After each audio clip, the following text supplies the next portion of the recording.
On the surface, Jiang Xia is a brilliant high school detective, lauded as the Sherlock Holmes of the Heisei era, boasting an impeccable case-solving rate of 100.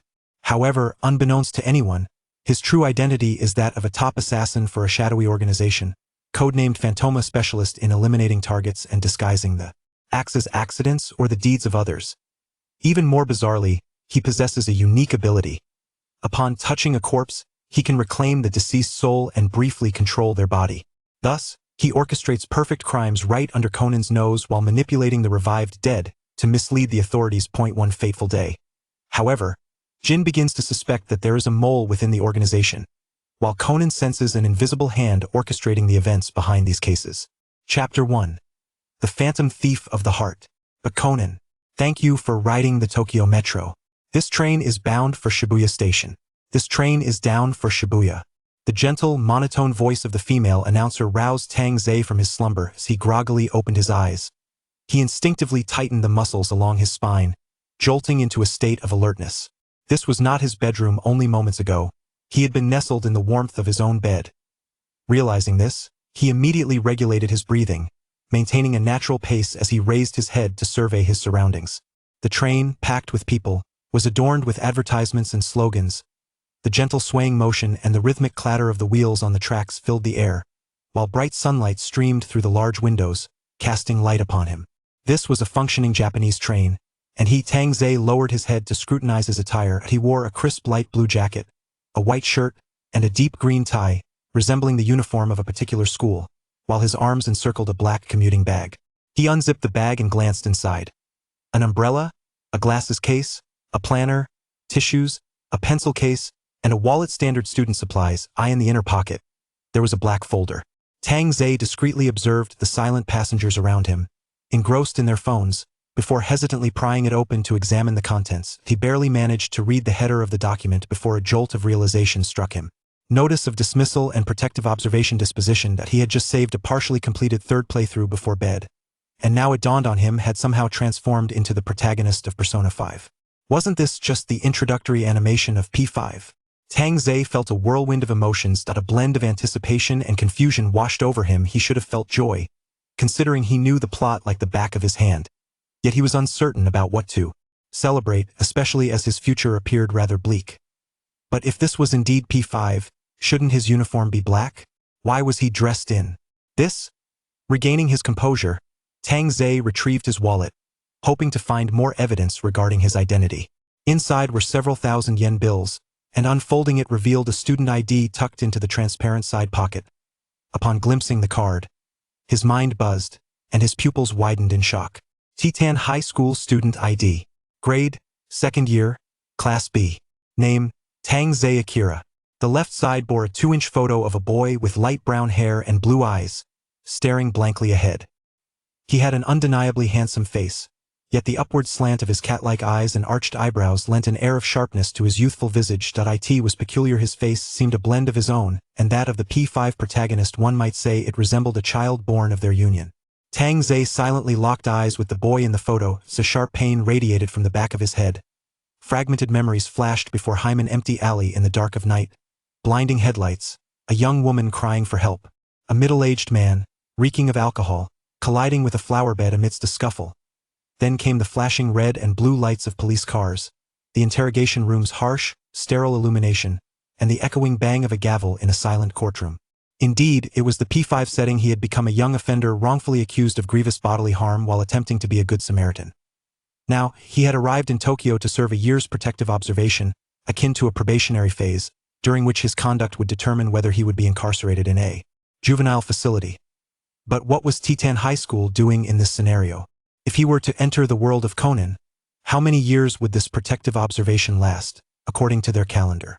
How lamentable, truly lamentable. It was only through his adept expression management that Tang Zhe managed to suppress any overt distortion of his features. He merely pressed his lips together, withdrew his phone from his bag, and opened the front camera to inspect his current visage. Perhaps due to his youthful looks, the boy with brown hair appeared slightly younger than his actual age, around 15 or 16. His tousled brown hair fell to his jawline, and his light, vibrant blue eyes made his pupils seem almost luminescent. After the mental blow he had just endured, he frowned, his expression troubled, and the tension in his lips made his cheeks puff slightly. Well then, I still look quite good, albeit a tad too cute. Tang Ze sighed, feeling the weight of his current predicament, and resignedly turned off the camera. What was he to do? Having crossed over, would he simply jump from the train to end it all? One must continue to live. Exiting to the phone's home screen, he inevitably found the icon for a Redan-black otherworldly navigation app centered on the display. The graffiti-like background was adorned with a hollow red eye, seemingly gazing at Tang Ze beyond the screen. He tapped it once, but there was no response. He tapped again. After jabbing at it 6 or 7 times in vain, Tang Ze surrendered and turned off the screen. What a useless app, unable to open, nor could he delete it. Exhausted, he let it be. He wondered if he had inherited his previous third playthrough save. Even if the attributes were not granted to him, would the skills he had painstakingly developed in the Persona Compendium carry over? Surely, it would be a bit inhumane to confine him to a monotonous existence in a consciousness space, especially after the script had become so intertwined. At that moment of silent grievance, everything around him suddenly fell silent. The cloaked phantom thief appeared on the screen before him, and the alto-familiar P5 system interface unfolded. Tang Ze stared blankly at the interface, instinctively reaching out to select the item option. Wow! He exclaimed in delight upon seeing the overflowing inventory.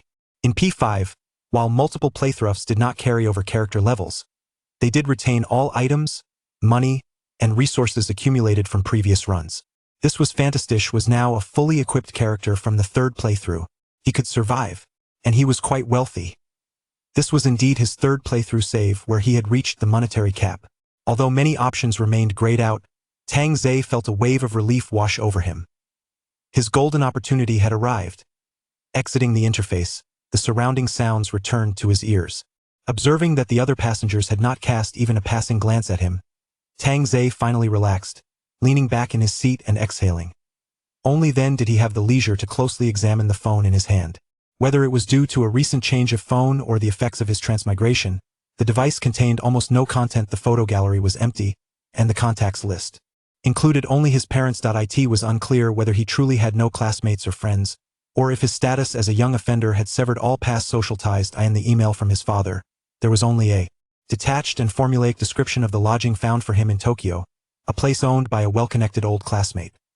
The establishment included a livable loft which was currently vacant and could be lent to him for a year, conveniently located near his new school. However, regarding his impending solitary life in Tokyo, the letter contained only 2 cold admonitions. During the observation period, maintain regular contact with the supervising officer, and remember to adhere to the regulations, and do not cause trouble for others this year. Any misstep will leave you without a second chance. What is this? Tang Ze read through the email line by line, growing increasingly infuriated. Is this really something my biological father would write? The tone was not just distant, it felt antagonistic, as if he were an irredeemable criminal. Taking a few deep breaths to suppress the rising anger, he continued reading until he finally located the address of his destination at the end of the email. 39, 5 Chome, Minamahancho, Tokyo, Baro CAF. Gazing at the address, he fell into silence. He should have anticipated that staying in a CAF loft was likely a fixed arrangement that could not be altered. How coincidental there was indeed a CAF located beneath the Mori Detective Agency. If memory served right, once the storyline progressed to the Bourbon arc, Amuro Turu would likely come to work at the CAF. This meant he was about to become classmates with Mori-ran and Kudo Shinichi, neighbors to Mori-ran, and possibly a colleague of Amuro Turu? How absurd. Given the narrative tendencies of the Conan series, he would inevitably fall into one of 3 roles: suspect, victim, or perpetrator. Otherwise, it would be impolite. Upon reflection, considering his current circumstances, he was particularly well suited to play the role of the murderer. Wrongfully accused and discarded like garbage, severed from social connections, a person filled with grievances and resentment was practically a predestined criminal chosen to exact revenge on society. As for the victim, that would depend on whether the scoundrels who falsely accused him would consider the original case a liability. A quick count revealed that not a single person in the chain, the implicated politician, the female employee he had saved, the police, and the prosecutors, was innocent.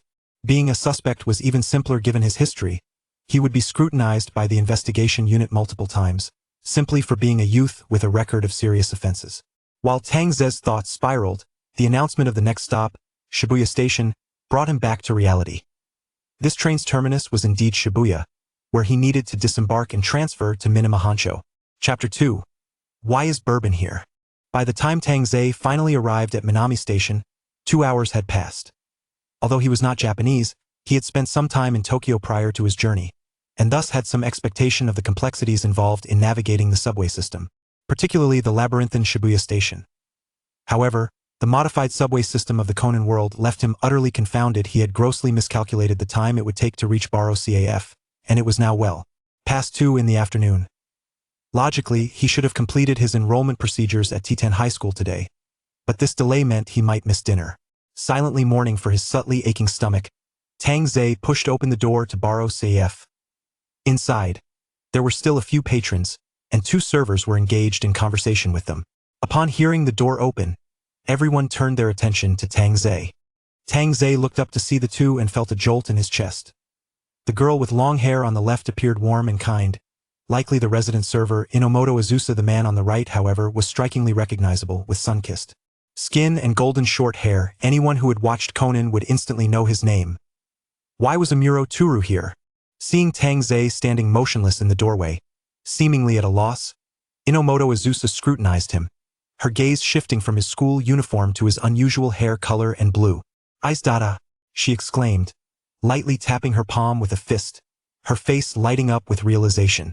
You must be the high school student the boss mentioned, Mr. Tangze Sho.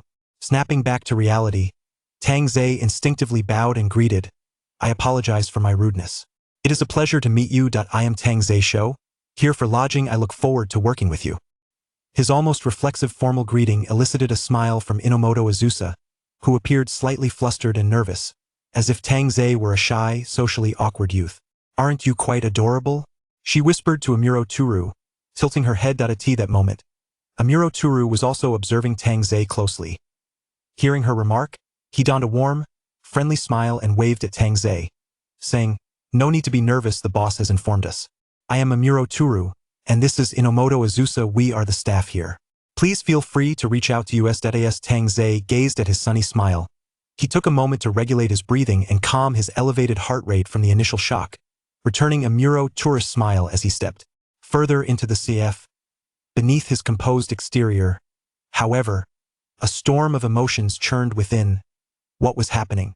Had the plot in the Conan universe advanced significantly? By the time Amuro Turu started working at Baro CAF, had Akai Shuichi already transformed into Kano Akira? Yet, he distinctly recalled glimpsing newspaper headlines during his journey that mentioned high school detective Kudo Shinichi solves new cases. Kudo Shinichi was still active. Then what about Amuro Turu? This was not good. His boarding life had taken a rather unfortunate turn from day one. Your personal belongings arrived yesterday and have been placed upstairs, Inomoto Azusa said, gesturing toward the wooden staircase beside the bar. You can go up and organize them. If you need any assistance, feel free to ask us. Concerned that Tangze might feel more anxious under the scrutiny of the patrons, Inomoto Azusa kindly offered him an excuse to leave. Thank you very much, but I was delayed on my way here. I'm afraid I won't have time to handle my enrollment. Could you please provide me with the boarding certificate? Tangze hesitated, uncertain if Inomoto Azusa understood his situation, and chose to refer to it as boarding. What he truly required was the volunteer certificate for the supervisory review period, as Tangze Sho was essentially a probationary offender who needed a volunteer to act as a temporary guardian and liaise with the school to ensure they would accept a juvenile offender. A certificate? Inomoto Azusa echoed, seemingly perplexed by Tangze Sho's circumstances. Amuro Turu, however, interjected, the residency certificate? Leave it to me, the boss informed me about it. You're transferring to T10 High School, right? It's not far from here. I can accompany you.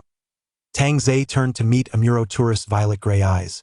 From the smile he wore, it was clear that Amuro Turu fully understood what Tangze had just said. Tangze glanced at the cafe's patrons and quietly asked, Is it all right during business hours? It's fine, I can manage on my own. Inomoto Azusa quickly encouraged, gently nudging Amuro Turu towards the bar's entrance. Amuro, hurry and take him over there. Thus, Tangze obediently stood by, waiting for Amuro Turu to remove his barista apron, don a jacket and step outside, following him closely. However, internally, Tangze was gripping his commuting bag so tightly his fingers nearly dug into the fabric. This was quite the revelation. Inomoto Azusa might have thought Tangze merely required a certificate regarding his residence, but he was well aware that he needed a liaison between the supervisor and the school, something no one else could facilitate. So, after all this, his temporary guardian was not the elusive CAF owner, but rather Amuro Turu. Upon this realization, Tang Ze, standing behind Amuro Turu, lowered his head, intently fixating on the shadow cast by Amuro's feet, fearful of revealing any unguarded expression that might betray him to this astute impostor. Its Overkudo Shinichi has yet to encounter the grim side of fate, and now the brewing undercurrents of the organization have surfaced. Indeed, it must be the syndicate. Regardless of this individual's true intentions, the mere act of operating under the guise of Amuro Turu signifies an underlying objective rooted in his affiliation with the Bourbon Organization. In the original plot, Amuro Turu's employment at the Baru CAF stemmed from Bourbon's desire to investigate the Mori Detective Agency. Bourbon would not casually assume the role of guardian over a high school student without reason. This strongly indicates that Tang Ze Zhao possesses some connection with the organization, prompting an early activation of Bourbon's storyline at the CAF. "You seem rather anxious, Tang Ze," Amuro suddenly remarked, turning to face the bowed figure of Tang Ze, whose head was low enough that only the crown of his hair was visible. "Yais, I apologize," Tang Ze stammered, maintaining his socially anxious persona, speaking in a barely audible tone while raising his head slightly to a 30-degree angle, directing his gaze toward Amuro's sleeve. Tang Ze's memories of the years prior to his current existence remain hazy apart from a few disjointed fragments. He struggles to recall even the names of his parents, leaving him uncertain of his former self's character. Amuro undoubtedly harbors more knowledge than Tang Ze currently does. Given his nature, it is unlikely that he would interact with Tang Ze without thoroughly investigating his background. Thus, Tang Ze decided to embrace a personal interpretation of his character, accepting that a misfortunate child wrongfully branded as a delinquent, even if once a charismatic socialite, might naturally retreat into solitude. Amuro, with a warm smile and a relaxed demeanor, reassured him, "It's perfectly all right, Tang Ze. I understand your situation. The owner is often abroad, and for the next year, I will be responsible for your guardianship. As expected." Tang Ze fell silent for a moment, refraining from continuing the conversation. He feared that relinquishing the initiative to Amuro would lead to a repetitive dialogue. "But guess what? My understanding is still limited compared to yours." He shifted the subject, inquiring, "So, Miss Inomoto or perhaps others in the CAF are aware of this, correct?" Though framed as a question, his tone conveyed certainty, and his melancholic inflection raised Amuro's eyebrows. Being inherently empathetic, Amuro, a man of steel and resolve, could not ignore Tang Ze's wounded demeanor. He promptly offered solace, "No, the owner has only informed me. You can rest assured that your privacy will be protected here. There's no need for concern." As they departed the CAF, Tang Ze's mind whirled in a tempest of thoughts, swiftly crafting the persona he would adopt going forward. He began to embody this newly established character template, scoffing at himself with a self-deprecating laugh, his tone dark and desolate as he candidly addressed the very term Amuro had been avoiding. Indeed, if it were known that a juvenile offender resided in the CAF, it would surely tarnish your reputation, making business quite challenging. Amuro frowned. "That's not true, please don't think that way. Tang Ze, I will strive to ensure that no one is put in a difficult position, please rest assured." Tang Ze continued, his gaze still lowered, though his head had risen, his eyes focused on the ground, long lashes casting shadows over his bright blue irises. "I'll remain compliant as long as I stay for a year. I won't cause you any trouble." His profoundly negative and self-destructive demeanor indeed dissuaded Amuro from pursuing the initial topic he wished to discuss, leading him to instead speak of Tang Ze's future. At Titan High School. Titan High is a prestigious institution in the city, known for its high advancement rates. "Transferring here could be advantageous for your future studies," Amuro gently reassured, shifting to a softer tone that now resembled the way one might speak to a child. "The student atmosphere here is quite pleasant, you can relax a bit." For the first time, Tang Ze lifted his gaze, meeting Amuro's eyes as they walked side by side. His lips moved, seemingly in disagreement with Amuro's assessment, yet he ultimately remained silent, tightly pressing his lips together to that moment. Tang Ze thought to himself, "You can charm the outsiders all you want. Is there truly a friendly atmosphere in Mikahachu? I find that hard to believe." A polite and civilized Mikahachu. Indeed, Tang Ze had previously worn a similar expression on the train when he forced a smile. His cheeks would round out, reminiscent of lingering baby fat, despite his serious demeanor, which only made him appear endearingly innocent to others. Tang Ze did not intentionally project a youthful image, He simply had yet to adapt to his new visage. Regardless, Amuro could not resist reaching out to ruffle his hair. Relax, there's nothing to worry about. Just over there is Titan High, it's quite close. Following Amuro's gesture, Tang Zei's eyes caught sight of the engraved name Titan High School across the street. By the way, the protagonist of P5 attends Shujin Academy, which is a pun. Shujin and prisoner share the same pronunciation in Japanese, symbolizing the protagonist's plight as a captive of fate. Titan High also bears a pun. The pronunciation Titan is a rearrangement of Tanti, meaning detective. It seems I am fated to traverse a world of puns in this lifetime. While internally lamenting, Tang Zei dutifully followed Amuro into this renowned landmark of the otaku culture. Chapter 3. The distress of Kudo Shinichi. Titan High School appears to be an ordinary, quintessential Japanese high school. Admittedly, Tang Zei does not possess extensive knowledge of Japanese high schools. However, as long as no overly boisterous physical education teacher leaps into his view, and he experiences only minor narrative shocks, he deems it an average institution. Today, being a day of respite, the school is devoid of students, enveloped in profound tranquility. Tang Zei retrieves a black file from his bag, methodically handing over several documents to Amuro Turu. Together, they traverse from one office to another, drafting applications, bowing, filling forms, stamping and bowing once more, a repetitive yet necessary cycle. Due to the peculiar circumstances surrounding Tang Zhejiao, he faces more complications than the typical transfer student. After all, his previous academic record was obliterated due to expulsion, necessitating a barrage of forms, one after another, with the paperwork consuming over an hour. The silver lining is that he has, albeit begrudgingly, gleaned some insight into the familial background of his original self, as certain details were pre-filled in the application materials. Tang Zhejiao's father is named Tang Zeichuan, and his mother, Tang Leona, predictably, a person of mixed heritage.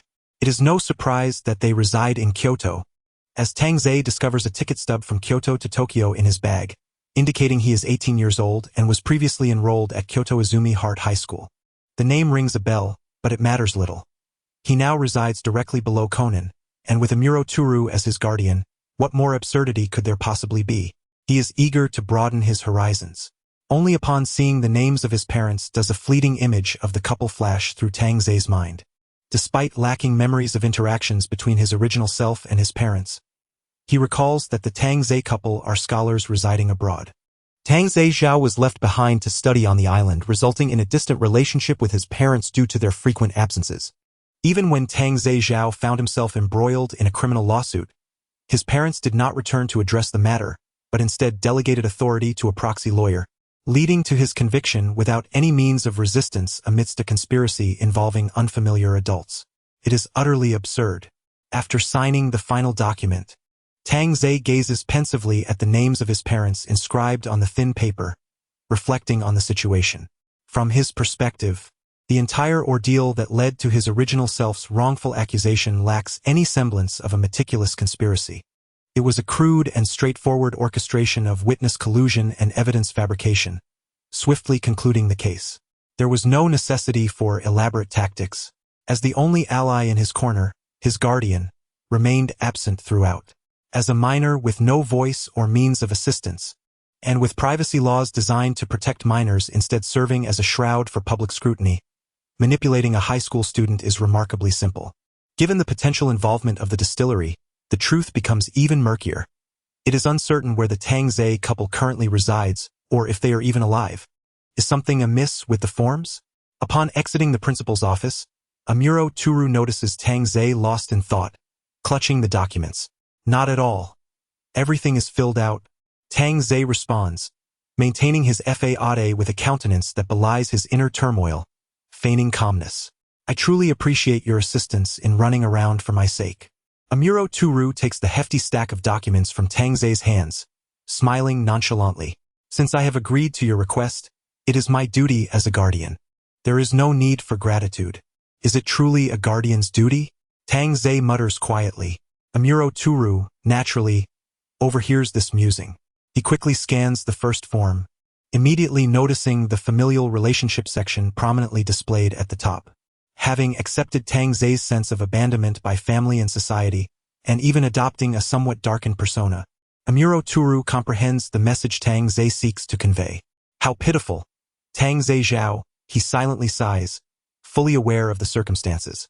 How pitiful, Tang Zhe Zhao. Tang Zhe echoes in his own mind, oblivious to the full context.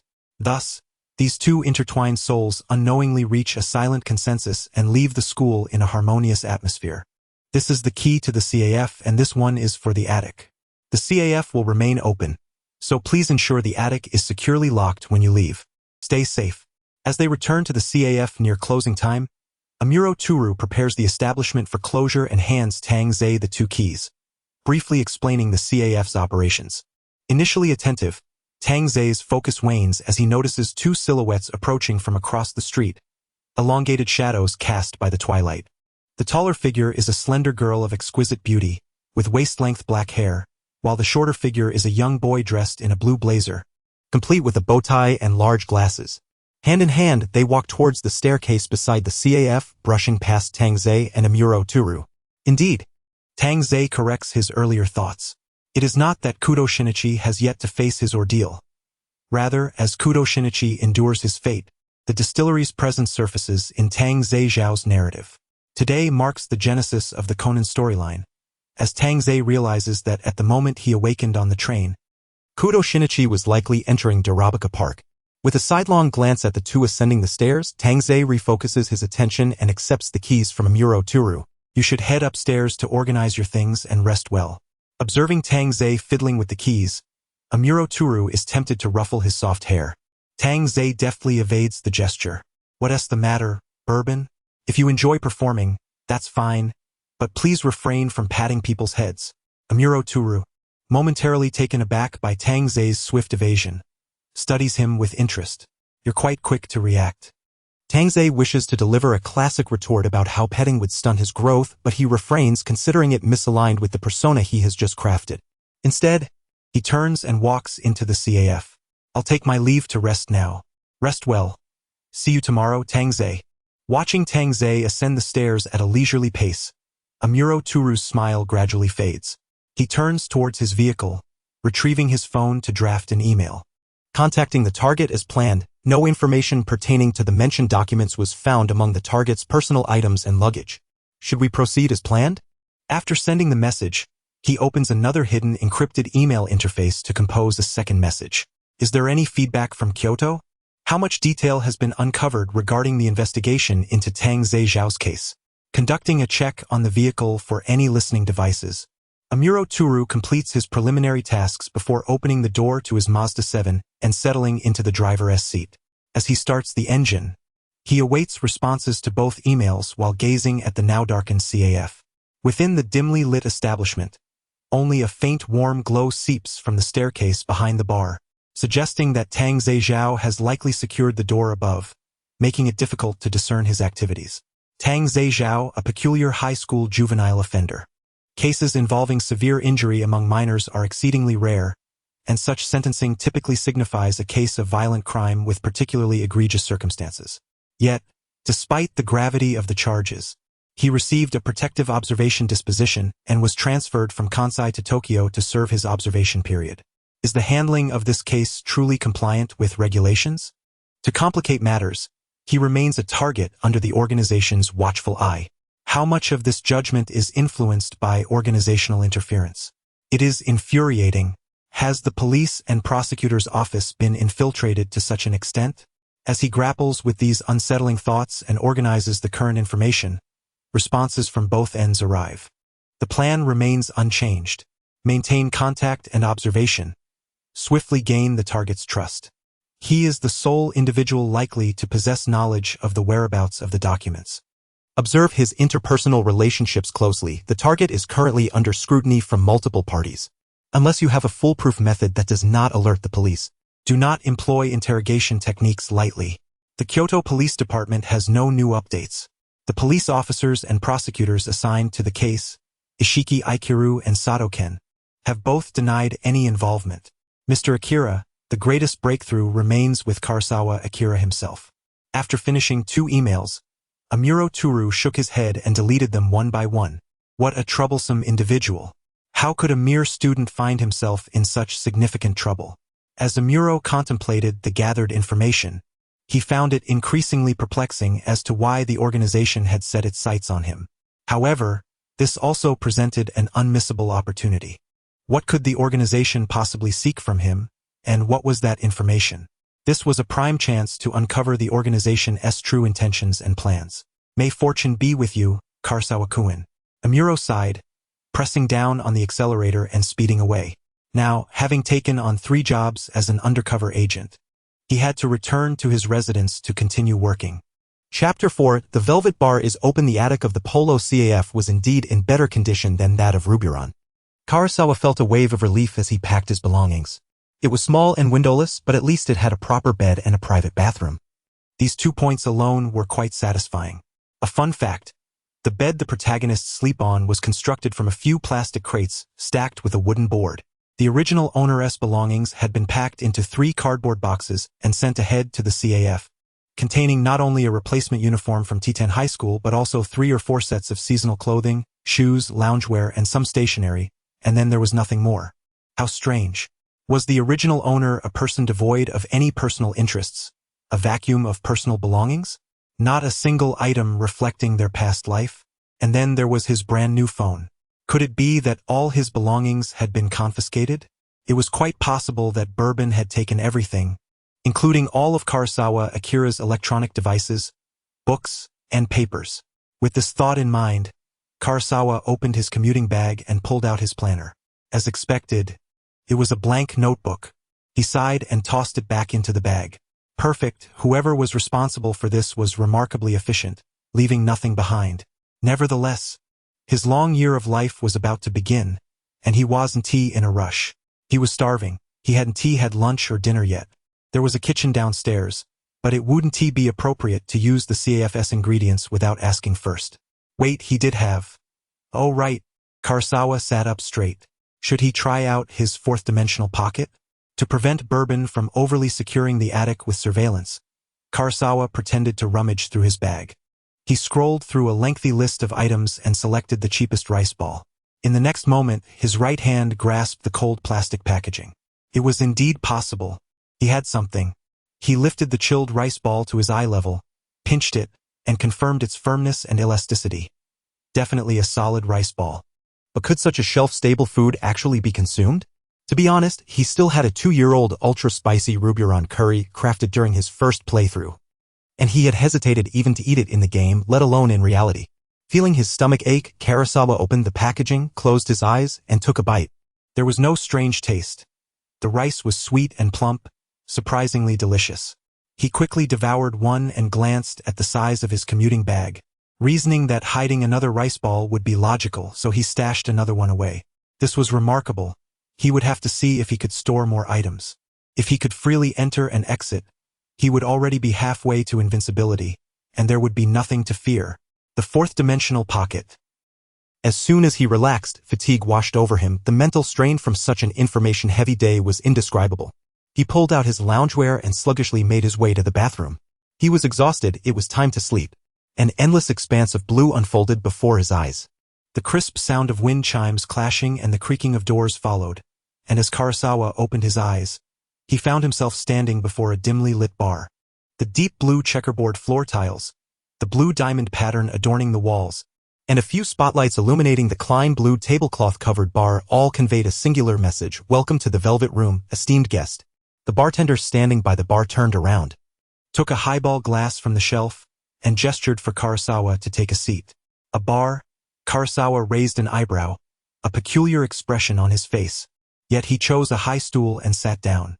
My velvet room is a bar? I haven't drunk in ages. Quite the irony, isn't it? The bartender, with golden hair and eyes, casually leaned against the bar, his arms crossed. Karasawa observed him, taking in the blue jazz hat, blue bow tie, and waistcoat. He was quite handsome, with his golden hair slicked back, and though he possessed distinctly Asian features, his sharp facial contours lent him a mature appearance. If one were to guess his age, most would say he looked around 27 or 28, which suited the retro ambience of the bar perfectly. However, allowing minors into a bar seems inappropriate. Karasawa leaned forward, his notably youthful face peering towards the bartender. That's not for me to decide, guest. The velvet room reflects the innermost thoughts of its visitors. Ordinary miners would not manifest a bar. The bartender chuckled, tipping his hat slightly, and formally bowed his head to Karasawa. My name is Leon, and I am your assistant. It was time to go through the motions. Karasawa quickly blinked. So, do you have to recite those lines? What lines? This is a place caught between dreams and reality, spirit and matter, something along those lines. You already know that, so there's no need to waste time on it. Rather than indulging Karasawa's desire for a script, Leon gently shook his head and pushed the highball glass towards him. So you do indeed know everything, including about manga, games, and time travel. Karasawa tapped the empty glass, his tone less surprised. Leon's previous response indicated that he understood the subtext of Karasawa's words, which meant he was aware of Karasawa's true life experiences.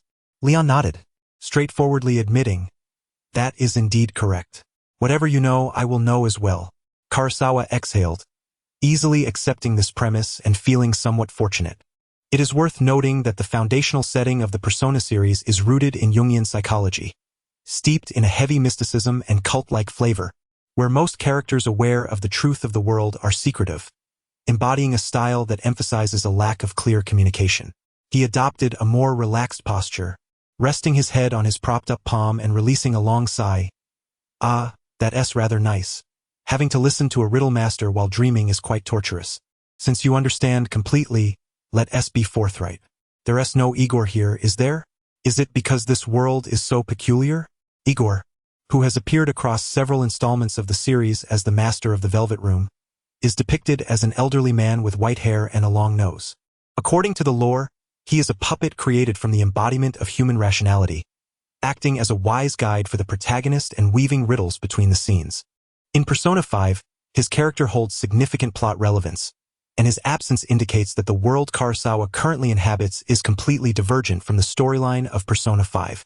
Leon spread his hands, adopting an innocent expression. I'm not quite sure. That might be the reason, but it doesn't matter. We are both destined to be outsiders now. The moment the term outsiders left his lips, Karasawa's expression darkened. There was no need to mock me so. I apologize. That was not my intention. Leon's smile betrayed no hint of intention. He merely shrugged nonchalantly, suggesting that it was all a matter of past lives. Don't speak as if I have been in this situation for ages. Just yesterday, I was at home indulging in the bliss of a shut-in lifestyle. I blinked, and suddenly it was a past life. At this juncture, Tang Zei recalled the unfinished games and the unread manga novels that weighed on his heart. Clutching his chest in dismay, I haven't even played Seta 2 yet. He had been living a life of leisure, free from worries, capable of lounging until retirement, only to find himself thrust into a sudden transition to a new existence. Who could have anticipated such a twist? Yet, are you not rather pleased about it? Without indulging in Tang Zei's dramatic lamentations, Leon opted to unveil his true sentiments. Tang Zei's face stiffened, and he awkwardly cleared his throat, resuming a languid posture. You can discern my feelings to such an extent? Indeed, the abruptness of this journey may seem like a calamity to many who prefer a stable existence devoid of excitement. But for Tang Zei, it was a stagnant pool, a future with a grave in plain sight. His acceptance of fate was merely resignation, not a fondness for the mundane. As he pondered this, Tang Zei instinctively caressed his unharmed, smoothly contoured knee. I am your assistant, your mirror, your companion, and your accomplice. Leon lifted his hat in acknowledgement and gestured towards the empty glass before Tang Zei. It is now the bar's operating hours. Would you care for a drink? Yet, I have already declared that I no longer indulge in excessive drinking. I understand, but would you like some? Cough, yes. Unsurprisingly, Leon retrieved a bottle of liquor. The amber liquid poured into Tang Zei's glass, and as he leaned in to inhale the rich aroma of the spirit, he raised an eyebrow. Is this bourbon? Are you hinting at something? Not a hint. Leon turned slightly, revealing the bar's wall-mounted cabinet, which was conspicuously sparse, containing only a few bottles of varying brands of bourbon. This is all we have at present. Because I encountered bourbon? Such a simplistic reason? Tang Zei exclaimed, yet he lifted the glass and took a sip. The smooth, sweet flavor and the long-missed taste of alcohol caused him to squint with pleasure, his lips curving upward. How unfortunate. Abstaining from alcohol is no easy feat. If my cravings resurface, I won't even be able to buy beer. I'm still underage. Tang Zei grumbled, sipping joyfully while complaining. Rest assured, it won't affect your reality. Consider it a reward, a delightful surprise. A reward? Encouraging me to mingle with the dark organization for more alcohol? Tang Zei clicked his tongue disapprovingly, feeling slightly disdainful. Just a surprise. Think of it as an achievement to collect. Leon knew precisely how to placate Tang Zei, and with a single phrase he eased his concerns. As a player with a complete trophy collection, Tang Zei felt a surge of respect, dismissing the peculiarities of this bizarre room and began to inquire about the core issue. All right, so what is my task? Is it to recognize the world and battle to prevent the cognitive realm from merging with the material world? Tang Zei understood this. He was also familiar with Conan. However, stitching the two together became somewhat challenging. The worldview of the fifth installment was supernatural, albeit psychologically so, rendering human cognition into a tangible realm. Those capable of influencing the cognitive world could, in turn, affect the real world, carrying profound symbolic significance, yet it remained supernatural.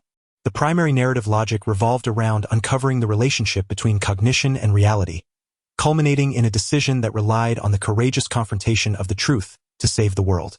Conversely, though in this setting Newton's coffin had been thoroughly overturned and satellites were kicked aside, the manga still stubbornly adhered to materialism, eschewing the bizarre and the supernatural, embodying a traditional detective narrative. Its main storyline encompassed espionage and police dramas, focusing on the intellectual duel between opposing factions. I predict, you predict my prediction, coupled with a competition to decode secrets, gradually guiding the protagonist to understand and ultimately triumph over the dark organization. What could possibly emerge from the amalgamation of these two worlds? Quite peculiar indeed. Leon shook his head, dismissing Tang Zei's thoughts, and provided the first shocking revelation of the evening. That is unnecessary. In this world, they have long since merged. Already merged? What do you mean? Tang Zei tightened his grip on the stemmed glass. Literally. Leon poured himself a glass as well. You are familiar with the narrative. You know what transpires when the cognitive realm fully enters reality. This detective world. Time is chaotic. High school students investigate homicides. Crime scene photographs plastered on front pages, and anyone, even an ordinary person, could succumb to murderous intent. Can this truly be termed the real world? Tang Zei swirled his glass, contemplating. The fifth installment retained the series' esteemed tradition, presenting branching endings. Beyond the earnest main storyline, it also offered a conspiratorial ending where the world, rather than being destroyed, devolved into a manipulatable chessboard, with the protagonist lost in the rules of a secret vigilante game, becoming a falsely celebrated hero of justice. From this perspective, one could indeed sense the essence. The peculiar detective rules of the Conan universe, with its timeline eternally suspended within a single year and various violations of physical laws, constituted an inherently unreal world of manga. Are you suggesting that Conan is fundamentally a realm of idealism? So, does that mean the cognitive world no longer exists?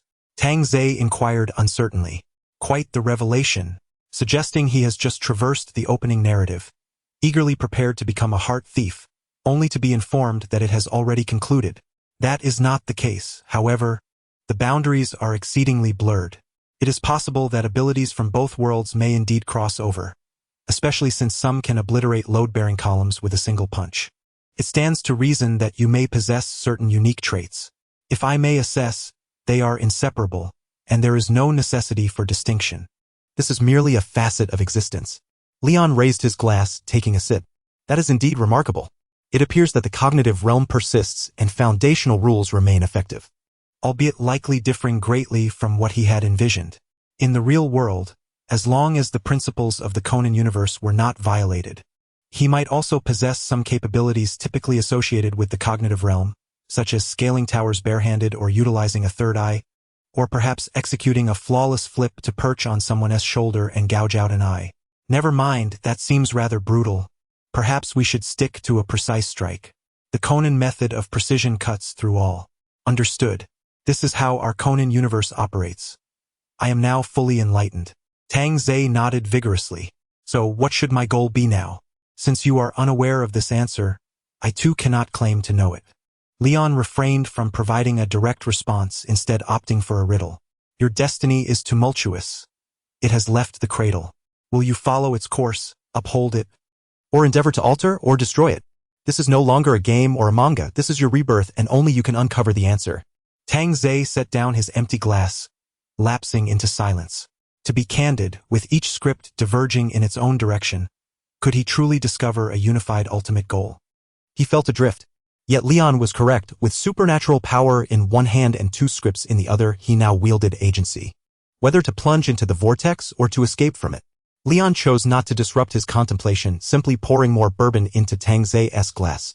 As the glass filled, Tang Ze gradually began to gather his thoughts.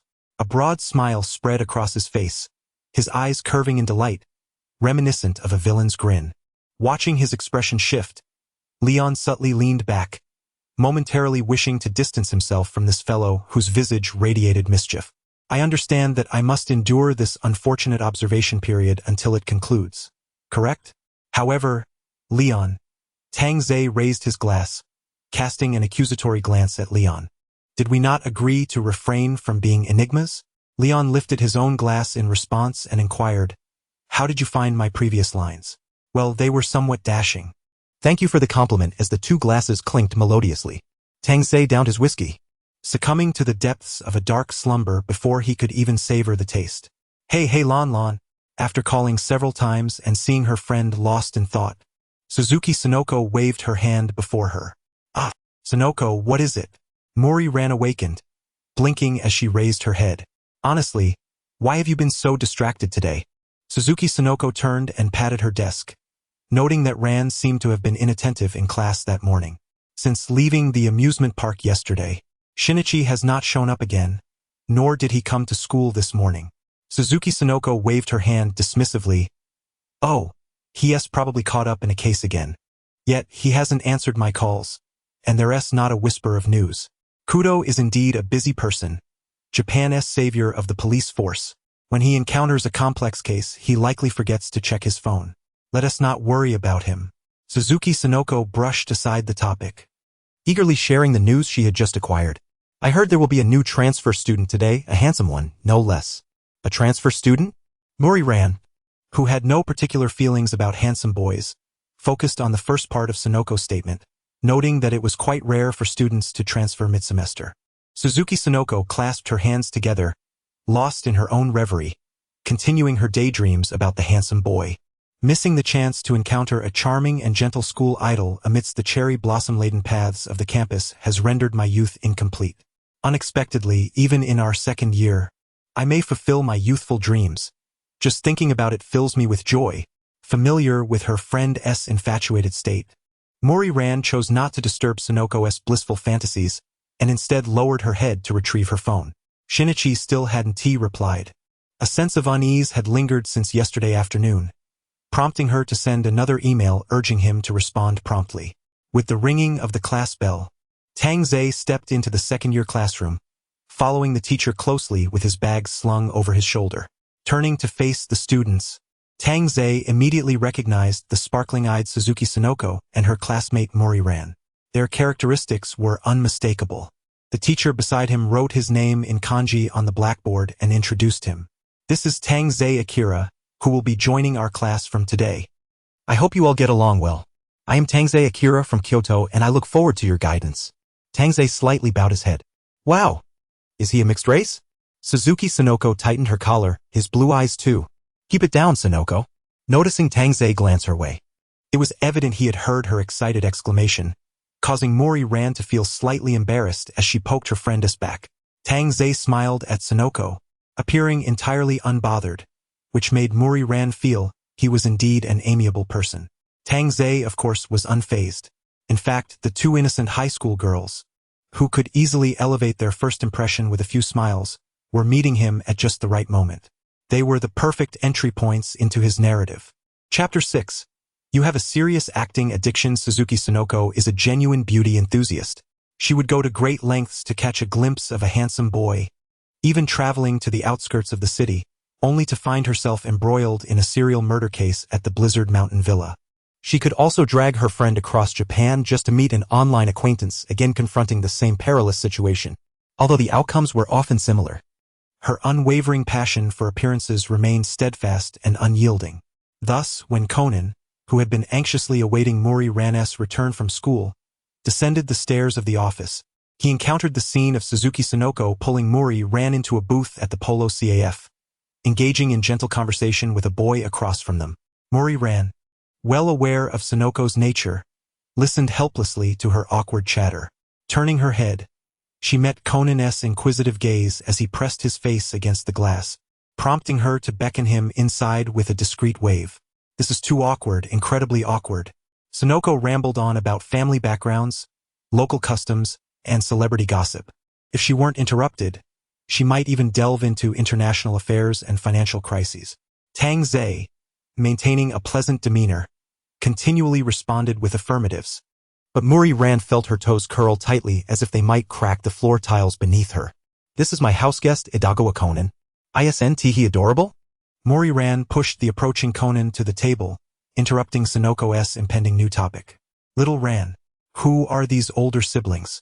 The diminutive elementary student burst in, playfully raising his voice and casting a glance at Tang Zei's handsome face, his inner alarm bells ringing. He had only been small for 2 days. Where had this handsome student from Titan High come from? And Sonoko, if you're trying to flirt, can you at least not involve Mori Ran? Can't you be a bit more independent? The two high school girls remained unfazed, while Tang Zei was the one who shivered at Conan's sudden intrusion. Imagining the various killers, detectives, and police officers who would soon be surrounded by this sugar-coated little boy, he felt a chill run down his spine. This is Suzuki Sonoko, and this is Tang Zei Akira, both classmates of your sister. You should greet them, okay? Conan? Conan nodded enthusiastically, continuing to fixate on Tang Zei. Noting his uniform, he recognized he was also a student from Titan High, but he had never heard of him. Oh, is this the child you mentioned? Quite adorable. However, Suzuki Sonoko bent down to meet Conan's gaze, her eyes narrowing slightly. Although he had a very cute little face, for some reason, she felt a sense of familiarity that she couldn't quite place. Oh no, Sonoko has seen my childhood face. Conan's heart raced as he forced a laugh, adjusting his glasses, fearing that Sonoko, who had been in the same class since kindergarten, might casually remove them, which would make his secret all too easy to expose. At that moment, a voice resounded, akin to a heavenly melody in Conan's ears. Are these your classmates, Tang Zei? Amuro Turu, wearing an apron and carrying a tray, approached their table with a warm smile. Yes, Mr. Amuro. This is Mori Ran, and this is Suzuki Sonoko, my classmates. Just as Conan was stealing a glance at Amuro Turu, he was drawn back to Tang Zei, for Tang Zei had lowered his voice significantly. He turned his head back to see Tang Zei, who had previously appeared relaxed, now bowing his head, his fingers gripping the fabric of his trousers tightly. He seemed tense. Why was that? The little detective instinctively glanced between the two, starting to speculate. Good afternoon, ladies. Amuro Turu offered a professional smile, placing his hand on Tang Zei's head. I am Amuro Turu. For now, I am responsible for looking after Tang Zei. This child is a bit shy and does not like to talk much, so if anyone bullies him, please be sure to inform me. Tang Zei felt the warm pressure on his head, almost losing his composure as he struggled to maintain his fa. I just avoided you yesterday. Do you hold a grudge, Bourbon? Don't mess up my hair. Tang Zei, dutifully upholding his character, could not evade Amuro Turu's hand as it ruffled his hair, and he silently glared at the table. Conan's gaze grew increasingly suspicious. Did Mr. Amuro say something dreadful? Why does Tang Zei appear as rigid as a cat caught by the scruff of its neck? Wow, Tang Zei is staying here? Even the waitstaff are so handsome. Mori Ran, you are incredibly fortunate. Suzuki Sonoko immediately noticed Amuro Turu's exotic and striking features, marveling at the sheer number of handsome mixed-race boys. Mori Ran quickly pressed down on Sonoko to prevent her from saying anything more embarrassing. Suzuki Sonoko whispered dreamily into Conan's ear, yet the focus of her words was entirely different. Tang Zei, what does it mean that you live here? Is the CAF your home? Taking advantage of his elementary school status, Conan boldly directed his question at Tang Zei. Due to his height, Conan could easily see Tang Zei's face, which was lost in thought as he leaned against the table. With Conan's question, Tang Zei's expression darkened further, as though he had been pierced by a sharp blade.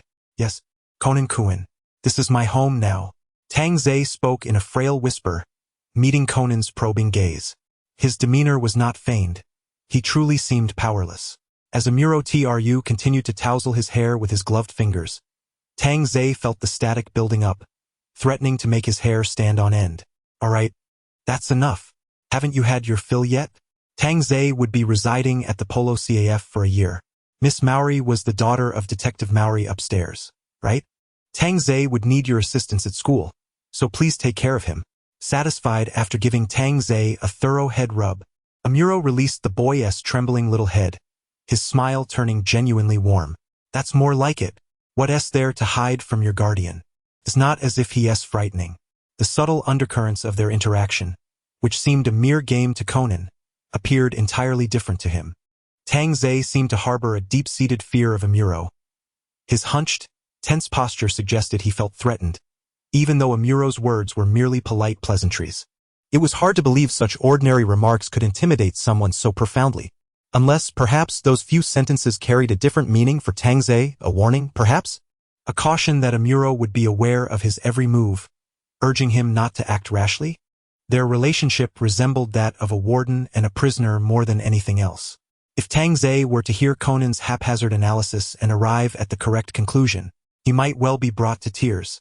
At last, he was relieved to find that the character he had portrayed for so long had not gone unnoticed. What would you like to eat? Would you like a drink? Amuro, still mindful of his duties, inquired of the students. It's on me. A token of gratitude for taking care of Tang Zhe. After a moment of polite refusal, the two high school girls eagerly began to peruse the CAF's menu. Seizing the opportunity while they were distracted, Tang Zhe looked up to meet Amuro's gaze. His blue eyes glistened with a misty sheen, brows furrowed in distress, conveying a profound sense of helplessness. Tang Zhe silently formed the shape of an O with his lips. Amuro nodded, smiling, indicating that he would not speak further. Clearly, he was genuinely afraid of his identity as a juvenile offender being exposed. Amuro contemplated how best to extract information regarding Tang Zhe's case. What was happening?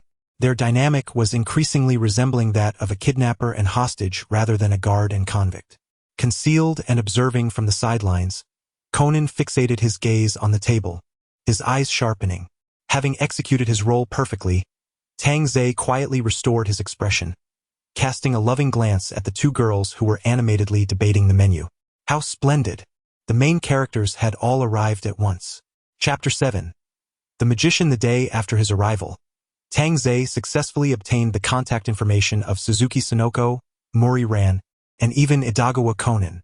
Through Conan's hints and implications that Mori's uncle was a private detective and that high school students were still minors, Tang Zhe understood the goodwill extended by the others, knowing they could be approached should he have unspoken troubles. After all, it was not his reputation at stake. Conan now regarded Amuro with disdain, but Tang Zhe felt no pangs of conscience. Even diluted alcohol still counted as alcohol. It was indeed beneficial for him that Conan kept his distance. Tang Zhe recalled that the early Conan had exhibited rather poor acting skills, to the point where Mori Ran could suspect him multiple times within 3 days. It was best not to fall from grace in Bourbon's presence. After bidding farewell to the Death God team, Tang Zhe mentally rehearsed the upcoming dialogue. The groundwork had been thoroughly laid. If Bourbon could resist the urge to probe, it would indeed be a remarkable feat and a grand performance was inevitable. Coincidentally, Tang Zhe also required Amuro's assistance to test something. Your dinner. Amuro placed a seafood pasta before the dazed Tang Zhe along with a cup of hot cocoa. Unaware of his approach, Tang Zhe was startled. Collecting himself to express his thanks, marveling at the undercover agent's remarkable skills while simultaneously attempting to decline. Thank you, but I can actually handle it myself. The owner said your meals and accommodations are covered by the establishment. Your parents must have settled the fees, so rest assured. With the audacity of a double-salaried undercover agent, Amuro uttered these untruths while preparing to maximize the reimbursement potential for the organization. Moreover, you may freely use the kitchen. Don't keep eating cold rice balls. It's not good for your health. Just as Tang Zhe was about to stab his chopsticks into the pasta, he paused. So, you truly have installed surveillance in a miner's room? What about the ethical standards of the Public Security Bureau? Ah, my apologies. Tang Zhe slowly picked up a strand of pasta. Recalling another possibility, lowering his voice, he asked, Did Miss Inomoto inform you? Amuro, who had not actually set up any surveillance, nodded without hesitation. She mentioned that she prepared sandwiches for you in the morning, but you left for school after eating 2 rice balls. Don't feel too pressured, Tang Zei-kun. Tang Zei stuffed a mouthful of pasta into his mouth, swallowing before responding. I understand. How does it taste? Is my cooking acceptable? Amuro smiled, poking at Tang Zei's head, anticipating that he might choke on the noodles or freeze like a startled rabbit. Why was Tang Zei so afraid of him? Amuro wondered, convinced he had been nothing but a caring older brother since their first meeting. Could it be that he had experienced violence during the interrogation of the case? Or had someone threatened him before his arrival in Tokyo? Upon hearing that the pasta was prepared by Amuro, Tang Zei abruptly halted his chewing, staring at him in astonishment. However, internally he was musing, why does he keep poking my head? Does it look like it feels good? Tang Zei averted his gaze, it's quite delicious, thank you. To be fair, Amuro's culinary skills were commendable. The pasta was tender and flavorful, especially with the addition of caviar, proving that every job was earned through merit. Tang Zei picked up another bite. I'm glad you like it. You really don't need to use so many honorifics. Am I that frightening? You seem constantly worried about upsetting me. My temperament isn't that bad, there's no need to be afraid, we still have a long time to get along. Amuro tactfully pointed this out. He had certainly noticed Conan's vigilant gaze, as if he had discovered a villain. Although Bourbon was indeed not a good person, Amuro Tru was certainly not a bad one. His innocuous interactions should not incite Tang Zei's wariness. Amuro resolved to eliminate the possibility that Tang Zei was aware of the organization's surveillance. If Tang Zei's reticence stemmed from viewing Amuro as a dangerous figure, it would be necessary to consider the option that Tang Zei was acutely aware of the organization's persecution against him. Tang Zei successfully reached the hidden probe he had set, deciding to attribute the blame to his former self, who had faced abandonment. While he was not entirely informed of the details, Amuro certainly was.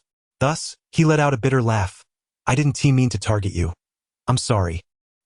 He trailed off, struggling to articulate the sorrowful expression of recalling painful memories, words unspoken yet fully understood.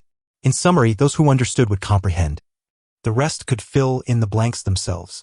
Amuro, with his keen imagination, quickly grasped the situation. Following the incident, Tang Zei's expulsion notice had been publicly displayed, leading to various rumors spreading about him. Assaulting someone to the point of severe injury, causing accidental death while intoxicated, or even sexual harassment of a middle school student resulting in fatalities. Someone was deliberately destroying Tang Zei's previous relationships, and the results were evident. His classmates and neighbors shunned him. Derogatory terms were spray-painted on his doorstep, and personal items stored in school lockers were maliciously vandalized. It was precisely because Tang Zei could no longer live a normal life in his original environment that he had been transferred to Tokyo. The unfortunate and pitiable child sighed, as Amuro Tru softened his demeanor. Do you think I would treat you poorly because of your past? He inquired. Has someone bullied you? Tang Zei remained silent. Amuro's words triggered memories of the original self. The child, curled up in a blanket, pressed his ears tightly, but could not silence the incessant notifications from the phone. He understood all too well what they were. Initially filled with questions and concern, they later turned to doubt and rejection. Now, his inbox was filled with messages wishing death upon a murderer, as if all the once friendly camaraderie from classmates had been forgotten. His growing silence had not quelled the turmoil. Instead, it had intensified. Someone had turned his photograph into black and white, emblazoned with the word murderer, and shared it on social media, leading even strangers to judge him. He had become a frightened creature, desperately avoiding the gazes of those around him, feeling as if every passerby was piercing him with hateful stares. He had had enough.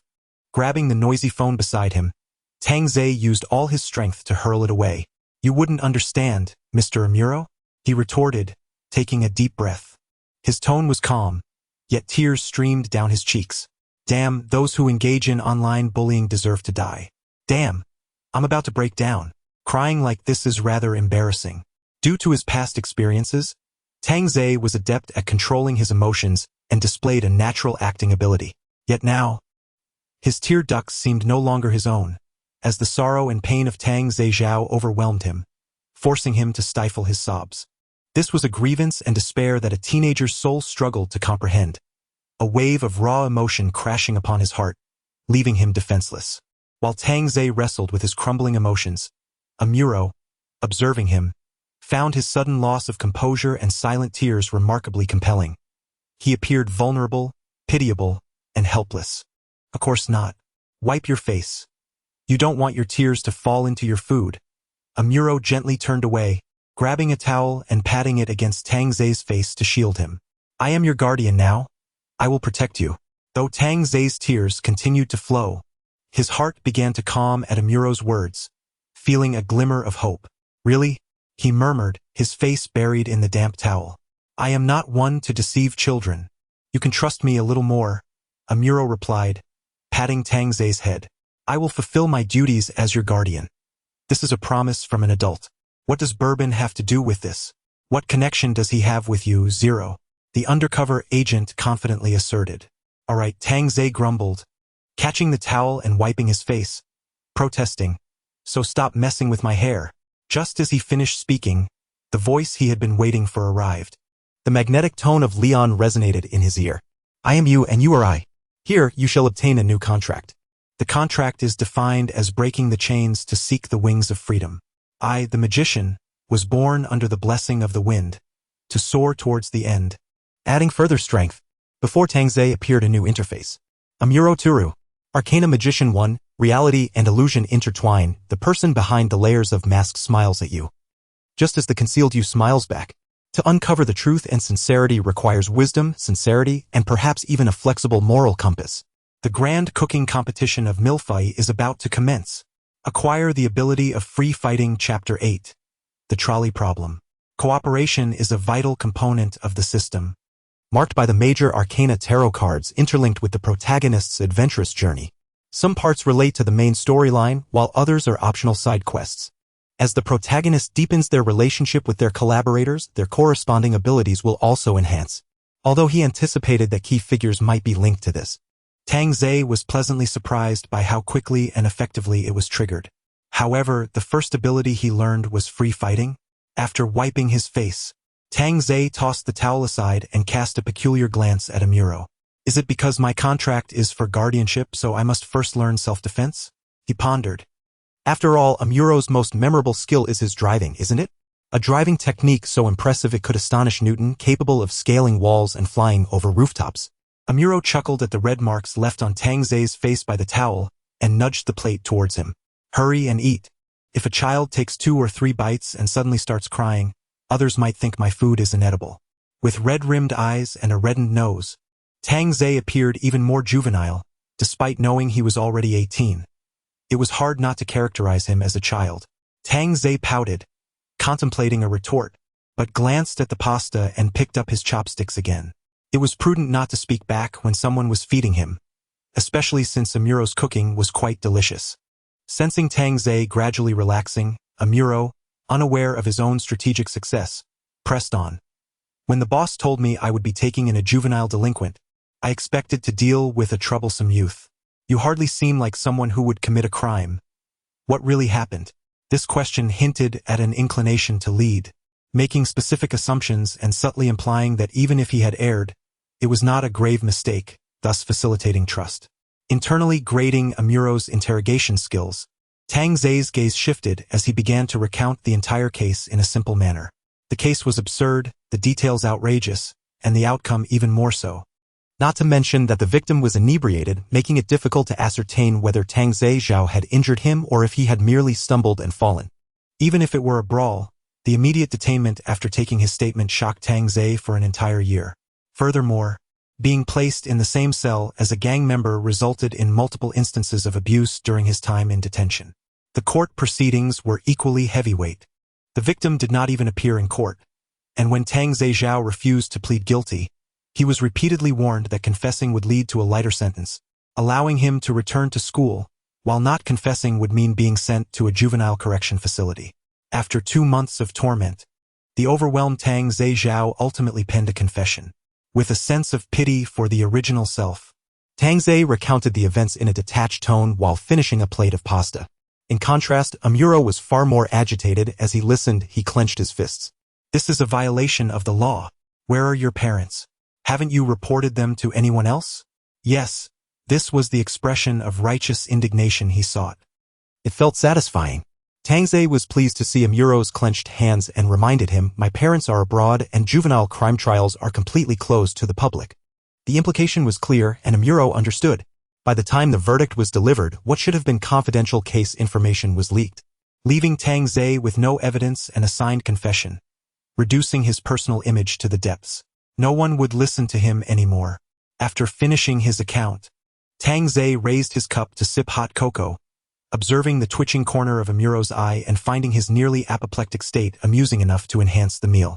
Amuro was genuinely furious, not only about Tangze's plight but also due to the gross negligence displayed by his colleagues. Yet, he could not speak from the perspective of Zero. All he could do was seethe, "Scoundrels! A bunch of useless tax thieves! Excellent, shout even louder!" Tangze, relishing the drama, chose to fan the flames. Perhaps that drunken uncle was some big shot, the kind that even the police have to obey. Isn't that even more serious? The organization doesn't need to infiltrate the police. They merely need to penetrate a few high-ranking politicians, and the police will become their violent private security at their disposal. It's infuriating. He must give Kazami an explanation and conduct a thorough investigation. The two were engrossed in conversation when a figure caught the eye through the scope. On the edge of a rooftop several hundred meters away, a long-haired man wearing a knitted hat shifted his gaze from the sniper scope. He glanced at the vibrating phone, noted the caller, and tapped his earpiece to connect. "Hayu, how's the situation?" "Everything is normal for now. Bourbon is making contact with the target." "What about us? Do we need to reach out to him?" Akai Shuichi repositioned the scope, focusing on the boy conversing with Amuro Turu, who was sipping a straw. "Not for the time being, we cannot raise any alarms." Akai replied, "The Takazawa couple has been missing for 2 months and likely met with foul play. The organization has mobilized resources to extract the target and will not act immediately. He is temporarily safe. Regarding the plan to apprehend Jin, let us delay it again. My previous actions concerning the Takazawa couple's departure have likely alerted Jin, and he won't easily take the bait. The priority is the safety of Takazawa Akira and the Mayano sisters. The facility housing the Mayano sisters is heavily guarded, and Cameron has yet to achieve any results. We don't have much time left. They cannot endure for long. If this continues, no one will be saved." Compared to the Mayano sisters, the target is a more accessible subject. Akai Shuichi remained silent. The person on the other end of the call also fell silent, and an air of stillness enveloped the conversation.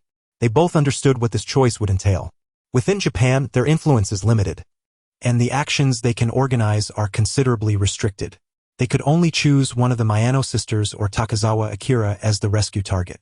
Regardless of the outcome, the alerted organization would not grant them a second opportunity. Choosing one side meant relinquishing the other.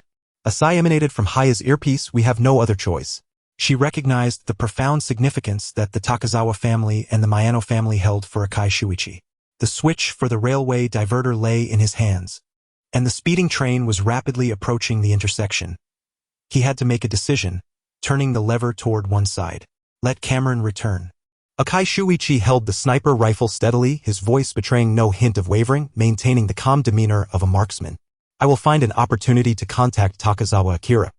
Ray will act in accordance with the organization's directives, providing a more legitimate reason. Shall we not make him wait any longer? Perhaps we should decide and not look back. Let him return. We need to devise a plan to extract Takazawa Akira." "Understood." With a crisp click, the communication ended. Akai Shuichi remained in position, retrieving his phone to press a button. Contact with Bourbon and the target is proceeding smoothly.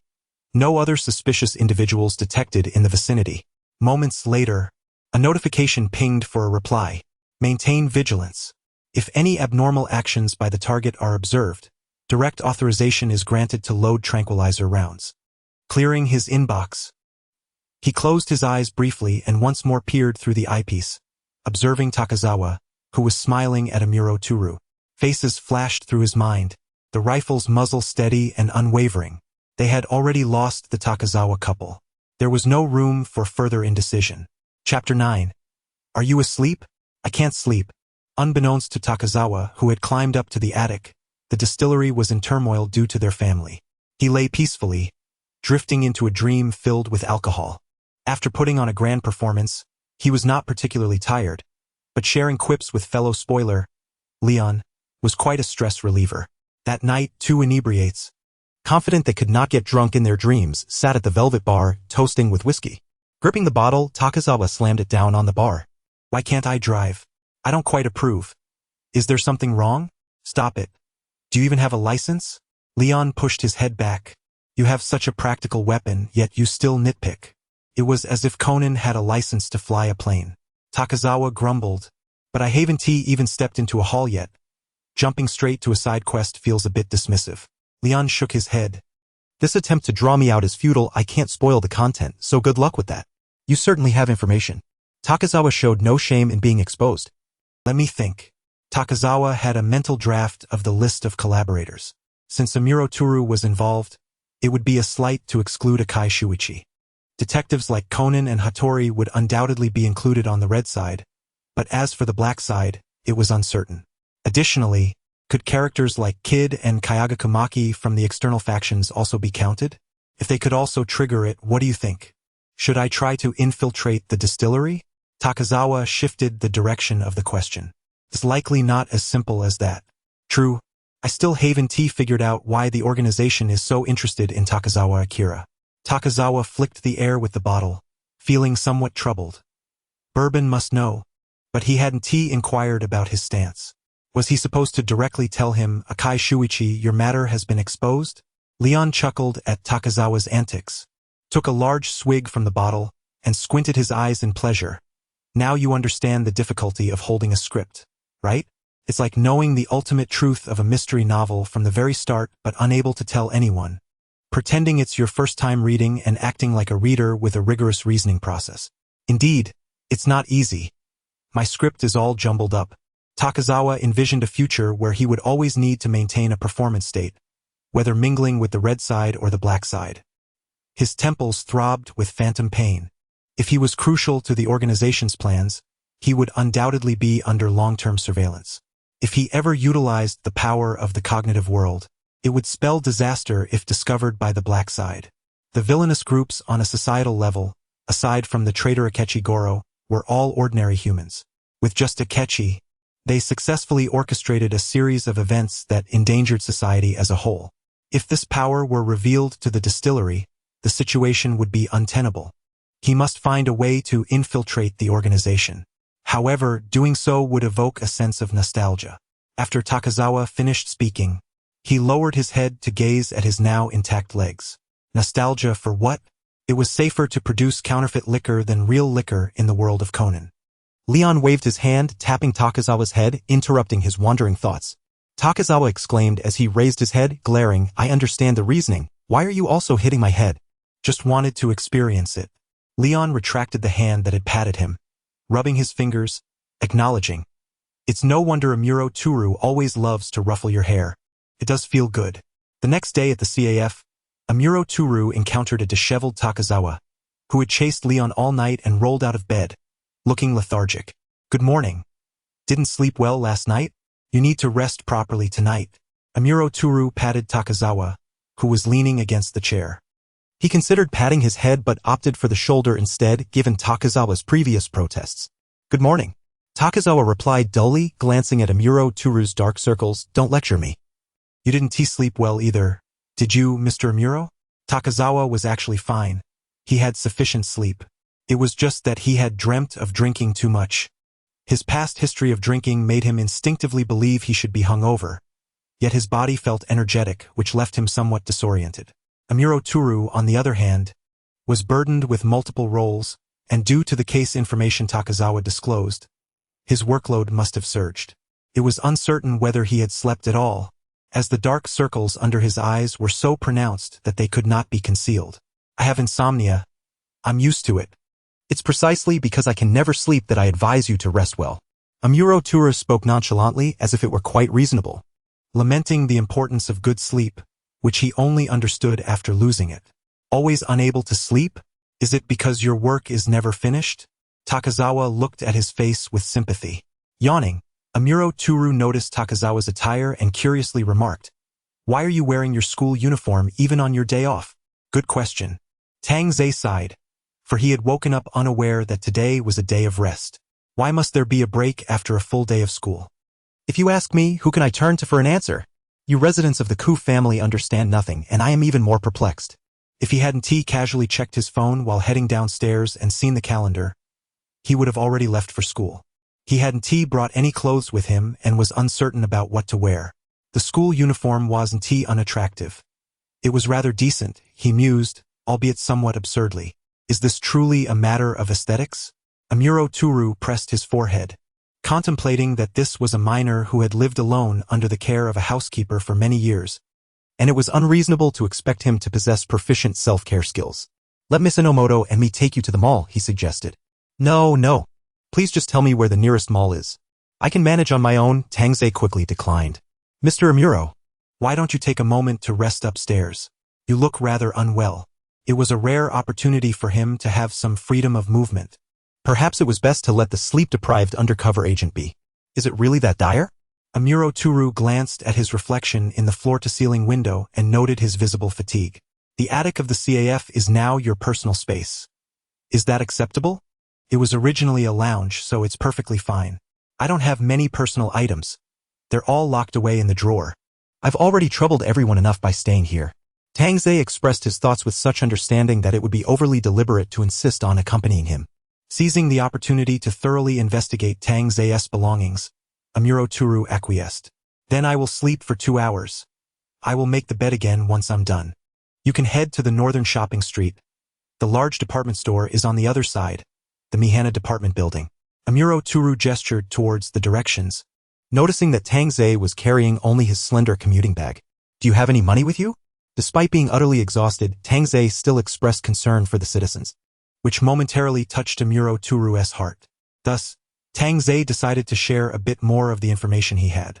No need to worry, I have a bank card left by my parents. They deposit my living expenses annually, and there's plenty left. It should suffice.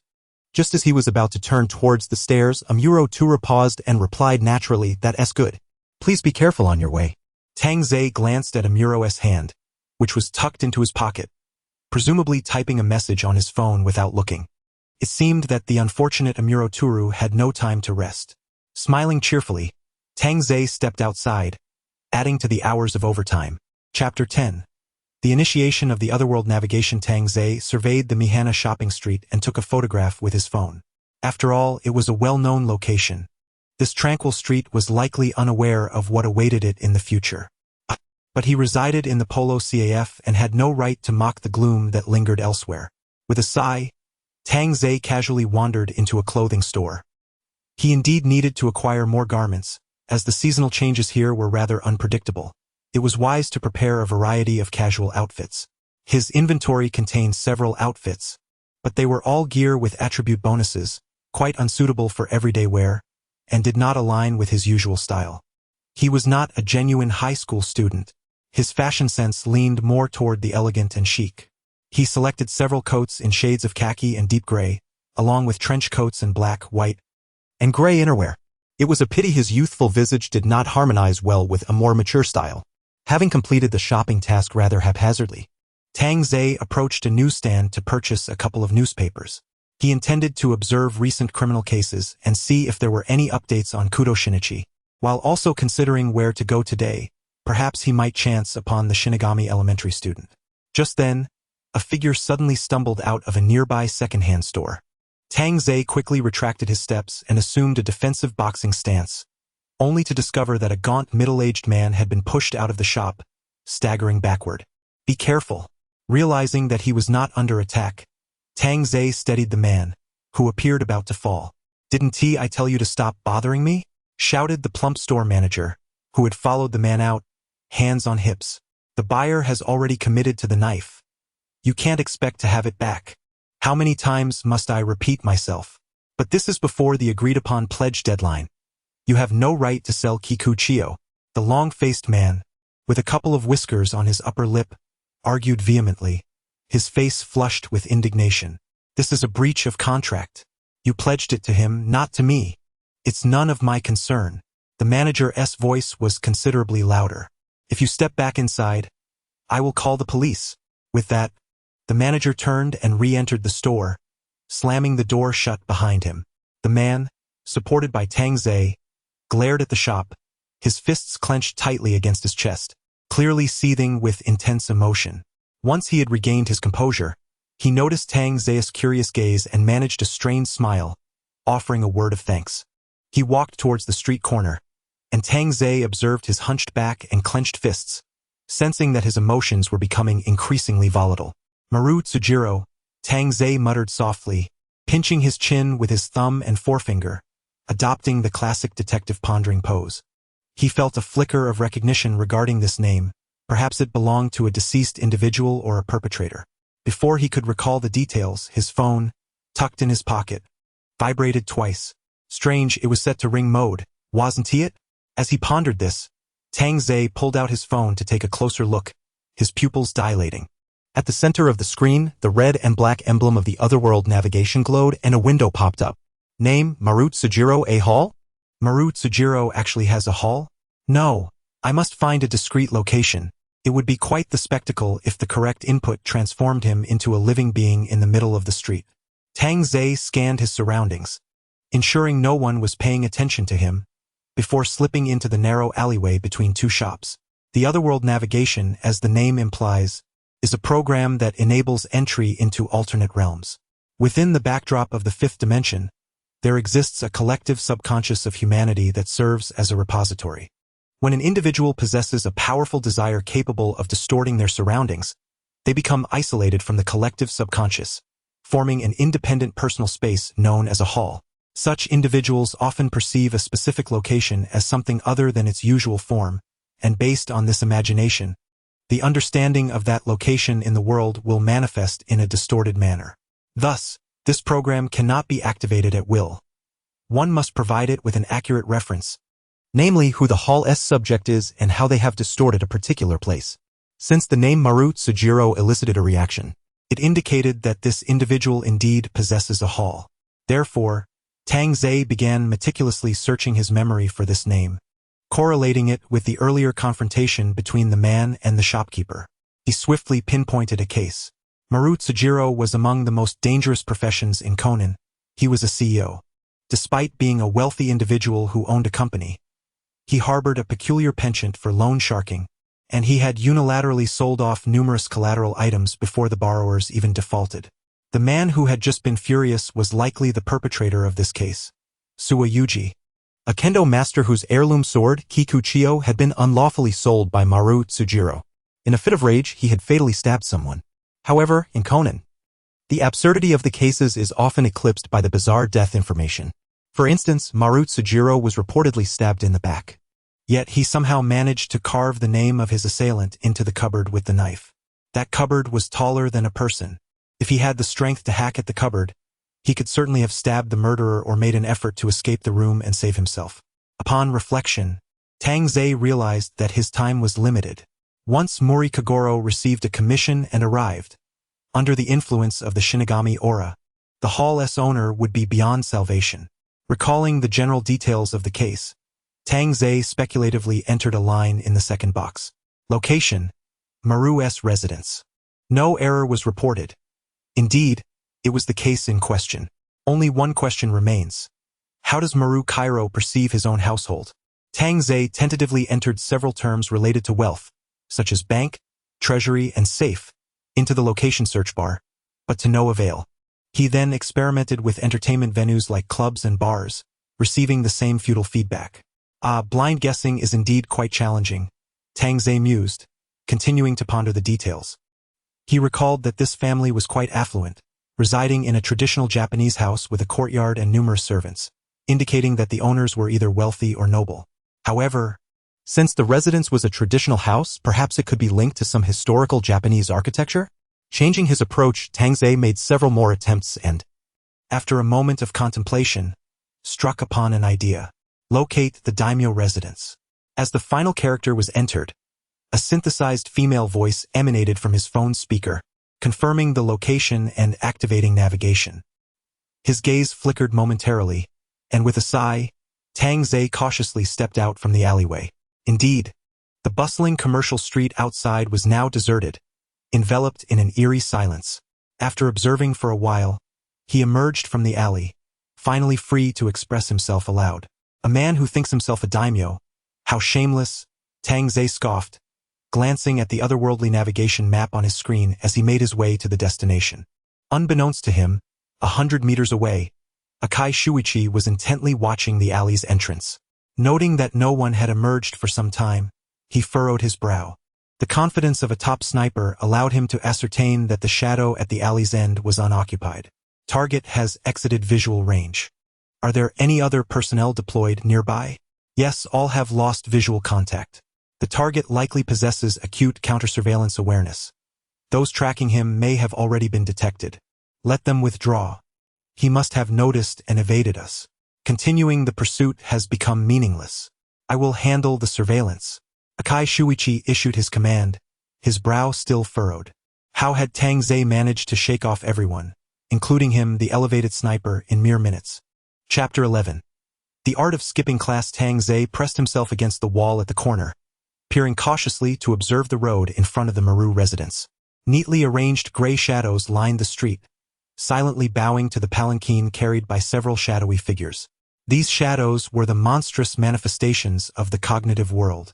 Ordinary shadows were drawn to the desires of the hall's subjects, reflecting certain cognitions and awareness.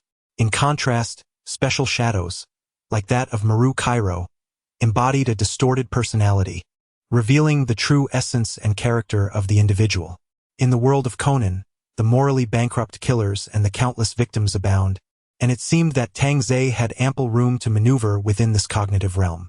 The kneeling shadows before him, alongside the samurai lifting the palanquin, were the representations of how Maru Cairo perceived others. The palanquin, adorned with exquisite gold lacquer, sparkled brilliantly. Evidently, in the eyes of this old man, he fancied himself as some grand lord, akin to a shogun. How unseemly in appearance yet grand in thought. Tang Ze shook his head, opting not to enter that street but rather to search along the outer street of the Maru estate for an opening. Maru Cairo's shadow was undoubtedly within that palanquin, but regrettably Tang Ze had yet to awaken his power, otherwise he might have considered a direct and forceful entry to conclude matters swiftly. Speaking of which, according to the original storyline, did he not need to find himself in a dire situation filled with emotion to awaken his abilities? As he pondered, he became increasingly cautious. The Maru estate, transformed into a grand residence, gleamed with ornate architecture. It wasn't until the patrolling samurai shadows, in pairs, circled around the side of the estate that Tang Ze found a suitable spot to scale the wall. As the previous group of samurai turned back, he stealthily approached the courtyard wall, grasped a tile and climbed up. Uncertain of how many guards were inside, Tang Ze refrained from leaping directly over the wall.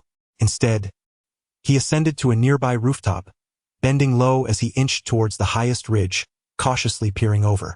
His prudence proved wise. The expansive view within the courtyard revealed minimal cover with shadows stationed at every door and archers positioned high, vigilantly guarding the premises. Had he boldly entered, he would have undoubtedly been captured on the spot. Why could such a small courtyard accommodate so many shadows?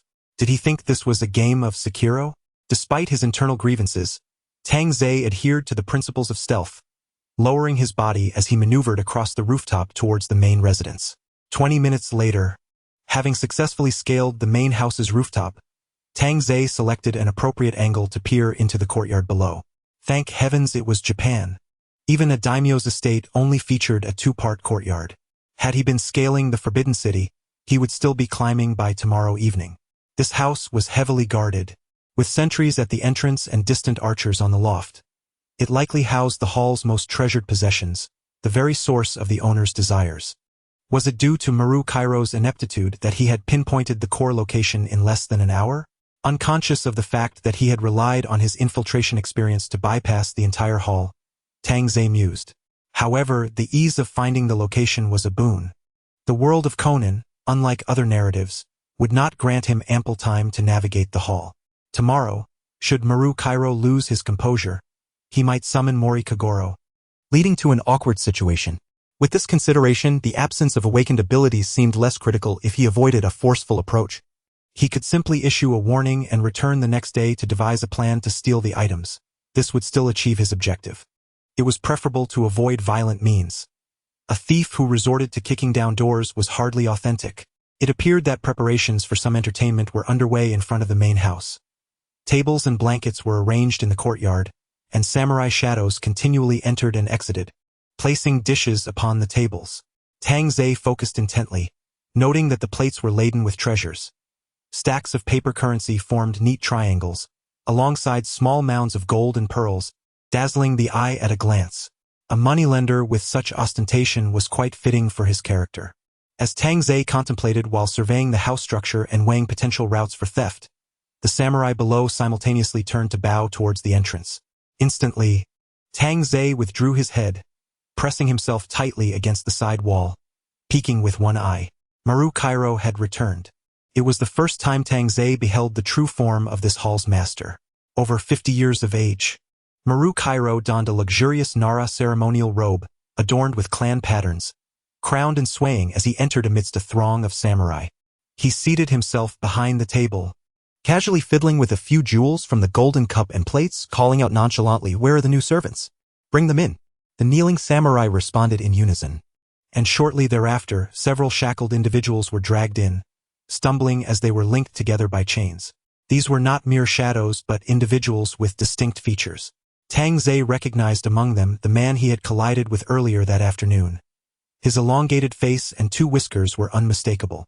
It appeared they were all debtors to Maru Cairo. These were not real people but cognitive manifestations birthed from the hall owner's perceptions resembling individuals from reality, reflecting the hall owner's thoughts towards them.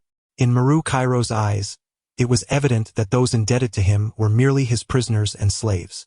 These individuals were forced to kneel before the table, while the samurai shadows stood beside the prostrate figures, awaiting Maru Cairo's inspection.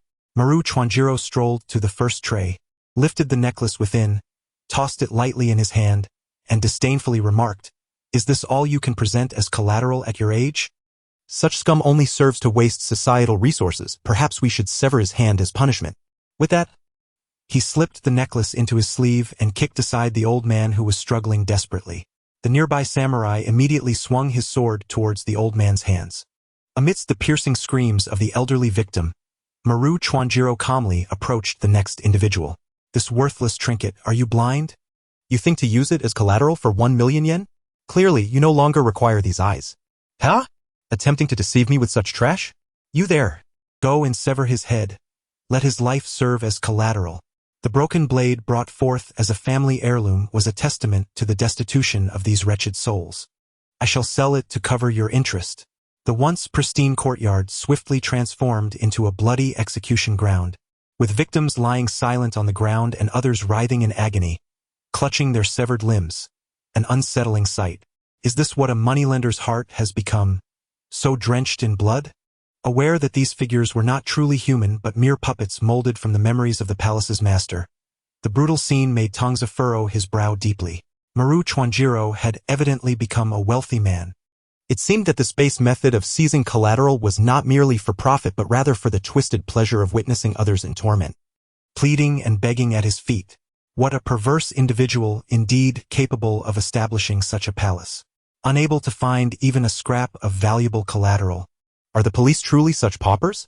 Another derogatory remark from Maru Chuanjiro reached Tang Ze's ears, causing his heart to clench as he turned to face the man before him. A tall figure in police uniform sat helplessly on the ground, shackles binding his hands, while a samurai shadow beside him held a young girl, tightly bound and struggling against her restraints. The man, pushed to the ground, could not rise, his right pant leg hanging empty. "Well, considering your daughter is quite lovely, I suppose I can reluctantly accept this." In Maru Chuanjiro's tone, it was clear that this man's collateral was the young girl, as he was already a worthless being incapable of standing. Let us take his other leg as well. Tang Ze felt a pulse throb at his temples, gripping the nearby tile tightly. Chapter 12. The Mask of Persona. Does it hurt? The cold muzzle of a gun pressed against his mangled wound. "I ask you, does it hurt?" That indelible voice echoed in the dim room. "Since you are already a worthless being, shall I relieve you of your other leg as well?" The metallic scent of blood filled the air, the moonlight casting a stark glow upon the crimson stains. Powerless to resist, he writhed like a fish out of water.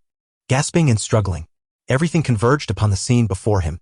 Tangza gritted his teeth, the pain and anger surging forth from the depths of his memory. The tile he clutched cracking under the strain.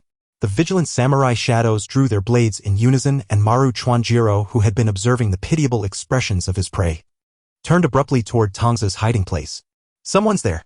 "Who?" Tangza rose to his feet. He had been crouched against one side of the rooftop, his back pressed against the wall for concealment. This movement exposed him entirely to the shadow's gaze. Yet, Tangza had no time to regard the tense atmosphere before him. His mind was flooded with those memories he desperately wished to forget. In that cramped room, the gunfire and the searing pain pierced through him, the blade sinking in again and again. Hunger, hypothermia, the incessant ticking of blood dripping onto the ground, louder and louder. And those sympathetic gazes at his bedside. Those unwilling to meet his eyes, silently repeating a single word, worthless. Thud. The sound of his heart pounding echoed in Tangza's ears. Have you truly forgotten those wounds? The future denied, the end imposed. Have you truly forgotten? The voices of children, the deep timbre of men, the clear tones of women, seemed to rise in unison, overlapping within Tangza's heart. The fate that has been orchestrated, the pride that has been shattered, the life that has been obliterated. Have you not suffered enough? Do you still wish to endure humiliation?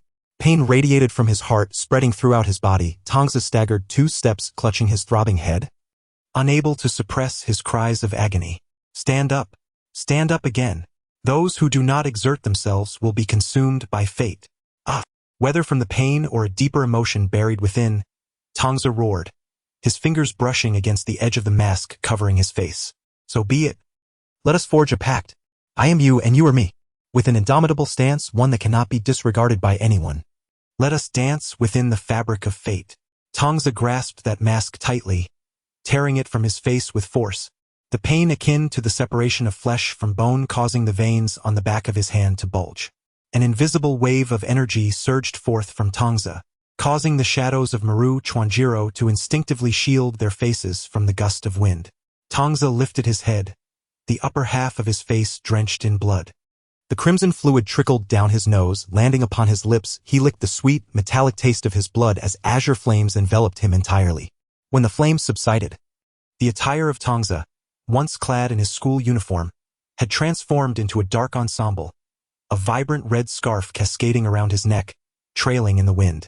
Behind him, a shadowy figure of a phantom thief rose in the flames, its skeletal mask visible beneath a black top hat, the leather attire billowing behind it like a grand cloak, its silhouette stark against the darkness, rendering the pale mask beneath the brim even more ghostly. Behind it, tendrils of inky mist swirled around more pure white masks. Fox faces, demon faces, the masks of joy and sorrow, eerily grotesque. Gradually regaining his composure, Tangza glanced back at his persona mask, his lips twitching. What a shame. Why is ours any so dashing? Yet his mask resembles something from the Cthulhu mythos. It looks terrible. Never mind, let us focus. The priority is to confront the palace. You truly are a perverse individual who delights in tormenting others for your own amusement, Mr. Maru. Tangza looked down upon the retreating Maru Chuanjiro, his expression one of disdain. If not for your fear of the law, you would undoubtedly seek to recreate the scene in reality, wouldn't you? What a repugnant creature. Who are you? Why are you in my estate? Maru Chuanjiro shouted angrily, his face contorted. Me? I am the one destined to send you to hell. Tangza opened his arms wide, the scarf billowing dramatically in the wind.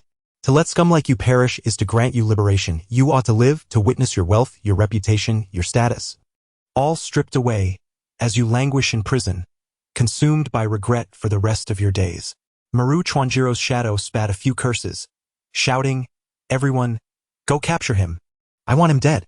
Where are the archers? Shoot him, shoot him. Tangza beamed a radiant smile and leaped backward. He vanished before the eyes of the shadows. Before the battle commenced, Tangza quietly grasped his phone, exiting the realm of cognition directly. Though his words were eloquent without a warning letter, his physical form in reality remained unprepared, and thus the treasure would not manifest. Therefore, even after defeating Maru Chuanjiro, it would not lead to immediate repentance. He would still need to undergo the necessary process. Familiar with the intricacies of the game, Tangza understood this well. However, that did not hinder him from delivering a few lines. The thrill of posturing and then fleeing was exhilarating. Just as he was about to strike a pose, Tong's expression froze as he looked down. What the hell? Why is he still in his phantom thief outfit? Moreover, he had also instantaneously teleported from the shopping district to the entrance of the Maru residence. Tang Zhe glanced around nervously, ensuring that no one had noticed this remarkable transformation before attempting to revert his attire. After concentrating on this thought, the black clothing he wore flickered and transformed back into the blue uniform of Titan High School. A wave of relief washed over him. It was a blessing to revert back. Had he failed to do so, he would have been forced to seek refuge to change clothes after emerging into the cognizant world, which would have been exceedingly undignified. Once he relaxed, a wave of fatigue and soreness enveloped him, causing him to sway slightly. This, he surmised, must be the toll of awakening the mask, a truly exhausting endeavor. With a sigh, he retrieved his phone and opened the navigation app, diligently noting down the address of Maru's residence before trudging back to the CAF. Along the way, Tang Zhe began to mentally organize the information regarding his persona mask. Unlike the protagonist's mask of Ars Eni Lupin, Tang Zhe's initial mask was that of the infamous thief, Kaijin Nijumensu, from Idagawa Rampo's novels. It was both surprising and unsurprising at the same time. Kaijin Nijumensu was a character inspired by the literary figure of Ars Eni Lupin, known for his mastery of disguise and deception, reputed to possess 20 different identities. He was famous for stealing artworks with remarkable skill and audacity, often sending advance notice to the owner before executing his heists. Does that sound familiar? Indeed, the character of Kid is essentially a fusion of Kaijin and Ars Eni. The nemesis of Kaijin was Akechi Koger, a classic detective character crafted by Idagawa, serving as the inspiration for Mori Koger, and the Akechi in this narrative is a direct representation of that character. Tang Zhe slapped his forehead, pondering the bizarre intertextuality of it all. Was there not a sense of predestination in this? Moreover, he found it hard to believe that Maru Tsujiro would arbitrarily create the persona of a limping policeman. As Tang Zhe was not easily swayed, he would not be moved by such a grotesque scene. And he was certain it was not mere coincidence that led to this portrayal. Chapter 13. The Phantom Thieves of the Heart. Feeling drowsy, Tang Zhe yawned before the mirror. He was utterly drained, yet still needed to return to the CF, where he would quietly hide away to cut newspapers and prepare the announcement letters, all while ensuring that Amuro Turu remained oblivious. Otherwise, the revelation would compromise his plans, and his venture would collapse before it even began. As the CAF closed, he watched Muro leave, a sense of gratification washing over him, knowing someone else was even more fatigued. The reflection in the mirror revealed a young man clad in a double-breasted tailcoat and knee-length shorts, his scarf defying gravity as it floated behind him, creating a strikingly beautiful image of seasonal disarray. The most absurd aspect, however, was the mask he wore. Was this truly a mask? Leaning closer to the mirror, he realized it resembled more of an eye patch. His upper face was obscured by a smooth, half-moon-shaped covering devoid of any eye holes. What a high-quality imitation! Though it did not obstruct his vision, from the outside, it appeared as if someone had blindfolded him. After examining the mask and the gently swaying scarf, Tang Zhe finally deactivated his phantom thief persona. In essence, he had acquired a new skin that allowed him to appear in the real world in his thief attire while concealing his distinctly recognizable eyes, effectively a new disguise. All was well, and he folded his hands across his chest, settling into slumber with an air of tranquility. Now, there remained but one task: to confront Leon in his dreams. While Tang Zhe frolicked in the realm of dreams, many others found themselves unable to sleep. Outside the Maru estate, residents whispered among themselves. Due to the poor temperament of the head of the Maru family, none dared approach to witness the spectacle. Yet the papers plastered on the estate's walls and littered across the streets were undeniably eye-catching. Soft murmurs resonated throughout the area. The despicable man of greed, Mr. Maru Tsujiro. A woman passing by leaned closer to the wall's paper. You torment the suffering with your wealth, trampling upon their dignity, reducing their treasures and hard work to mere dust. We are fully aware of your shameless deeds. A worker who picked up a card approached the text. Tomorrow we shall hold you accountable for all your crimes. The trembling servant held the card, reading aloud, Your twisted desires, we have accepted. Sincerely, the Phantom Thieves of the Heart. Bang! Maru Tsujiro slammed his fist on the table, splattering tea from his cup. Who did this? Despite being over 50 years old, his roar was filled with vigor. Tear down these trash. Destroy them all. I don't know, sir. The male servant bowed his head, unable to meet the furious red of his face. The walls are plastered with them, and the streets are littered. The entire district is covered in them. What of the surveillance? What of the security outside? The surveillance had only captured several children sticking papers on the door, claiming they had found them on the street. Maru Tsujiro's complexion darkened. Seizing 3 or 4 of the papers from the servant's hand, he crumpled them into a ball and hurled them at the servant. Useless fool. Get out there and clean this up at once. Yes. The servant dared not hesitate and swiftly exited. Maru Tsujiro huffed and panted, collapsing into his chair, glaring at the crumpled papers on the floor.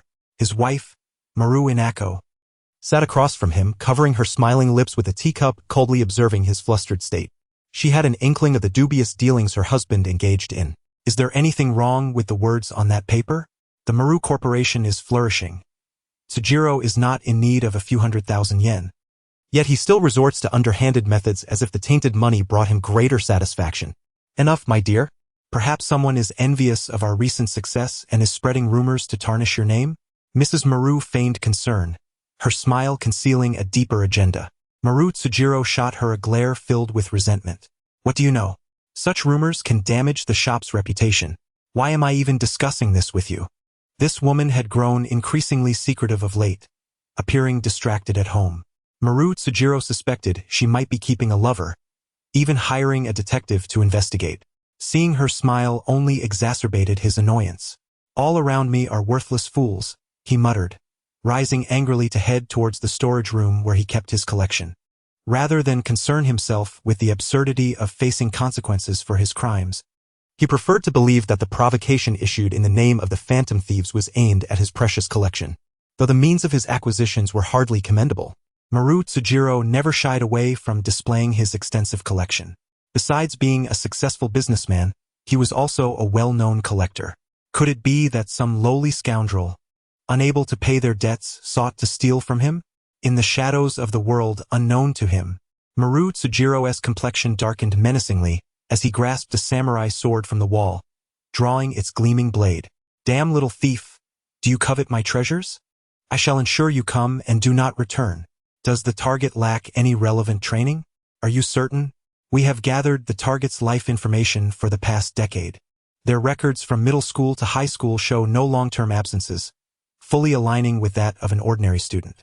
On the top floor of an apartment across from the CAF, Akai Shuichi listened to his colleagues on the phone, furrowing his brow. It was impossible for someone to evade all surveillance in such a brief period if they were merely an ordinary child. Before him lay several photographs, capturing the moment Tangze had been bumped into on the shopping street that afternoon. There were those who were astonished by Tangze's sudden turn, as well as those who raised their fists in a defensive stance, and finally the scene of him reaching out to support the other party. The captured photographs you have seen depict a subject instinctively responding with defensive maneuvers, coordinating swift movements of hands and feet, indicating a solid foundation in boxing or martial arts. If these images were shown to Toru Amuro, he would immediately feel an uncanny familiarity. Is this not indicative of Amuro's combat habits? There is no void in his middle school years, but what about before that? Kai Shuichi pondered and inquired. The target was merely 11 or 12 years old at that time. Let us not forget, he is the child of the Tangze couple. Akai Shuichi shifted his phone to the other side, retrieving a lighter to light a cigarette, casually placing the photograph in the ashtray to ignite it as well. At that age, the target had not yet distanced himself from them. A few seconds of silence hung on the line before a hesitant voice queried. Would the Tangze couple experiment on their own child? It is not an experiment, Akai Shuichi replied, inhaling smoke, leaning against the window to survey the pitch-black street across. The Tangze couple embarked on their research endeavors solely for Tangze Akira. If there is anything in this world that truly reflects the fruits of their labor, it must be Tangze Akira himself. Chapter 14. Sodium Illuminate. Good morning, Tangze-kun. Is that a new outfit you have purchased? Inomoto Azusa, wiping the bar counter, looked up to see Tangze descending the stairs dressed in an elegant British-style trench coat, smiling at him. Indeed, good morning, Inomoto-san. Having changed into a familiar and stylish casual outfit, Tangze felt splendid, greeting her while picking up a cloth to assist in cleaning the table. Tang Zei was diligently engrossed in his task, while Inomoto Azusa found it somewhat amusing. The attire of a 30-year-old man clad on a youthful face of 18 did not lend him an air of maturity. Rather, it accentuated his innocence. Perhaps his cherubic features led him to opt for a style that resonates more closely with adulthood? Inomoto Azusa adjusted her impression of Tang Zei, leaning towards the notion of him being an adorable child, and could not help but compliment him. "You have exquisite taste, Tang Zei-kun." Unbeknownst to Tang Zei, he cheerfully assisted in opening the shop door, hanging up the open sign. Naturally, he would not be attending school today, having transferred to Titan High School for 3 days. With 2 days off, Tang Zei wholeheartedly supported the holiday arrangements within the realm of detective work.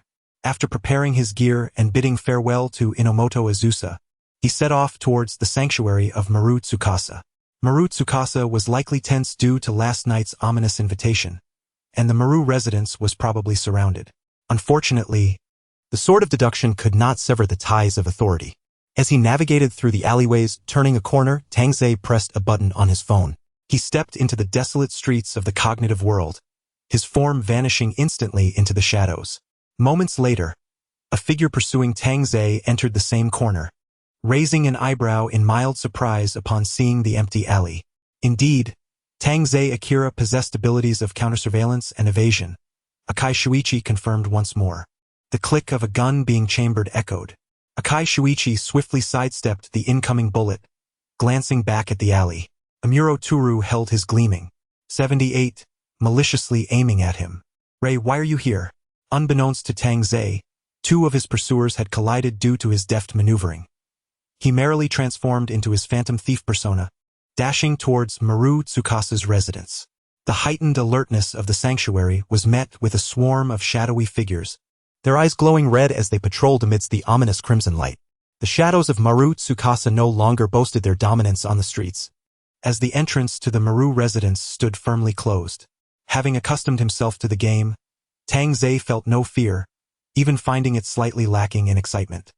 Given that the terrain of the sanctuary would not alter with the owner's vigilance, his infiltration route remained viable. Should he be discovered due to increased patrols? Then he would simply eliminate the shadows that had spotted him. As an experienced gamer, Tang Zei understood that as long as those who could see him were eliminated, the infiltration would remain intact. Scaling walls, traversing rooftops, leaping and sneaking, he executed seamlessly. It remained uncertain whether it was a result of his awakening, but this untrained adolescent body unleashed Tang Zei's full potential within the cognitive realm, graceful, agile, and brimming with strength. Even with the number of personnel in the courtyard having doubled since yesterday, the shadow searchlights cast a red glow over the yard, yet Tang Zei effortlessly navigated the rooftops, entering the inner courtyard. The main house, encircled by numerous warrior shadows, resembled a fortress ensnared in crimson mist. Maru Tsukasa donned the armor of a general, brandishing a samurai sword, glaring fiercely at the courtyard. What an atmosphere! It truly felt otherworldly. Tang Zei leaned over the eaves, gripping the mask on his face, and then leaped. While still in midair, the mask in his hand burst into flames, and a myriad of 20-faced manifestations rose behind him. Infiltration? What infiltration? Tang Zei glanced at the skill bar filled to the brim with 20 faces, offering a provocative smile to the roaring Maru Tsukasa. Do you understand the value of a third cycle? Of course, last night he had not only focused on pummeling Lion. He had meticulously compiled a comprehensive book filled with well-honed skills and had utilized his savings of 9 million yen to conduct a rapid synthesis. A skill list brimming with every conceivable attribute skill, the 20-faced manifestations were born. Come forth, scum. Tang Zei swung his hand, seizing a short blade to hold before him, eager to uncover the nature of this detritus. His disdainful tone instantly incensed Maru Tsukasa, who stepped forward, bellowing, "You little brat, I shall sever your hands, legs, and head, and display them before my door to teach you the consequences of provoking a powerful lord." Having finished this lengthy declaration, the armored Maru Tsukasa erupted, the black mud cracking and falling to the ground, revealing his true, distorted form. One after another, blades of various lengths, resembling ribs, encircled the suspended armor at the center. With a long katana standing upright behind it, embedded in the ground. More symbols of power and authority, such as gold seals and helmets, floated around this monstrous entity, akin to a web filled with prey. Oh, what a grotesque spider, it's quite repulsive. Tangze grimaced, adopting a stance of confrontation. As the 20-faced manifestations emitted raspy laughter, their dark tendrils spreading wide, lacking the imposing aura of a true villain. Engage. 20-faced manifestations. Huh? The meeting has been cancelled? Mori Kaguru checked the calendar, bewildered. Didn't Mr. Maru say he was only free to meet today? I sincerely apologize, Mr. Mori, came the secretary's rueful voice through the receiver. After dinner last night, Mr. Maru's residence received numerous threatening letters. Mr. Maru is quite anxious today and has declined all meeting requests. Threatening letters? Mori Kaguru's demeanor shifted from mild discontent to seriousness. Has he received personal threats? Ah well, that is somewhat ambiguous, the secretary hesitated. Some believe it to be a prank, while others suspect it's a smokescreen devised by competitors. Can you provide me with further details? Mori Kagura straightened, sensing the case's implications. Threatening letters were no trivial matter. The uproar caused by the letters was not insignificant. After a moment's contemplation, the secretary decided not to withhold any longer. Are you able to receive a fax? I can send you the threatening letters. We would be immensely grateful if you could help us identify the troublemaker. Upon hearing the term threatening letters, Conan perked up, quietly inching closer to Mori Kaguru's desk, straining to hear their conversation. Mori Kaguro, in a foul mood, gave Conan a sharp rap on the forehead as the fax machine began to whir and spit out paper. What is this? A notice? Mori Kaguro furrowed his brow as he gazed at the fax, its sentences evidently crafted from jumbled newspaper clippings. Conan, the persistent phantom thief, peered at the ominous missive alongside him and read aloud its conclusion. What a declaration of juvenile angst this letter is. The corners of Conan's mouth twitched, yet he instinctively noted the peculiar signature. Chapter 15. A sudden calamity gasping for breath. Tang Zhe straightened his posture and wiped the blood from his cheek with a wince. The eerie cries of the monstrous spider dissipated, leaving behind scattered blades, while the disheveled Maru Taro lay on the ground, pleading for mercy. Step aside, you tasteless scum. Tang Zhe nudged the limp figure aside with his foot and proceeded toward the house behind him. No, please don't take it. Maru Taro's shadow clutched at Tang Zhe's ankle, weeping as he begged. You can take anything, treasure, gold. Just don't take that. Tang Zhe crouched down, a smile gracing his lips as he tapped Maru Taro's cheek with a mud-stained dagger. This expression, this anguish. Do you feel the sins you impose upon others? He taunted. Keep crying, and do so loudly. With that, he kicked Maru Taro's hand away and entered the main house amidst the sound of the latter's sobs. Inside, a finely crafted wardrobe made of superior wood caught Tang Zhe's attention, prompting a subtle expression of recognition. Let me guess, he mused. This is the very cabinet from the manga where Maru Taro inscribed death notices. It could be considered a mutual pursuit of sorts, he thought with amusement. Reaching up to the top of the wardrobe, he retrieved a radiant object, a folding fan adorned with gold leaf, its handle exquisitely crafted from mother of pearl, bearing a resplendent character for Maru. Flipping it over revealed a scene of a warrior brandishing a sword against a demon. Fascinating. Tang Zhe pondered over the artwork, feeling a pang of bittersweet nostalgia. A collector of treasures depicting the slaying of demons had ironically become akin to one himself had Tang Zhe not intervened. Maru Taro might have truly met his demise at the hands of a warrior. Folding the fan, he pressed it against Maru Taro's forehead. Remember the pain of having such a treasure stolen from you, he instructed, observing the tear-soaked visage of Maru Taro. Reflect on your actions, Mr. Maru. The aged Maru Taro stared at the fan in Tang Zhe's hand, sighing as he knelt and lowered his head. As the shadow dissipated into a beam of light, Tang Zhe tucked the fan into his waistband and dashed forward, narrowly avoiding the collapsing doors and windows behind him. With the master of the hall stripped of his twisted desires, the very edifice was destined to crumble. A bit wounded, Tang Zhe mused whether healing magic would suffice. As he raced away from the Maru residence, he reflected on his solo venture. It was prudent to have a means of transportation within the cognitive realm. You fight like a dashing hero, but your escape is quite the spectacle. Having concluded an adventurous escapade, Tang Zhe returned to Polo CAF just shy of lunchtime. His experiments confirmed that healing skills could indeed restore physical conditions, albeit limited to the cognitive realm. If he didn't replenish his health before exiting, he would bear his injuries with him. Even upon re-entering the cognitive realm for healing, wounds could not be directly eradicated. Fortunately, his physical injuries were minor, with only a thin cut gracing his face, unlikely to raise suspicions. He buttoned his shirt to the top to conceal the bruises on his chest before pushing open the CF door. Upon entry, he spotted Amuro Turu, his expression stoic as he washed dishes. Though his features displayed no overt emotion, the clattering of the plates echoed with an air of menace. "Amuro-san?" Tang Zei whispered. "That plate is already clean." Amuro Turu snapped back to reality, glancing at the gleaming dish in his hand before clicking his tongue and placing it on the rack. "Are you in a bad mood? What happened?" Tang Zei took a seat at the bar.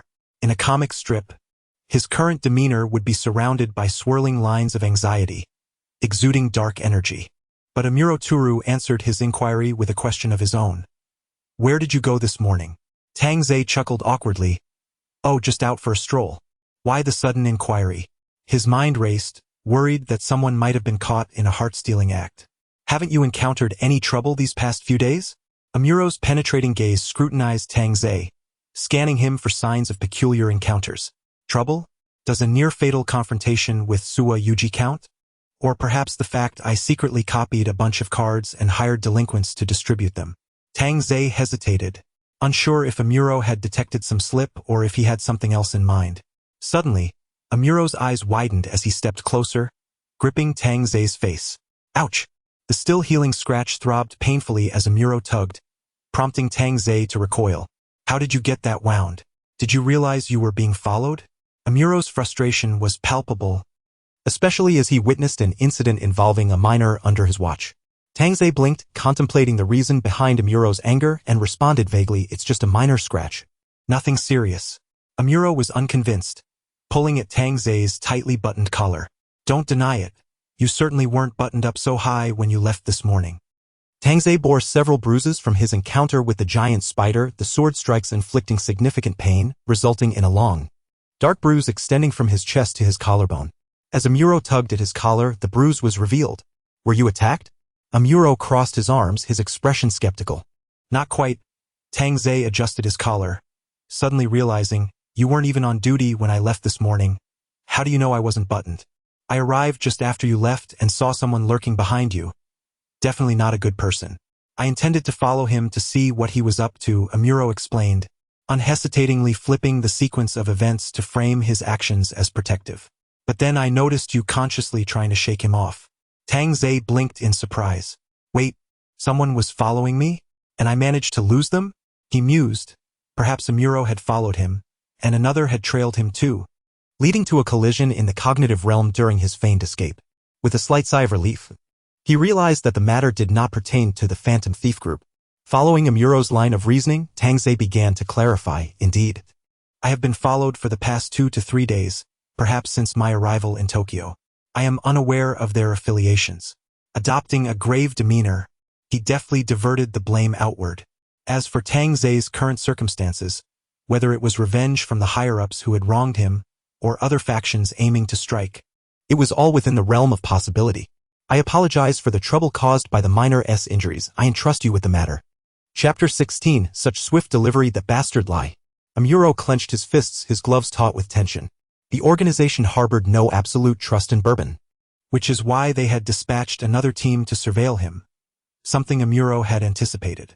Yet, he never expected that this team would be led by Black Barley Whiskey, and that they would resort to violent means against Tang Zei. Hatred surged within him, intertwined with concern for Tang Zei's predicament. In order to confront a particular high school student, the organization has dispatched 2 members with code names, indicating the extraordinary significance of the information he possesses. "Why didn't you inform me?" Amuro Turu admonished Tuzawa with a stern expression, questioning whether he deemed him incapable of managing such troubles. Of course. It was due to the exceptional tracking skills of those around him that he had failed to notice anything amiss." Unable to retort, Tuzawa lowered his head with a contrite expression. "I apologize for causing you concern. It won't happen again." Amuro Turu sighed, shifting his approach to persuade him. "Your case is quite serious. If things escalate, everyone involved will face repercussions." You must be cautious about your safety. Understood. I'm sorry for taking matters into my own hands, Tozawa replied, still maintaining a meek demeanor. Seeing him like this, Amuro Toru found it difficult to utter harsh words, shaking his head as he turned to the kitchen counter. I hope you genuinely understand now. What would you like for lunch? I could make you some sandwiches. Seeing that Amuro Toru had finally moved past the issue, Tozawa eagerly supported him. 2 adhesive bandages were tossed onto the counter in front of him. Apply this to your face. Even small wounds can leave scars. Knowing that he should have been gentler, Tozawa refrained from voicing his protest. The CAF fell silent, the only sound being the sizzling of the frying pan in Amuro Toru's hands. The television broadcasted the midday news. Turning to watch, Tozawa hoped to glean any updates on recent murders. With the once sleeping Morikagaru now active, he needed to stay informed to avoid missing opportunities related to key figures. Traffic accidents, a famous singer's demise, violent incidents, and murder cases flashed by in rapid succession, leaving Tozawa somewhat dazed. The security in Tokyo resembles that of Gotham, he mused. Just as he was contemplating this, the next news segment broke in.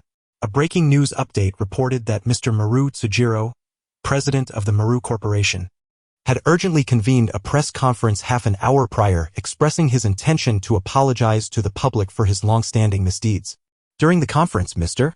Maru disclosed evidence of the corporation's involvement in illegal financial lending, admitting to the prolonged exploitation through collateral loans and violent collections, illegally seizing numerous antiques.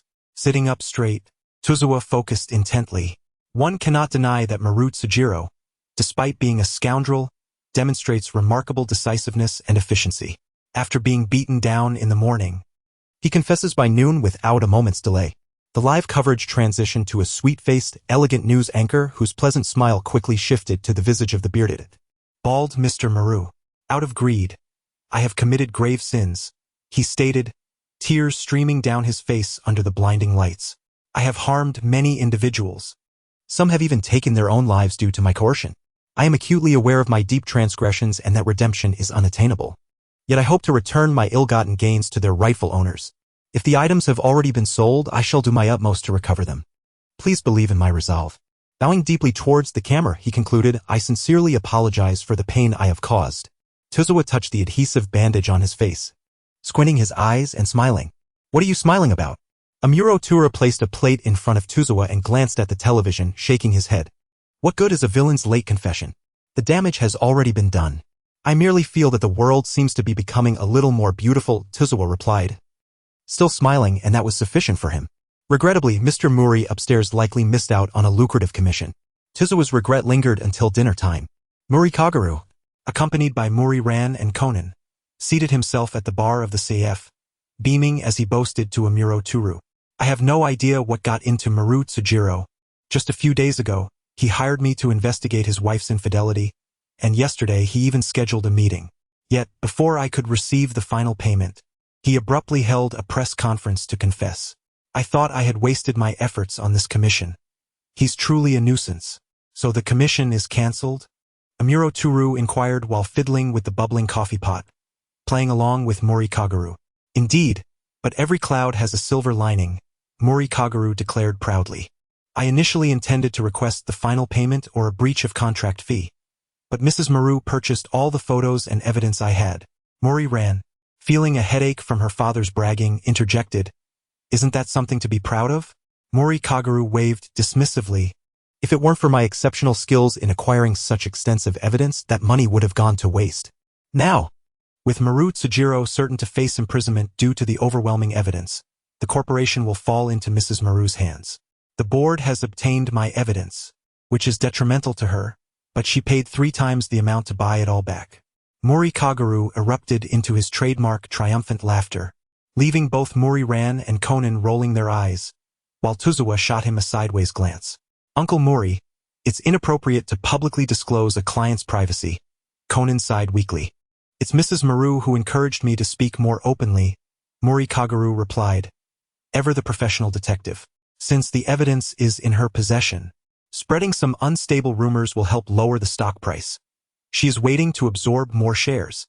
Muri-ran, with a complex expression, thought of Maru Tsujiro and the alluring Mrs. Maru, and remarked, Is this what adult marriage is like? That's how the wealthy operate. Who cares? Morikagaru waved his hand. Amuro, bring us 3 plates of seafood pasta.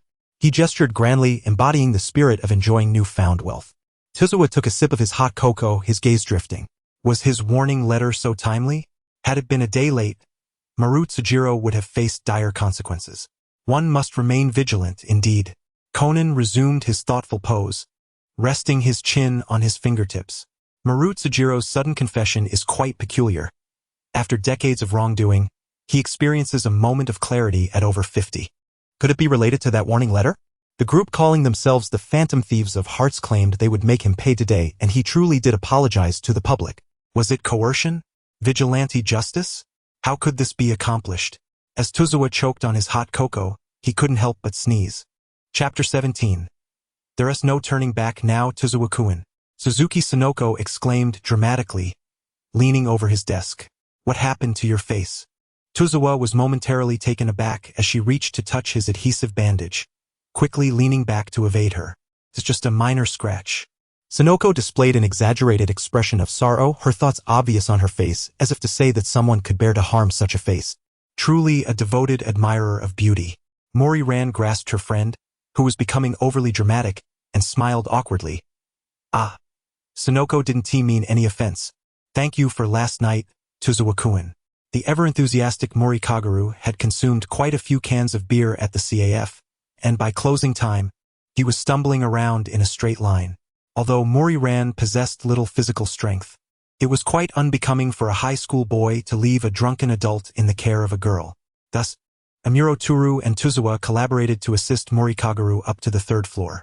After Amuro Turu departed for the day, Tozawa remained behind to help Mori Ran prepare hot water and hangover tea. His motivation wasn't solely to gain favor. He had simply become adept at this routine due to his own history of long-term drinking, executing the actions with fluid precision. Before Mori Ran and Conan could react, Morikagaru was comfortably settled on the sofa. Now, Tozawa's reputation in Mori Ran's eyes had risen from that of a good-natured classmate to that of a gentle and kind neighbor. A trivial matter. Mr. Mori, how are you this morning? Thank you for the hangover tea. My father is quite refreshed. That's wonderful. I'm glad to be of assistance. The two exchanged smiles, enveloped in a warm and friendly atmosphere. Suzuki Sonoko leaned in, filled with a sense of urgency, turning her head from side to side. What are you two discussing? After just 2 days apart, you've grown so familiar. That's unfair. Ran? Your detective has only been away for a few days. Stay devoted. Mori Ran's smile faltered. Don't mention that reasoning fanatic. He called to say he had to leave due to a troublesome case, and I don't know when he'll be back. Detective? Tang Zei tilted his head in curiosity, asking, who are you talking about? It's Kudo Shinichi, of course. He often makes the news, so you must have seen him. Suzuki Sonoko casually patted Ran's shoulder. He's Ran's childhood friend. He was also a student in our class, but he vanished before you transferred here, so you never had a chance to meet him. He is a renowned detective. Mr. Mori is also a detective, ISNTE? Tang Zei pondered the character dynamics, currently fitting the mold of a melancholic youth yearning for justice, and adopted the brooding expression he had previously shown to Amuro Turu. How delightful! Let us not discuss that reasoning fanatic any longer, Ran. How about we visit the art museum together after school? Suzuki Sonoko, wishing to steer the conversation away from Kudo Shinichi and sensing Tang Zei's mood had dampened, quickly changed the subject. There have been rumors lately that strange incidents have occurred at the Mihu Art Museum. The Mihu Art Museum? They are currently holding a medieval art exhibition, right? I wanted to go see it. I heard there are many masterpieces and new collections, but my father absolutely refused to accompany me. Ran recalled her father, Kagoro Mori, and felt a surge of frustration. Suzuki Sonoko snapped her fingers. Yes, that's the exhibition. There are night patrols who claim to have seen medieval armor walking around at midnight. Oh, is this strange incident of a supernatural nature? Mori Ran hesitated, a bit frightened. Don't you find it fascinating? It perfectly aligns with the mysterious aura of the medieval era. You want to visit the museum as well, so let us go together. Suzuki Sonoko, her intentions laid bare, turned to Tang Zei. How about you join us? Tang Zei, you haven't had the chance to explore Mihu Town yet. Have you? Your map of Yin Kingdom is a bit lacking. Tangze, having seen through Suzuki Sonoko's intentions, naturally did not refuse. Sure. But since Mori-san needs to pick up Conan from school, why not invite him along? Today marks the beginning of the little elementary school student's year-long journey. And as a quasi-parent, Mori-ran wouldn't let the first-day student return home alone. That little rascal fine. If I don't pick up Conan, my best friend might abandon the plan. If it turns into just her and Tangze visiting the exhibition, the nature of the outing would change. And there's a chance she might decline. Adding another little troublemaker to the mix, sighed Suzuki Sonoko. After school, they went to pick up Conan from Titan Elementary, where Tangze encountered the legendary group of young detectives, receiving a displeased sidelong glance from Conan. A handsome new transfer student has moved in downstairs, and he now has just as much proximity to Mori-ran as Kudo Shinichi did, triggering Conan's rivalry radar. Tangze, uninterested in the jealousy of this little East Asian prince, responded with a warm smile. Such is the plight of a man who cannot revert. Seeing a handsome boy around his childhood friend makes him quite anxious. After the mention of the art museum, Tangze rifled through his memory for impressions related to the cases during the short time that followed. He discreetly took out his phone, attempting to input the names of the murderer and the victim, only to regretfully find that none triggered navigation. Indeed, aside from explosive cases, nearly all cases in the world of Conan revolve around interpersonal relationships, leading to murder. While the probability of the victim being at fault far exceeds that of the murderer, like the death of Maru Tsunejiru, which Tangze had just interrupted, many cases stem from personal grievances rather than twisted character traits. The heart thief merely seeks to advance the plot and uncover the truth, not to destroy humanity's compassion. Here we are, the Mihu Art Museum. Suzuki Sonoko's call snapped Tangze back to reality, indicating that the moving armor was part of the recently showcased medieval art exhibition. Sister Sonoko, we are here to view the exhibition, not to explore a haunted house. It's inappropriate to shout about supernatural legends at the entrance, Conan remarked, his mouth twitching. Suzuki Sonoko waved her hand dismissively. What does it matter? We're not entering without tickets. With that, she naturally took hold of Tangze's arm, pulling him into the queue with her. Tangze gazed up at the banner of the Medieval Art Museum, enveloped in a somber aura, as he entered this future crime scene with a heavy heart. Chapter 18. Is this blessing still too small? Tangze, devoid of artistic sensibilities throughout his life, was akin to an insulator in an art museum. He let Suzuki Sonoko lead him, following closely behind the engrossed Mori-ran, silently wearing a smile of understanding as he began to zone out. Mori-ran walked ahead, constantly marveling at the paintings and artworks, her eyes sparkling with genuine appreciation. Tangze contemplated gifting her the fan that he had pilfered from Maru Tsunejiru. When treasures from the realm of Hall return to reality, they do not affect the actual existing items, though their forms may change.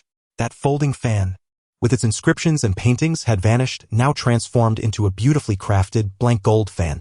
This item is not suitable for display as it might incite suspicion. Tangze had no interest in selling it. If he didn't use it as a gift, it would merely gather dust in his inventory. The three high school students had clearly defined roles. Mori-ran admired the exhibits, Tangze idly passed the time, while Suzuki Sonoko kept an eye on Tangze, leaving Conan to yawn in boredom. He simply picked up the promotional guide included with the ticket, reading about the exhibition, which was divided into 4 themed halls: Sky, Ocean, Earth, and Hell. Sister Sonoko, Conan raised his hand, pointing to the thumbnail under the title of the Hell exhibition. Is this the armor you mentioned? Upon raising the paper, he glanced down and noticed a regrettable message at the page's edge. We regret to inform everyone that Mihu Art Museum will officially close next month. Thank you for your support over the years. Ah, the Hell exhibition sounds like a truly atmospheric place. Suzuki Sonoko bent down to take a closer look, her eyes lighting up as she immediately tugged at Mori-ran, saying, Ran, let us go to this hall first, and we can continue exploring afterward, all right? Her purpose in coming to the museum was to create an atmosphere that would compel Tangze to accompany her through a haunted house. This effect is akin to dragging a romantic interest to watch a horror movie, allowing for close interaction. Mori-ran, recognizing the eager glint in Sonoko's eyes and glancing at the somewhat bewildered Tangze, understood that her friend likely had some clever trick up her sleeve. Fully aware of Sonoko's character, Mori-ran could only indulge her. The four of them followed the directional signs through the corridor to the adjacent hall. Tang Zhe, who had not yet abandoned the thought of interrupting the case, felt a sense of foreboding as he observed everyone heading toward the Hell exhibition hall. His plan was to wait until the characters from the comic had made their appearances, then to follow the deceased or the murderer. Psychologically, he could not be hindered, so he opted for a physical obstruction instead. Perhaps due to the substitution of Kagoro Mori with himself and Sonoko Suzuki, the situation took an unexpected turn. The individuals related to the case, who were supposed to appear in succession, did not show up. It seemed that salvation was indeed beyond reach. That contemptuous capitalist of art had likely already been hung on the streetlight, no, rather mounted on the wall. The corridor at the end was dimly lit, and the entrance to the Hell exhibition was cloaked in darkness. This evoked the legend of the walking armor in Maiko Rant's mind, causing her to feel a bit apprehensive, and she instinctively reached out to grasp Conan's hand. As soon as her small hand gripped his, the previously alert Conan blushed instantly, rendered speechless. The lack of light, was it a malfunction, or was the hellish theme intentionally darkened? Sonoko Suzuki seemed relatively composed, yet she seized the opportunity to pull Tangza's entire arm over to hug tightly. "It's so dark," she exclaimed. Tangza, caught off guard, silently shook his head, but out of pity for the forthcoming scene, he made no effort to withdraw his hand. "Let us pretend for a moment. Soon we will truly be terrified." Wow, what an enormous piece of artwork. The light filtering through the corridor allowed Maiko Rant to vaguely discern the arrangement in the hall. Upon turning her head, she noticed a colossal oil painting on the wall. Leaning closer to the exhibit description beneath the painting, she read "The Divine Retribution." Standing in the center of the frame, Tangza looked up at the artwork, which depicted a demon impaled on a rock by a long sword, while the knight who slew the demon bowed his head deeply. Trudging through a mire of blood, a truly oppressive scene, reminiscent of hell itself. After speaking, Tangza inhaled sharply, his ears catching the rhythmic sound of dripping water. He braced himself and turned to look behind him.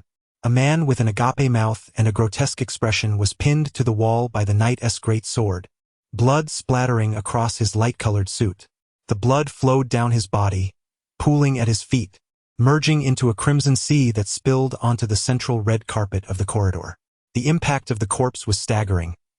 Even Tangza, prepared for the worst, was momentarily taken aback.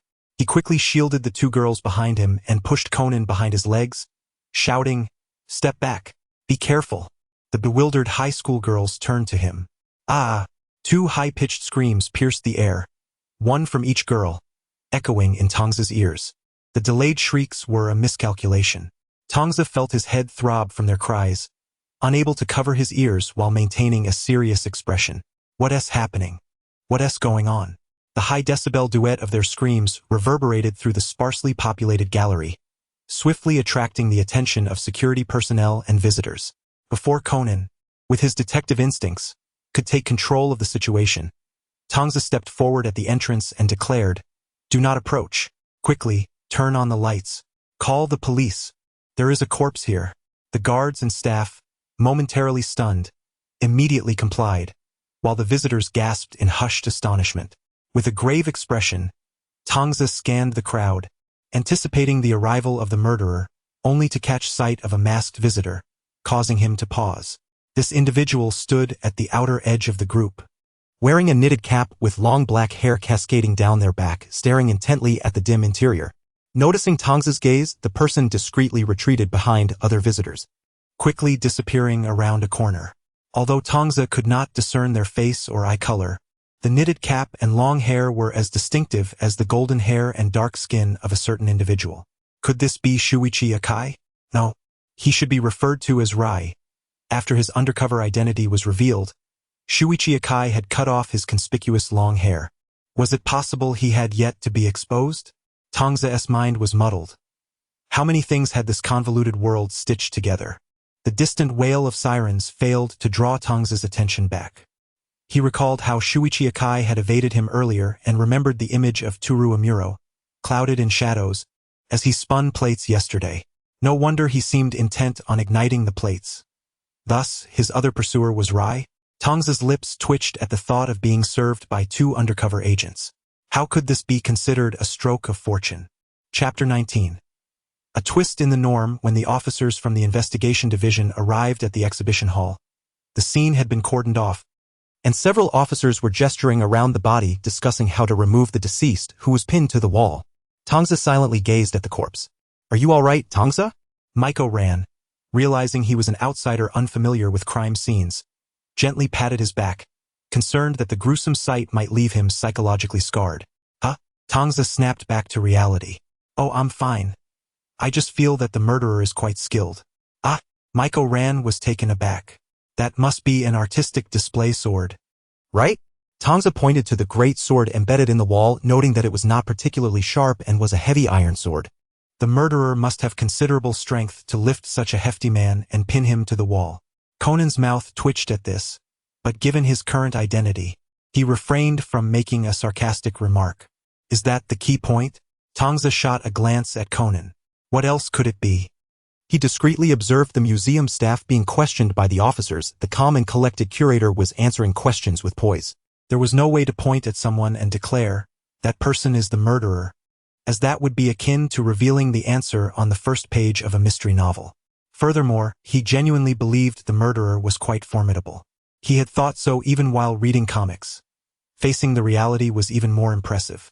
The elderly gentleman with a bushy beard, capable of wielding an iron sword, had indeed managed to lift a living person single-handedly while clad in armor and then pin them to the wall.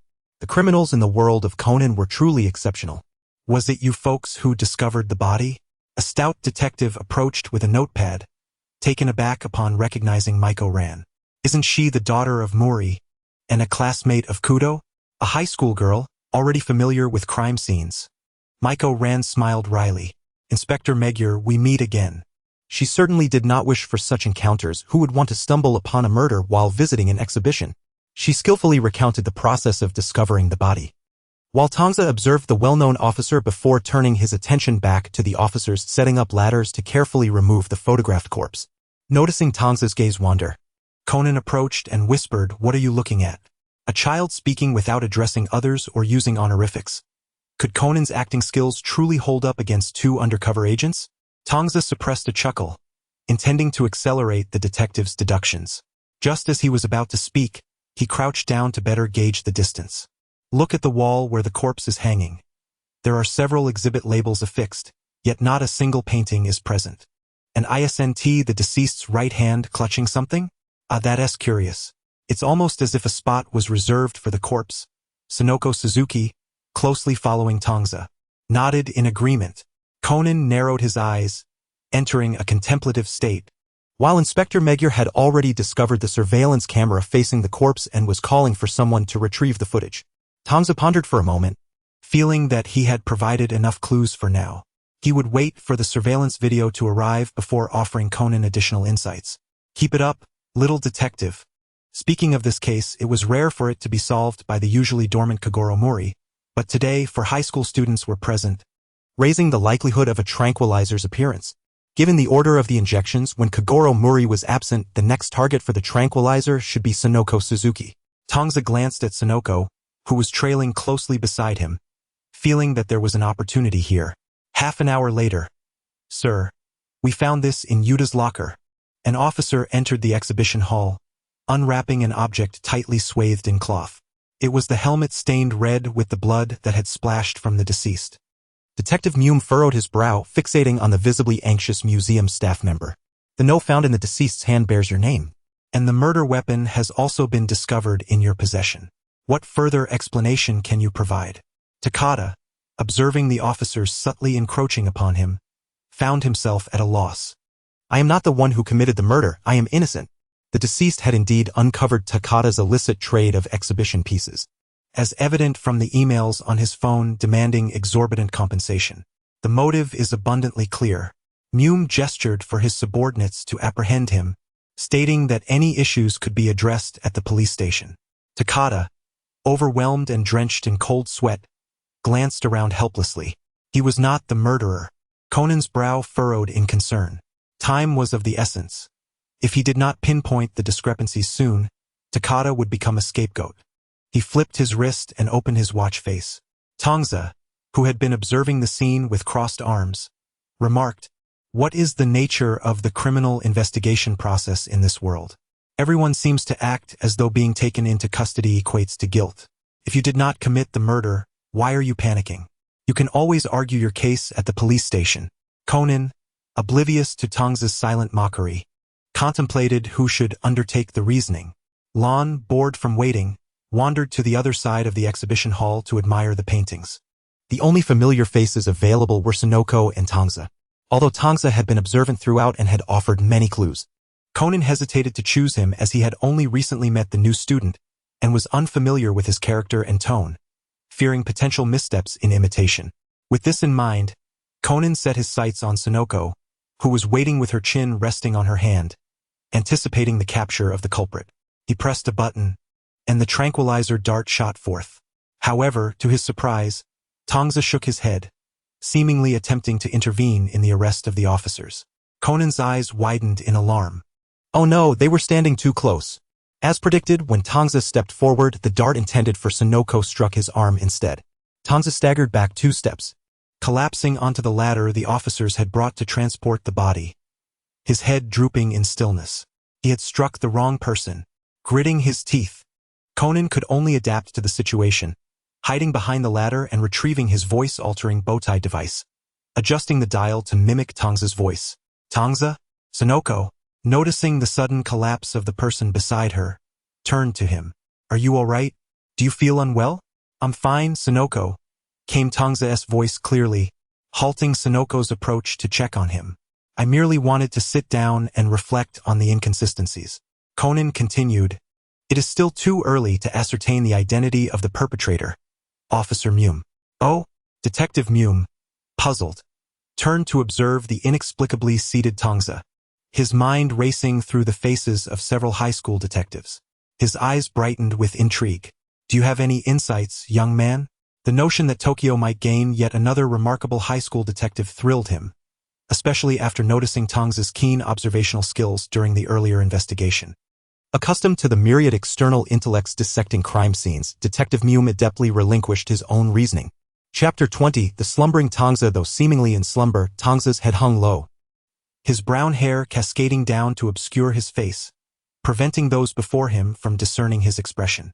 Sonoko, noticing the commotion, excitedly whispered to Ran, Is he perhaps imitating your father, the sleeping Kagoro Mori? Just look at Tongza. He embodies the aura of a slumbering hero. Ran swiftly restrained Sonoko's hand as she attempted to capture a photograph, managing to quell the exuberance of her enthusiastic friend. Concealed behind Tongza, Conan began outlining the case's inconsistencies. The murderer had deliberately chosen to replicate the scene depicted in the painting Divine Retribution, committing the act in front of it while rearranging adjacent exhibits beforehand. Moreover, the surveillance footage revealed the assailant donned the exhibited armor, reinforcing the belief that he was familiar with the museum, likely one of its staff members. Yet, if the murderer was indeed so acquainted with the scene, why would they choose to act within the camera's view? Working there, they had ample opportunities to strike in blind spots or temporarily obscure the corresponding cameras. Detective Mume stroked his chin, attempting an explanation. Perhaps the murderer believed that donning armor rendered them impervious to detection? I propose, Conan interjected, that this was an intentional act to solidify the notion that the paper clutched by the deceased was indeed his suicide note. This footage was deliberately left behind by the perpetrator. Officer Mume, please examine this note closely. Are there not numerous peculiar scratches on Takada's handwriting? Detective Mume, following Conan's lead, picked up the evidence bag for inspection, nodding in agreement. Indeed, the writing bears many horizontal scratches. Could it be? Yes. This may very well be the genuine handwriting of the deceased. He was not writing his name, he was attempting to strike it out. Detective Mume produced another evidence bag, scrutinizing the ballpoint pen within. However, this pen we discovered matches the thickness and color of the writing. Though a comparative analysis has yet to be conducted, it is initially determined that this pen is indeed the one responsible for the writing. That may be true, but it is not the same pen the deceased last grasped. The one he picked up was incapable of writing. Conan peeked out to assess the positions of those present before retreating to continue. When I found the pen, its ink cartridge was retracted. It is highly unlikely the deceased would have deliberately retracted it before discarding it. Moreover, during the surveillance, The murderer did not interact with the pen. Following that, it was only we who entered, and the museum staff were convened only after the police arrived. This indicates the murderer swapped the pen on the ground only after the police's arrival, implying that the non-functional pen remains with him. Conan stretched out his small hand between the ladder rungs, attempting to grasp Tongza's right hand, directing it toward the elderly curator, Director Aoki. Yet he found only air. Conan froze, startled. He lifted his head, realizing that the seemingly slumbering Tongza was now upright, supporting himself against the ladder's side. How could he awaken so swiftly? This was disastrous. Instinctively, Conan vacated the ladder, retreating behind a display case. If Tongza stood up, he would be exposed, hiding behind him. Yet, Tongza did not voice any inquiries or display confusion. Instead, he approached Director Aoki directly. He reached out, drawing a pen identical to the evidence from the pocket of Aoki's suit through the handkerchief, without time to retract the ink cartridge. The murderer must have been in a hurry, likely unable to clean the pen thoroughly. Tongza smoothly continued Conan's deduction. Might I discover the fingerprints of the deceased's employer on this pen? All eyes turned toward Director Aoki, astonishment etched on their faces, except for Conan, whose shock was directed at Tongza. You are entirely correct, my boy, Director Aoki replied, leaning on his cane, his expression a blend of melancholy and relief. The officers who had surrounded Takada now turned their attention to him as Detective Mume, furrowing his brow, accepted the pen handed by Tongza. He made a mark in his notebook. Just as Tongza had reasoned, nothing appeared. The note was not the deceased's suicide letter but rather a pre-written setup implicating Takada. Pray tell, where were you at the time of the incident? Do you have an alibi? Though he posed the question, Detective Mume subtly signaled for his subordinates to prepare the handcuffs. I was clad in this knight's armor, standing here, awaiting the appointment with the deceased. With the scheme laid bare, Director Aoki offered no defense. He merely clasped his hands behind his back, gazing at the immense painting of divine retribution, awaiting the moment to pierce this demon just as depicted in the artwork. In order to accomplish this creation, I dedicated considerable time to practice, meticulously considering the route, camera angles, and the potential reactions of my employer. Thus, the rumors surrounding the armored figure's movements were merely indications of your murderous rehearsals. Inspector Muguru was struck with enlightenment. Although he had mentally prepared himself, witnessing the murderer standing there, recounting events like beans spilling from a bamboo tube, left Tongza utterly perplexed. Surely, the killers in your realm of deduction exhibit a rather excessive adherence to martial ethics. Nevertheless, the scene must be engaged, and Tongza, supportive, inquired whether the individual intended to close the art museum to convert it into a restaurant. Was the choice to frame Wadada due to his clandestine dealings in the sale of exhibits, showing utter disrespect for art? Indeed, from the day this museum was inaugurated, I have been its curator. Each exhibit is akin to my own child, and I cannot endure their mistreatment. Director Oki surveyed his surroundings with a nostalgic, fervent gaze. Alas, you are not a righteous knight slaying demons, you are merely a vile murderer, and you have been apprehended. Inspector Muguru furrowed his brow and gestured, prompting two officers to approach and handcuff Director Oki. The knight, who slays demons, is himself tainted by blood, mired in the muck. Such is the essence of divine retribution. Director Oki offered no resistance but met Tongza's calm gaze, acknowledging that all his plans would fall into the eyes of children, and this was the punishment he deserved. Tongza understood that the elderly man referred to the case being solved through his collaboration with Conan. Regrettably, aside from himself and Conan, it was likely that no one would notice this nuance. Reflecting on this, Tongza glanced back at Conan, who was frozen in the corner, unsure where to place his limbs. Conan's cold sweat was nearly more abundant than Watada's, who was falsely accused. It seemed that Tongza, like him, had already identified the murderer as Director Oki. The step he took forward when he was stabbed must have been to indicate the truth. Had he known, there would have been no need for the tranquilizer. It was a disaster if Tongza were to disclose the earlier situation. Ran would surely. But Tongza merely cast a glance at the immobile Conan and approached Inspector Muguru, inquiring about the case's intricate method of murder, the shocking scene, and its connection to recent supernatural rumors, which would undoubtedly draw extensive media coverage. He implored, "Could you please omit my name and refrain from revealing it to the reporters?" "Why?" Inspector Muguru displayed astonishment, addressing him as Tongza. "Right? Young Tongza, your reasoning is splendid. Once this case makes headlines, everyone shall admire your talent. You are well suited for the role of a detective, and we should formally thank you for your assistance to the police. The absence of Kudo was conspicuous. Having finally acquired a new external brain, this newcomer seemed inclined to flee, and Muguru felt compelled to intervene. Tongza, with a troubled expression, leaned closer to Inspector Muguru's ear and whispered a few words. Inspector Muguru's expression shifted through a range of emotions, first confusion, then shock, looking Tongza up and down several times before compassionately patting his shoulder. I understand very well. I will respect your wishes and instruct everyone not to disclose your name. Despite the imminent exposure of his identity, Conan could not suppress his curiosity regarding Tongza's clandestine conversation with Inspector Muguru. However, upon witnessing Tongza squinting and approaching him step by step, Conan, unable to indulge his curiosity, instinctively retreated until he found himself pressed against the wall like a frog pinned to an autopsy table, feeling as if he were about to be skewered like a recently deceased individual. Chapter 21. The Art of Disrobing the Blade. Tongza bent down, meeting the gaze of the sweating elementary school student at eye level. He thought to himself that Conan's current state was rather amusing. Mouth agape and eyes wide, he resembled a hamster paralyzed by fear.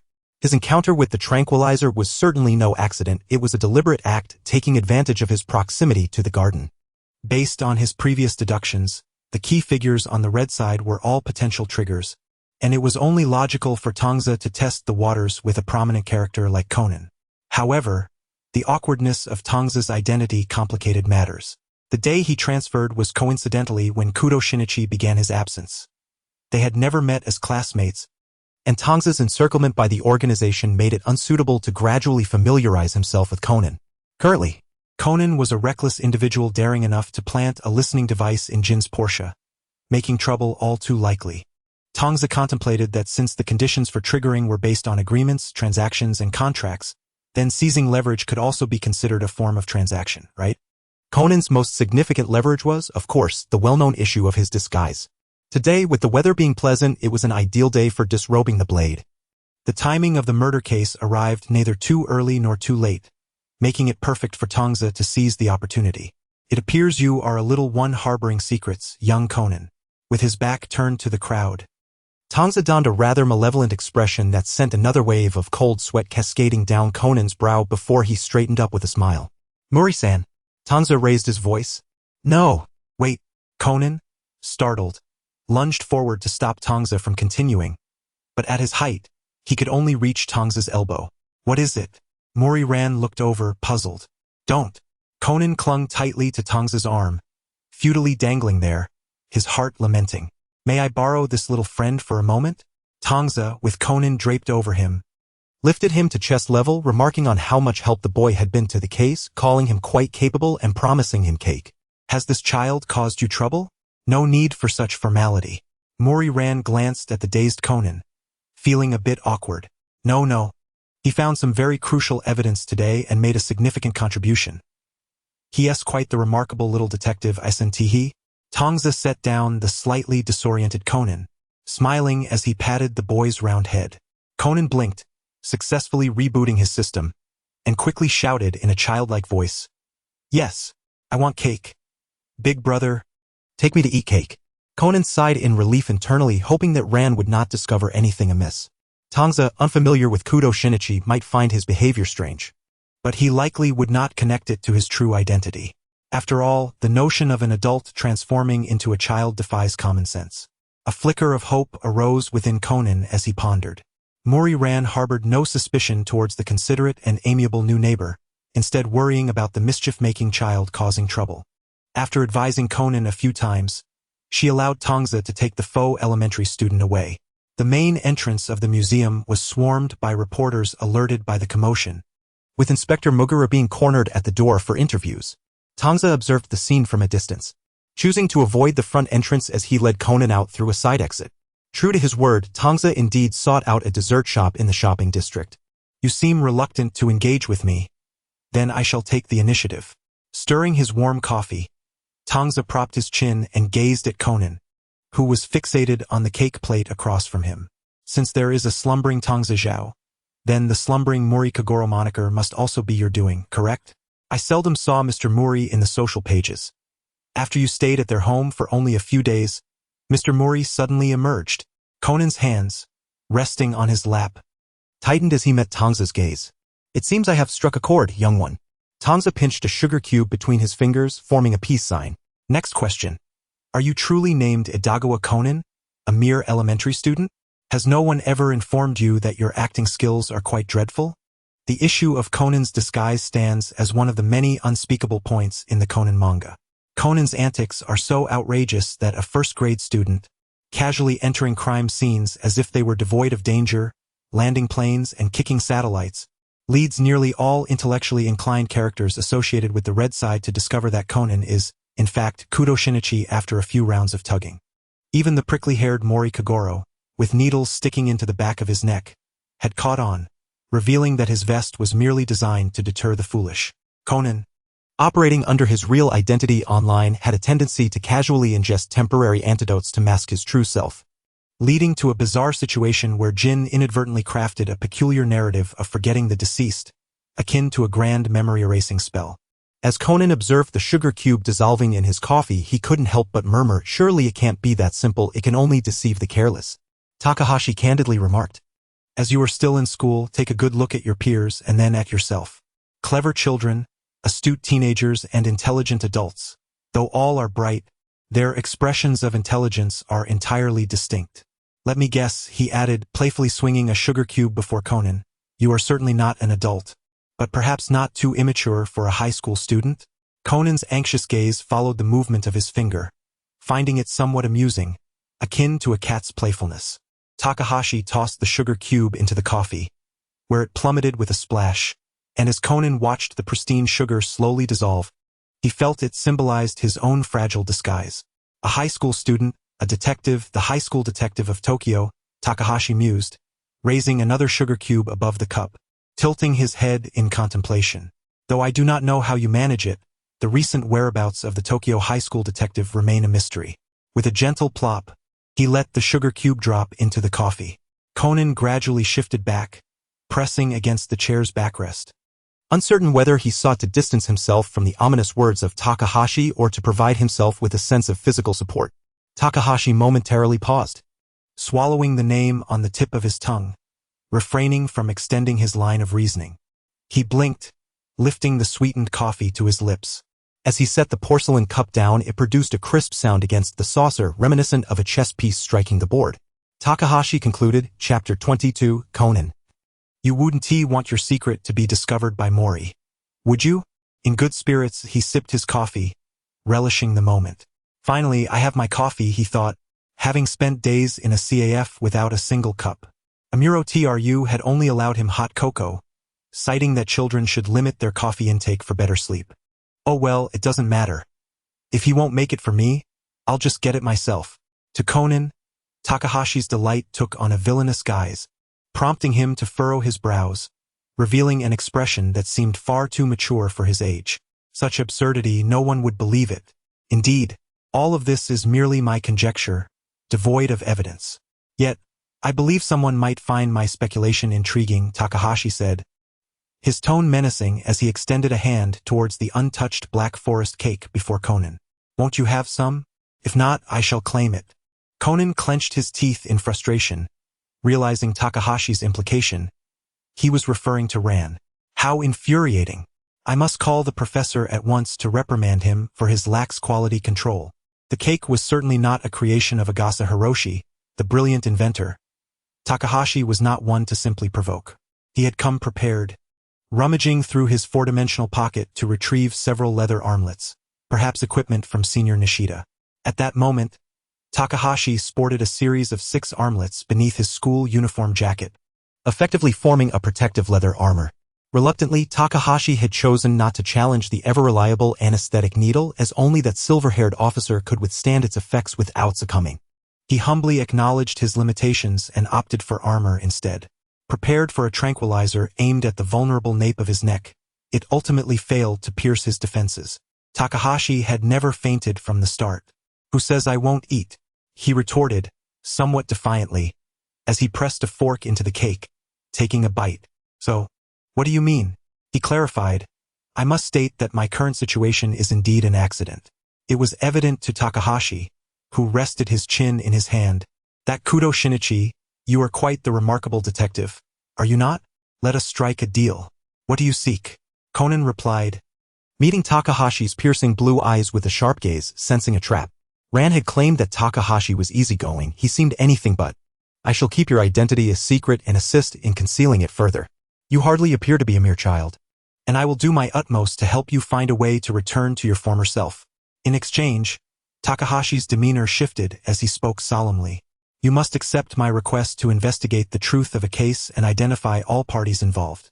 With his mouth filled with soft cake, Conan's cheeks bulged as he pondered the tempting offer, swallowing before asking in a muffled voice, what case? Take your time. If you wish, I can always order you another serving, Takahashi remarked, nudging the juice towards him and indicating himself. It is my case. Conan's eyes widened in surprise, finally grasping Takahashi's hidden meaning. Takahashi produced a document from his bag, sliding it across the table towards Conan. I will compile all the information I possess for you. For me, this has become a dead end. Yet perhaps your insight as Kudo Shinichi can uncover a breakthrough to prove my innocence. Conan examined the document, revealing Takahashi's protective observation disposition. Ah, Ran mentioned you were from Kyoto, he noted, surprised that Takahashi's speech bore no accent, making it easy to forget he was from Kansai. You did not transfer here, you came to serve a suspended sentence. Takahashi nodded, adopting a melancholic expression. I am a convicted felon of a violent crime. Conan furrowed his brow reflexively. Takahashi's demeanor might have been slightly sinister and cunning, yet he hardly seemed capable of committing a violent offense. On the contrary, he appeared timid in front of certain individuals, such as the CAF server, Amuro Tru. This suggested that his fear might not stem from Amuro, but rather from the juvenile offender supervisor. Everything was coming together. The pieces clicked into place for Conan as he grasped the implications, reaching for the disposition again to read through it thoroughly. It was indeed peculiar. The document lacked even a brief description of the case's nature, nor did it bear the signature of the prosecuting attorney. I have been falsely accused, yet I am powerless to act. The entire case was handled in Kyoto, and without the approval of the reviewing officials, I cannot leave Tokyo. Ironically, I do not even know the name of the accuser, rendering me unable to overturn the verdict. Takahashi retrieved the document back into his bag, gazing intently at Conan. But you, the savior of the Japanese police, must have a way, right? Conan's expression remained stern, his sharp gaze fixed on Takahashi. Are you suggesting that the police, even the prosecutor, are involved? Thus, I have no one to trust. Takahashi's demeanor darkened, his voice softening as he lamented. I am a victim of this irredeemable system, and I can only hope that someone outside the system can save me. You just mentioned helping me maintain my cover. Conan averted his gaze, not wanting Takahashi to see the worry etched on his face. Takahashi was correct. His acting skills were lacking, unable to conceal his emotions. Upon reflection, having an ally living below him might not be such a burden after all. A powerless elementary school student would indeed be a hassle. Takahashi had evidently lost faith in the legal system, pushed to the brink of desperation. The detective, in pursuit of justice, could not simply stand by and watch someone like him fall into despair. Will you accept my commission? Tang Zhe momentarily retracted his impending descent into a darkly vengeful state, his demeanor shifting as if illuminated by a renewed spark in his eyes, much like a comic panel capturing a moment of clarity. He then gestured for a slice of chiffon cake. Conan, playfully biting his fork, feigned dissatisfaction, exclaiming that it was excessively sweet. Tang Zhe chuckled, extending his hand toward the young detective. Then it's settled. I am you and you are me. In this, you shall gain a new covenant. What is a covenant? It is to shatter shackles in pursuit of wings of freedom. I, born under the mask of death, am blessed by the winds of fortune. To soar towards the conclusion, may I offer my assistance. Wait, what does the tarot card of death truly signify? Tang Zhe's hand trembled. Unfortunately, Leon paid no heed to his astonishment as the interface shattered before him with a resounding crack. Edo River Conan, Kudo Shinichi, Arcana, Death 1. Though my body may be diminutive, my intellect remains acutely sharp. The omniscient detective, the truth is forever singular. Apologies for the tardiness of this introduction. You inquire about the protagonist?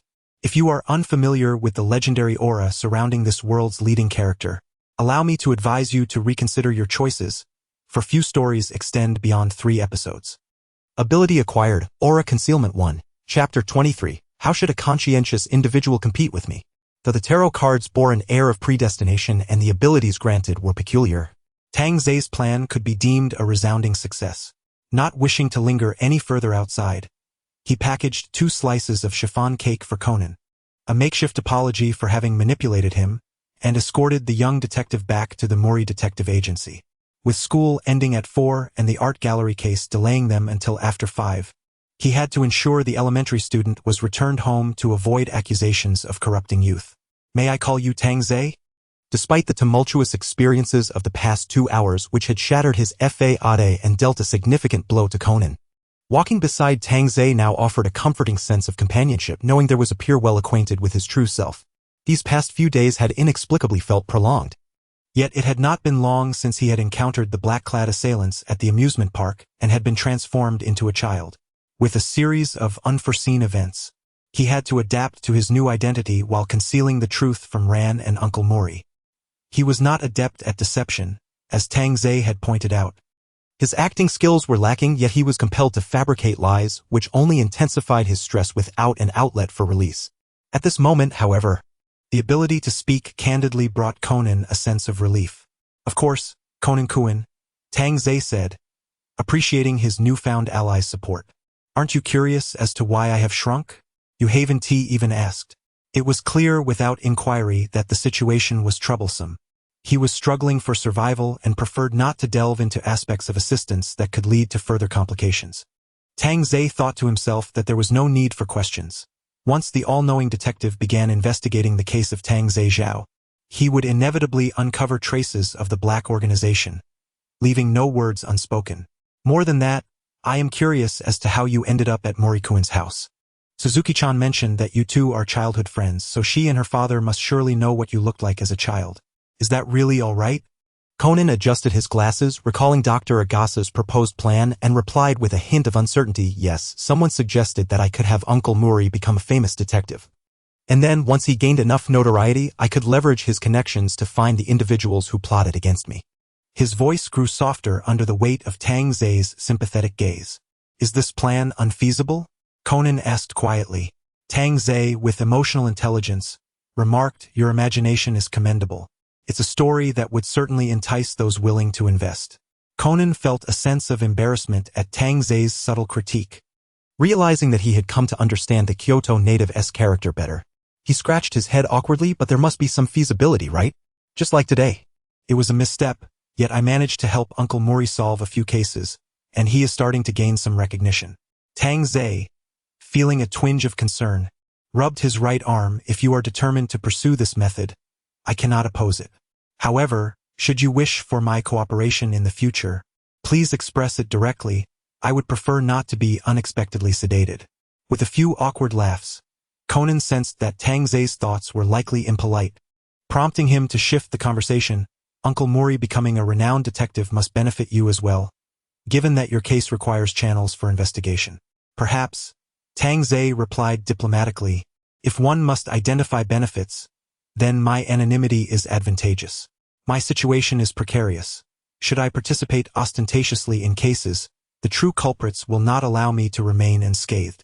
High visibility poses a significant risk for me, and as a juvenile offender, should that fact be revealed, the media would pursue me relentlessly. Conan recalled the earlier scene at the art gallery, where Tang Zai had approached Officer Magyar, hoping he would refrain from publicizing certain details, and nodded in understanding. The setting sun cast a fiery glow upon the clouds, and the twilight's radiant light enveloped them, evoking memories of when Conan had been led to Rant's home by her hand. What emotions had he felt then?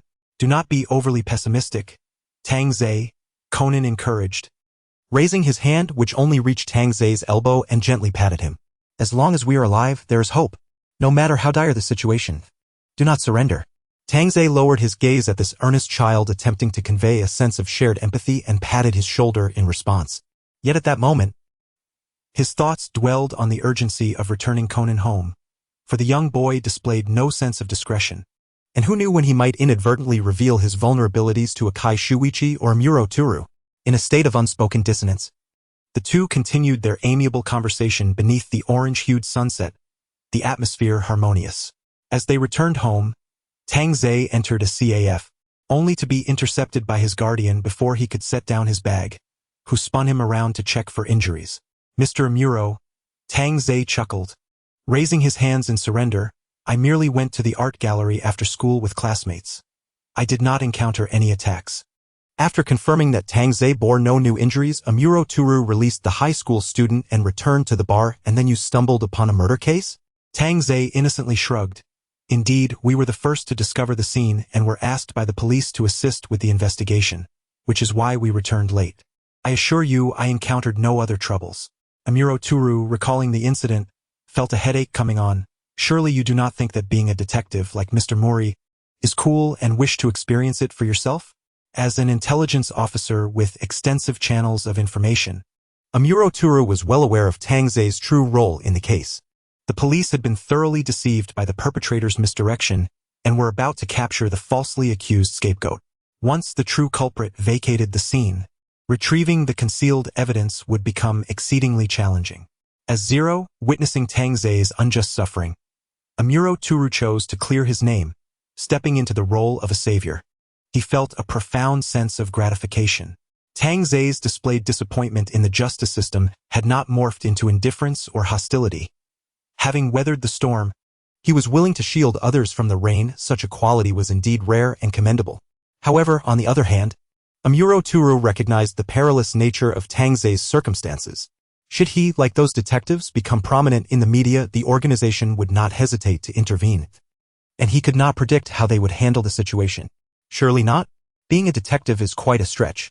Tangza pondered for a moment, feeling that this statement was predominantly influenced by Zero Kagoro.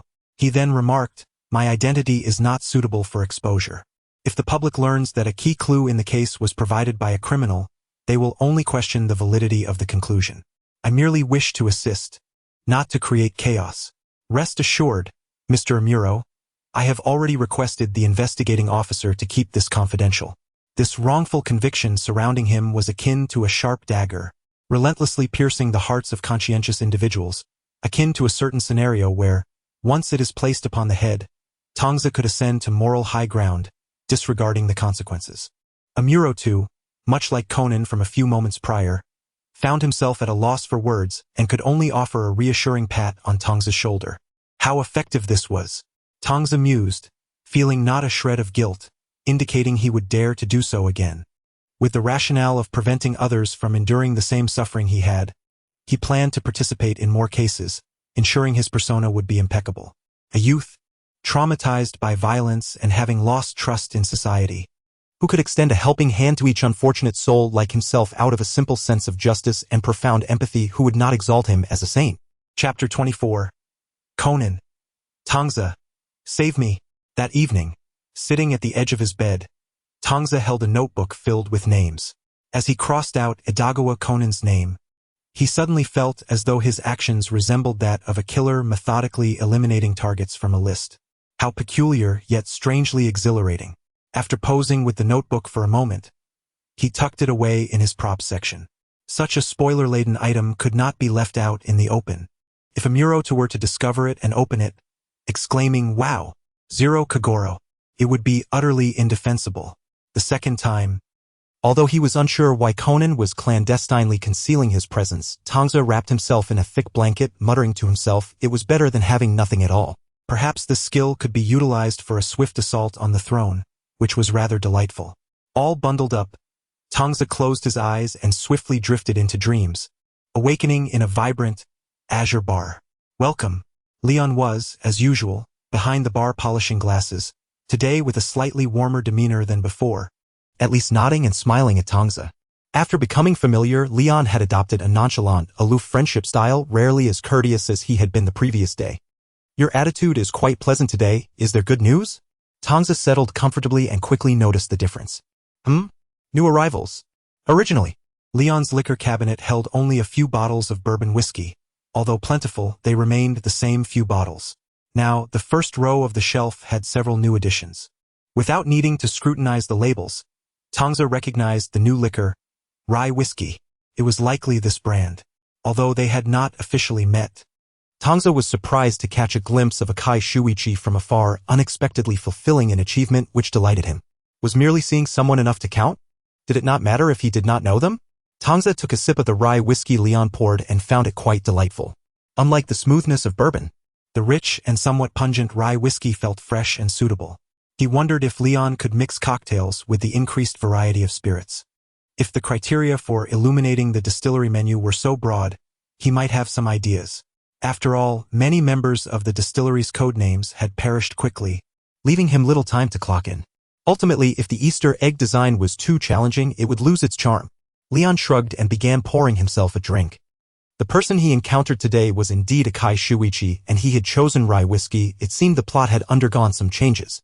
Tangza swirled his glass, his thoughts beginning to wander. He pondered what abilities Akai Shuichi might reveal. Oh dear, if he were to directly present a sniper, that would be quite embarrassing. Tangza delightedly plotted new strategies, for dreams truly contained everything. The next day, Tangza awoke with a smile. Thankfully, Amuro had not installed surveillance in his room. Otherwise, the sight of his rosy-cheeked, oddly grinning countenance upon waking would surely prompt Amuro to drag him to a mental health clinic for an evaluation, which would be rather peculiar.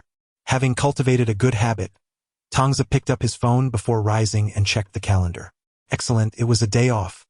This alternating schedule in high school had caused envy among the neighboring children. Tangza lazily embraced his blanket, turning over to catch a few more moments of sleep. He understood that his consciousness was at the bar while his body had enjoyed sufficient rest, yet there lingered a sense of emptiness, as if he had not slept long enough. He felt the need to indulge in pure slumber a while longer, lest he feel as though he had stayed awake all night.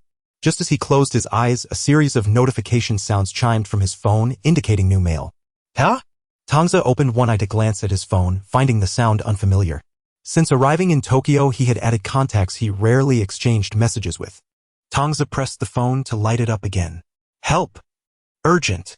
The email was flooded with exclamation marks that assaulted Tangza's eyes. Upon seeing the sender, Adagawa Conan, he instinctively covered his eyes, feeling inexplicably at a loss. Had they not just concluded a transaction the day before? Why was there no build-up? Rushing straight into work the next day? Truly, no skill was ever obtained without effort. Despite his inner grievances, Tangza dutifully rose and changed his clothes. Since no location was specified, Conan was clearly referring to the office upstairs. It was evident he would not encounter any issues there, so he likely needed Tangza's assistance in a predicament. Resigned, Tangza retrieved the ornate fan from Maru Tangier, wrapped it in its box, and excused himself to Ebimoto Azusa, stating he was going upstairs to deliver a token of gratitude before ascending the stairs. The Mori Detective Agency occupied the second floor, while Mori and Conan resided on the third floor. At this early hour, the agency was not yet open, and in the stairwell stood a charming girl hesitantly clutching a bag at the door. Tangza glanced up the stairs and spotted Conan peering from the second to the third floor landing. His expression frozen as he intently watched the girl until he saw Tangza appear below, at which point he hurried down. Please find a way to distract her. Conan whispered urgently to Tangza, his tone laced with desperation. In just a few minutes, Uncle Murray will be coming down to open the door. Turning his head, Conan then flashed a bright smile, speaking to the girl with childlike innocence. Big sister, this is the brother I told you about. He is very capable. Just like Brother Shinichi. He is also a good friend of Brother Shinichi. He definitely knows where to find him. The girl, who had been vacillating on whether to enter the agency, brightened at his words and quickly descended the stairs, producing a photo from her bag to hand to Tangza. This is the person I'm looking for. You know Kudo Shinichi, right? Yes, we are classmates. May I ask why you are looking for Kudo? Tangza replied as he accepted the photo, which depicted Kudo Shinichi in his Titan Academy uniform, walking amidst a throng of students, wearing a slightly surprised expression as though caught off guard by the camera. Raising an eyebrow, Tangza immediately made a connection, sensing he understood which case this pertained to. Glancing at Conan, who was anxiously focusing on the girl, he comprehended the reason behind his plea for assistance. I am searching for him. He has suddenly gone missing and I cannot reach him. He has not shown up at school and I don't know what to do, the girl said nervously, her fingers nervously clutching the hem of her pleated skirt, unable to meet Tangza's gaze. I want to see him. I am his girlfriend. Chapter 25. Unfortunately, The anti-theft door is invisible. Tongza took the photo from the girl, casting a sidelong glance at Conan, who was anxiously peering up the stairs. I am not. I don't know him. Conan widened his eyes, mouthing silently. Tangze regarded him with a gaze of reproach reserved for a scoundrel for a few seconds. It was not until Conan's forehead began to bead with sweat from anxiety that he decided to relent, waving his hand towards the staircase below. I don't believe he has mentioned anything about a romantic relationship. Would you mind waiting in the shop downstairs for a moment? I shall call him and inquire. He then handed a fan, concealed within a gift box, to Conan, gesturing towards the office. Please deliver this to Miss Mowry for me. We still need to go book shopping later. Let us meet in the shop after you've made the delivery. Understanding his subtle hint, Conan's eyes brightened. He took the box and dashed upstairs in a hurry. With a smile gracing his features, Tangze gallantly signaled for the lady to go first, following the girl down the stairs. Upon hearing her claim to be Kudo Shinichi's girlfriend, Tangze immediately grasped the situation. The younger brother of a football player named Akiji Hideo had been kidnapped, and the perpetrators threatened Akiji, demanding that he throw an upcoming match. If he were to alert the authorities or seek the assistance of a detective, they would dispose of the child. Desperate to avoid alarming the kidnappers yet requiring assistance to rescue the child, the girl took a photograph of Kudo Shinichi and claimed to be his girlfriend. Searching for someone in the places he frequented, hoping to prompt Kudo to contact her for help. By a twist of fate, she inadvertently struck a nerve, igniting the pent-up anxiety of Mowry Ran, who had not seen Kudo for several days. Fueled by jealousy, Ran attempted to track down Kudo, showcasing her prowess by performing a kick that shattered the security door. Fortunately, no serious harm was done, aside from the unfortunate door, and had Conan not come to assist, Tangze would have anticipated a splendid spectacle. The two settled at a table outside a CAF, where Tangze awaited Conan's arrival while engaging in conversation with the girl. May I ask your name? I will draft him a message. He pulled out his phone, feigning an intent to send an email. My name is Akiji Riko. The girl, Riko, spoke hesitantly, her head bowed. I have been dating him for a while. You can contact him, right? Could you please ask him to meet with me? Meeting Tangze eased Riko's tension. She was unsure if the kidnappers were monitoring her. She had not anticipated that the Kudo Shinichi she had inquired about would lead her to a detective agency. Should the kidnappers suspect she sought assistance from this agency, the consequences would be dire. Noticing her school uniform, Tangze inquired, You are not a student at T and High, are you? How do you know Kudo? He continued to type on his phone, maintaining a casual tone. I am a first-year student at Mihua High. We met by chance, Riko replied nervously, fixating on Tangze's phone. Just tell him I urgently need to speak with him. Understood. I will send him a message. Tangze pressed the send button. Relaying to Conan, this girl is named Akiji Riko. I believe she is in trouble, possibly facing personal threats. She appears quite desperate. Please come down quickly. Within seconds, a response arrived. He said he understands and will come as soon as possible. Just as the message was read, hurried footsteps echoed from the staircase, and Conan rushed down, his small backpack bouncing as he hurried to Tangze's side. Tangze affectionately ruffled Conan's hair, and under Conan's frustrated glare, he stood and addressed Riko. All right, my companion has arrived. Would you prefer to wait here or accompany us for a stroll? The bright sunlight reflected off Tangze's blue eyes, transforming them into a vibrant azure, while the light-colored irises lent his gaze an almost piercing quality. Under his insightful scrutiny, Riko tightened her grip, sensing that Tangze had discerned something, or perhaps gleaned information from the email he had sent. The young girl, already aware of her earlier assumption, realized that Kudo Shinichi's friends were indeed impressive. Gritting her teeth, she stood and bowed to Tangze. Then I must entrust you with this matter. Uncertain of the circumstances, Conan glanced around, gripping Tangze's sleeve like a charm as they departed together. Hey, Tangze, not bad, huh? Inomoto Aki observed from behind a floor-to-ceiling window. Watching as Tangze and the charming Akiji Riko walked away, a smirk crept across her face. It hadn't been long since he met such an adorable girl. Indeed, he has made a new friend, Amuro Tura remarked, raising an eyebrow at the trio's retreating figures, his gaze resting on the diminutive Conan. He did not believe that Tangze was the type to flirt with the opposite sex, especially given his entanglement with the young criminal. Aside from the active engagement of Suzuki Sonoko and her companion Ran, Tang Zhe had never initiated conversations with others. He had not anticipated him becoming acquainted with the girl upstairs so swiftly. Perhaps Tang Zhe was unexpectedly likable to children? Pondering this, Amuro dismissed the notion of following them. Though he knew that Ray was likely lurking nearby, as long as Tang Zhe was not alone, he would not dare take action for fear of escalating the situation. Moreover, he still had unfinished business. He needed to gather news from the previous day's case involving Tang Zhe, ensuring that his name did not appear in any reports. Since coming to the CAF, his workload had only increased. "What has happened, Miss Akagi?" Tang Zhe inquired softly as they walked side by side. "You do not have Kudo's contact information, and he has never mentioned you to us. He is not one to be irresponsible. You likely do not know him well." Conan, clutching Tang Zhe's coat sleeve, paused, feeling a swell of emotion at Tang Zhe's high regard for him. "Do not be foolish, this is mere deduction, not flattery." Tang Zhe replied, flicking his finger lightly against Conan's forehead. Riko glanced around to ensure no one else was listening, and finally, unable to restrain her emotions, tears welled in her eyes. "Please, follow me. I did not intend to deceive you. I am just very anxious. The match has already begun, and I beg you, along with Kudo Shinichi, to help save Sho, to assist Hideo." Riko led them towards the Akagi residence, rummaging through her bag to retrieve a letter. "Your brother is in their hands. If you want him to return safely, you must lose this match. Do not intentionally miss it. And do not notify the police or private detectives, otherwise your brother's life will be in jeopardy. This morning I went to prepare breakfast for Sho, only to find he was not home, and then I saw this fax." Riko fought back tears as she trembled. "Sho's brother is Akagi Hideo." "Akagi Hideo, the star player from Tokyo Aoyama," Conan exclaimed, suddenly recognizing the name.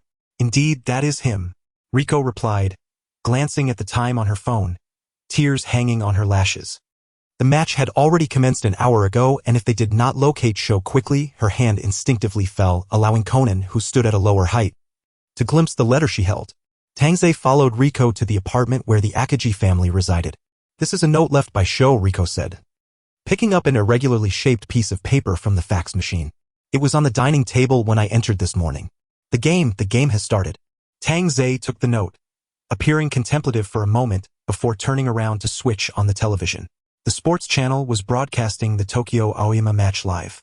After glancing at the game time, he murmured, "We still have half an hour. Miss Akagi, may I check inside your home?"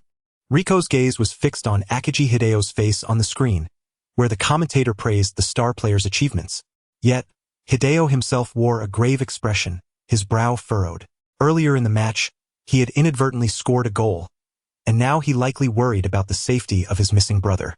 "Yes, if it would help," Riko replied anxiously, watching the score on the television, not minding that Tang Zhe was leading a young student to search. The two soon discovered Sho's bedroom, which had been ransacked by the kidnappers. Tang Zhe quietly handed the note to Conan, patting him on the back. "What's this?" Conan asked, surprised. As Conan was about to carefully examine the note, he felt Tang Zhe push him towards the center of the bedroom, wearing an expression that seemed to say, "You can do it. Do you expect me to check this alone?" Tang Zhe shrugged, casually leaning against the door. "You are the detective. I am merely the innocent neighbor here to provide cover for the unfortunate detective. Of course, this is your job." The plea for help was so earnest that the person was willing to pretend to be in a relationship just to seek assistance from Kudo Shinichi. Such genuine trust should not be taken lightly. For some reason, there was an unmistakable feeling that this guy reveled in watching Conan make a fool of himself. Conan cast a sidelong glance at Tang Zhe before continuing his investigation. Tang Zhe observed the various expressions on Conan's youthful round face, amused, as he skillfully drifted into thought. Without ran around to tease him. He felt as though he had squandered the price of admission. The case itself was not overly complicated. The progression relied heavily on the jealousy-driven antics of Muri Ran, who relentlessly pursued Conan, leaving him with no escape. Without that dynamic, it felt somewhat lacking. Should he, perhaps, feign a slip of the tongue about Kudo Shinichi's girlfriend at school one day? That might expose him too easily. After all, aside from Conan, he was the only one privy to this information and would likely face repercussions. No matter, there would be plenty of opportunities to fan the flames. Muri Ran's suspicions about Conan were bound to resurface. Meanwhile, the earnest Conan had unearthed an empty box, sifting through the disarray in search of the missing game cartridge, urging, "Stop standing there foolishly and come help me find this game."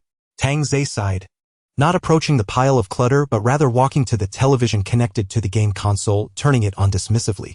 Is this it? He pointed at a cartridge inserted into the console. Conan suspected that this guy was slacking off, walking over while exhaling in frustration. Take a look at the packaging. Doesn't it have a name on it? As he drew closer, his steps faltered, his gaze fixated on the game's save screen, displaying the character S-level, class, and name. The hero's name was indeed Sho, written in katakana, with the others being Aikichi and Naoki. Conan lunged at the television screen, examining the last character, then retrieved the note once more for comparison. This note's meaning, was it not about the brother helping little Sho survive? The reference to a game character. He was indicating that Naoki was to assist his in-game counterpart, Sho. Naoki, who had recently joined the team alongside Akiji Aikichi, was indeed Kamimura Naoki. Conan abruptly turned to Tangze. Tangze, adopting a classic detective pose with a hand on his chin, remarked, "It seems the one who took Akiji's Sho is this fellow." The two exchanged knowing glances and nodded in agreement, spotting Akiji Aikichi in the living room. Hands clasped in prayer, fixated on the game. "Miss Akiji, do you know someone named Kamimura Naoki?" Tangze dutifully played the role of the messenger. "Yes, he's a good friend of Aikichi, living on the 6th floor of the opposite apartment. He often comes over to play games with little Sho and is quite skilled at video games," Akiji Aikichi replied, reluctantly tearing her gaze from the screen. As the conversation progressed, her expression gradually hardened, clearly grasping the underlying implications of Tangze's words. "Then we need to act quickly," Tangze smiled, playfully nudging the bewildered Conan under his arm as if he were a cat, determined not to let the perpetrator ruin the impressive track record of Akiji Aikichi. With that, he hoisted Aikichi up while still carrying the dazed Conan, rushing out of the house and even managing to close the Akiji's front door with his heel. "Wait, Tangze." The protests from the two were entirely ignored by the now sprinting Tangze. The free-fighting techniques he had obtained from Amuro Turu, although demonstrating excellent agility and offensive capabilities in combat, still left much to be desired in real-world applications. His physical prowess had indeed improved, enabling him to run at full speed while dragging along two individuals. With no opportunity for Muriran to kick down the door, they reached the 6th floor in just a few minutes. Tangze set down the dizzy Conan and gestured for the panting Akiji Aikichi to ring the doorbell. Aikichi, impressed by Tangze's not-so-robust physique, remarked that one should not judge by appearances, then stepped forward to press the doorbell. Ding-dong, ding-dong. After a few rings, a male voice came through the intercom. "May I ask who it is?" "It's me, Aikichi," she answered loudly, gripping the intercom. The voice on the other end fell silent for a moment before responding casually, "Oh, Aikichi, what brings you here so early?" "It's urgent, just open the door, Naoki." After a prolonged silence, Aikichi nearly reached out to knock when the lock finally turned, opening a crack. The door was secured with a chain. Conan frowned. "What's wrong?" A long face appeared through the gap, glancing suspiciously at Conan and then at Aikichi. Due to the angle, Kamimura Naoki did not see Tangze, which made him somewhat more relaxed. "Can I come in?" Aikichi pleaded, attempting to squeeze through the narrow opening. "Please, can you just open the door?" "Ah no. It's not very convenient. My girlfriend is inside," Kamimura Naoki chuckled nervously. Aikichi gritted her teeth and shouted towards the inside. Sho, are you in there? Answer me. Hey, you could at least push a little harder," Naoki said, annoyance creeping into his voice as he failed to shove the excited Aikichi away from the door. "Miss Aikichi." A hand rested on the agitated Aikichi's shoulder, pulling her back slightly from the door. Aikichi turned in surprise. Conan, his expression serious, looked up curiously, only to see Tangze exhale and roll up his sleeves. Wait, does Tangze also have a history with childhood friends? Memories of past encounters flashed before Conan's eyes, causing his pupils to contract. What was going on? Was Kudo Shinichi the only one who had never studied martial arts? If Tangze could hear his inner thoughts, he would likely agree, saying, "Indeed, you're the weakest of all." Tangze, gathering his strength, delivered a powerful kick to the front door. With a resounding crash, the entire security door split from its hinges, the chain yielding easily against such force. Kamimura Naoki, who had been leaning against the door, was sent tumbling backward, landing heavily on the ground. Tangze peeked to assess the damage. The door had not deformed significantly, only slightly dented in the center, and the frame remained intact, but it had indeed been kicked off entirely. Tangze evaluated his own strength, deeming it sufficient, half a step beyond Mori Rant's capabilities. Not bad, this will do, Tangze nodded in satisfaction. Chapter 27, Conan. I feel like he might turn dark at any moment. Not only were Aikichi and Conan outside startled by the kick, but the young boy inside, who had been joyfully playing video games, poked his head out, bewildered by the commotion. Aikichi's sister? Akichi Sho called out, puzzled. Ah, Sho. Aikichi snapped back to reality, stepping over the door panel that pinned Kamimura Naoki down, disregarding his pained cries. She rushed into the room and enveloped the little boy. You scared me. How could you just run out to play? I left a note. Today is a holiday for the school anniversary. Naoki brother said he would take me, Akichi Sho beamed, pointing at the television. Look, Naoki brother helped me get past this level. No one in our class has cleared it yet. Unaware that he had been kidnapped for hours, Akichi Sho was in high spirits. Conan sighed and approached the crumpled Kamimura Naoki, nudging him. Looks like he's still alive. Tangze nonchalantly moved the door panel aside, confirming that Naoki was temporarily incapacitated, and reminded the tearful Aikichi, you can call Sho's brother now. I suspect this person never intended to harm him.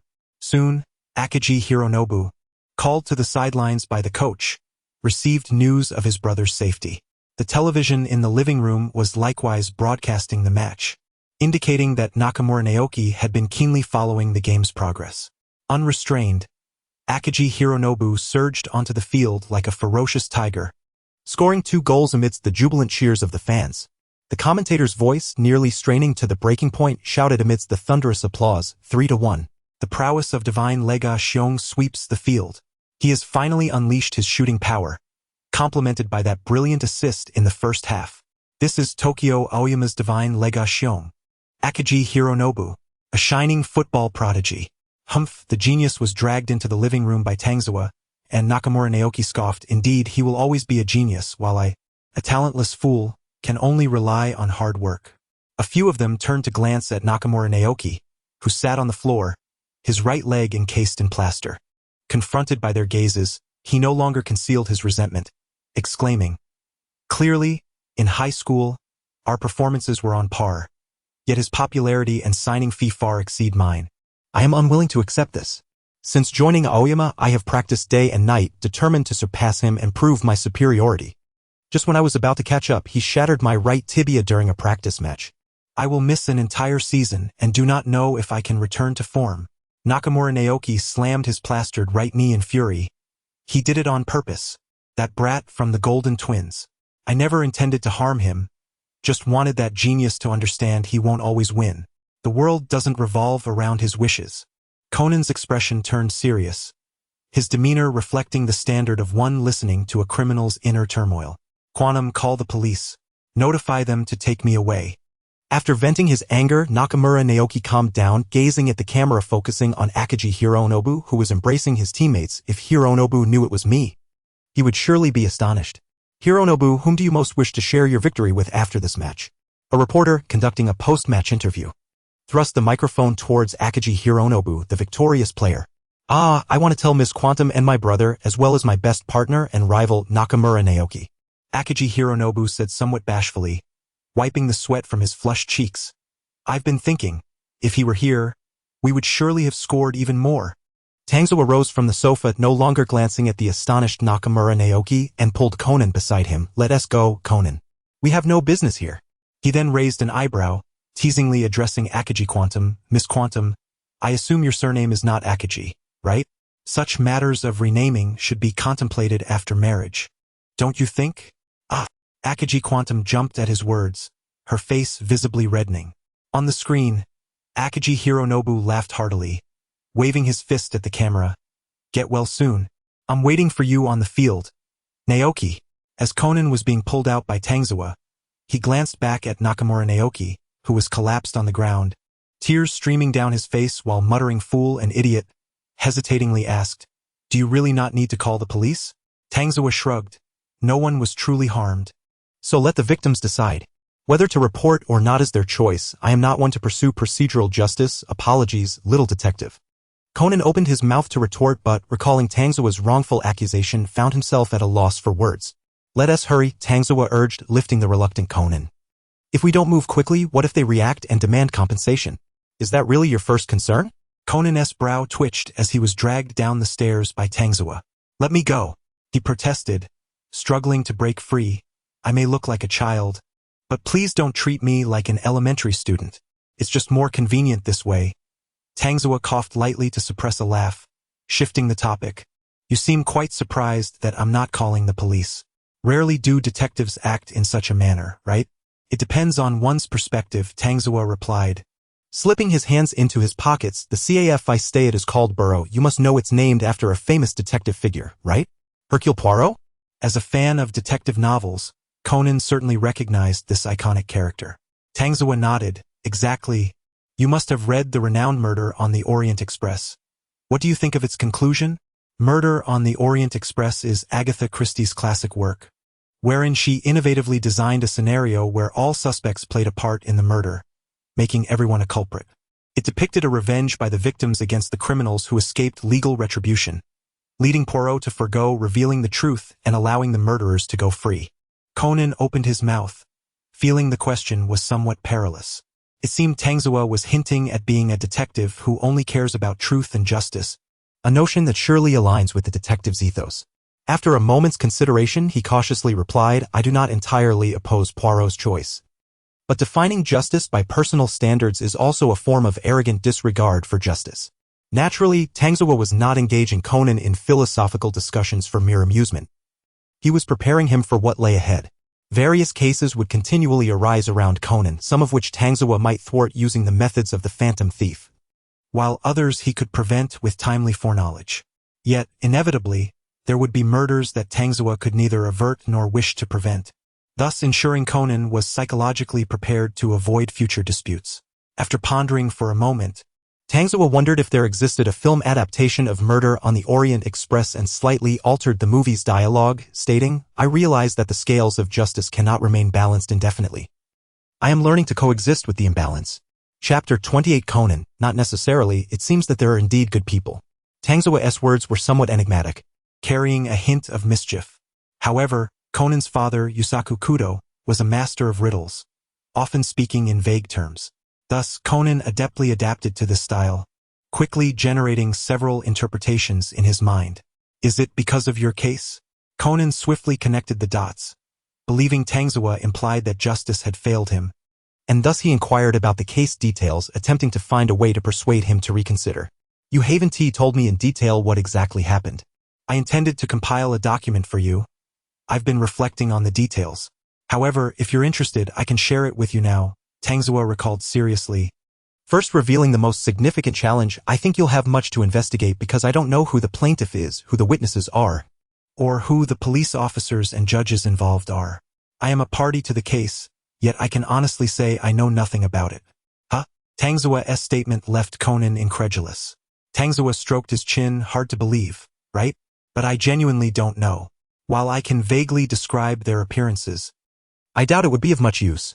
He then narrated the entire sequence of events regarding the case. Conan listened, his brow furrowing. However, he glanced down at Tangzawa's shoes, noticing that he was wearing a pair of soft cloth sneakers today, entirely non-threatening in appearance. Yet Tangzawa had just managed to dent a metal door several centimeters thick with a single kick. Your martial arts skills? I can't discern which direction you've trained in, but it seems quite proficient. Are you sure you merely pushed him, and he only had a scratch on his forehead? He inquired delicately. Given Tangzawa's strength, kicking a door would send someone flying 3 or 4 meters easily. Free combat. As soon as Tangzawa finished speaking, he sensed something was amiss in Conan's gaze. His eyes shifted from Tangzawa's feet to his hands, implying that his hand strength must be greater than that of his legs. Unable to help himself, Tangzawa added, at that time, I hadn't yet studied free fighting. I might have had some strength, but I certainly did not inflict any harm. After he fell, he was still able to stand up and curse at me. Conan reluctantly accepted his explanation and inquired further. You haven't been practicing free fighting for long, have you? Your skills seem quite impressive. It's merely practical experience. Tangzawa responded, unfazed as he had anticipated this line of questioning. Do you often get into fights? Conan's thoughts were momentarily stumped. On the contrary, I used to be a model student. Tang Ze replied, tapping his finger on Conan's forehead. It seems you're entertaining some rather impolite thoughts. I spent over 2 months in a detention center. And if I hadn't learned some techniques, I might have been beaten to death in there. This was Tang Ze's elaborate explanation for his preparation in free fighting. But it would not deceive Toru Amuro, who would certainly recognize Tang Ze's movements upon witnessing them even just twice. Fortunately, the group tailing him was comprised of Akai Shuichi, ensuring that the likelihood of Tang Ze being exposed was minimal. However, Conan was concerned about a more serious issue. Were you subjected to violent interrogation in detention? No. I doubt they would leave any evidence of that. It was merely coincidental that I was confined with a bunch of petty thugs every day. And we happened to clash quite often. A faint phantom pain made Tang Ze instinctively touch his ribs. His original self had suffered a suspected cartilage contusion on his ribs, causing him pain for over half a month. Conan pondered deeply, realizing that perhaps Tang Ze's ignorance of the case was not entirely false. From the final procedures and processes presented, it appeared to be a miscarriage of justice, with all testimonies and evidence being fabricated, yet oddly adhering to principles of procedural justice. This is troubling. The more I listen, the more I feel I lack the position to advise Tang Ze against being overly radical. Overall, he seems to be a good person, and I must thank his years of solid education. Well then, it's futile to speculate without proper channels for investigation. Perhaps I might recall more details later? Noticing the elementary school student had been silently staring at the ground throughout the journey, Tang Ze felt concerned that this excessive mental exertion might hinder his physical development. He reassuringly patted Conan's shoulder. All right, go ahead and pick out what you want. Huh? Conan, snapping back to reality, realized that Tang Ze had brought him to a bookstore in the shopping district. He recalled that Tang Ze had indeed used the pretext of taking him out to buy books to borrow him from the Mori household. We agreed to buy books together. So go take a look. Tang Ze gently nudged Conan towards a display of new books. As Conan looked up, he spotted a newly released mystery novel right in front of him. Unable to resist, he reached for it only to shake his head vigorously. No. I don't have any money to buy books right now. With a tinge of sadness, he added that since becoming a child, he couldn't carry too much cash, as it might arouse suspicion. Although he still had savings, he felt it inappropriate to drag Tang Ze to the bank just to buy a single book. Don't worry, I'll cover the cost. With a generous wave of his hand, Tang Ze took another 2 books from the shelf. A deluxe edition of the complete works of Agatha Christie and selected works of Edgar Allan Poe, handing them to Conan. Just by looking at their thickness and binding, it was evident that they were quite expensive. Conan repeatedly shook his head. No, this isn't suitable. As he glanced at the covers of the 2 books, he recalled their prior discussion about murder on the Orient Express, momentarily lost in thought. Since I came out under this pretext, it would seem strange not to take a book back, wouldn't it? It could easily be interpreted as an excuse to go out and play. Tang Ze nonchalantly checked the price tags, stuffing the books into the small boy's arms. If anyone asks, just say these 2 are mine and I'm lending them to you. This way we can have a legitimate reason to go out again next time. Books in Japan are notoriously expensive. A 515 yen royalty can make an author quite prosperous. Tang Ze seriously suspected that the high status and respect afforded to Japanese authors were partly due to the lucrative nature of the profession. However, how expensive could they really be?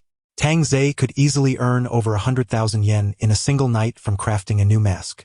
A few books were truly a trifling expense. If he ever found himself short on cash, he could simply engage in some heroic deeds. Oh no, I meant to say, righting wrongs for profit.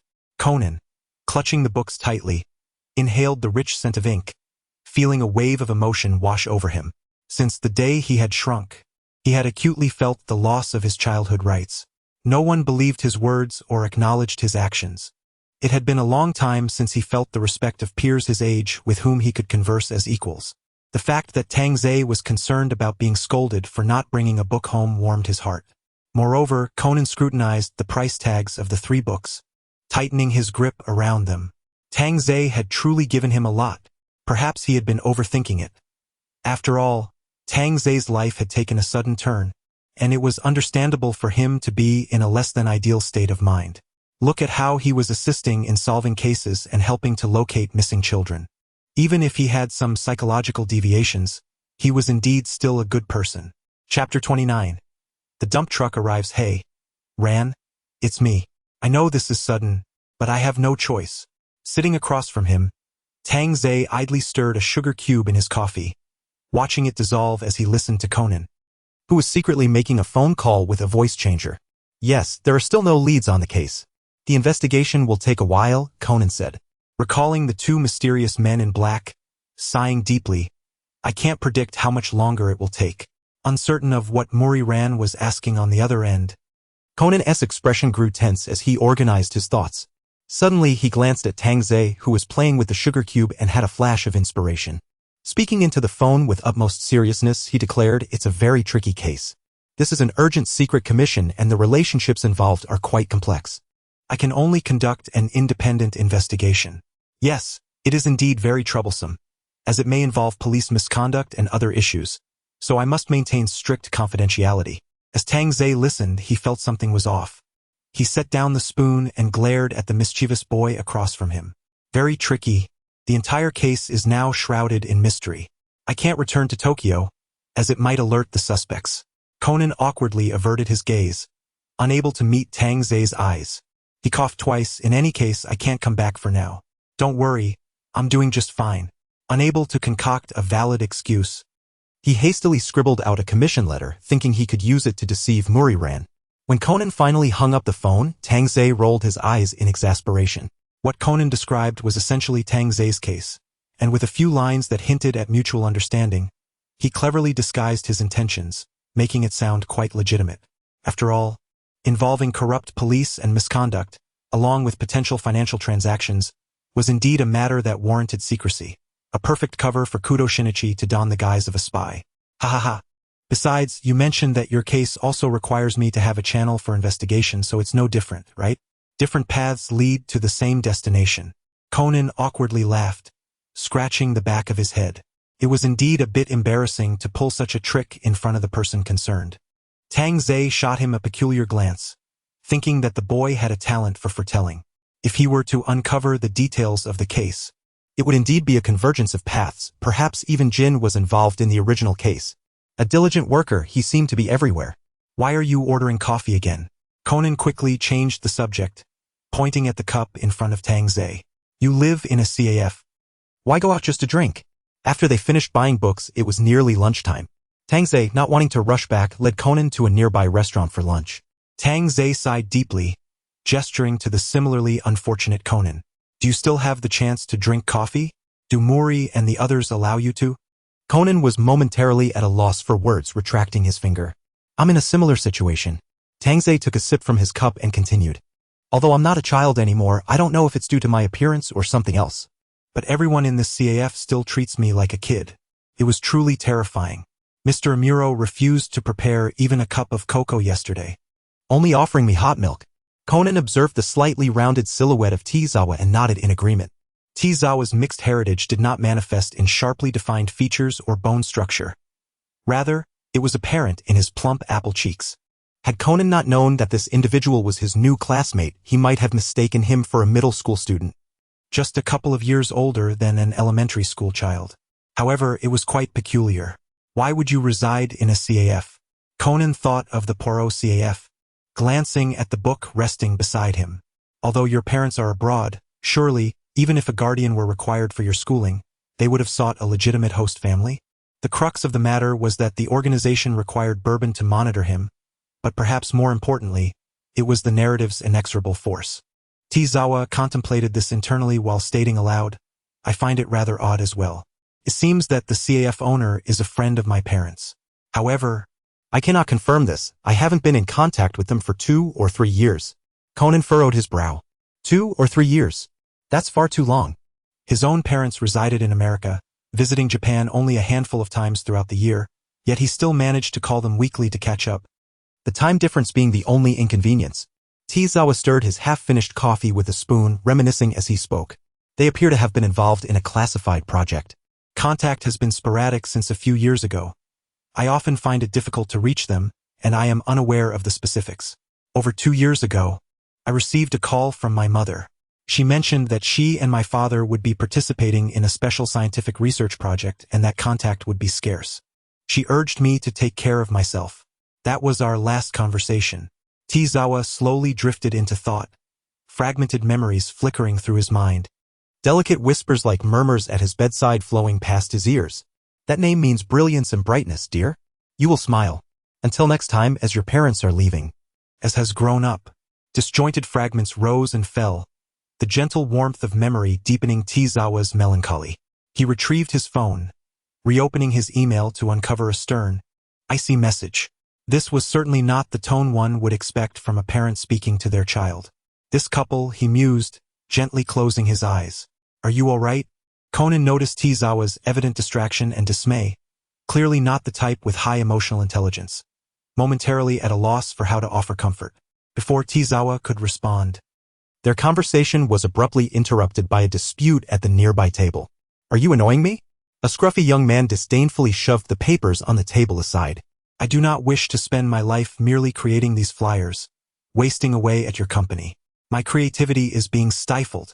Opposite him, a middle-aged man, flecked with gray, restrained the flying design drafts, barely suppressing his anger.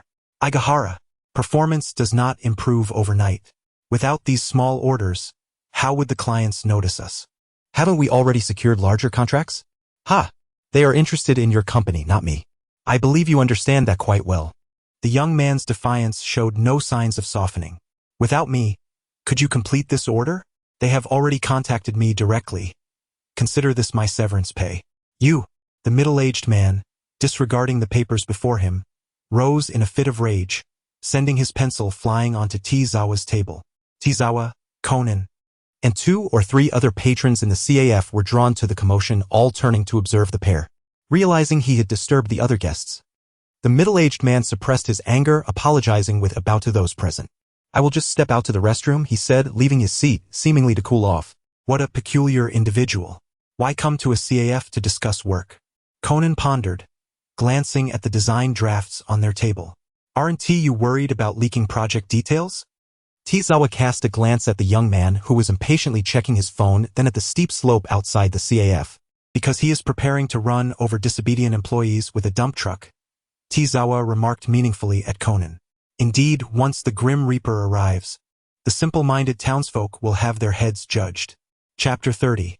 The dump truck is coming. The methods of this case were not particularly intricate, nor was the background deeply profound. The primary concern was the sheer impact of a truck crashing into a store, which was quite spirited. One could only wonder if the unfortunate shop owner received any compensation. What are you looking at? Noticing Tezawa's gaze fixated on a single point, Conan turned around to see the restroom door firmly shut. That man seems off. Tezawa casually remarked, how should I put it? There's a hint of murderous intent? Conan eyed Tezawa's expression with suspicion, astonished that he was not joking. Are you serious? While he does appear quite angry, murderous intent. Did I forget to mention? Tezawa chuckled. My parents are scholars in clinical medicine and psychology. What an intriguing assertion, Conan mused, contemplating the middle-aged man's demeanor. So, you arrived at this conclusion based on psychology? Rather, I have experienced the sensation of being pushed to the brink, that moment when you uncontrollably feel like you want to kill someone. He evokes a similar feeling in me. Tezawa nonchalantly delivered some rather striking lines before getting to the crux of the matter. His trip to the restroom had been excessively prolonged. Did Tezawa just casually mention something dangerously alarming? The worry that his new friend might inadvertently cross a line, leading to a tearful journey to the police station, loomed over Conan. About 10 minutes later, the middle-aged man finally emerged from the restroom and returned to his seat. Thanks to Tezawa's hint, Conan, whether believing it or not, remained vigilant regarding this individual. He was just licking his fingers, Tezawa noted. He switched hands while drawing, Conan added. The two exchanged knowing glances and nodded in unison. Uncertain if they were in sync mentally, they both focused intently on the middle-aged man's table. President Hara, are you out of your mind? Aigahara abruptly shoved the papers forward. Do you think I'm about to quit? So you're seizing this last opportunity to squeeze me dry? You expect me to finish all this by tomorrow? Aigahara, this is an urgent order. And you knew the circumstances when you accepted it. Hara firmly pushed the papers back, irritably retrieving a cigarette from his pocket. He glanced at the bus passing behind Aigahara, feeling around his person. My lighter is missing, I need to look for it. With that, he stood and headed towards the restroom again. Aigahara mumbled as he rifled through the documents. Just as Conan intended to follow President Hara to see what he was up to, Tezawa suddenly stood up. What's wrong? Conan instinctively rose as well. The truck. That delivery truck. Tizawa exclaimed, pushing the CF door open and rushing outside.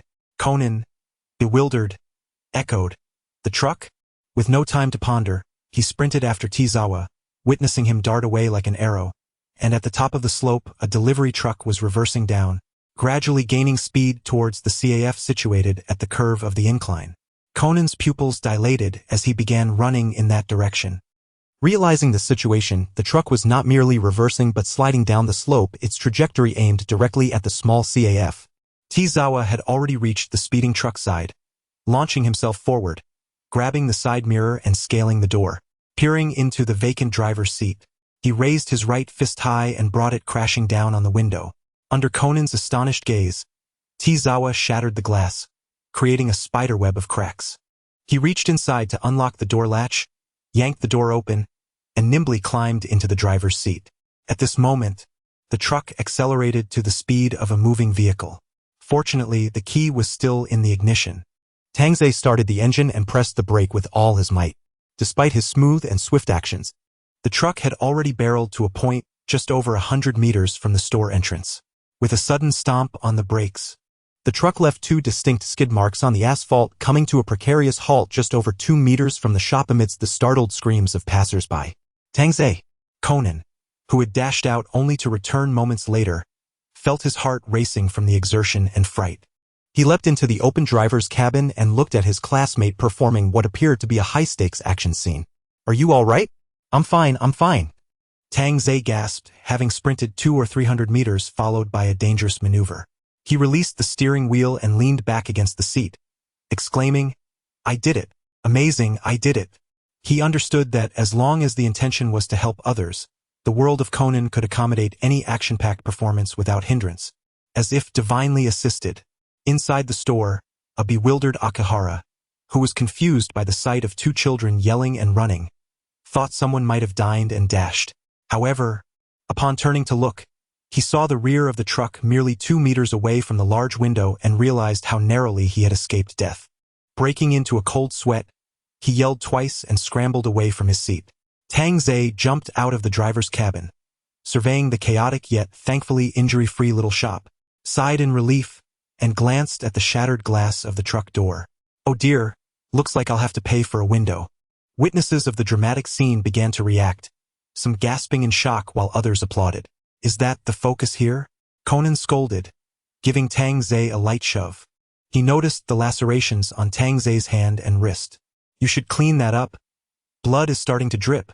Among the crowd in Mihan town, someone had already called the police. By the time Tangze wrapped a couple of layers of bandage around his hand, Conan was left speechless by the sight of the makeshift dressing. The police arrived swiftly at the scene. Thanks to Tangze's timely intervention, the incident had not escalated into a tragedy, and the officers were not from the Criminal Investigation Unit. After briefly recounting the unusual behavior of the truck at the top of the slope, Tangze returned to the shop amidst the truck driver's profuse gratitude and repeated assurances that he would not need to compensate for the damages. Their purchase books still lay untouched on the table. Akihara, having narrowly escaped disaster, grasped Tangze's hand fervently, his emotions spilling over. "Thank you so much. Truly, thank you. That was so dangerous. My goodness, what a stroke of misfortune. I can hardly believe I faced such an incident." Tangze exchanged a meaningful glance with O'Hara, who emerged from the restroom, his complexion varying between pale and green. "Surviving such an accident is a different kind of luck. Isn't it?" he remarked, casting a sidelong glance at the truck parked at the entrance, gritting his teeth in silence. "Hey, you almost encountered danger too," Tangze said, breaking free from Akihara's grasp and giving O'Hara a reassuring pat on the shoulder. "Be extra careful. Was that old man responsible for the accident?" Half an hour later, after assisting the police with their reports, Tangze and Conan left the shop, prompting Conan to ask. "Most likely," Tangze replied, hands tucked in his pockets as he tossed his commuting bag over his shoulder. The truck driver explained that he would not have parked in such a perilous spot, but a small car had taken his usual unloading space, forcing him to park on the slope. He remembered securing the handbrake and locking all 4 wheels before exiting. But when he climbed back in, the handbrake had not been engaged, and that small car belonged to the old man. With no actual injuries or damages incurred, the case was closed, attributed to the truck driver's operational error. The only potential victim was perhaps the truck driver's insurance company. Conan couldn't help but speculate. How did he manage that? Even if he climbed out of the window while going to the restroom and pulled the truck's handbrake, he couldn't have made it back in time. There must have been a delay mechanism. Timing would need to be controllable, Tang Zhe mused. Otherwise, If he hadn't made it back to his seat, he would have been hit himself. So what did he utilize? High-tension cables? Conan suggested. Unlikely. It would be hard to set up in the street. Ice blocks? Placing ice blocks under the truck's wheels? that sounds less reliable than creating a device to pull the handbrake. Impossible. You saw nothing when you climbed in. Do you think he'll try again? Who knows? Maybe he used an ice block device? But I doubt it. It feels more like a spur-of-the-moment intent to kill. If he failed, Wouldn't he be able to muster a second attempt? Now that's really far-fetched. Wouldn't the ice leave watermarks? the two continued their speculation as they leisurely walked back. As Conan chatted, he cast a glance at Tang Zhe's wrist, which was awkwardly wrapped in bandages. Faint traces of blood seeping through the gauze, forming delicate pink lines. So, Tang Zhe is indeed a good person. Behind them, Akai Shuichi, who had witnessed the day's events, pulled at the mask on his face, pausing at a corner to quietly observe Tang Zhe's retreating figure as he approached the Boru CAF. Tang Zhe Chao has not only grown up healthy and sound but has also matured into an exemplary young man. You must feel gratified to know this. Further down the street, in a dark alley, Ohara Kazuo, whose plan had failed, walked back to his company in frustration. Next week, Akahara was set to resign. With this failure, he would likely never wish to return to the shop that had nearly cost him his life. His murderous scheme had now become impossible to execute. He sighed, unsure whether it was out of regret or relief. His hand reached for the cigarette pack in his coat, seeking to light one to ease his agitation. But his fingertips instead brushed against the edge of a hard piece of paper. What is this? Ohara furrowed his brow as he pulled it out. It was a red card, the size of a business card, on which cut-out letters from newspapers formed a brief message. We are fully aware of your crimes and sins. Do not harbor any illusions for your failure. Sincerely, the Phantom Thief Organization. Chapter 31, The Onion Man upon returning to the Boris CAF. The clock indicated it was a little past 2 in the afternoon. After departing at 7 in the morning and returning home by 2 in the afternoon, Tang Zhe had experienced 2 cases in just 7 or 8 hours. A truly fulfilling day, fitting for you, Conan. Tang Zhe watched as the little detective, having declined his offer to help carry things up, swayed slightly as he ascended the stairs, then took a deep breath in the CAF. Every time he ventured out, he seemed to return with some injury. Tang Zhe felt that if he didn't provide an explanation, Amuro Turu would soon be ranting about the uselessness of the surveillance team while brandishing a gun to confront Akai Shuichi. Honestly, Tang Zhe felt quite wronged. His injuries were not mere scrapes but could fully be classified as abrasions. If Amuro had any complaints, a single punch would have left him with a mere scratch. How could he argue against the glass that had shattered with such force? Carrying the inexplicable pressure of feeling like he was about to be reprimanded by the principal, Tang Zhe entered the CAF with a subdued demeanor. Ah, the little hero returns. Inside the CAF, only one table by the window was occupied, and Amuro Turu, with an unmistakable scowl on his face, glanced up upon seeing Tang Zhe enter, his tone dripping with sarcasm. Mr. Amuro. Tang Zhe feigned ignorance and chuckled awkwardly. Amuro threw the cloth he had been holding onto the bar and, stepping out from behind it with a commanding presence, pointed upstairs. Come with me, Amuro. Don't be so fierce. Inomoto Azusa, exasperated, observed Tang Zhe shrink back in response. Someone posted a video of you stopping the truck on social media. It's gotten quite a lot of attention. Although you can't see your face from that distance, we recognized you immediately. Your audacity is quite remarkable, Amuro Turu scoffed, his displeasure unyielding. You haven't even obtained your driver's license, yet you dare to climb aboard a cargo truck. Who was it that confidently proclaimed their intention to behave? I just wanted to save someone, Tang Zhe replied sheepishly, caught in a moment of desperation. Up you go, Amuro Turu commanded with a mere gesture towards the attic, uttering only the briefest of verbs. With a dejected demeanor, Tang Zhe followed, trailing behind Amuro Turu, who was hefting a small first aid kit and ascending the stairs with heavy strides. Amuro Turu's emotions were decidedly complex. Fortunately, he had informed Kazami Yuya the previous day about the public sentiment surrounding Tang Zei. The sudden surge of interest on social media was quickly detected and managed, preventing any close-up images from leaking, and the news was successfully suppressed once again. It was truly unexpected that this high school student could be so actively engaged. His propensity for trouble reminiscent of Amuro Turu's own school days. He knew all too well how exasperating the Public Security Bureau had been back then when it came to processing files for his undercover work. Now, with him in a similar role, it felt like a cosmic twist of fate. "Sit down and extend your hand," Amuro Turu instructed, dragging the sole chair in the attic to the bedside in a deliberate manner. Tang Zei obediently took a seat, feeling somewhat odd as if he were being addressed like a pet. Amuro Turu's brow furrowed at the sight of the bandage haphazardly wrapped around Tang Zei's wrist. As he began to unravel the chaotic dressing, he admonished, "Why didn't you go to the hospital after getting hurt? Wrapping it up without cleaning the wound, what if it gets infected?" Once the bandage was completely removed, the scratches on Tang Zei's wrist and the back of his hand were laid bare, the longest cut extending from the midsection of his hand to his forearm, a shallow groove carved by the sharp edge of glass. Amuro Turu felt a surge of anger. Taking a deep breath as he retrieved iodine from the medical kit and poured it onto Tang Zei's hand. "Where did you learn to drive?" he inquired. "I was supposed to take my driving test this year," Tang Zei replied softly.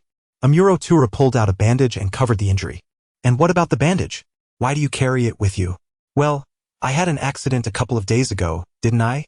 Tang Zei replied evasively, watching as Amuro Turu expertly wrapped his injury in layered bandages. "Mr. Amuro, have you studied nursing? You're quite fast at this. Let us not change the subject. It's evident you can't resist playing the hero." Amuro Turu shot him a stern look, refraining from voicing the harsh truth that Tang Zei had inadvertently turned himself into a juvenile delinquent by his actions. After all, Tang Zei was genuinely a brave and warm-hearted child. Even if he acted recklessly, he was fundamentally a good person. The two, each with their own secrets, exchanged silent glances. Amuro Turu was certain that Tang Zei held secrets. The distinction between a standard automatic or manual car and a cargo truck was significant. One required a different level of licensing. Moreover, the ability to make swift decisions and execute actions with such efficiency in the face of an unmanned sliding vehicle suggested that Tang Zei had undergone training. However, it was a question he could not voice regardless of the identity he assumed. Having watched the footage of Tang Zei's incident numerous times, Amuro Turu's thoughts converged with those of Akai Shuichi. The connection to Tang Zei's parents could not be ignored. There were ties between them and the organization. Their research institution was funded by a foundation controlled by one of the organization's offshore companies. After days of investigation, this appeared to be the most likely avenue for conflict of interest between Tang Zei and the organization, given that Tang Zei's parents' research was essentially subsidized by the organization.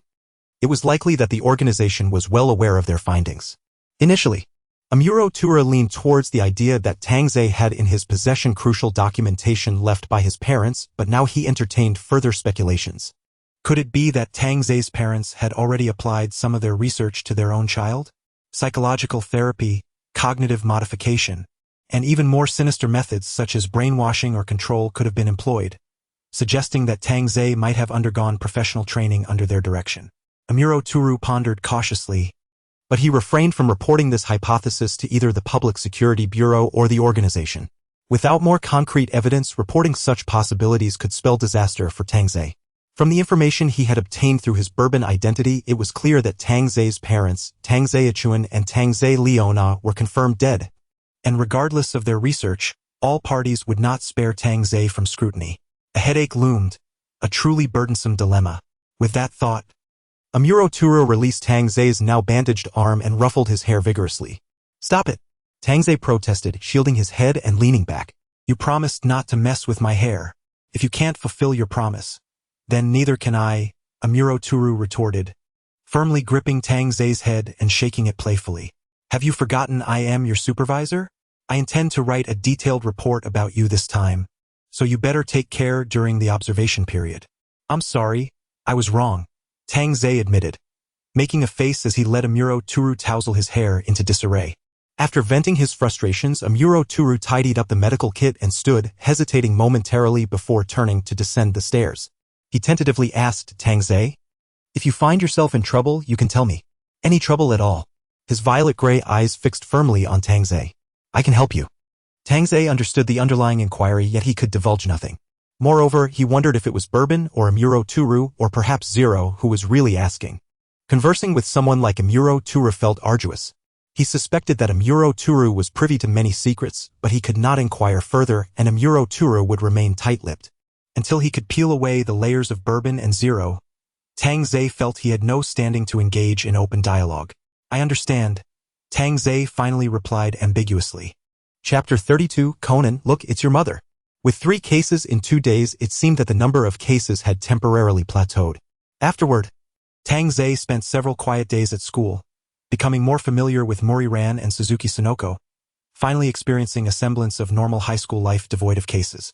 Incidentally, the little cards he had handed to Ohara Iku were among the dozens of templates Tang Zhe had created, akin to small advertisements slipped through door cracks. Considering the overly unpretentious nature of the residents in Mihua Town and the looming presence of cases and potential criminals, Tang Zhe prepared several plans. If the opportunity arose, and the time permitted, he was motivated to intervene boldly, announcing customized previews to the world, aiming to elevate the reputation of the Phantom Thief organization.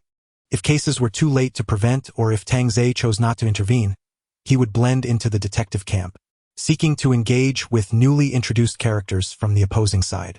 In scenarios like the cargo truck incident, where the case was either thwarted or completed without a fatality, he would strive to save lives using the Phantom Thief's warning letters to counsel people towards goodness. Whether or not you advise them, just say you have. Currently, several plans were operating smoothly.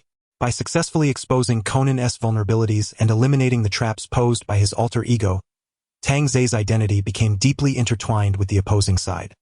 Now he merely awaited the entrance of various characters, his tarot deck still held many cards and everyone could serve as his wings.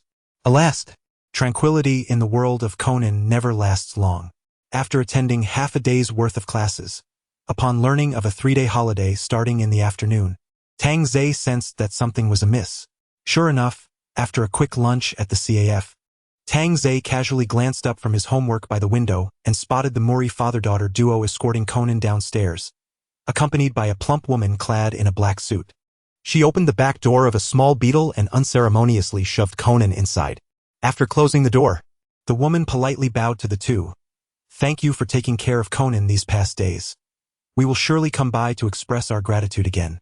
Mori Ran waved cheerfully at Conan from the car. Make sure to email us often when you're in America. Conan. Inside the vehicle, Conan, now seated upright, showed no willingness to comply, pounding on the window in a frenzy. His face flushed with urgency.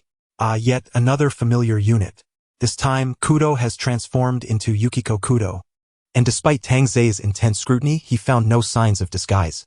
He reasonably suspects that the art of disguise in this world of Kaido Kuroba resembles a form of magic which is rather absurd. As the plot unfolds, the theme of disguise remains ever-present with a master of disguise on the black side and another on the red side, each engaging in a fierce battle of unmasking. It becomes a contest where everyone reveals their true selves. I must certainly try to acquire this skill. I wonder if Yukiko possesses any tarot cards. This couple spends most of their days abroad, leaving them with little screen time, which feels somewhat precarious. Nevertheless, Tang Zhe had not pinned his hopes on her, instead reserving his anticipation for the imminent appearance of the elusive Kaido Kuroba. Today presents a chance to make contact, and Tang Zhe is eager to seize the opportunity. As Conan, feeling utterly helpless, pressed his face against the car window like a specimen trapped in a box, he suddenly sensed a gaze upon him. He glanced past the oblivious Mori father and daughter and locked eyes with Tang Zhe, who bore a look of shock and concern. This neighbor, the only one aware of his true identity, had noticed him. Yes. Come out. Tang Zhe, go. Conan urged, pounding on the car window with all his might. Yet, it remained utterly unmoved. Mr. Muri-kun, Tang Zhe declared, unhesitatingly abandoning his task, rising from his seat, and stepping out of the shop to approach the trio engaged in light conversation. Who is this? This is Conan's mother, Ms. Yukiko Kudo. Mori Ran exclaimed joyfully, eager for Conan's reunion with his family, and added that she had come to take Conan to America. Tang Zhe, weighing his words carefully, kept a watchful eye on Ms. Yukiko Kudo as he approached the rear seat where Conan was situated. With a natural gesture, he grasped the handle firmly and remarked, "Are we leaving already?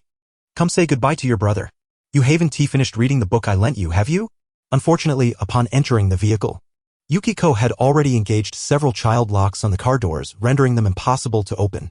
Tangze then regarded her with a questioning gaze. "I apologize. Normally, I would be delighted to converse with you all, and I must express my gratitude to Mr. Mori for taking care of my son these past few days." Ms. Yukiko Kudo said, glancing at her watch. "However, our flight is in just 4 hours and time is of the essence. I hope you understand." She cast a fleeting appraisal of Tangze before bowing again, taking her seat in the driver's position and starting the engine. Tangze furrowed his brow as the Mori family turned to head home, noticing him standing still, and kindly remarked, "You seem quite fond of children, huh?" I find this little rascal rather bothersome. It's certainly better for Conan to be with his parents." Conan shifted from the side window to the rear windshield, observing as Tangze clenched his fists, his expression resolute, and his blue eyes unwaveringly fixed on him. Then, to everyone's astonishment, Tangze suddenly propelled himself off the ground, sprinting after the vehicle, his legs propelling him forward. Conan quickly ducked back and attempted to engage the strange lady in conversation, hoping to divert her attention from Tangze. "Who exactly are you?" Ms. Yukiko Kudo adjusted her glasses, allowing the glare to obscure her eyes, and cryptically replied, "I am your mother, Shinchan." "You are not my mother." Conan's protest was abruptly interrupted by Ms. Yukiko Kudo. "It's Kudo, Yukiko Kudo, isn't it?"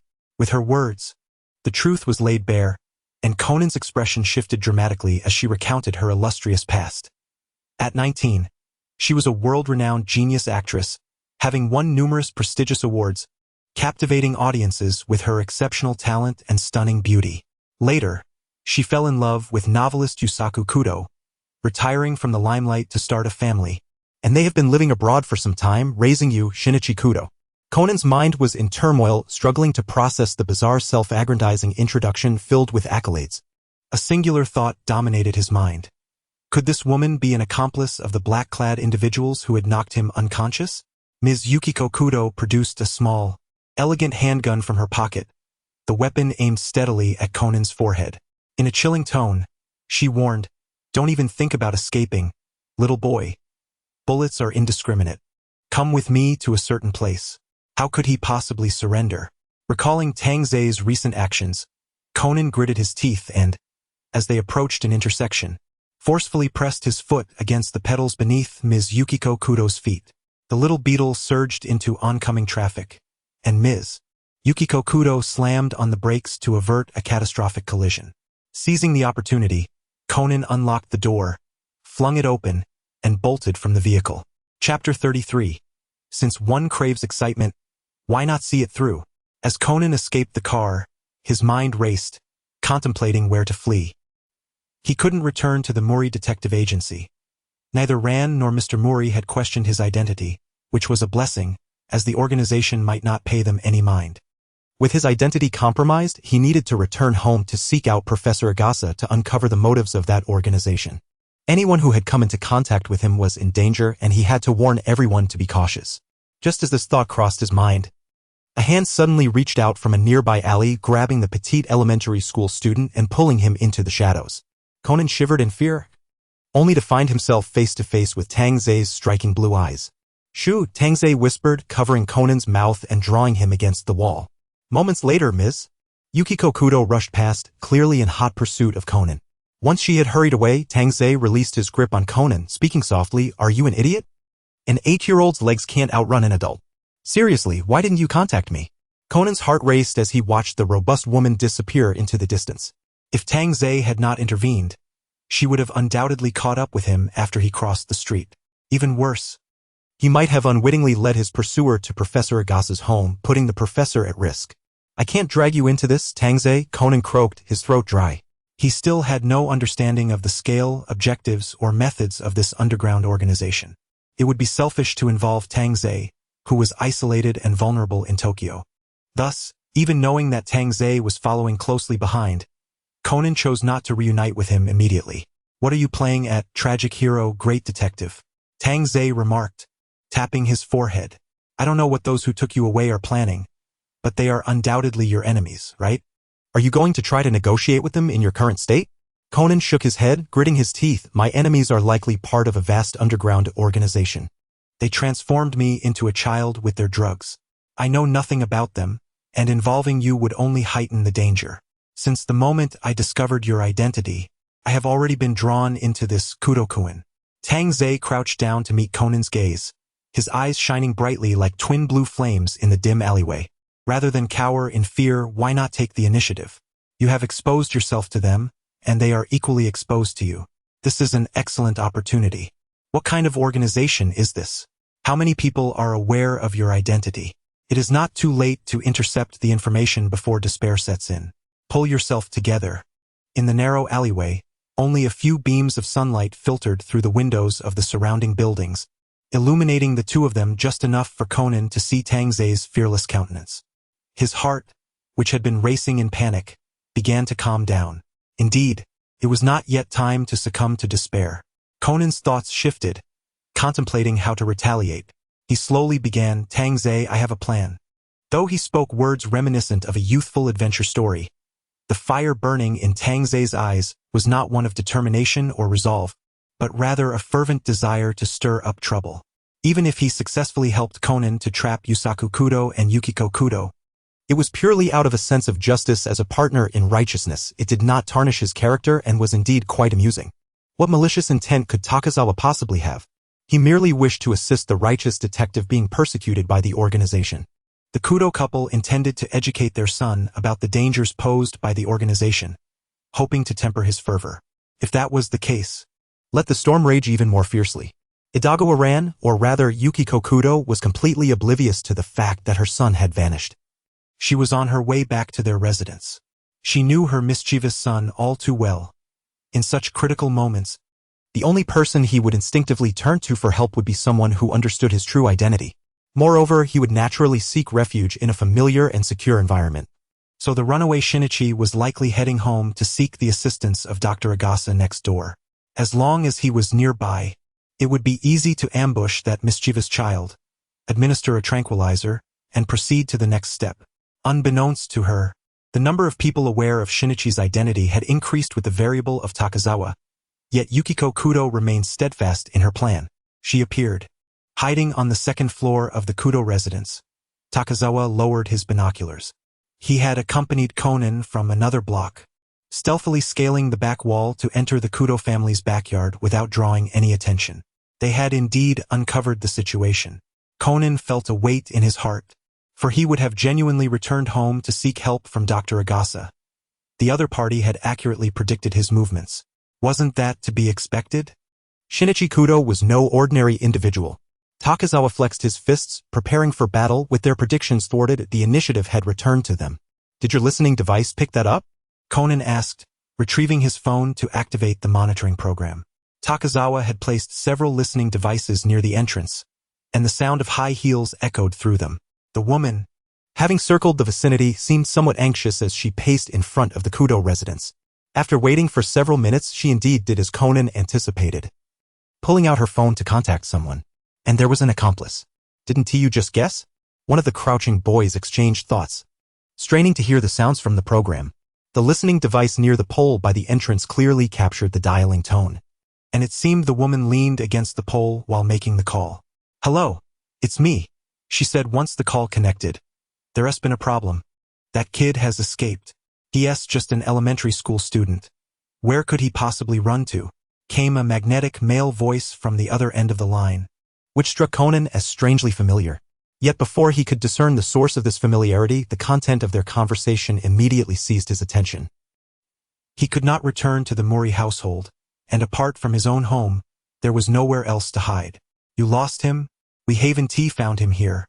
There might be a situation. The woman's voice was tinged with anxiety, and the sound of her high heels echoed again as she seemed to pace in circles. Where else could he possibly go? Let me think. Observing Conan's serious demeanor, Takazawa understood that the conversation was not between criminal conspirators but rather a pair of anxious parents who had inadvertently lost their son. Trying to suppress a laugh, he quickly pressed his lips together. The Kudo family was truly entertaining. Conan nudged Takazawa, who remained oddly still, and whispered it's time to proceed to the next step. Chapter 34. A loving father and a filial son. At this moment, Yukiko Kudo's primary concern was whether her son, who despite not being very strong, had gotten himself into danger by wandering off. That obstinate child, believing himself to be pursued, would likely not seek help even if he encountered peril. They merely wished to play a little game with their son while simultaneously warning him of the grave dangers posed by facing a vast black organization alone, urging him to leave Japan as soon as possible. If anything were to happen, she awaited new plans from her husband on the other end of the line, anxiously ruffling her hair while glancing back at the street. As she raised her gaze, she spotted her son, who had been out of sight for some time, suddenly tumble out from the second-floor terrace, scrambling to grasp the railing as if attempting to leap down and escape. Just as his small hands clutched the railing, a dark figure emerged from the shadows of the room, casually reaching out to seize her son's slender neck. Yukiko Kudo gasped in horror. The figure, clad in black, had a hood obscuring most of their face, and with a firm grip around her son's neck, they dragged the small boy back into the darkness without a sound. She immediately disregarded any plans, screaming into the phone, "Hurry! Something has happened. Yusaku, there's a person in black at home. They've captured Shinichi." Remembering the true threat to her son's safety posed by that organization, Yukiko's hands began to tremble as she dashed toward her front door, rendering their dialogue barely audible to the two eavesdropping. The person in black was, of course, Takazawa. After pulling Conan back, he descended to the first floor with the hostage and set up a simple trap at the entrance. This somewhat mischievous fishing plan was half devised by Conan and half inspired by Takazawa. He was well aware of what circumstances would genuinely incite panic in the mischievous couple. Thus, among the various strategies proposed by Conan, including preemptively alerting the authorities, Takazawa suggested this current approach. Since they needed to disguise their identity to take you away rather than simply seizing the opportunity to kill you, it indicated that you held value to them and were not merely a target for elimination. Why not pretend that someone else had taken the initiative to capture you? This would disrupt their plans, forcing them to investigate who the third party was and what their intentions entailed. In this manner, they would be able to gain control over the situation. Takazawa's proposal was righteous and persuasive, appearing highly feasible. After careful consideration, the gamble-filled Conan ultimately adopted this plan. Yukiko Kudo longed to burst through the door and check on her son, yet she realized that she was not a formidable combatant. Rushing in alone could easily result in a 2-for-1 scenario. She could only pace anxiously outside, waiting for her husband to arrive. Clad in a black cloak and wearing an exaggeratedly sinister mask, Yusaku Kudo had not been far away. After Conan fled from Yukiko's car, he hurriedly drove towards home to assist his wife, who was about to incapacitate their son. After all, her appearance resembled that of a suspicious woman abducting children, and he feared that if their son was not taken away, his wife might be apprehended by the police, leading to an exceedingly awkward situation. However, an even greater surprise awaited him. Frowning, he pressed down on the accelerator, racing through thoughts. This was strange. The organization shouldn't be targeting Shinichi at this moment. Why had they encountered an assailant? Could it be that they had come to verify whether their son was still alive and stumbled upon him hiding at home? Yusaku Kudo felt a surge of urgency, neglecting to find a suitable place to park as he angled his car in front of the house and dashed out, joining his sweating wife as they entered their home. The Kudo residence, surrounded by small gardens both front and back, was eerily silent at present. Yusaku Kudo cautiously surveyed the surroundings, quickly concluding that someone had indeed intruded from the backyard. The intruder had gained entry through the side window, and there were likely no more than 1 or 2 assailants, leaving little trace behind. Having assessed the situation, Yusaku Kudo nodded at his wife, who produced the house key to open the main door. The entire first floor was shrouded in darkness, with all the curtains drawn tightly. Yusaku hesitated to switch on the lights, aware that the assailant might not yet realize someone had entered. He could not afford to alert them. With this thought in mind, he cautiously stepped through the door. As he crossed the threshold, just as he was about to stride into the living room, a sharp pain shot through his ankle. Oh no, it's a piano wire. The detective novelist, who had solved numerous cases related to such traps, immediately recognized the danger. However, his physical prowess was only slightly superior to Conan's, and despite his quick thinking, he lost his balance and fell to the ground due to the trap. "Tizawa!" Conan shouted as the mechanism was triggered, raising his advanced technological shoe and delivering a powerful kick to a strategically placed soccer ball. The ball shot out at an awkward angle, collided with the wall of the entrance, and rebounded to strike Yusaku's wife, Yukiko, who was trailing behind him. She let out a shriek, and in the chaos, she too fell to the ground. Meanwhile, Tezawa leapt from behind the sofa the moment Conan yelled, seizing the off-balance Yusaku and slamming him down. He pressed his knee into Yusaku's back, twisting his arms behind him. Yusaku, unaccustomed to such rough treatment due to his sedentary lifestyle, let out a cry of distress and was rendered immobile. "I've got him! Conan, the tranquilizer!" Tezawa exclaimed dramatically, pulling back slightly without exerting too much force. "Stop! Let go! It's me, your father! Stop, Shinichi!"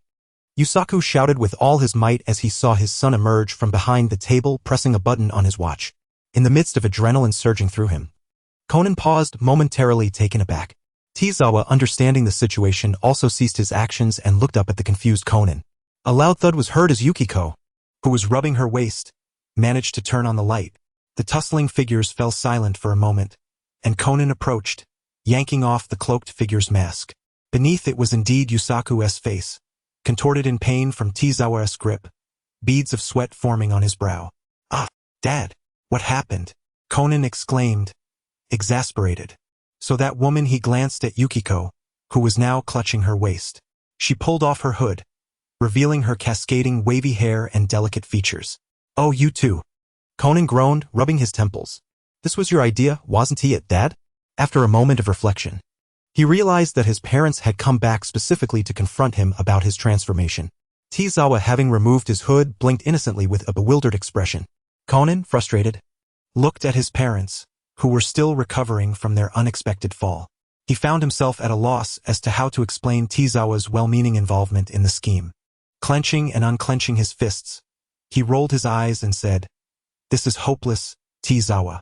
Just call the police and have them take them away."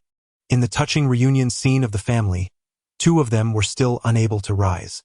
Knowing that he was facing the Kudo couple, Tezawa had refrained from using excessive force, aware that, in the world of Conan, no serious harm could befall anyone. The red faction in Conan's universe could be summarized as the gun of kindness. Even the sharpshooter Akai, whose shots never missed, could not cause death. And there was little chance for any on-screen violence. "Are you two really that bored?"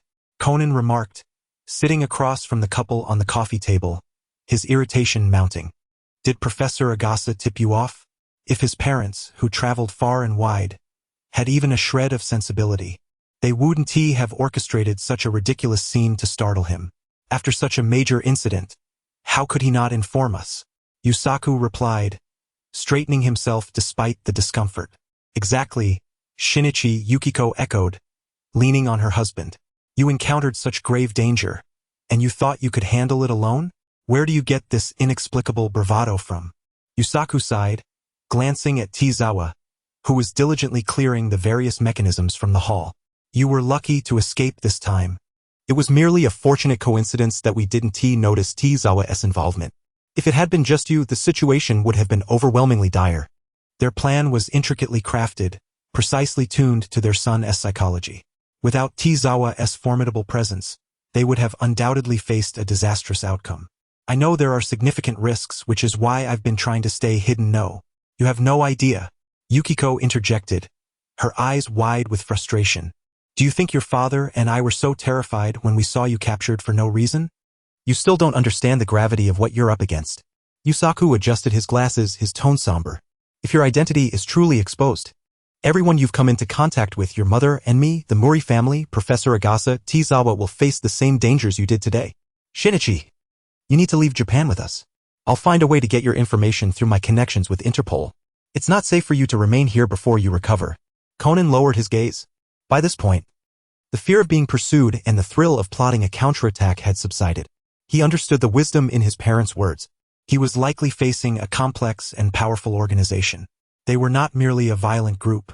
After all, a criminal organization capable of developing a drug that could shrink a person could not be taken lightly. Logically and emotionally, it was sensible for his parents to want him to leave. But leave Japan? Conan's mind flashed to Ran, who was tossing and turning with worry for Shinichi. He turned to see Tezawa diligently picking up scattered thumbtacks, his expression unreadable. No, I can't leave, he asserted firmly, shaking his head. I have reasons to stay. He could not simply abandon them. The news of Kudo Shinichi's demise had not been made public, presenting a critical flaw. If that organization truly sought to investigate his disappearance, Ran, who had been with him at the amusement park, would be the first target. What had initially been a mere excuse had now become a pressing reality. Unless there were no other options, Tezawa would never have entrusted such a life-altering case to a child. He could not forsake his responsibilities or his duty to protect Ran. Shinichi, Yukiko observed the familiar stubbornness in her son's youthful face and sighed. Where did you inherit this obstinate spirit from? Neither your father nor I are particularly inflexible. The conversation fell into a stalemate. Here, have some black tea. Tezawa broke the silence, the only adult capable of moving freely. Yusaku reflexively accepted the cup with gratitude, but then stiffened as he realized that this was the very person responsible for his fall, unable to bring the tea to his lips. Thank you, Tezawa-kun, Yukiko said warmly, looking fondly at the young man who appeared youthful and handsome. She smiled at him, momentarily ignoring her stubborn son, and inquired about Tezawa. Are you a friend of Shinichi? I didn't realize he had someone with whom he could share secrets. This boy doesn't even bother to contact us. She cast a wistful glance at Conan, feeling a pang of jealousy. Our child has grown up, making new friends and harboring little secrets that he doesn't share with his parents. Tangze smiled mysteriously, glancing at Conan with a raised eyebrow, his eyes filled with playful mockery, as if to say, should I reveal your embarrassing past? Conan rubbed his forehead, recalling his foolish blunder, and cleared his throat. He would never admit it voluntarily.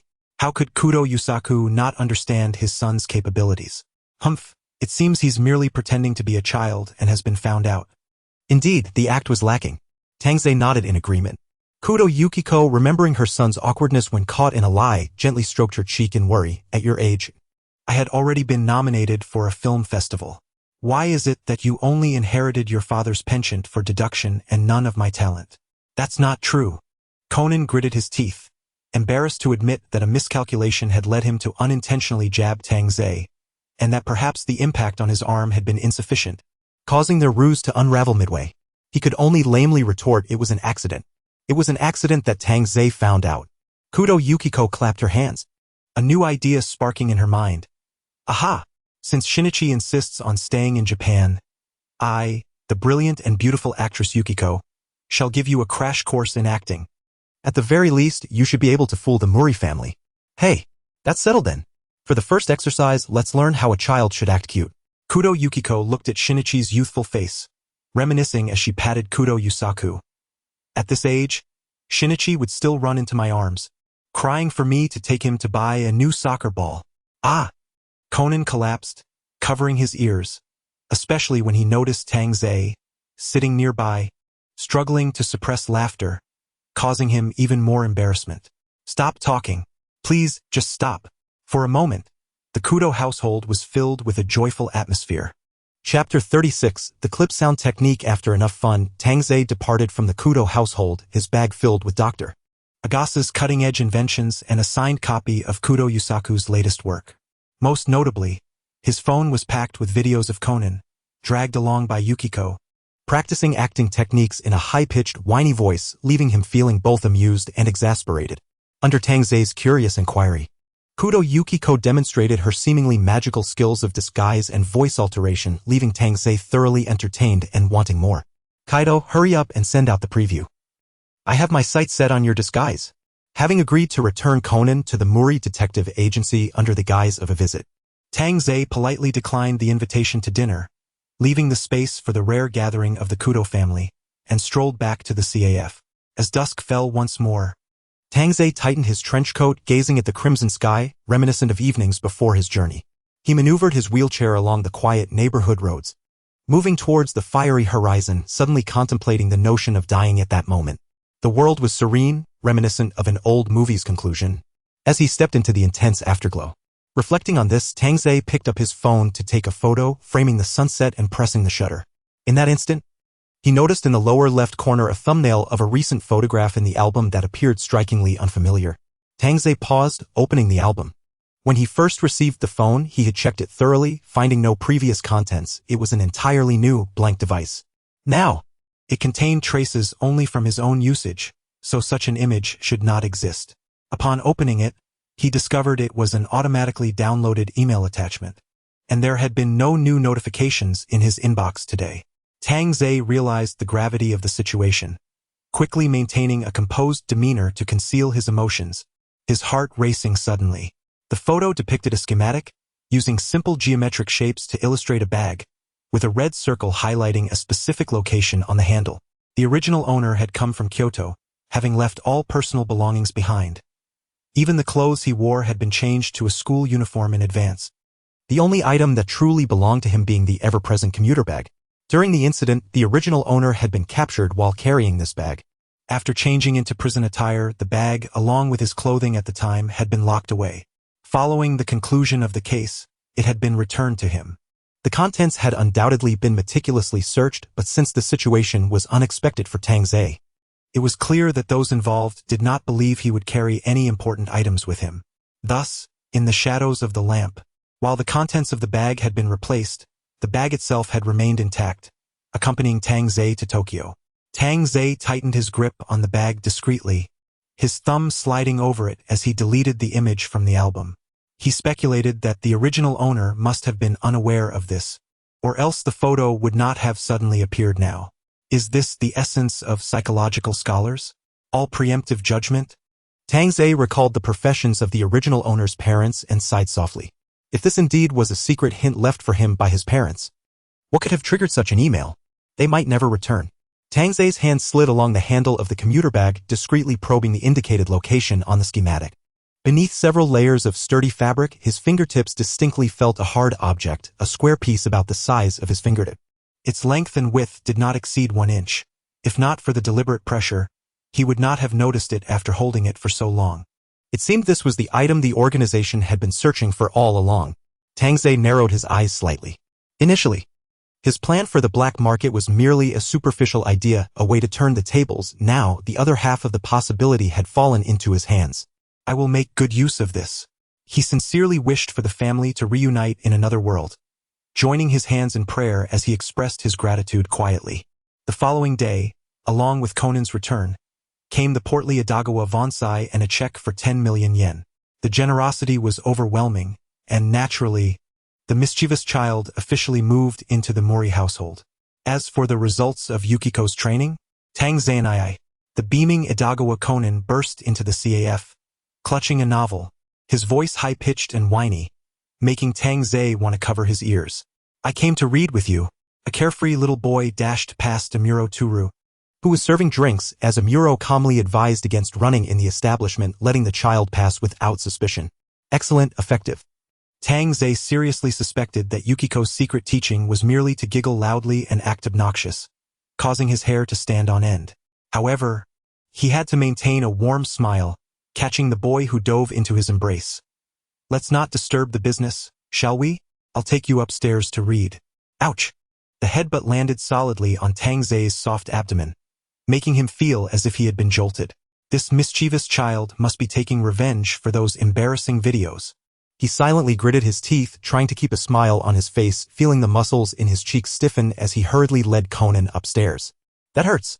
Tang Zhe strained his voice to squeeze out the words. Conan leaned closer.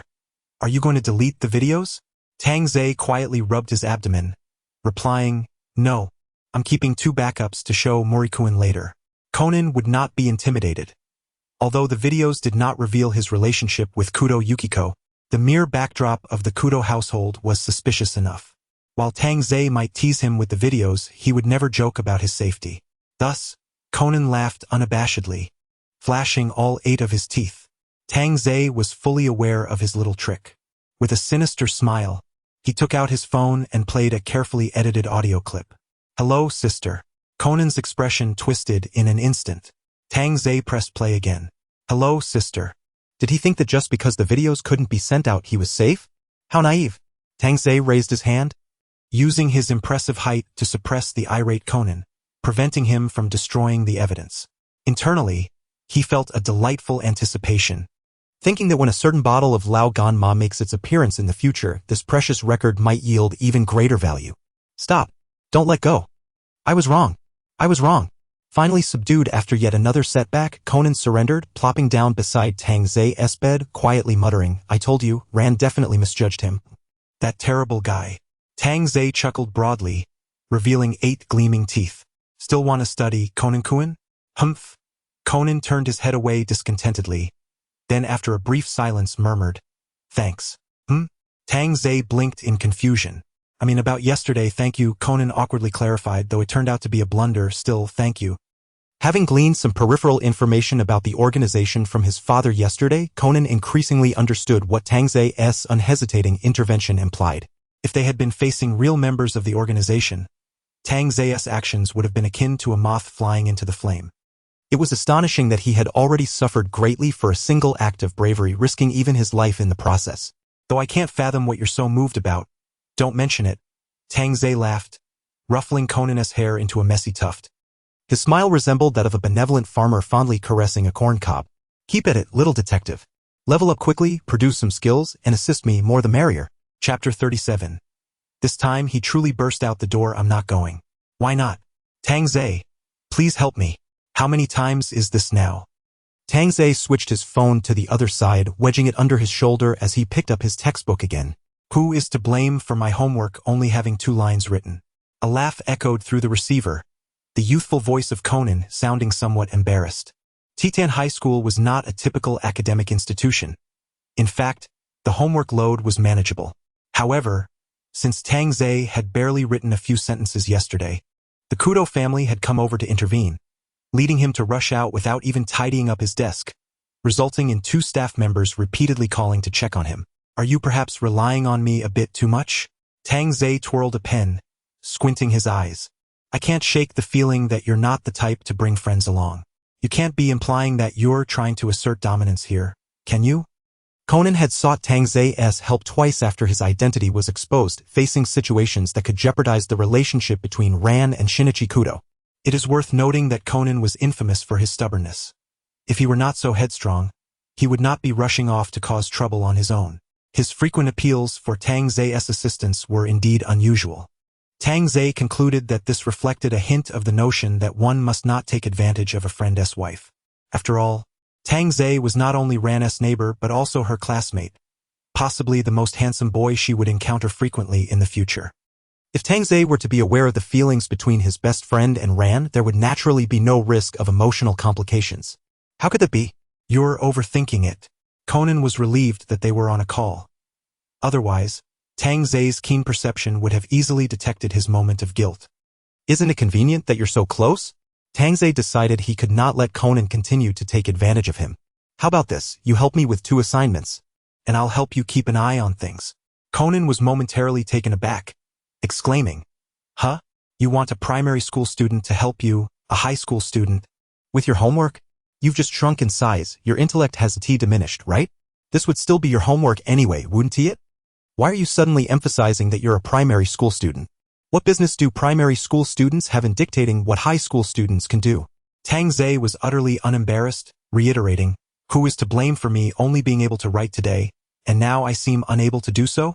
My homework isn't finished either," he added without a shred of pressure. "Then I can help you with that," Tang Zai replied, unperturbed. "Can the amount of homework from high school be compared to that of primary school?" Imagining a scenario where high school and primary school students exchanged assignments, Conan felt a throbbing headache. However, he had no leverage to negotiate. This was undeniably a seller's market. "I want to write English." He made one last stand. "Don't worry, the English is already done," Tang Zai cheerfully responded, gathering his books as he waited at the corner. "I'll be right there." "Ran is dressed quite formally today," Tang Zai remarked, trailing Conan a distance behind Ran. Today, Ran wore a full set of a skirt and coat, exuding an elegant and mature aura, quite different from her usual style. Conan nodded in dismay. She even said she was going out to meet Shinichi. She never dresses up when she goes out with me." Tang Zai patted Conan, offering insincere comfort. Investigating infidelity and mistresses is a requisite skill for every private detective. Consider it a training exercise. Who wants to hone such skills? Conan swatted Tang Zai's hand away. "I'm just worried she might encounter unreliable people." "Okay?" Tang Zai chose not to challenge his stubbornness, instead chuckling in amusement. Upon receiving a call and hearing a loud voice, Tang Ze recognized the situation. Ran mentioned she was going to meet someone important, telling Conan it was a date with Shinichi Kudo, which left the shrunken Shinichi feeling as if struck by lightning, insisting on accompanying her. However, in reality, Ran was going out to meet her mother, Eri Kisaki. Due to the prolonged separation from her husband, Kagoro Mori, Ran felt uncomfortable revealing the truth, so she concocted an excuse to slip out of the house. Nonetheless, this did not deter Tang Ze from enjoying the spectacle at Conan's expense. If Ran finds out later, just say it was your idea to grab a coffee. Don't let anything slip. Conan mumbled as he devised a battle plan. It would be best if you could help me stick a listening device on her table. Aragasa's crime-solving gadgets intended for invading privacy in places like this? Tang Ze hesitated but, under Conan's watchful gaze, surrendered, raising his hand in concession. All right, I'll go stick it for you. Just like Ran, who could lose her sanity at the sight of Shinichi's girlfriend, Conan's jealousy radar was triggered. And Tang Ze had no desire to engage in verbal sparring with the jealous ones, saying, if I say so, then it is. After a brief wait, Tang Ze and Conan entered the CAF where Ran had gone. Taking advantage of the moment when she was looking at the menu, they passed by her table, and with a flick of his wrist, Tang Ze discreetly tossed a listening device into the decorative flowers on the table. Then, he casually pulled Conan to a diagonal seat, facilitating their observation of Ran's table and the entrance. With his radar fully activated, Conan scanned the surroundings, turning his head to scrutinize every time the door swung open and the bell rang. A clumsy young man, with an unkempt appearance, was ruled out. Ran would never take an interest in someone of such caliber. A scruffy older man was also dismissed. And then there was a young man with long hair who looked somewhat presentable but exuded a greasy, frivolous demeanor. Oh no, he's heading towards Ran. Could it be? Oh, it seems he's just trying to flirt. No, flirting is also unacceptable. Invisible flames of jealousy ignited behind Conan while Tang Ze ordered himself a latte. Showing little interest in the romantic troubles of a primary school student. Remembering that this incident was accompanied by a murder, he stood up and said, I'll step into the restroom for a moment, you keep it. Conan's attention was entirely focused elsewhere, oblivious to Tang Ze's departure. As he continued to monitor Ran's movements, the restroom in this establishment was completely enclosed with no gender segregation. Tang Ze recalled the details of the case. The victim had been stabbed outside before being thrown through the door and ceiling gap into the restroom. Therefore, as long as the murder had not occurred yet, lingering outside this area would prevent any incident from happening. Upon entering, he found no signs of blood seeping from under any doors, which eased his mind somewhat. However, he soon realized that it wasn't entirely safe. Blood would take time to flow outside, so he proceeded to check each restroom door individually. Upon pushing against the third door, Tang Ze discovered that the pointer adjacent to the lock was not indicating an occupied space. Yet, the door resisted his efforts, as if obstructed by a heavy object from within. Unable to suppress a sigh, he reflected on how the aura of death seemed to have intensified. Perhaps, in an unseen manner, the realm of detective fiction possessed its own peculiar dignity, one that should not be interrupted repeatedly by Tang Ze's interference in the unfolding tragedy. He believed he had arrived in a timely manner, yet the unfortunate soul had already succumbed. Deciding to make a token effort to push the door, he thought that if no blood were to flow forth, he could simply report it to the authorities without appearing deranged. Is anyone there? Tang Ze knocked politely, grasping the handle and giving it a perfunctory shove and pull. As fate would have it, either due to an unexpected surge of strength or the door's imminent deterioration, the hinges gave way, and the door fell ajar. In an instant, a corpse with wide, terrified eyes tumbled out, landing heavily against Tang Ze's shins. Inside the room, the walls were spattered with blood, the victim's lifeblood still flowing, splattering across Tang Ze's chin as she fell backward. A small, blood-stained dagger also clattered to the floor at his feet. Grasping the entire door, Tang Ze exclaimed, "Ah!" before he could gather his thoughts. A piercing scream echoed from the entrance, as a long-haired man emerging from the restroom was so taken aback by the gruesome scene that he collapsed to the ground, trembling. Murder! Murder! Tang Ze glanced at the door he held and then at the unsettling sight of the corpse leaning against his leg. What was happening? Was he destined to be the prime suspect? Chapter 38. The choice of three, though late, arrives in his second involvement in a homicide investigation. Tang Ze was present as a piece of evidence. Due to the significant damage he had inflicted upon the scene, the arriving police were compelled to photograph him in situ, along with the blood spattered upon him. Are we ready? May I raise my hands while you take the photographs? Tang Zhe inquired. Can I clean myself up now? Your part has been documented. Wipe your face. Chief Inspector Magyar handed him a clean handkerchief, casting a silent glance at the door set aside. Next time you use public facilities, do handle them with care. You've certainly had a bit of bad luck. Having seen many such cases, Chief Inspector Magyar found it somewhat unusual for someone as ordinary as Tang Zhe to accidentally dislodge a door while merely visiting the restroom, resulting in being splattered with blood. Tang Zhe thanked him for his concern, silently wiping the dried blood from his chin. Tang Zhe? A confused voice came from the entrance. It was Ran Mori. And Conan? What are you doing here? Conan, who had been quietly observing the body and the murder weapon at Tang Zhe's feet, was jolted back to reality by her voice. Before he could awkwardly respond, Tang Zhe swiftly covered his mouth. I came out for coffee, and coincidentally, Conan was looking for me to read to him. So I brought him here. I didn't realize you were at this establishment, Mori. Tang Zhe's acting prowess far surpassed Conan's, allowing him to weave the story seamlessly. Ah! Isn't Ran here to find Shinichi? As the realization dawned on him, Conan asked, feigning innocence, where is Shinichi? If he were here, the case would be solved in an instant. Ran's expression stiffened, uncertain whether to speak candidly. What are all these people doing here? A mature, composed voice emerged from behind, and as Ran turned, she saw a striking woman in professional attire approach. Relief washed over her as she smiled. Mother, you're here. Long time no see, Ran. Hayu Mori embraced her daughter before glancing at the scene within the restroom. A murder has occurred? Tang Zhe lowered his head to observe Conan's reaction. What? Ran came to see Anhaya today? So, the important person refers to Anhaya? Conan, frozen in shock, instinctively shrank back behind Tang Zhe, haunted by painful memories of scoldings from Haya during his childhood. Suddenly, he felt at a loss, his usual inquisitive demeanor stifled. Meanwhile, Haya, having exchanged pleasantries with Chief Inspector Magyar, began inquiring about the details of the case. First, I assure you, I am not the murderer. Tang Zhe initiated his defense innocently.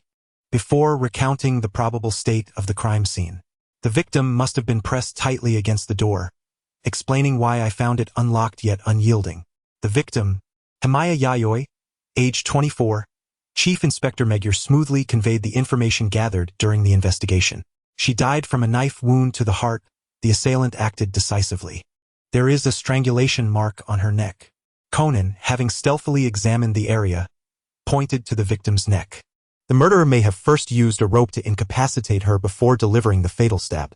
What a brutal method, a nearby officer remarked in astonishment.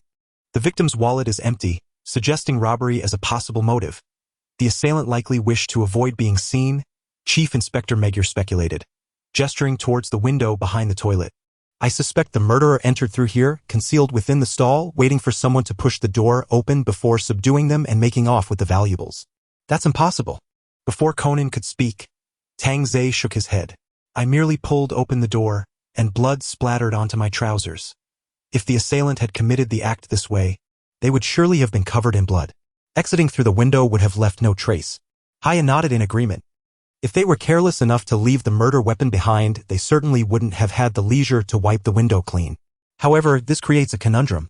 Chief Inspector Magyar pointed to the door, which Tang Zhe had damaged. The door was firmly shut. The victim's body blocked it. If they did not escape through the window, how did the murderer exit the stall? The answer is quite simple. From above, Haya indicated the narrow gap at the top of the adjoining stall. That gap? Chief Inspector Magyar mused, scratching his chin. Isn't it a bit too narrow for an adult to pass through? Shall we test it? Haya suggested, ready to instruct an officer to climb and see. However, Tang Zhe was already at the adjacent stall, grasping the upper edge of the door and preparing to hoist himself up. You'd better not go up there. Let go. Chief Inspector Magyar yanked Tang Zhe back by the collar, concerned. Don't bring that down too. I told you I didn't pull it down, Tang Zhe retorted weakly, sighing as he stepped aside to watch Chief Inspector Magyar summon an officer to test the gap. It is indeed passable, but only for someone relatively slender, the officer confirmed. It's absolutely impossible for me. Chief Inspector Magyar rubbed his belly. Tang Zhe interjected. Then that means the assailant is not an outsider, but someone from within. Indeed. Chief Inspector Magyar smoothly agreed, his mind resuming its sharpness. Chief Inspector Magyar, Tang Zei tilted his head. Then we must promptly secure the premises and ascertain who had entered prior, Hayu advised. Chief Inspector Magyar grasped their intent, waving his hand to command. Yes, let us hold back all patrons and staff present. Is there surveillance in the establishment? We need to verify how many individuals entered. Thus, the suspects became those who had entered the restroom after the victim. Through the establishment's surveillance, potential perpetrators were swiftly narrowed down to Mr. Ko Yuichi, Mr. Denoyama Jusen, and finally Mr. Tang Zei Akira, who discovered the body. Please each of you explain your purpose for visiting the establishment, as well as your actions while inside, Chief Inspector Magyar instructed. Tang Zei glanced at those beside him, standing taller and straightening his posture. Here it comes, the choice of three. Though Tang Zei felt like an inconsequential addition to the list of suspects, he couldn't shake the inexplicable sense of involvement. He was determined to give the murderer a severe reprimand and interrogate him about why he had left the victim in this dilapidated room. When the suspect, a minor issue, splattered him with blood and stained his new clothes, it left Tang Zei quite displeased. Chapter 39, Psychologist Tang Zei. Hey, you're one of the suspects. Why do you look so despondent? Conan discreetly nudged Tang Zei, who was leaning against the wall, with his elbow. Tang Zei sighed deeply, because this case is rather dull. Have you already deduced who the murderer is? Conan furrowed his brow, scanning the faces of several suspects. Then why not point it out? I have no evidence. Tang Zei shrugged, lacking enthusiasm as he gestured toward Yamaguchi Jiro. In truth, once the police investigated the victim's interpersonal relationships, he would likely be uncovered soon enough. Conan was somewhat taken aback. During the last case at the art museum, Tang Zei demonstrated meticulous observational skills, causing Conan to categorize him alongside himself as a detective of the orthodox style, focusing on physical evidence and reasoning.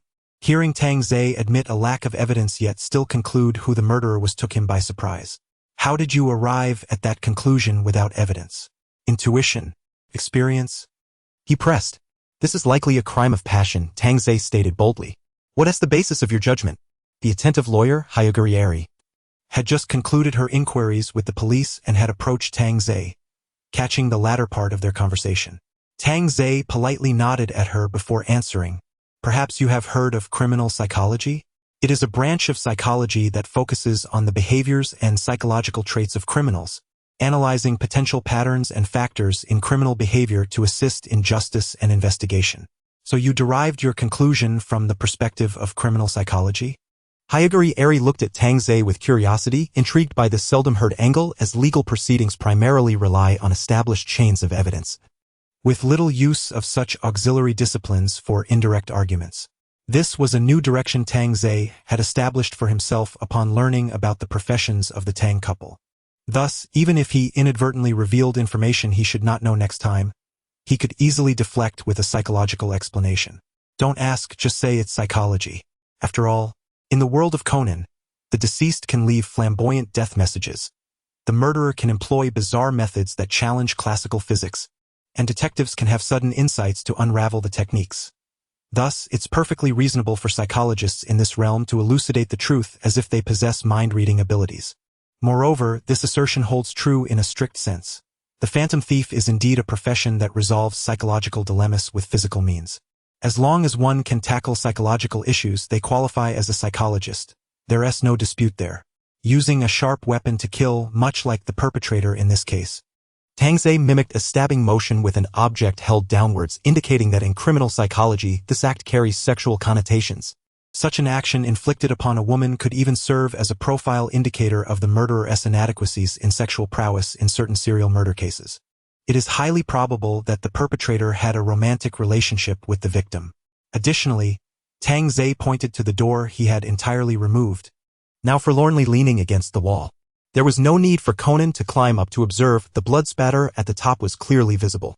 If the murderer had no direct relationship with the victim, there would be no need to stage the scene as a robbery homicide. Identifying the murderer should not be too difficult. Tang Zei turned to see Yamaguchi Jiro beginning to sweat. For individuals had entered the restroom and excluding the long-haired man who had screamed in fright at Tang Zei, only 3 could be considered suspects. Neither high school student Tang Zei nor the scruffy graduate student Kawaguchi Yuichi appeared to have any potential emotional conflicts with the victim. Be responsible for your words, young man, Yamaguchi Jiro said gruffly. I am a regular at this establishment. I merely came to chat with the manager. I don't know this woman, and with my build, there's no way I could fit in there. How could I have committed the crime? Compared to the lanky Kawaguchi Yuichi and the slender Tangze, Yamaguchi Jiro was robust, being the only one among them who could not possibly squeeze through from above. However, upon seeing the blood droplets Tangze had pointed out, Conan's mind began to race. Ignoring Yamaguchi Jiro's protests, he exclaimed, "The one who climbed over the door isn't the murderer.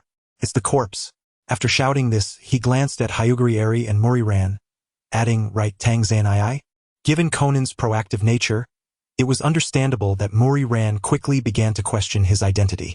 Tangze cast him a glance and nodded casually. "Indeed. Therefore, Mr. Yamaguchi Jiro, you also possess the potential to be the perpetrator." Considering the murderer's strength was sufficient to toss an adult woman through the door, "You may actually have a higher likelihood of being the culprit than Mr. Kawaguchi Yuichi." Hyuguri Eri took the evidence bag containing the murder weapon from the police officer. Lifting it to examine it, the state of the weapon is also quite peculiar. If the murderer wielded it to commit the crime, the handle would not be stained with blood like this. At the base of the blade, there was a strange blank section, suggesting it had previously been covered. Conan observed it closely. Thus, the murderer likely stabbed the victim first, then shoved the body through the door, possibly securing it to the knife with something like a rope beforehand, and then pulled from the outside, causing the victim's blood to splatter inside the room. The two began to piece together the method, and Tangze chose not to interrupt their ongoing reasoning. Having anticipated this, he positioned himself near the restroom door. When Conan innocently pointed to the bandage wrapped around Tangze's hand, asking why he had removed his wedding ring but was still bandaging his middle finger, Yamaguchi Jiro finally lost his composure, his expression turning increasingly sinister as he shoved past Hyuguri Eri, attempting to flee. "I've been waiting for you." Tangze's spirits lifted as he assumed a fighting stance and swung a punch towards Yamaguchi Jiro's face. Behind Tangze, witnessing Yamaguchi Jiro's fearsome expression, Mori-ran emitted a short gasp and kicked towards Yamaguchi Jiro's abdomen. Simultaneously, Hyuguri Eri delivered an elbow strike to his back in an attempt to subdue him. Standing to the side, Conan watched in horror as Yamaguchi Jiro was caught between the two, letting out a pained scream as he seemed to crumple under the blows, ultimately collapsing in a disheveled heap, an unsettling sight. He couldn't help but press his hands against his face and abdomen, experiencing a sharp phantom pain. Taking this hit felt akin to being caught in a vice, perhaps not entirely dissimilar. Chapter 40. The loyal and righteous Sirio family, after the police had taken, carried the criminal away, the mother and daughter, having been minimally disturbed, continued their reunion. Seeing the atmosphere was harmonious, Tangze smoothly returned Conan to Mori-ran, urging her to quickly take him away. "Hey, wasn't Conan here to study with you, Tangze-kun? If he just goes back like this..." Mori-ran felt a twinge of guilt towards her neighbor who had volunteered to help watch over the child. "It's fine, I actually wanted to step out for coffee. Besides, Conan-kun is quite adept at recognizing kanji. He should be able to finish this book by himself." As Tangze observed Conan's anxious expression, fearing his book's contents might be exposed, he reached into his bag and pulled out a book. Conan took a look and found that it was indeed a detective novel, quite suitable for adolescent readers.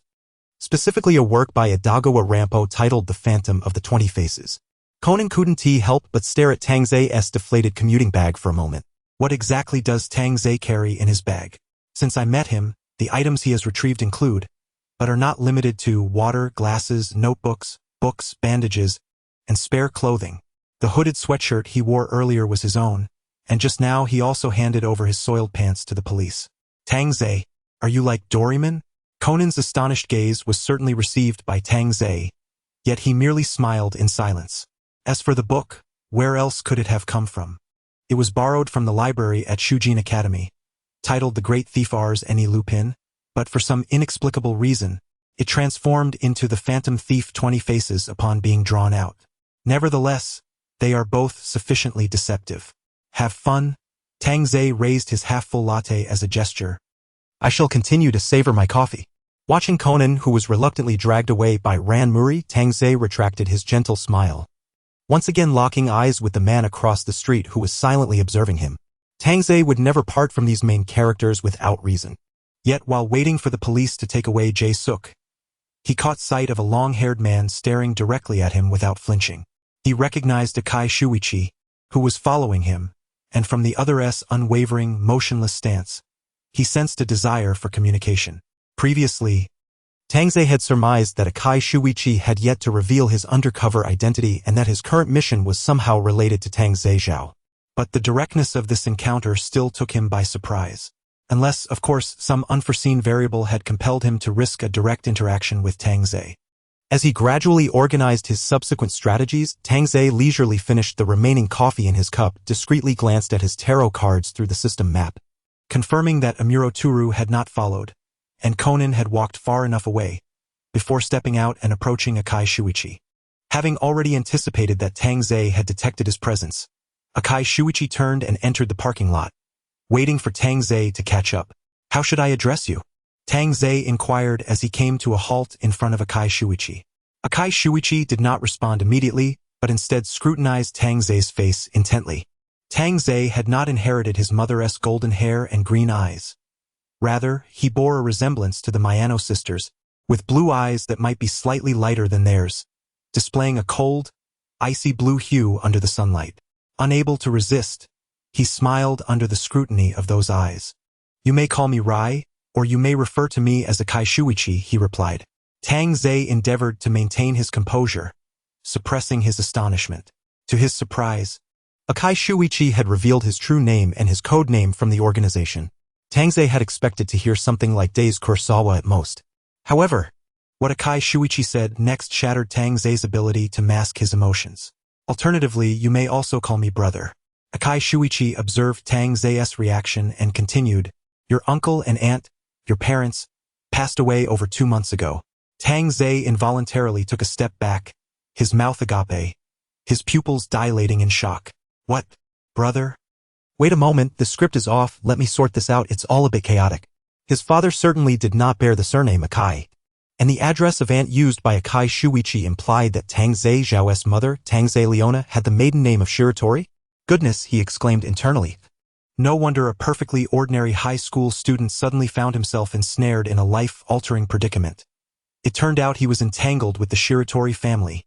Akai Shuichi's understanding of the situation differed from the true source of Tangze's shock. Yet he believed he comprehended everything. He did not grant the trembling Tangze any time to react, continuing, "For the past 8 years since your parents left you, they have been working in a secret organization's research facility. They were under constant surveillance and had no choice but to leave you alone in Japan for your safety. They remained vigilant against the organization, concealing their most critical research achievements, and since the early stages of their project, they had constructed a robust patent barrier with specialized lawyers. By the time the organization realized, they had already lost several monopolies on formulas and technologies. This granted your uncle and aunt as well as you 8 years of time. But the situation has now changed. Aja, you are in grave danger." Akai Shuichi swiftly articulated his ultimate aim, "Come with me. Japan is the country where this organization has infiltrated the deepest. You face life-threatening dangers here at any moment. I have a way to get you out of the country. We must leave as swiftly as possible." The relentless barrage of revelations left Tangze on the verge of losing his composure. Why was there yet another incident involving persecuted technicians, and how was it that the Shiratori family was again entangled? In this interconnected world, the Shiratori family had gained yet another sister engaged in research now targeted by the organization and had met the same fate. Tangze trembled, covering his eyes with his hands. Should he perhaps strengthen his relationship with Professor Agasa? He genuinely feared that in the near future, he too might be caught off guard and find himself knocking on Professor Agasa's door bearing the appearance of an elementary school student, thus honorably joining the first grade at Mihua Primary School. "I should have guessed," Tangze thought, turmoil raging within him, his voice quivering without a hint of pretense. 2 months ago I should have pieced it together. The death of Tangze's parents was a conclusion he had largely reached, and the memories left to him by the original body were locked away, only accessible through specific keywords. Yet, from the fragments he had analyzed thus far, Tangze Zhao's court trial was exceedingly peculiar. Due to the prolonged separation, Tangze's relationship with his parents was not intimate. Yet their love for their son was unmistakable. They had not voluntarily absented themselves from their child's upbringing, they were constrained by circumstances. Such a significant event as a trial could not simply be delegated to an attorney without further inquiry. With Akai Shuichi's confirmation, it seemed likely that there was a causal link between the two occurrences. The deaths of Tang Zai's parents, deeply entrenched in the organization, led to Tang Zaijiao's swift encounter with a wrongful case, isolating him from familiar surroundings and placing him under the control of two members with organizational code names. As for those two members being two bottles of counterfeit alcohol, one could only say that the distillery had not anticipated such an ironic twist, a mutual surprise. Tang Zai lowered his hands and pressed for clarification. Rai, what does that mean? What is this organization? How did they die? How do you know about my parents? Chapter 41. The Onion Man's scheme Ran Mori, carrying several shopping bags, was seen leading the oddly named little boy past the exterior of the Polo CF, which caused Amuro Turu to furrow his brow. Earlier that morning, Tang Zai had mentioned taking the child upstairs out for fun. Yet this child had returned with the girl from upstairs. Where was Tang Zai? This child was also quite peculiar. Tang Zai did not seem like the type to get close to others. Even during school, they often walked together, yet he and Ran Mori maintained a suitable social distance, and it was rare to see him approach her, especially considering Ran Mori's striking beauty. Tang Zai hardly resembled a typical adolescent. He showed no special favor toward a lovely girl like Ran Mori and did not exhibit any of the impetuous, boastful traits often associated with youth. Amuro Turu speculated that this might relate to Tang Zai's unique family background, or perhaps the stigma of being a juvenile offender stifled his true nature. Until this child named Edagawa Conan appeared. When Tang Zai, worried about Conan's whereabouts, dashed out the door without organizing his belongings and even chased after a vehicle. Amuro Turu's astonishment was palpable. Tang Zai had inexplicably formed a close bond with this elementary school student, their interactions becoming increasingly frequent. That morning, he had been summoned outside by a mere phone call. A high school student establishing a friendship with an elementary school student? Tang Zai even displayed an uncharacteristic ease during his conversations with Conan, leaving Amuro Turu perplexed and somewhat concerned. Though Bourbon would not report this unusual situation, he is not the only observer appointed by the organization. Recently, it seems that there have been significant changes within the organization, and the directives received have become increasingly urgent. The importance of the materials held by the Tang family appears to have risen, rendering his inconsequential surveillance reports inadequate. It remains uncertain whether more extreme measures will be taken. If the organization ultimately fails to uncover what it seeks from Tang, Edagawa Conan, who has been in closest proximity to Tang over these past few days, may very well become the next target. Tang has gone out several times with him, and reports from Lai Yi may have already landed on Rum's desk. One can only hope that events do not unfold in the most unfortunate manner. The case involving Tang has exposed the unreliability within the Public Security Bureau, and for the time being, he cannot take action to transfer and protect Tang. The organization's operations are escalating, and at such a time, the fate of this child hangs in the balance. The smile on Amuro Turu's face was perfectly crafted to conceal his inner turmoil. As an undercover agent, he has come to understand the sacrifices involved. Yet, each time he is compelled to witness or even partake in acts of evil, he is invariably overwhelmed by profound negative emotions.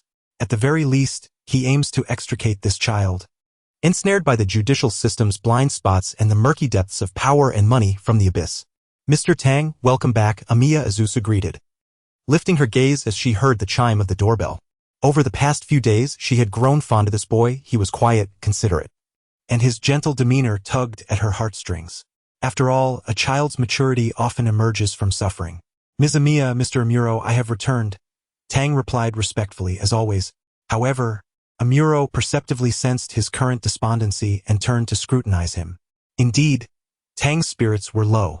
The shocking revelations from Akai Shuichi had left him reeling, and he had yet to fully process the gravity of the situation. The absurdity of this world had him feeling utterly defeated. Not only had he joined the extravagant Saira family, but he was also far less capable than Mayano Shiho. While Shiho was a brilliant researcher, Tang Ji was merely a pawn held hostage to control the Tang couple. Now that his parents had passed away, he, as a hostage, possessed crucial inheritance, akin to a piggy bank waiting to be smashed. Moreover, he learned from Akai that, due to his parents' early recognition and concealment of Akai's identity, Akai was fully aware of the connections between the Mayano, Akai, and Tang families. In this world, Akai Shuichi was not merely a master of manipulation but was introduced into the organization by Tang's parents. Currently, the familial ties between Akai Shuichi and Tang remain undisclosed. Otherwise, he wouldn't have been assigned to a surveillance mission. However, his entry into the organization was indeed recommended by the Tang couple, marking him as a person of significant interest. As long as he harbors intentions against Jin, this is a monumental time bomb. The death of the Tang couple serves as a lit fuse. When it will detonate depends solely on the length of the fuse. Sooner or later, it is bound to occur. The situation is dire. One can only hope that Akai, known for targeting relatives, takes his time. Given his bumbling allies, capturing Jin seems a far-fetched dream. A thought crossed his mind. Perhaps Akai had come to see him to discuss arrangements for the aftermath, or rather, to prepare an escape route. Otherwise, once he ambushed Jin, there would be no opportunity to extricate Tang. He couldn't possibly be planning to take action, could he? Tang quietly regarded Amuro. Matsuda, Cuban. What is it? Amuro replied, perplexed as he met Tang's gaze. Quickly, tell Ai to stand down. The place is crawling with incompetent allies. Mayano Akemi, Mayano Shiho. And I are all in the same precarious situation. If Akai detonates, we are all finished. Yet, Tang merely uttered, it's nothing. Tang's undercover operation at the distillery had once again escalated in priority, necessitating groundwork for his forthcoming actions. He briefly consolidated the current information and resolved to lay some groundwork for Amuro, ensuring that his unusual behavior would not alert this astute undercover agent and jeopardize the plan. First, he needed to exploit the undercover's need for intelligence and the benevolence of the Public Security Bureau. For instance, if Akai Shuichi was aware of his parents' demise, there was no reason for Amuro to be uninformed. Mr. Amuro, could you contact the owner of this CAF? Tang asked softly, maintaining his melancholic demeanor. My parents arranged for me to stay here. They should have reached out to him. Of course, I can contact him, but it won't be of much use. As the arrangement was never made by them, Amuro replied, puzzled. Why the sudden desire to find the owner? He isn't currently in the country. And I don't know when he will respond. Tang sighed, lowering his head in dismay. Are you feeling down today? Amuro's instincts as an intelligence officer were piqued, and he instinctively adjusted his expression, speaking in a gentle tone devoid of aggression. You weren't like this when you left this morning. Did something happen outside? Tang would not randomly inquire about his parents' situation. As far as he knew, they had been out of contact for several years. Thus, it was clear that Tang had indeed discovered something. As Zero, he felt a pang of sympathy, but as Amuro, he had to seize this opportunity to probe further. Tang was familiar with Amuro's theatrics and recognized that he was putting on a performance. However, what Tang needed was a co-star for this charade. In a game of deception, who truly believes whom?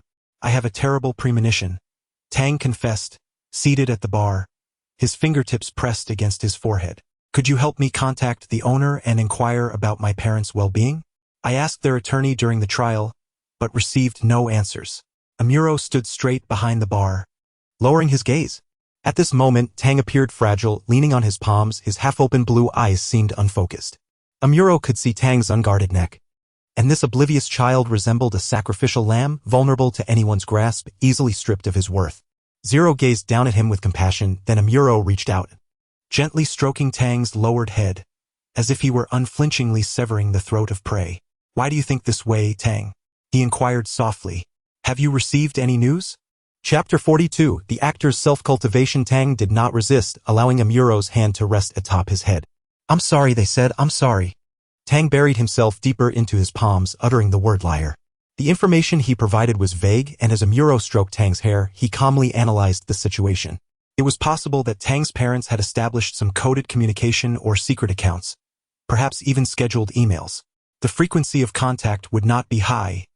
Otherwise, Tang wouldn't have only shown signs of response months later. The messages were likely brief and not conveyed through physical means. As Tang initially had no plans to go out, his outing was a spontaneous invitation from others. Whether by phone, email, text, or social media, Tang's parents were under the organization's control, making it exceedingly difficult to locate their research facility. If the means of communication were manipulated by them, they would undoubtedly fall under the organization's surveillance, and the operator must have channels to ascertain their safety. In summary, Tang's parents likely had a secret contact within the organization. Amuro's violet-gray eyes flickered, reflecting sharp light. They won TB coming back. Tang's voice was muffled by the cocoon of his hands, heavy and suffocating. I knew it. I should have known long ago. Last time you told me your parents had been working abroad. Is it a dangerous profession? Why do you believe something has happened to them? It was critical to ascertain how much Tang knew about his parents' research projects and whether he was aware of any details. Amuro crouched down, attempting to discern Tanazawa's expression. Tanazawa's eyes, concealed within his palms, were tightly shut, his lashes trembling under the pressure of his eyelids, perhaps stifling tears. They were both scholars, yet their work was perilous. Exceedingly so. Amuro was aware, at the very least, of the coercion faced by the Tanazawas. No, perhaps it was more than that. Unlike Shiho, the Tanazawas were not researchers nurtured by the organization. Their project had unwittingly drawn the organization's attention, ensnaring them in a web, slowly entangling them until they were ultimately trapped. Before succumbing to the organization's control, Tanazawa had lived alongside them for a decade, and as the organization had surmised, he must possess something crucial. Amuro understood that he should continue to coax Tanazawa, to speak words of hollow reassurance in a calm tone, such as not to think too much, to hold on to hope in the absence of concrete news, to ease his anxiety.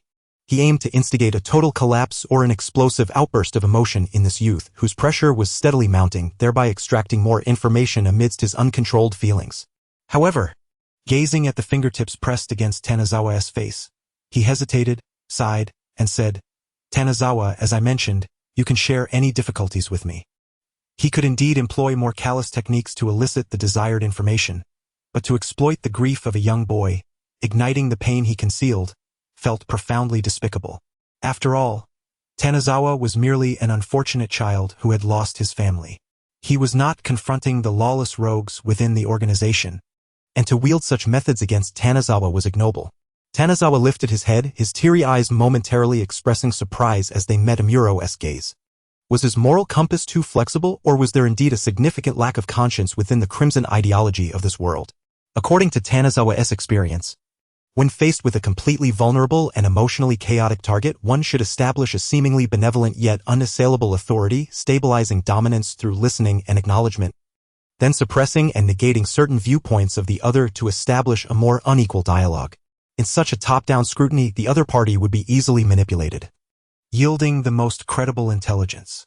Tanazawa had already begun to prepare for an emotional climax, yet Amuro abruptly relaxed his control over the conversation, nearly causing Tanazawa to break character, his emotions almost faltering. Do not change the script without permission. Nevertheless, Tanazawa swiftly shifted his train of thought, pursed his lips, and, with an expression as if realizing something, looked at Amuro and retorted, Any difficulties? Amuro was taken aback by his gaze, yet continued to offer reassurance. Do not worry about expressing your troubles. It will not burden others. Even if others cannot assist you, voicing your concerns is preferable to bottling them up. How exceedingly kind, Mr. Undercover. Does this not reveal your role in this matter? Thus, Tanazawa, with tear-streaked eyes, gazed at his trembling hands. I am terrified, Mr. Amuro. The worst nightmare has come true. He clasped his hands together, seemingly attempting to stifle the incessant trembling of his fingers, finally uttering the words lodged in his throat. They said they would return, and when we meet again I would be a big boy. But they also told me if they did not return I must flee quickly, as far away as possible. Mr. Amuro? Tanazawa's eyes brimmed with sorrow, dimming the hue of his pale blue irises. But I have already lost the chance to escape. Haven Ti?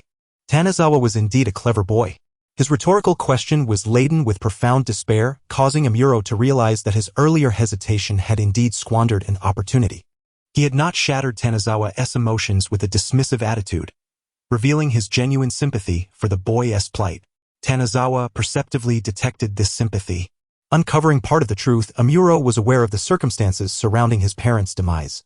Further reasoning led to the conclusion that his role was indeed that of Tanazawa's protector. For even a jailer bears the responsibility for a prisoner's safety. Tanazawa's fear stemmed not only from hearing of his parents' passing but also from fearing Amuro himself. Indeed, Amuro made no effort to alter this perception. He straightened up and apologized. Further dialogue was ill-suited for the crowded establishment, and he could only temporarily pause. He observed Tanazawa once more bow his head, revealing his unshielded neck, akin to a condemned prisoner awaiting the guillotine. "What's wrong with you two?" Their voices were hushed, and Inomoto Azusa failed to catch the content of their exchange, only noting Tanazawa's deteriorating emotional state, nearly collapsing onto the table. Concerned, she approached to inquire. "It's nothing, Miss Inomoto." Amuro skillfully donned a business smile. "Tanazawa is simply feeling unwell." He patted Tanazawa's shoulder, watching in resignation as Tanazawa shuddered at the touch. He gestured upstairs. "Relax. It's nothing. You should head up to rest. We'll have a proper talk once we close." "Okay." Tanazawa, head bowed, offered no resistance as he stood and slowly made his way to the loft. Amuro looked on with a hint of concern at his slumped shoulders. Although he had not employed manipulative tactics to dismantle Tanazawa's defenses, the reality of his role as an observer had also dealt a blow to Tanazawa, leaving his spirit seemingly drained. Amuro felt deeply wronged. He had approached Tanazawa in the guise of bourbon, yet he had never truly treated him through the lens of a target. However, even if he were to declare his lack of ill intent, Tanazawa would likely find it difficult to believe. He hoped that once Tanazawa calmed down, he would come to understand this point. Ascending the stairs with heavy steps, Tanazawa lifted his head, his face bereft of any lingering despondence or pain.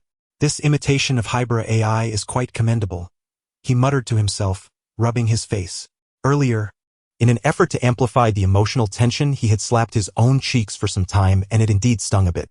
Adhering to the self-abandonment logic often employed by Hybrid AI, he exhibited a tendency to surrender to despair, closing his eyes and awaiting death.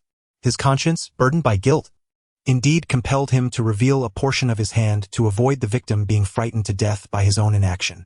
In preparation for the upcoming conversation that night, Tanazawa reached into his commuting bag and pulled out a laptop.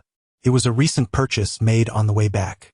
Upon realizing the grave implications of his parents' academic pursuits, he felt compelled to understand the nature of their research.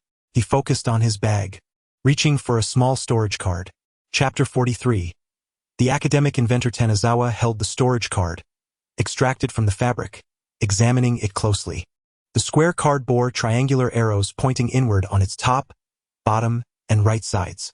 Memory told Tanazawa that this was a marking his father had made during his graduate studies to distinguish his experimental materials, indicated by the initial Roman letters of Tanazawa's name, a habit that had persisted and was easily recognizable.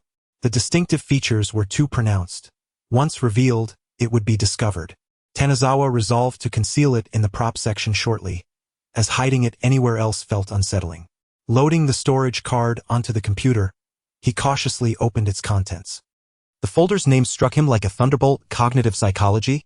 Tanazawa stared intently at the characters on the screen, unable to suppress a whisper. Cognition as a psychological concept refers to the process through which humans acquire, process, and express information through the brain, serving as the fundamental mental function for drawing conclusions from processed information.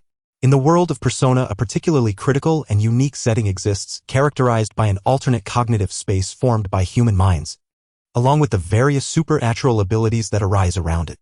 The discipline that studies the operational mechanics of this phenomenon, the underlying logic of cognition, and how cognition reciprocally influences reality is known as cognitive theory. In Persona 5, Sakura Futaba's mother, Ichiko Wakaba, is a scholar engaged in this theoretical research, while the enhanced version of the character Maruki Takuto is also involved, albeit with a stronger focus on practical applications. Unfortunately, similar to how the Black organization has taken an interest in the research of the Karasawa couple, Ichiko Wakaba has also attracted the attention of villainous forces, resulting in her research achievements being appropriated and her untimely demise. From this perspective, it is indeed a perilous area of study, as the adage suggests that a man is guilty simply for possessing something precious. A theory capable of fundamentally controlling the world and manipulating society is bound to incite the greed of nefarious entities. It is truly alarming. Tongza muttered to himself, adding to his distress the realization that he actually possessed such capabilities. Contemplating this, his expression turned grave. He was uncertain whether it was he, the transmigrated individual, or Tongza Akira who truly held the persona abilities, or if there existed an even more absurd scenario, such as having already transmigrated but failing to awaken his latent potential prior to the narrative's commencement. Regardless, from an objective standpoint, the fact remains that Tongza Ichikawa, son of the scholars studying cognitive theory, possessed the ability to alter cognition through certain methods. That scoundrel Leon. Surely he must be doing this on purpose. With this thought, Tongza felt an overwhelming desire to collapse onto the velvet couch in frustration and vent his ire upon his incompetent assistant. Upon their first encounter, Leon had informed him that in this world, reality and the cognitive realm had long since merged, and he had casually remarked that it wasn't a significant issue. It is a grave issue. Numerous experiments that would typically yield no results in the real world could now be directly observed without having to enter an alternate realm. It even seemed possible that Tongza Akira's abilities were a product of his parents' academic research, transformed or induced by it. It was no wonder the organization was tormenting a high school student. Tongza felt that such a role would inevitably lead him to accompany Conan to elementary school. Taking a deep breath, Tongza steadied his emotions and opened the folder to browse its contents. After merely skimming the index, he felt a throbbing in his temples. The worst-case scenario had indeed transpired. The merging of cognitive worlds resembled a process through which information at the psychological level flowed into reality. Thus, altering human psychological perceptions would directly impact the real world. Consequently, techniques involving hypnosis and brainwashing, which pertain to psychology, would receive unprecedented enhancements. Tongza's parents had early on recognized the risks associated with cognitive theory in these areas, but their research direction was no longer solely in their control. Were the patents in their possession related to brainwashing devices, lie detectors, and interrogation drugs? The implications were staggering. After flipping through the contents of the directory, Tongza's hands trembled slightly. The organization now possessed far more outrageous technology in these fields than in the original narrative. Although they still seemed unable to curb the prevalence of counterfeit alcohol, their operations sounded considerably more ruthless. At this moment, Tongza could only think of one thing: Zero Kiryu, Shuichi Akai danger. Further down were several experimental reports and papers, all attributed to his parents' independent theoretical research. With no time to read the lengthy articles in detail, Tongza quickly glanced through each summary and was stunned to discover that they had already touched upon the existence of the cognitive realm. Through the treatment samples of various mental illness patients, Tongza's parents had, over the course of a decade, gradually outlined an abstract world composed of cognitive concepts. They believed that the collective subconscious of humanity had touchable and explorative boundaries, and that it could be utilized to influence the very existence of reality. The subsequent applications, such as devices for memory modification, were all derived from their robust theoretical framework. To put it plainly, had it not been for the absence of a designated guide to the alternate realm, which prevented them from accessing the true cognitive space, they would have already organized the worldview of Persona 5. Fortunately, most people perceived their theories as mere metaphors, not genuinely believing in the existence of an alternate world. So Tongza was still safe for the time being. This complete core theory represented his parents' most significant intellectual labor, which the organization sought to extract from him. With such a guiding theory, the organization could potentially concoct something monumental. No, he needed to take action. Tongza touched the storage card plugged into his computer, recalling his plan for a pseudonym, and a mischievous smile crept across his face. He first copied all the data onto his computer, then reopened the papers on the storage card. As a dedicated gamer with extensive experience in the series, Tongza had encountered various peculiar concepts from the realm of soft science fiction, and his mind was brimming with bizarre ideas. The scholarly inventor Tongza was about to embark on his endeavor. He began weaving together the concepts from 3, 4, and 5, daring anyone to test their limits. His fingers danced across the keyboard as he rewrote a theoretical index, adding in some peculiar elements. Let me think, a field of morphogenesis would fit perfectly. That concept is also quite suitable. Perhaps quantum mechanics could be blended in with some cyberpunk themes. The notion of an ocular dream detective was an intriguing one, and with a nod to the likes of Steel Batu, he proceeded to stitch together a delirious compilation of soft science fiction. The screen emitted a pale glow, casting an eerie light on Tongza's face as he grinned wickedly. I am genuinely curious about what can be crafted from these fragmented remnants. He perused his nonsensical creation with satisfaction, hoping that they wouldn't inadvertently uncover something. After all, the above content is purely fictional, and any resemblance to actual persons or events is purely coincidental. Chapter 44, A Win-Win Situation. See you tomorrow, Ms. Inomoto. Inomoto Aki retracted her worried gaze toward the attic, looking at Amuro Tura with a sigh. You two had an argument today, didn't you? Tongza-kun wouldn't even come down for dinner. You must clarify things with him later, Mr. Amuro. She was not foolish and could discern the tense atmosphere between them earlier in the day. However, many of the conflicts were beyond her purview, and she could only hope that her reliable and articulate handsome colleague would effectively communicate with him. See you tomorrow, Mr. Amuro. Once Inomoto Aki had left, Amuro Toru slowly changed out of his uniform and stood at the foot of the stairs, gazing at the closed door with a headache. He could neither expose the organization's information nor reveal his identity while attempting to dissipate Tongza's hostility and fear. It was truly no simple task. A soft knock on the door interrupted his thoughts. Tongza, who had been sprawled on the bed like a defeated fish, abruptly sat up, quickly composing himself and arranging his expression before responding. The door isn't locked. When Amuro Toru stepped inside, he was greeted by the dark barrel of a gun. Tongza Akira, with a hollow expression and a black handgun aimed directly at the door, was huddled at the foot of the bed. You're all liars, my parents were, and so are you. Tongza had lost the intense emotions he had earlier, his gaze now vacant and hollow, reflecting the absurdity of what a guardian was supposed to do. Amuro Toru observed Tongza's demeanor, feeling a pang of sympathy. This child's guardians had indeed been unfit. He noticed the way Tongza gripped the gun and chose not to respond to the taunts, instead taking a step closer and saying, "You've never fired a gun, have you? Put it down, you might hurt yourself. Stay back." Tongza clenched his teeth, raising his lip to reveal his teeth, striving to adopt a fierce and menacing expression. Keep your distance. His arms were taut, the veins on the back of his hands protruding with each forceful grip. Amuro Toru noticed the bandages peeking out from his wrist and felt a sense of helplessness, recalling the scene from a few days ago when he had helped bandage his wounds in the attic. Relax, Tezawa. I have no intention of harming you. Amuro raised his hands in a gesture of peace and took a step closer, preparing to snatch the gun from his grasp.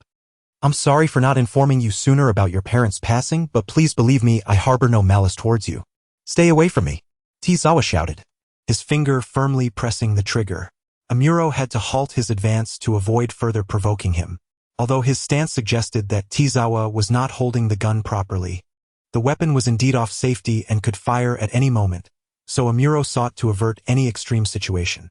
Did Tezawa know how to use a gun? Certainly. However, when it came to acting, Tezawa was earnest. His skills, unutilized during the day, were now eager to demonstrate their prowess without leaving any flaws. You are in cahoots with those people, aren't you? Framing me, forcing me to confess, and then arranging for you to monitor me as I seek your help and lament my plight. Do you find me amusing? Tezawa let out a derisive laugh. What exactly do you want me to do? Just say it and spare me this charade. Amuro observed his agitation, weighing his options internally. Tezawa's emotions were evidently spiraling out of control. If he were to acknowledge Tezawa's suspicions from Bourbon's perspective and directly demand information about the documents or what his parents were researching, he could likely obtain the answers he sought, even uncovering what the organization had been pursuing. Yet this would irrevocably shatter the trust between them, rendering any future inquiries about Tezawa's case impossible, for in Tezawa's eyes, Amuro would become just another conspirator in the frame-up. Thus, he opted to proceed with his prepared strategy. I am indeed monitoring you, but I am not allied with those individuals. Amuro subtly inched closer. Your parents, like myself, were powerless. We are not fit guardians. However, our desire to protect you is the same. Your parents entrusted you to me. I apologize for not being able to take you away, but I will not allow them to harm you. This was a lie. Amuro only speculated that Tezawa's parents had a secret contact, unaware of who it might be. He aimed to assume this identity and frame the earlier conversation as part of a message relay, which was essential for maintaining Bourbon's operation while also providing the best chance for Tezawa to lower his guard. I don't believe you. Tezawa's tense arms showed no sign of relaxing. If that's the case, why didn't you clarify it sooner? Tezawa indeed knew of a contact communicating with his parents but did not know who it was. Otherwise, his denial would have been framed differently. Feeling a sense of victory, Amuro exhaled softly. I have said it, we are both powerless. Amuro feigned a sigh. I am not the only one monitoring you. They do not trust me, and telling you directly would put us both in danger. His words were half-truths, and considering that the leader of another surveillance team was Black Whiskey, he shifted the blame without the slightest hint of guilt, wishing only that the blame could be larger. Tezawa fixed his gaze upon Amuro's face, seemingly waiting for something. Amuro locked eyes with him, sensing a flicker of hesitation and relaxation. Realizing they had reached a crucial juncture in their dialogue. Tezawa had never directly interacted with the secret contact, but there had been regular exchanges between them. Based on this hypothesis, after ending the conflict with Tezawa earlier that day, Zero quickly contacted his team, instructing them to investigate any contact information related to Tezawa. Whether through phone calls, emails, or forums, any accounts with stable, periodic dialogues needed to be examined. Ultimately, the weary subordinates managed to identify a suspicious account on an anonymous forum. Earlier that day, this account had posted a seemingly meaningless message, which significantly heightened the individual's suspicion. Amuro now had to convey something that would convince Tezawa he was indeed that person. The weather is lovely. I adore spring. I hope all is well. I truly apologize. Amuro reiterated the content of the post they had uncovered. Then, somewhat uncertainly, added a salutation. It was the romanization of Tezawa's name, which was also the signature of the account's posts, marking the reason they had further narrowed down the suspect. After speaking, Amuro heightened his vigilance, awaiting Tezawa's reaction. If he failed to gain his trust, the gun poised in Tezawa's hand would deal him a devastating blow. Slowly, Tezawa lowered the muzzle of the gun. Just as Amuro was about to reveal a smile, Tezawa suddenly raised the gun again, pressing it against his own jaw. Goodbye. Tezawa flashed a victorious grin and pulled the trigger. Amuro felt his heart constrict violently, blood momentarily freezing in his veins. No. Amuro instinctively lunged towards Tezawa, attempting to push his hand away from the gun, disregarding the fact that a bullet fired at such close range could equally harm him. However, upon grasping the weapon, Amuro froze. Tezawa, knocked off balance by Amuro's tackle, hit the back of his head against the wall, letting out a pained gasp and quickly cradling his head. Amuro glanced down at the gun he had seized. After some modification, it appeared remarkably authentic. Even someone like Amuro, who had extensive experience with firearms, would have failed to notice without a closer inspection. Yet, no matter how realistic it seemed, it was merely a toy gun that could only fire caps. Tezawa Sho. Amuro enunciated each syllable of Tezawa's name, watching as Tezawa erupted into boisterous laughter, nearly driving him to the brink of fury. This impudent child had evidently believed him all along and still insisted on testing his reaction. Ha ha ha! Did I scare you? Tezawa grinned childishly. You frightened me first. I spent the entire afternoon fearing that a group would burst in and drag me away or simply toss me into Tokyo Bay. Amuro, exasperated, delivered a light slap to the top of Tezawa's head, causing him to wince and clutch his head, silencing his irritating chatter. Is there such a thing as a middleman? Certainly not. Tezawa's source of information was none other than Akai Shuichi right before his eyes. The account Amuro had traced belonged to Tezawa Sho's anonymous side, programmed to post a message on a fixed schedule, conveying a letter he had written to his parents that could never be sent. Tezawa, a triumphant smile on his face, straightened up. Now Amuro had a new FA, and he too had a new relational dynamic, finally able to exchange some profound information. No one had lost. It was a win-win situation, was it not? Chapter 45. The Onion Man peeling each other's layers? Additional update. So, the reason they targeted me is that they believe I possess something left behind by my parents. Tezawa leaned against the headboard with his arms crossed, twirling the toy gun in his hands. But why go through the trouble of sending me to Tokyo? To facilitate my disappearance? Amuro silently handed him a photograph, which depicted a small house engulfed in flames, the inferno consuming the entire structure. Tezawa's heart sank as he recognized his home. On the third day after you left Kyoto, your house caught fire. It seems they have thoroughly ransacked the place. Tezawa crumpled the photo in his grip. So, your mission is to find those items from me? Yes. Tezawa fell silent, averting his gaze. That might disappoint you. That's fine. Amuro smiled effortlessly, unburdened. Even if Tezawa did possess something significant, he would not easily relinquish it now. His current assignment has not yet reached the stage where technical documents need to be transferred. His immediate task is to follow the clues from Tang Zhe's case to uncover the organization's infiltrators within the police force and identify any dubious politicians. Additionally, he must assess the significance of Tang Zhe, determining whether he is of such importance that it warrants the deployment of a long-term undercover agent for his extraction. After a moment of hesitation, Tang Zhe inquired about the Research Institute incident. Amuro Turu lowered his gaze, feeling a surge of determination. During a high-risk laboratory experiment, hazardous materials had accidentally leaked, resulting in the tragic deaths of 2 individuals. Elena-sensei had met a similar fate, mysteriously dying in what was termed a laboratory accident, while her 2 daughters subsequently fell entirely under the organization's control. The prospect of rescuing them seemed bleak. He had no opportunity to even make contact. All he knew was that the younger daughter was a teenage prodigy working as a scientist in one of the organization's research facilities. The situation surrounding Tang Zei felt like an unending cycle, with the fate of Elena-sensei's family foreshadowing Tang Zei's own grim outcome. He vowed not to repeat past mistakes and resolved to save this child. A cold laugh escaped Tang Zei as he thought of the organization's crude and perfunctory methods of silencing those involved. Why not just shoot them in the back and label it a suicide? Thus, he took it upon himself to monitor you, Amuro Tura boasted, relying purely on luck to secure his position. You are currently in danger, having already faced an attack. I will do my utmost to delay the inevitable. But the actions of another group of watchers are unpredictable. I cannot be by your side at all times, so you must remain vigilant. So, stop playing house with the children upstairs. Kazami and the others are busy investigating the network and eliminating the incessant news reports. They truly cannot keep up. Stay honest and remain in the store. Rai is a formidable sniper, and roaming outside could lead to disaster. Tang Zei feigned ignorance of the underlying message and instead asked, "How can I assist you? Describe to me the participants involved in this case." Amuro Tura replied with newfound seriousness. "The individuals you clashed with, the woman you saved, the officials involved in the interrogation, and the thugs who have assaulted you in prison. Recall them to the best of your ability and provide detailed descriptions. They may, like me, have been orchestrated by someone else. If we do not uncover the source, neither of us will be able to resist."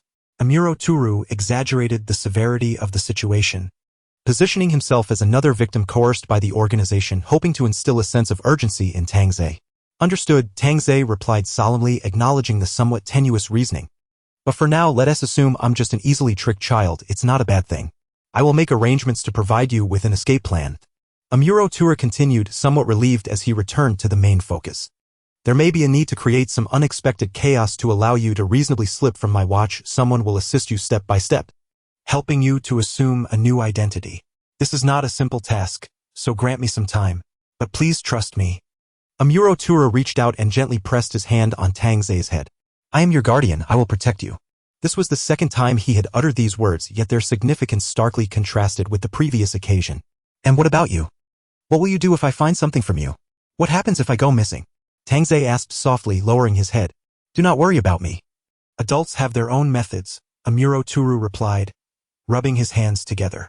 Tang Zei surmised his intentions, likely to shift the blame onto Akai Shuichi or other unfortunate souls, or perhaps to simply abandon the mission altogether. After all, the organization had its share of inept members. At worst, a failed mission would cost Bourbon his life. However, if Tang Zei's conjectures about cognitive influence held true, his value in the eyes of the organization was likely far greater. Losing him would spell disaster for the undercover agent within the Japanese police force. Fortunately, he had no intention of fleeing. With a smile at the thought of his plan, Tang Zei felt confident about the outcome. But for it to succeed, Amuro Tura must remain unaware. He hoped that when the truth came to light, Kai Zero would take it easy on him. "I told you not to keep touching my head," Tang Zei said, withdrawing his neck to escape Amuro Tura's grasp. Since mentioning it, he felt as though Amuro Tura had been intentionally antagonizing him, frequently fixating on his head. Such a dreadful adult. Amuro Tura felt he had shared enough information for now. Further details could be discussed later. As he rolled up his sleeves and stood, he asked, "You haven't had dinner yet, have you? I'll whip up something simple in the kitchen. By the way, how should I address you? Should I call you A Zhao?" Considering the posts in the forum, where the intermediary had always referred to him by name, Amuro Tura contemplated adopting this nickname to bridge the gap. However, he dismissed the thought. Tang Zei was not accustomed to being called by his name. After all, in his past life, he was simply known as Tang Zei. Directly calling him A Zhao or Zhao Jun would leave him bewildered. Regardless of the relationship between Tang Zei and himself, in this moment and place, he did not wish to usurp that name. It was important for Tang Zei to retain something that belonged solely to him. "Just call me Tang Zei, Amuro-san," he replied, raising his head to gaze at the low ceiling of the attic. There will only be me, no other Tangze will exist. The family tree of the Saira family was a vivid red, filled with loyal and valiant ancestors. He wondered if he would have the chance to save the Mayano sisters. There were indeed few relatives that Akai Shuichi could conquer. As Amuro Turu prepared to head downstairs, he paused, extending his hand to cover Tangze's eyes. Remember to come down for dinner, Amuro Turu instructed, turning away without looking at Tangze's expression as he hurried downstairs. Tangze, suddenly obscured, thought. Amuro Turu wouldn't he assume he was crying, would he? Realizing that he appeared weak and helpless in the eyes of the undercover agent who seemed to enjoy embellishing scenarios, Tangze could only sigh. As long as he was happy. Chapter 46. The soul of overtime work in the late hours of Shinjuku. Akai Zero navigated through the perfume-laden dance floor, lowering the brim of his hat as he took a seat at the bar. Is the plan progressing smoothly, Akai-san? His neighbor, Kazami Yuya, dressed in a suit, asked while concealing his mouth with a glass. A glass of Scotch whiskey. Akai Zero raised his hand, signaling the bartender, before casting a glance at Kazami Yuya. Everything is proceeding well, but Tangze's transfer plan must be expedited. Kazami Yuya appeared startled, anxiety creeping into his voice. Has something changed? He likely possesses crucial technology. Akai Zero recalled Tangze's demeanor during their conversation that night, his fingertips tapping on the table. Despite my role as an intermediary, he cleverly avoided discussing the research content of his parents, which spoke volumes. Kazami Yuya shook his glass, feeling disheartened. However, the investigation is progressing slowly. We have only identified a few peripheral underlings, and the information from the upper echelons remains unclear. The headquarters in Kyoto is understaffed, and commencing the transfer now poses a high risk of exposure. Akai Zero accepted his drink, his expression not light. I've gathered information about Rai's recent operational plans. He is due to go out on a mission with Jin in a few days, creating a gap in the surveillance of Tangze. This is the optimal moment for the transfer, fleeting and crucial. Kazami Yuya, exhausted from a full day of overtime, rested his head on his hand, bracing himself for the likelihood of spending the next few days at the police headquarters. In a moment, there is an anonymous online exchange, and then news of solving cases and saving lives continuously floods in. This individual truly cannot remain still. Now, whenever the name Tangze appears, Kazami Yuya instinctively experiences palpitations, accompanied by an ominous premonition of being overwhelmed to the point of collapse. However, faced with the scrutinizing gaze of his devilish superior, he can only grit his teeth and respond, understood, I will commence the task promptly. How is the investigation at the ruins of the Tang family residence progressing? Zero Kagoro shows no signs of sparing his subordinates and begins to inquire about the next task. We found nothing of significance. Before the fire broke out, the house was likely already emptied. Furniture, personal belongings, books, and documents are not small items. Surely their removal did not escape the notice of the neighboring residents? During those days, there was a construction accident nearby, where workers mistakenly severed residents' electrical cables, and municipal trucks were frequently entering and exiting the entire block, enabling them to escape detection. Flawless execution. Zero Kagoro's expression darkened as he speculated on the possible orchestrator behind this. Such elaborate maneuvering to silence a minor is far beyond mere technical scheming. This operation likely involves not only the organization's needs but also personal vendettas from those responsible. The members involved may harbor animosity against Tangze, using the organization's resources to torment him as a means of venting their frustrations. The more he pondered, the more he felt Tangze's situation was dire. He ceased further conversation with Kazami Yuya, and they silently finished their drinks. Zero Kagoro stood up first, leaving payment and a tip on the bar, before turning to depart. Kazami Yuya waited until he had completely exited, then reached under the bar table where he had just sat, pulling out a folder containing documents and stuffing it into his briefcase. This was a recording of the conversation between Mr. Kagoro and Tangze after dinner, along with a rough outline of the case personnel characteristics based on Tangze's descriptions. The thin folder felt light in his hands yet weighed heavily on Kazami Yuya's conscience. Why does the workload seem to be ever increasing? The agony of overtime is relentless. As two night owls crossed paths in the bar, the deeply slumbering Tangze was also in his own establishment. He fixed a piercing gaze upon Leon's face, gritting his teeth as he said, I am Akai Shuichi's cousin, and Mayano Shiho's older cousin. Quite a surprise, isn't it? Leon leaned against the bar, chuckling as his shoulders shook, Isn't that rather splendid? You need not resort to underhanded tactics. Your tarot cards are flying towards you one after another. Well, thank you for that, Tang Zhe retorted, rapping the table lightly. He steadied his breath and became somewhat more serious. So it seems you know far more than I do. Thus, it turns out that the ability to wield a persona is not mine. Rather, Tang Zhe had the innate talent for awakening. My parents' research has indeed borne fruit, hasn't it? Leon claimed to know what Tang Zhe was aware of, but it appeared that his velvet assistant was privy to information beyond Tang Zhe's current knowledge.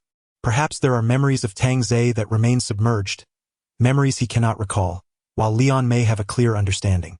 Moreover, it is possible that Leon was not merely a velvet inhabitant who appeared after Tang Zhe's arrival but had been observing him all along after Tang Zhe had developed the rebellious traits characteristic of a protagonist. One need not always regard themselves as a mere transient in another's domain. Perhaps the burdened Tang Zhe willingly relinquished himself, choosing you instead? Leon poured him a drink and casually remarked, being a guest in a velvet room is no simple task, much like your current predicament, my guest, who is unqualified to dream. Trading one's life for a beautiful dream? Tang Zhe gazed at the whiskey-filled glass, sighed, and mused. Surely, velvet inhabitants must also possess tarot cards. What is your tarot, Leon? Standing at the bar, Leon turned, lowering his gaze to meet Tang Zhe's. Tang Zhe lifted his head to behold those striking golden eyes. At this moment, Leon bore a striking resemblance to a Muro Turu, who had conversed with him under the guise of a mask during the day. He smiled, yet there was a distant coldness in his demeanor. You are familiar with these rules, a player transcending the confines of the game. What do you think my tarot would be? If I guess incorrectly, you 1T grant me a tarot card. Will you? Tang Zhe replied with a smile. Leon merely said, take a guess. Tang Zhe rested his chin in thought for a moment, slowly articulating judgment. I guess you are judgment. This is an exceedingly significant tarot card, often pivotal in the storyline, marking crucial junctures in life, and it constitutes the final chapter of the fool's journey through the major arcana. Yet, at this moment, Tang Zhe could not discern a character within the Conan narrative capable of significantly influencing the plot, a character deserving of such an indispensable card. Leon smiled and bowed slightly towards Tang Zhe. The usual whispering contract words that would directly reach Tang Zhe's ear were now spoken aloud by Leon himself. I am you, and you are me. In this place you acquire a new contract. A contract is defined as breaking shackles to seek the wings of freedom. Born of the judgment mask, receive the blessings of the wind, to soar towards the finale, adding further strength. Leon, Arcana Judgment 1. Acquired ability. The third eye. Tang Zhe propped his chin on his hand, watching as the blue tarot card leaped between them, slowly spinning in the air. Indeed, those remarks about assisting others were all penned by you, Leon. Tang Zhe observed the ellipsis-laden description, pointing at it. Too lazy to craft it, you can handle it yourself. If you wish to write, you may do so. Leon collected the empty glass that Tang Zhe had left behind, appearing quite unperturbed. Tang Zhe tapped the 6 dots, erasing them from the frame, then gestured with his fingertip in the air for a moment before shrugging. Given the practicality of the skill you've provided. Leon cast a glance at the awkwardly scrawled words, clicking his tongue disdainfully, yet he made no effort to amend them. Then I thank you, Leon. Chapter 47, Finally Encountering Kid. Thief 1412? Maori Ran wiped the rainwater clinging to her bangs and repeated, what a peculiar name. What is that? Hey, you don't know? Your father is already a famous detective. This is a well-known thief and he has many fans. Suzuki Sonoko exclaimed, bouncing with excitement. He must be a handsome middle-aged man. Given that he has been active for over a decade, why should I care about this? I'm not interested in solving cases. Maori Ran sighed. Why are there so many of these mysterious thieves lately? Are you talking about the phantom thief of hearts? Suzuki Sonoko's enthusiasm remained undiminished as she eagerly continued. Is he targeting your father? You know, the fated clash between the thief and the detective. I read in the news that 3 of your father's clients surrendered or publicly apologized for their misconduct after receiving a warning letter. Recalling this, Maori Ran felt another urge to sigh. She gathered her long hair over her shoulder, avoiding the rainwater dripping from the umbrella's tip, and walked through the bookstore street with Suzuki Sonoko. While it's not a bad thing for those who have erred to come forth and repent, I truly hope they change their targets. My dad has been complaining that his business is suffering and that clients are afraid to approach him. worried about being targeted by strange individuals. Why would someone with a clear conscience fear such a confessional threat? Suzuki Sonoko waved her hand, finally remembering the reason she brought up the thief. He hasn't been commissioned yet, so I want to ask him to protect my family's jewelry. Your father is so capable. He can surely unveil the true identity of Thief 1412. By the way, that so-called Phantom Thief of Hearts is quite mysterious. No one has seen him appear yet. I wonder what kind of person he is. As she spoke, Suzuki Sonoko's gaze shifted and suddenly she became excited.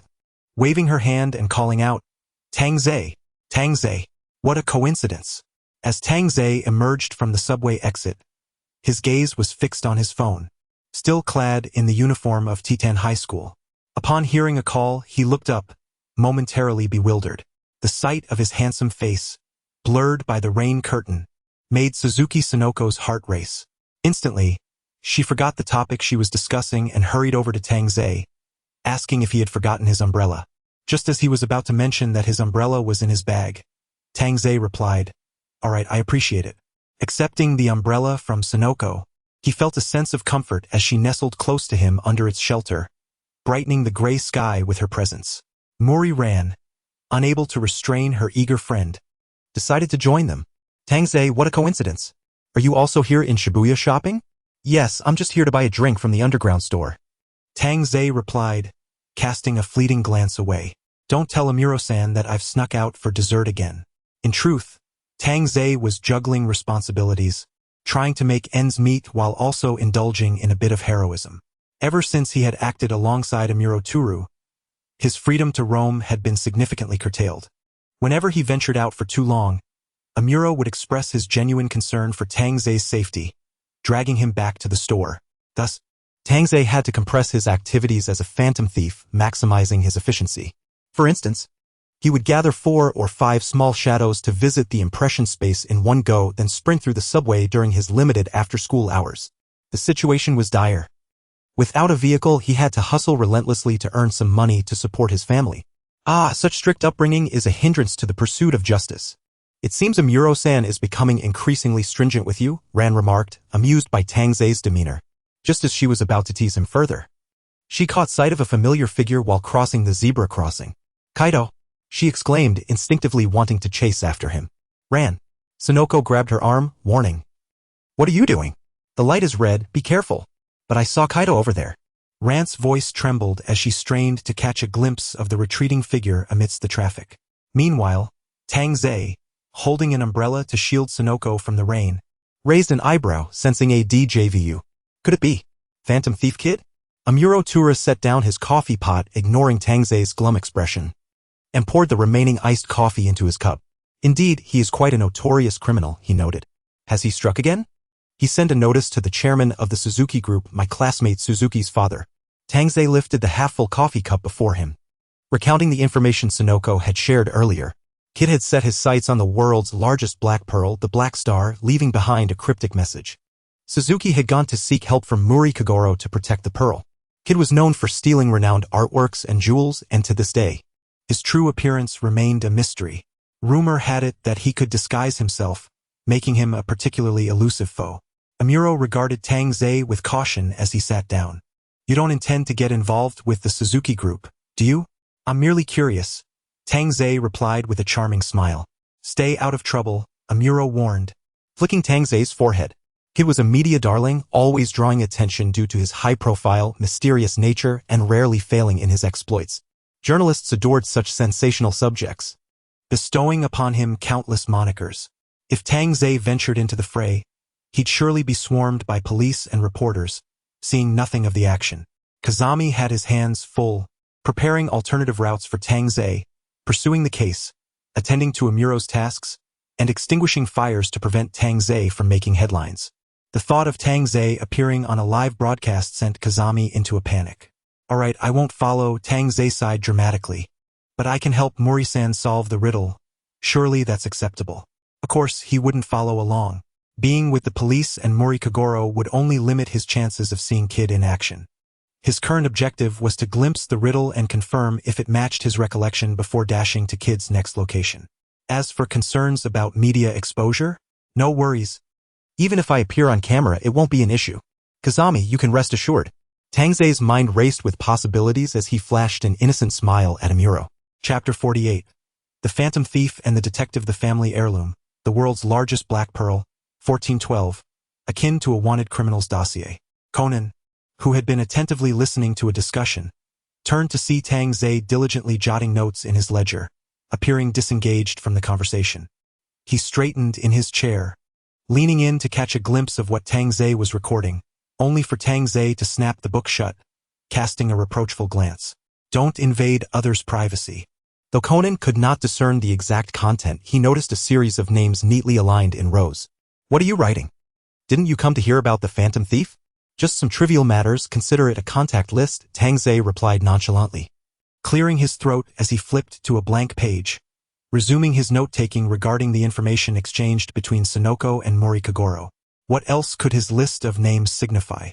Naturally, it was a hit list. No, a reformation list. After all, he was the Phantom Thief of Hearts, not a mere criminal. Scribbling names down wouldn't lead to anyone's demise. At most, he might snag a few of Mori Kagoro's clients, leaving him unperturbed. Conan scrutinized him skeptically for a moment before redirecting his attention. I can't believe you're interested in such a thief. What's wrong with being curious? I thought you, as a self-proclaimed detective, would be drawn to these mysterious criminals. Tang Zei teased. Self-proclaimed? Who are you calling that? Conan retorted, slightly flustered. I'm a legitimate detective. Tang Zei extended his left hand. The Sherlock Holmes of the Heisei era then raised his right, the savior of Japanese police, followed by the Arsène Lupin of the Heisei era. And the magician of the moonlight. Conan's ears flushed red as he protested softly. Those exaggerated nicknames aren't mine, but I can see you enjoy it. Holmes? Tang Zei chuckled, continuing to tease him. Mori Kagoro, frowning at the riddle-filled notice in his hands, glanced up to see the two whispering conspiratorially and grumbled. What are you two muttering about? We're discussing the Phantom Thief.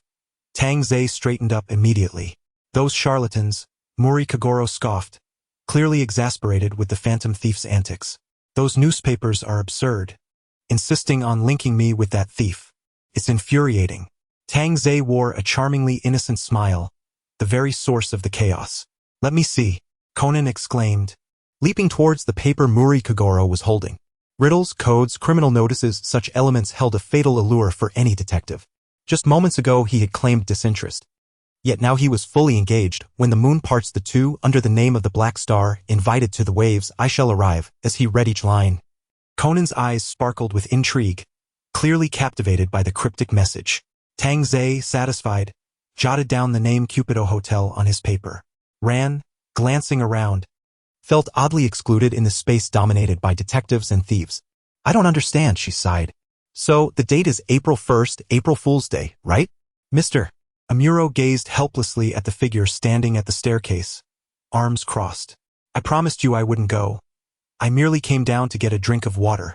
Amuro, too, tilting his head, showed no intention of yielding, clearly skeptical of his words. In a gesture of surrender, Tang Zei raised his hand, palm open, the keys dangling from his thumb creating a clattering sound. I'll hand over the keys first, is that acceptable? I assure you, I truly won Tico. Unmoved, Amuro reached out to take the bunch of keys, inspecting them to confirm they belonged to the CAF's entrance before unceremoniously slipping them into his pocket. Though Tang Zei appeared earnest, he was quite crafty, and Amuro was not about to let his guard down. If he were genuinely as harmless as he claimed, Kazami would have no need for overtime. Then I shall return home after work. I'll return the keys to you tomorrow morning. Amuro donned his suit jacket draped over his arm, securely locked the door, and twisted the doorknob twice to ensure it was properly secured before glancing at Tang Zei, who had walked to the bar to pour water, feeling slightly reassured as he departed. Standing amidst the dimly lit CAF, Tang Zei waved cheerfully at Amuro's retreating figure towards the Mazda and then ascended to the loft, softly calling out, 20-faced. The dark cloak of 20-faced unfurled in an invisible realm, and in the blink of an eye, Tang Zei's Titan high school uniform transformed into a sleek black thief's outfit.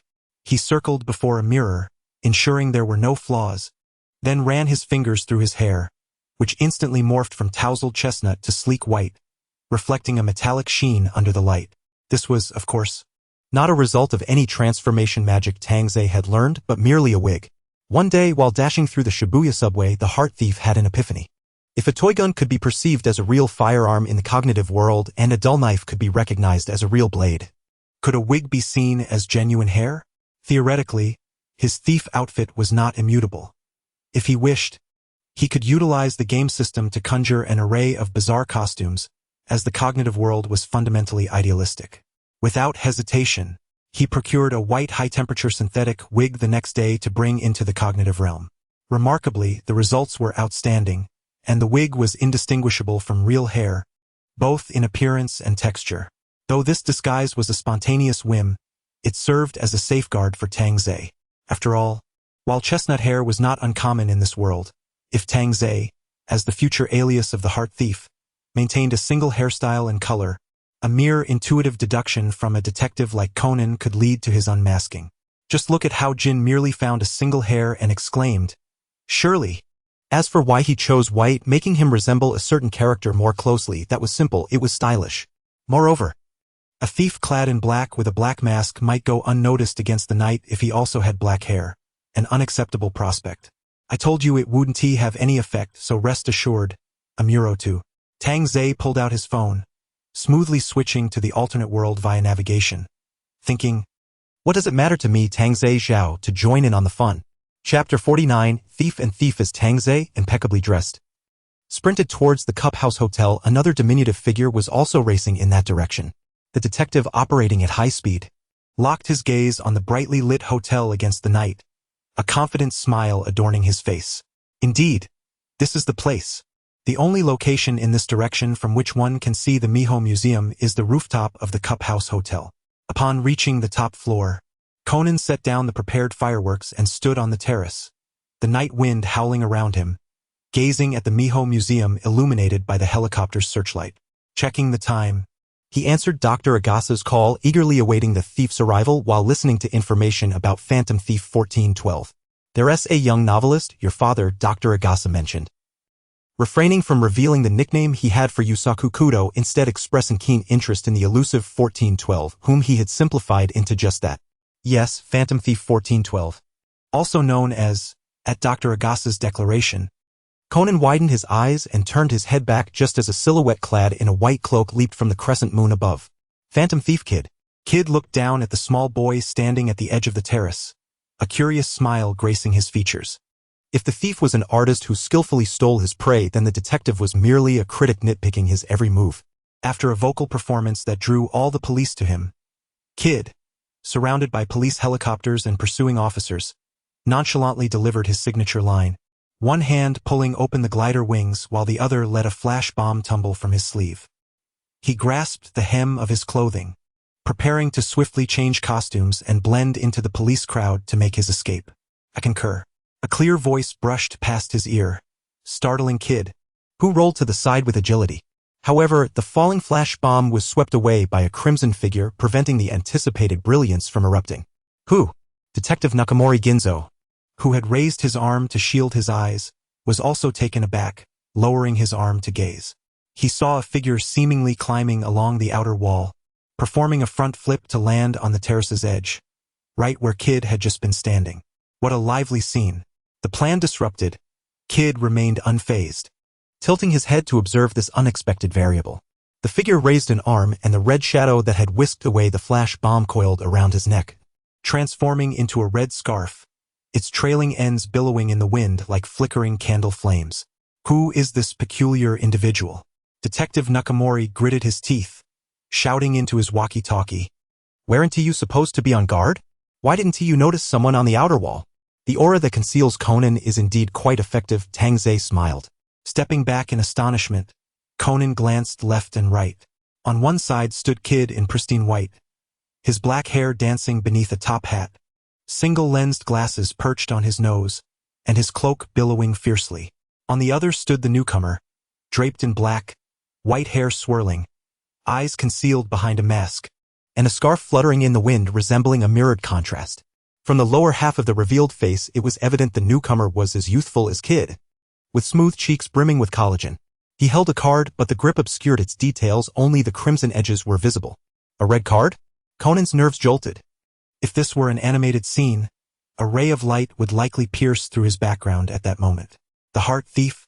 He uttered the name that sprang to his lips.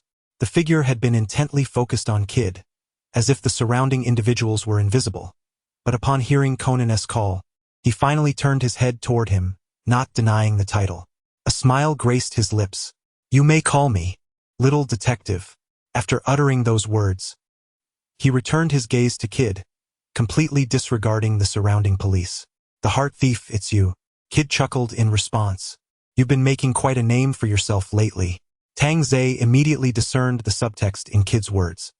Kid insinuated that his method of sending out pre-announcements was learned from him, and the thief's techniques bore a resemblance to the simplistic sketches Kid often left behind, implying accusations of plagiarism and academic infringement. "Such harsh words, Mr. Kid," Tang Zhe replied innocently, raising his hands in a gesture of surrender. "What does that have to do with me? Since you've heard of my name, you must also be aware of what I steal, right?" Kaido Kid smiled knowingly, crossing his arms, and began to converse with him as if no one else were present. "Hunting down evil, judging the wicked, an altruistic thief, that is, stealing hearts. Am I right?" Tizawa snapped his fingers. "Correct. It seems that this time, the prey he has set his sights on is none other than myself." Nakamori Ginzo clenched his fists in frustration, angrily realizing that the two criminals completely disregarded the heavily guarded police and had begun their conversation. With a wave of his hand, he shouted, "What are you all waiting for? Go, apprehend these two at once." The officers from the 2nd Investigation Unit, who had been dazedly watching, snapped back to reality at his command, rushing in two directions towards the two uniquely dressed thieves. Unfortunately, the pair paid little attention to them. "Care for a challenge, artist? Let us see who escapes first. Will it be you or I who succeeds?" Tizawa raised the flashbang he had taken from Kaido Kid. The fundamentalist retro thief was not one to shy away from such a challenge. After all, in the comics, publicly issuing a challenge through the news would prompt Kid to appear without hesitation. "It's a promise, then." "It appears that critics are not entirely without merit," Kid replied, producing another flashbang. "After all, the quality of art requires the judgment of onlookers. Does it not? Cover your eyes," Nakamori Ginzo shouted, experienced in battling Kid. "Don't let him escape using his glider." Bang! Bang! With two simultaneous thuds, two bursts of blinding light erupted. Conan, who had been internally conflicted over whether to aim his gun at Kid, had quietly raised his watch but was momentarily blinded by the intense lights on either side, forcing him to shield his eyes and retreat once more. When the crowd lowered their hands, the ground before them was empty. Neither Kid nor any of his accomplices remained. "People," Nakamori Ginzo yelled into the radio, "you were supposed to be on aerial alert. What were you monitoring? Quickly track them with radar." However, the pilot of the helicopter responded weakly. "Aside from the 4 police helicopters, there are no other flying objects in the air."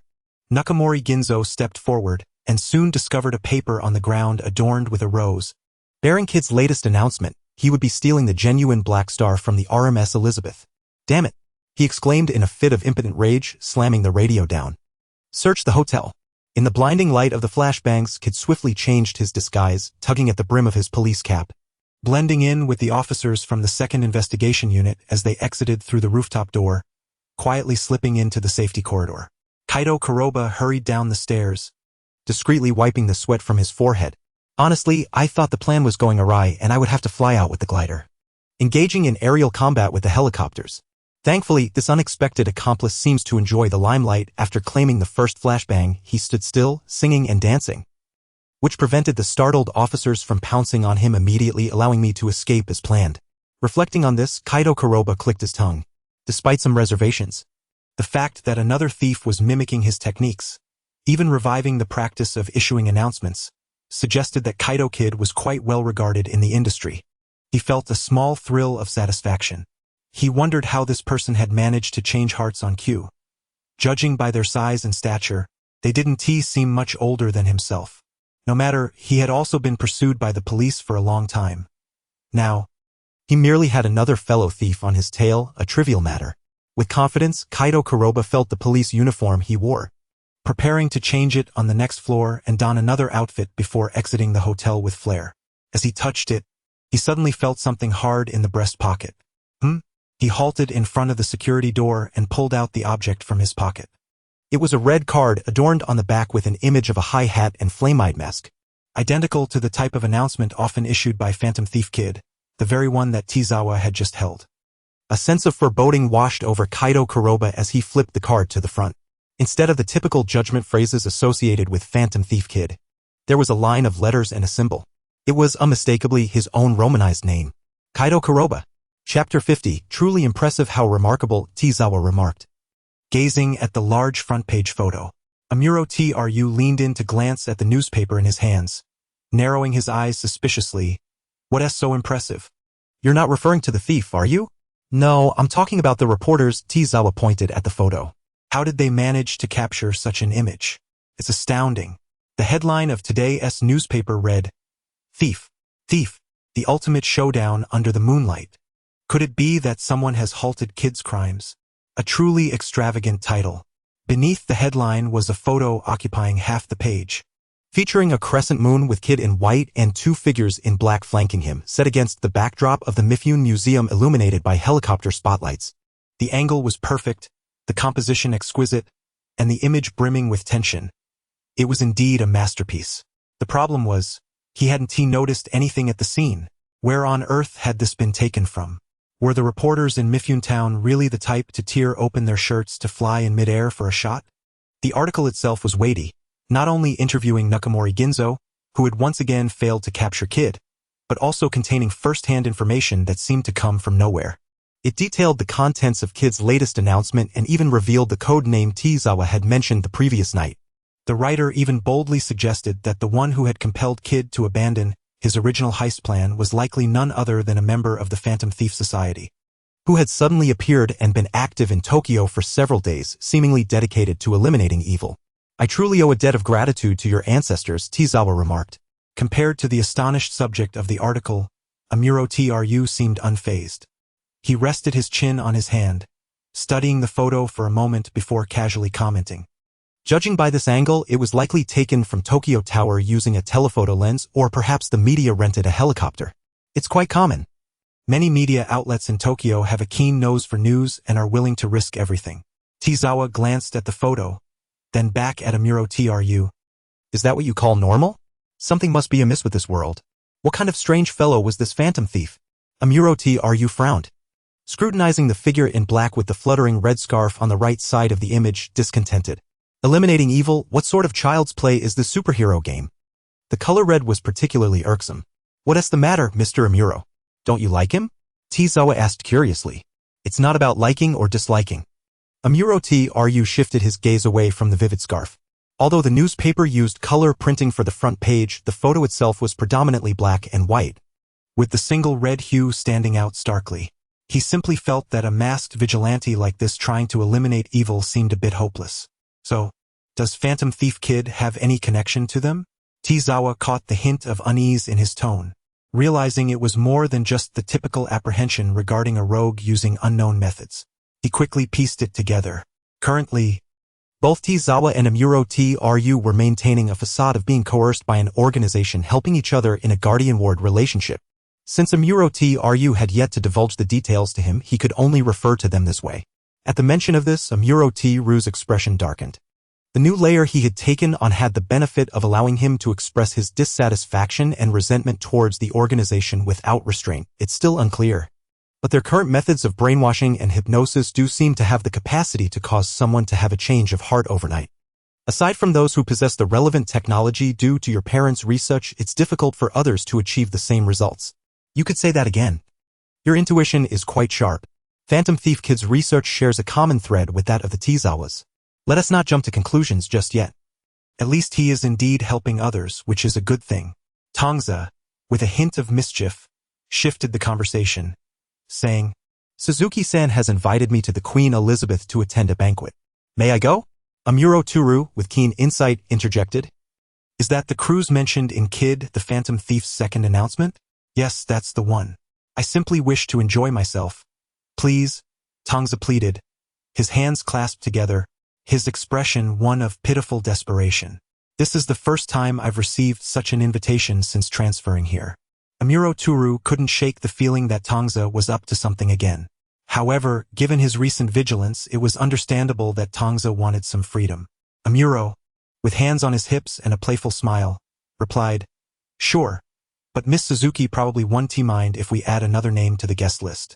So it was settled. Dressed in formal attire, Tongza shrugged his shoulders helplessly at Conan. Conan, casting a wary glance at Amuro, who was cheerfully conversing with others, felt a twinge of unease. "What terrifying guardians you have," he thought. Raised by Kudo Yusaku and Kudo Yukiko, he had faced numerous challenges. Had he endured a few more beatings, perhaps he wouldn't have developed his current demeanor. His only concern was avoiding any trouble before his first regular inspection. Let him be, he thought.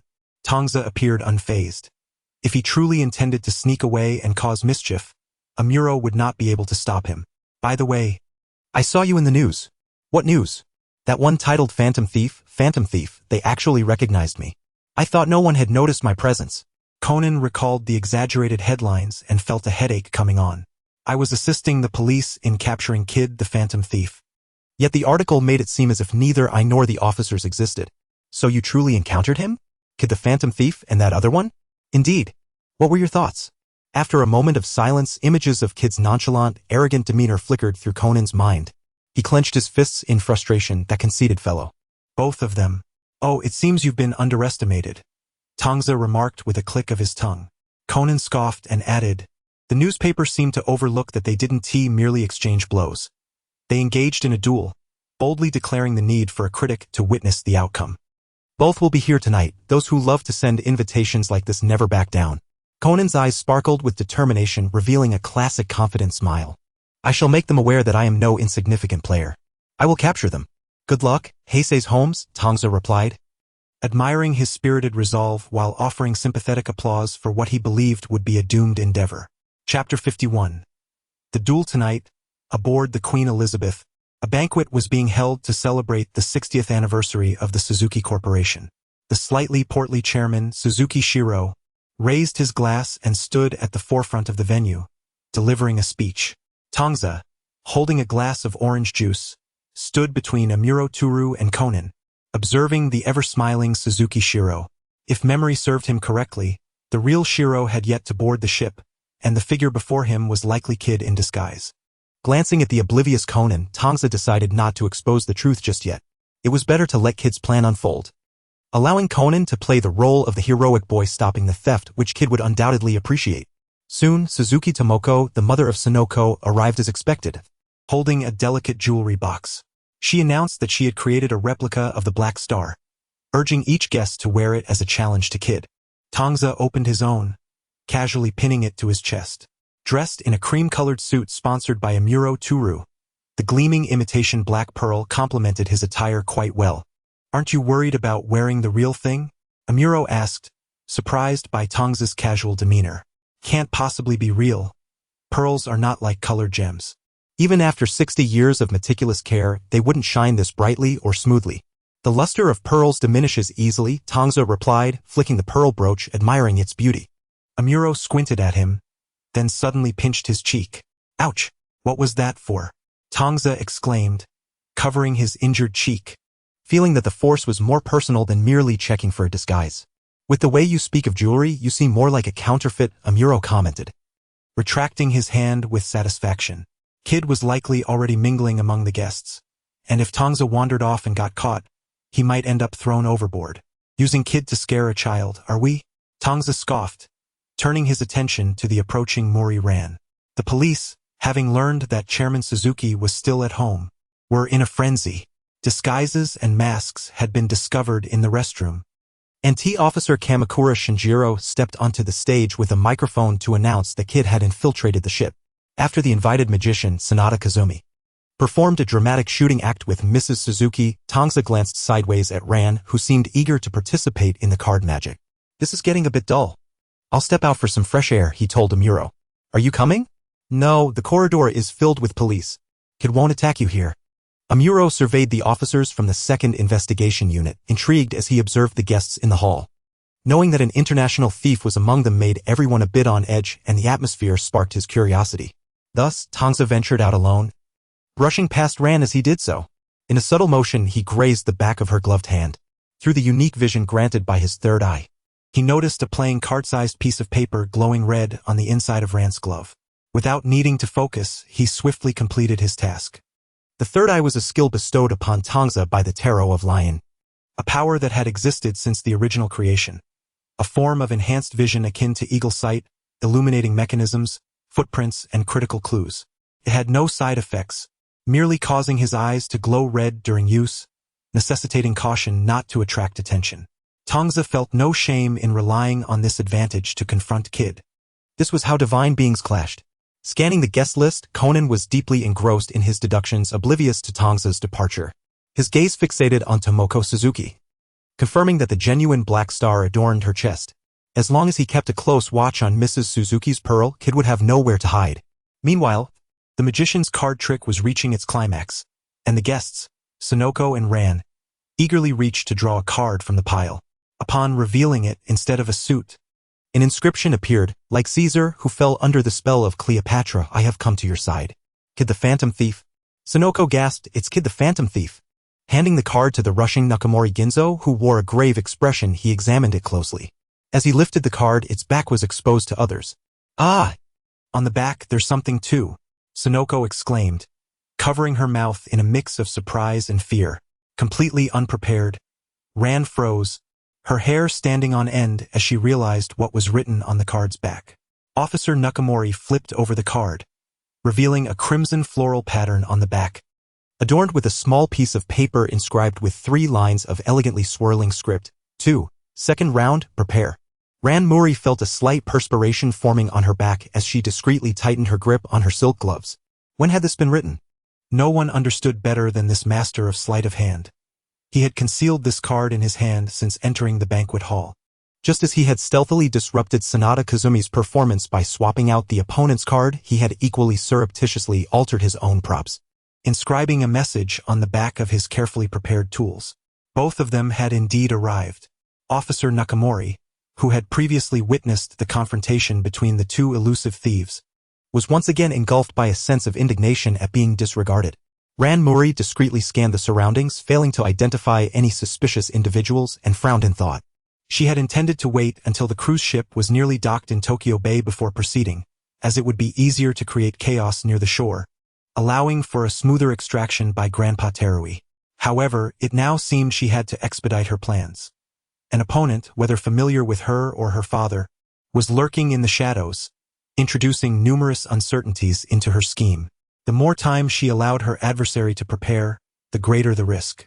After weighing her options, she decisively adjusted her brooch, quietly removing the pearl atop it, and gently tossed a prepared smoke bomb shaped like a pearl into the fray. A soft, rolling sound roused Conan, who had been intently focused on Tomoko Suzuki, from his thoughts. He watched as the pearl rolled away, a sudden sense of foreboding washing over him. Ran, where did the pearl on your chest go? Tomoko Suzuki pointed out at the opportune moment. When did it disappear? Ran feigned ignorance, turning her head in a flustered search. As the rolling pearl came to a halt, Conan approached to pick it up, only to be choked by the sudden burst of white smoke it emitted. Before the guests could react, more smoke bombs resembling Black Star rained down, enveloping the area in a dense cloud of white. The crowd, shouting that the bomb pearl had exploded, scrambled in a panic toward the deck outside the banquet hall. Tomoko Suzuki was knocked to the ground, and with the support of Sonoko Suzuki and Ran Muri, she managed to sit up. Lowering her head, she noticed the empty setting where her brooch had once rested. The Black Star was stolen by Kid the Phantom Thief. The plan had succeeded. Each step had been flawlessly executed, and everything seemed well within control, save for the taunting words on the card. However, as Ran assisted Tomoko to her feet, she found no respite. The unsettling sensation of being observed heightened her vigilance. Someone was watching her, from more than one direction. Where were they? Officer Nakamori fixed his gaze on the fleeing guests and bellowed, "Don't let him escape. Stop the guests who are running out. Kid is among them." Ran gripped the Black Star tightly, anxiously scanning her surroundings, when she caught a glimpse of a vivid red fabric darting through the swirling mist. Kid. But before she could react, a young boy whose glasses gleamed as he kept his head lowered, lifted his face with a radiant smile and grasped her hand. "Let's go. Sister Ran." Conan's smile was endearing and bright. We shall capture Kid the Phantom Thief. Chapter 52. The Isotope Conference. As the state of Takazawa descended into the cruise ship's engine room, the confrontation between Kid and Conan reached a pivotal moment. If you suspect I am Kid, then why not have the police call Kid directly? He reached for the maintenance phone connecting to the deck. But Conan swiftly kicked the ball, shattering it. Where did this kid even find a soccer ball? Don't think you can employ the same trick again. That day, you intentionally drew the police in to quickly change into a police uniform and blend into the crowd.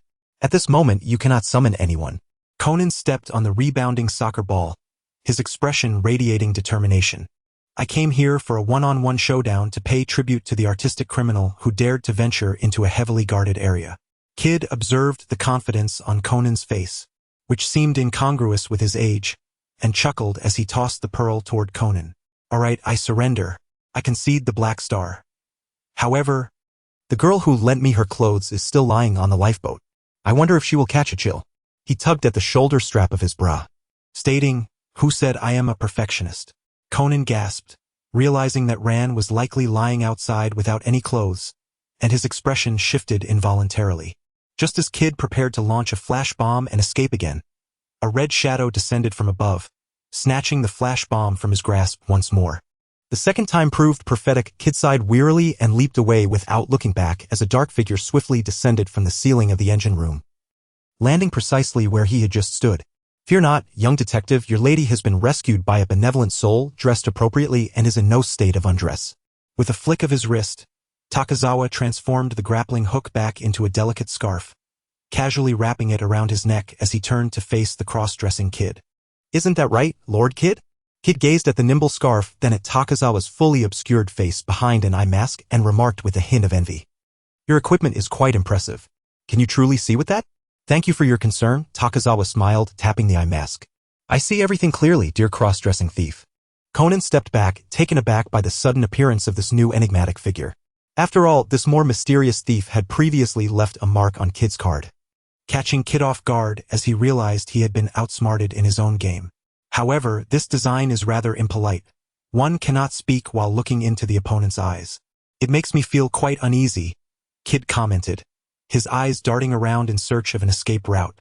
The stairway was blocked, and the soccer ball at the feet of the young boy was poised to launch. Escaping would be challenging. Thankfully, he had climbing gear. Is that so? Takazawa tilted his head, reaching to cover his eye mask, mimicking the action of removing it, silently summoning the 20-faced figure. The mask vanished from his face, revealing a countenance that astonished both of the others present. This is my face. Oh no, they know who I am. Both thought simultaneously, exchanging a wary glance, silently hoping the other would not notice this detail. The two, synchronized in their mental activity, remained cautiously silent, tacitly avoiding the topic of appearances. You can also disguise yourself? Kid's response was swift. Takazawa, wearing the face of Shinichi Kudo, or alternatively, Kaito Kuroba, smiled brightly. If you came to punish Kid, then I apologize. I arrived first. Conan quickly shifted the topic away from the current faces, waving the black star he had caught. Takazawa gently shook his head. I never punish anyone. I simply sever the cycle of evil before greater sins manifest, employing some inconsequential means. He turned to face Kid the Phantom Thief and began reciting the Riddler's lines. Can you tell me what it is you seek? Conan gazed at the faintly enigmatic smile on Takazawa's face, feeling an uncomfortable sensation throughout his being. Do not casually adopt someone else's face to express contradictory emotions. Kid observed his own visage, pondering even more deeply. It is widely known that, in the world of Conan's magic, the art of disguise originates from the genius magician Kaito Kuroba. Regardless of the red, black, or third parties, his techniques have essentially been imparted by him. Thus, will he recognize his father and realize that Kaito Kuroba is indeed the elusive Phantom Thief Kid, assassinated 8 years ago? Is he here to leave that note in search of his father, or perhaps to investigate the truth behind his father's demise? And what of you? What is your purpose in all this? Kid retorted, since you can stealthily approach your target, what then is the purpose of your announcement? Is it for the adoration of the masses or some form of obsession? For without such announcements, he could merely resort to brute force, resolving matters in a physical sense. Such are the rules of our otherworldly domain.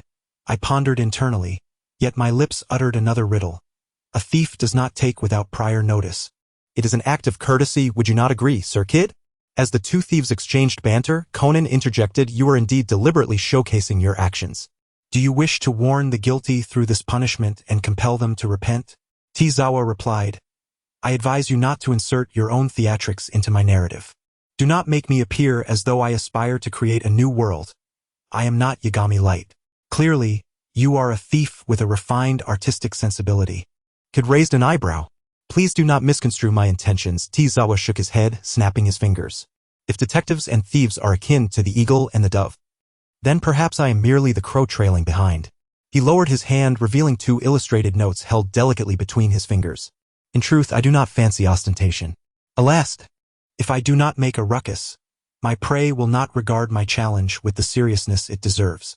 Would you care to accept my challenge?" With a flick of his fingers, he tossed the 2 cards towards them. The fluttering paper took flight, and both Conan and Kid reached out to catch them before they touched the ground. Upon glancing at the cards, they instinctively recoiled, their nerves taut once more. At that moment, a sudden metallic click echoed from behind Thizawa, the sound of a gun being cocked. "Do not move, raise your hands." The blond man held a pistol aimed at Thizawa's back, his tone icy. The well-meaning Amuro Tru, who had rushed to rescue the fallen high school girl, finally arrived. Conan, upon recognizing him, blinked in surprise. "Isn't that Mr. Amuro from the safe downstairs? He is also Thizawa's temporary guardian." To his astonishment, he was armed. Amuro appeared to be a dangerous individual now, Conan recalled, realizing that Amuro always wore gloves, making it impossible to discern whether he bore calluses from handling a weapon. Amuro surveyed the 3 individuals in the room, first raising an eyebrow at Kid, who still bore the visage of Ran Muri, then directing his gaze towards Thizawa, who had obediently raised his hands. While Kid's identity was not conducive to turning him over to the authorities, he posed little societal threat. The treasures he pilfered were typically returned to their rightful owners promptly.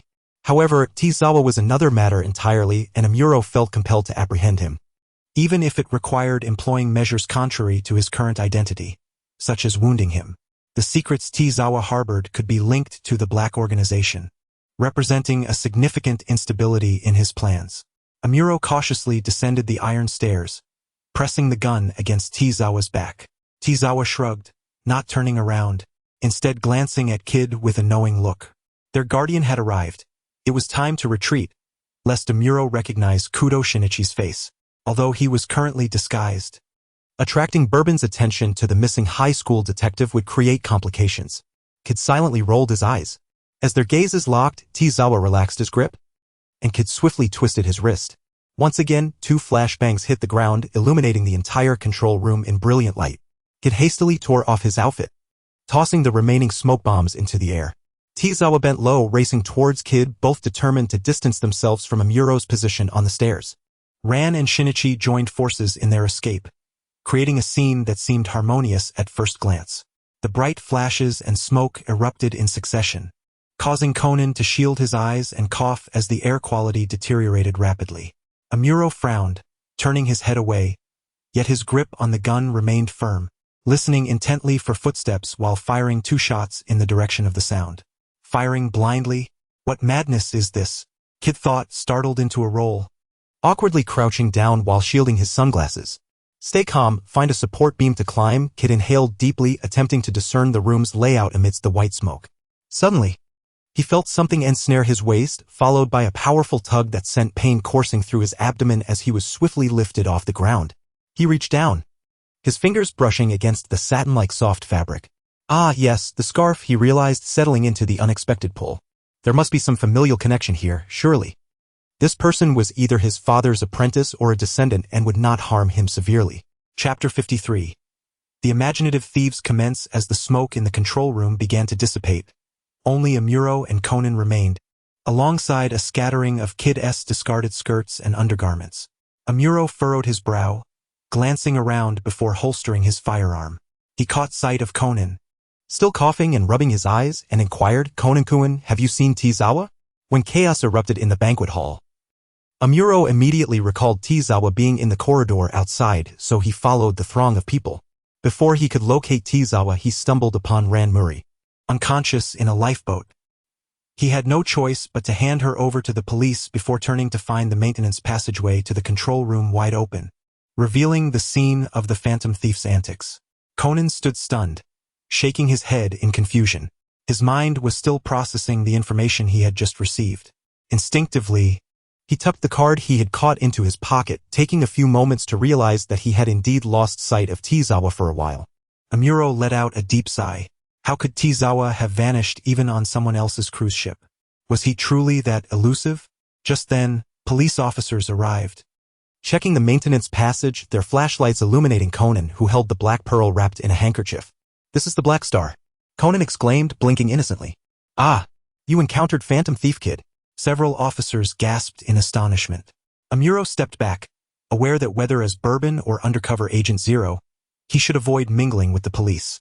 Conan noticed Amuro's intent to distance himself and frowned. Would a law-abiding citizen instinctively shy away from the police like this? However, the officers were captivated by the pearl in Conan's grasp, leaving him to briefly describe how he intercepted Kid and safeguarded the Black Star. He needed to find Tezawa and inquire about the circumstances surrounding his guardian. Conan had not forgotten Tezawa's precarious situation. Was Amuro truly just the guardian assigned by Tezawa's parents? Amuro Turu remained oblivious to the vigilant glances cast by the elementary school students. He merely glanced at the jubilant police officers clutching pearls, shaking his head inwardly while nursing a headache. How could a child so young dare to chase after an international criminal alone? Is it that today's youth all harbor dreams of becoming detectives? This little boy certainly does, and even Torizu seems to have caught the contagion. He discreetly evaded the pursuing officers, lowering his head as he made his way toward the deck, continuing his search for the elusive ward. At that moment, Torizu stood at the side of the deck, smiling as he observed the spectacle of Kaido Kuroba, now clad entirely in black, jumping ship. It was only when Kaido splashed into the water that he withdrew his gaze, standing amidst the bustling crowd, while quietly contemplating the Wheel of Fortune tarot card he held. After numerous trials, he had mastered the art of initiating conversation about the tarot, successfully coaxing Kaido into responding to his challenge atop the Grand Hotel. Thank heavens for the success of his disguise. He ought to express his gratitude to Kaido. How fortuitous. Torizu could not allow such valuable wings to be ensnared. When escaping with the grappling hook, he intended to take Kaido along as well. Torizu. The first to spot him before Amuro could was Conan, who had just finished answering the police's inquiries. Upon calling out Torizu's name, he suddenly remembered the presence of others and quickly added, "Brother. It seems you have made new discoveries." Torizu crouched down to meet Conan's gaze, whispering, "Did you encounter Kaido again?" "Not encountered, I captured him." Conan leaned closer, his expression grave, and indeed, Kaido had appeared as expected. At this juncture, Conan looked at Torizu, momentarily at a loss for words. What transpired tonight was far more complex than merely thwarting a thief. Firstly, there was undoubtedly a connection between the Phantom Thief Kaido and the events at hand. His two appearances seemed aimed at preventing Kaido's escape, almost as if he were there to apprehend him. However, based on his demeanor, he showed little intent to confront Kaido directly. Setting aside other matters, the agility displayed by this individual, surpassing even Kaido's, indicated that if he truly wished to trap Kaido, he need not resort to merely seizing a flash bomb. His presence appeared more akin to that of an observer intent on verifying something. Secondly, Conan could not dismiss his assessment of the warning letter, and considering his statements, this individual operated with a level of purposefulness greater than previously assumed. It was imperative to investigate the prior individuals involved. Perhaps a pattern could be discerned, delineating his sphere of activity. Lastly, and most difficult for Torizu to articulate, was the matter of Amuro Turu. This man was anything but an ordinary waiter, even if he possessed a legal firearm. The decisiveness with which he fired at the smoke was not characteristic of a typical profession. He was either a dangerous criminal, perhaps associated with the underworld, or someone with extensive firearms training, possessing great confidence in his marksmanship. Under his complete control, Torizu felt an unsettling sense of foreboding. Unbeknownst to Torizu, the astute detective had concocted a convoluted narrative in his mind. He simply nodded and responded, "So, what have you discovered?" Conan gazed at Torizu's blissfully ignorant smile, lamenting that he alone bore the weight of this burden, deciding it best to wait for some results before sharing details with his naive companion. "You," Conan said, heavily patting Torizu's shoulder, "be more mindful. After spending so much time around dangerous individuals, how could you have noticed nothing? Where has your remarkable acuity gone?" "Huh?" Torizu was baffled by the sudden admonishment. Well, perhaps he is currently monitoring the Mori Detective Agency. Conan recalled the white-haired man who had disguised himself as him and felt uneasy, suspecting that he might have uncovered Conan's true identity. Torizu understood this was due to Conan witnessing his earlier disguise, and while he chuckled inwardly, he maintained an air of concern. Are you certain?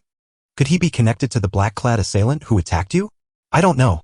With a grave expression, Conan withdrew the warning letter from his pocket and handed it to Torizu.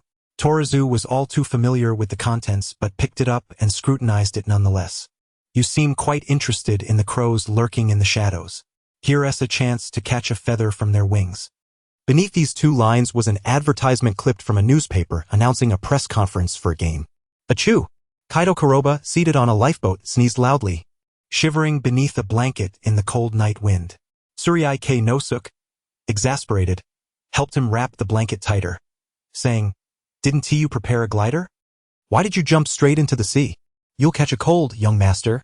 Kaido sniffled, responding sullenly. There was an unexpected turn of events. First, he was unmasked by a small child, then he was thrown off balance by a phantom thief who was even more agile than himself, and he nearly got shot. Tonight had been far too tumultuous. He scratched his damp hair, refraining from divulging the thrilling details to the overly concerned Tsurei Nosuke, and instead asked earnestly, "Did my father have any other disciples, ones I might not know of?" In his childhood, Kaido had met his 2 senior sisters, but after much reflection, he could not identify any potential candidates. Surely it couldn't be Aunt Yukiko's son, could it? He recalled that individual was a detective, was he not? To my knowledge, aside from you, the master has only had 2 disciples. Tsurei Nosuke frowned. Have you encountered someone troublesome? It seems I may have encountered a formidable opponent. Kaido gazed at the corner of the paper, now dampened by seawater, and under the moonlight scrutinized the text. On the crimson card, the ornate script was identical to the last time, causing Kaido to feel a tightness in his throat. A dove soaring towards freedom. What similarities does it share with us crows, who can only dance in the shadows? The answer is Kaido.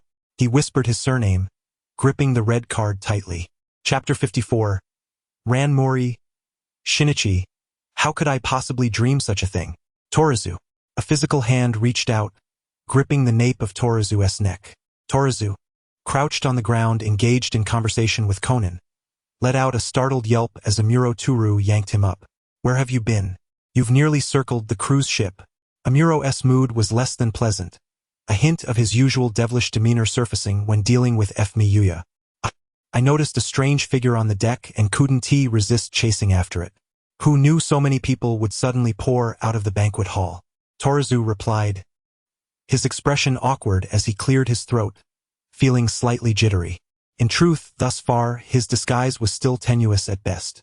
He had repeatedly attempted to preemptively send warning letters to resolve grievances before the Grim Reaper's crew could claim their unfortunate clients or their friends and family. Even the initial encounter with Maruden Jairu, who had inadvertently gotten involved due to a chance meeting on the street, was a client of Kaguru Mori. The media had asserted that the heart-thieving phantom was fixated on the cases Kaguru Mori had taken on, making Torizu, who lived just below, an easy suspect. If situations like today's occurred frequently, with each appearance, Torizu would vanish, and soon he would be locked onto by the astute detectives surrounding him. Conan, Amuro, and Akai all possessed exceptional reasoning skills. Life was truly arduous. Once again, he expressed his gratitude for the disguise gifted by Kaido, as it had finally provided the last piece of his puzzle. Once the plan was set in motion, he would no longer be under constant surveillance, thank goodness. A strange figure? Amuro recalled the 2 individuals who had just escaped, furrowing his brow. What did they look like? Completely overlooked by Amuro, Conan stood by Torizu's leg, having heard the comment, and craned his neck to look up attentively. About this tall. Tangze directly measured his height and determined he was likely a male dressed in a tailcoat somewhat resembling a butler's uniform sprinting down the corridor from the deck. He then uttered a key phrase, white hair. Both listeners, one large, one small, instantly stiffened. Amuro Tura narrowed his eyes, responding with suspicion. You discovered a suspicious man with white hair and chose to pursue him without informing the police? Tangze gazed upward, while Conan focused on the ground. Tangze's demeanor was devoid of genuine emotion, a mere act, whereas Conan was genuinely anxious. He had realized that Kid was masquerading as Ran, and his immediate instinct was to lead her away to a place where escape would be inconvenient. Amuro Turu, too, recognized the implications, his sharp gaze now fixed on the diminutive Conan. Just prior, Conan had boasted in the control room about capturing Kid, thus revealing himself as a child detective who had withheld crucial information. Amuro inhaled deeply, exhaling with a gentle smile. Before Amuro could begin his sardonic remarks, Tang Zhe withdrew a card from his pocket and handed it to Amuro. Amuro furrowed his brow at the crimson card, and upon realizing it was a note of forewarning, he reached out to accept it. I found it while chasing him, Tang Zhe nonchalantly fabricated. It was merely a warning note. He could conjure as many as needed, prioritizing the need to placate Amuro. Amuro scrutinized the writing, his lips tightening. Are you familiar with cognitive dissonance? He glanced at Tang Zhe, who averted his gaze. Before Conan could leap to snatch it, Amuro rolled the card into his pocket. Let us go. Amuro grabbed Tang Zhe by the collar, instructing him to remain at the store for the next few days and not to wander off. Wow. What a large headline. Suzuki Sonoko exclaimed, holding up the newspaper. You've become quite the hero, Conan. Conan glanced at his own expression on the paper, looking rather exasperated, and awkwardly turned away. I just had some luck. Sonoko observed Conan, then turned her gaze to a distracted Mori-ran, enviously commenting, So, you both have encountered Kid. While I have yet to see him, what does he look like? Ran showed no reaction to the question, prompting Sonoko to elbow her friend, bringing her back to reality. Oh, what does the phantom thief look like? Kid, have you seen his appearance? Sonoko leaned in, intrigued. I suddenly fainted and didn't see a thing. Ran rubbed her face awkwardly. But oddly, I think I saw a white-haired Shinichi. It's strange, why would I dream of that? Conan's eye twitched, internally chastising a certain phantom thief for misusing another's appearance without warning, and quickly redirected the conversation. I did catch a glimpse of him. Oh, what was he like? Handsome? Sonoko predictably shifted her focus away from the white-haired Shinichi. He looked to be in his 20s, very youthful, wearing monocles, but I couldn't see his face clearly. Achoo! 2 sneezes echoed from the front, one from the left and one from the right. The trio looked up.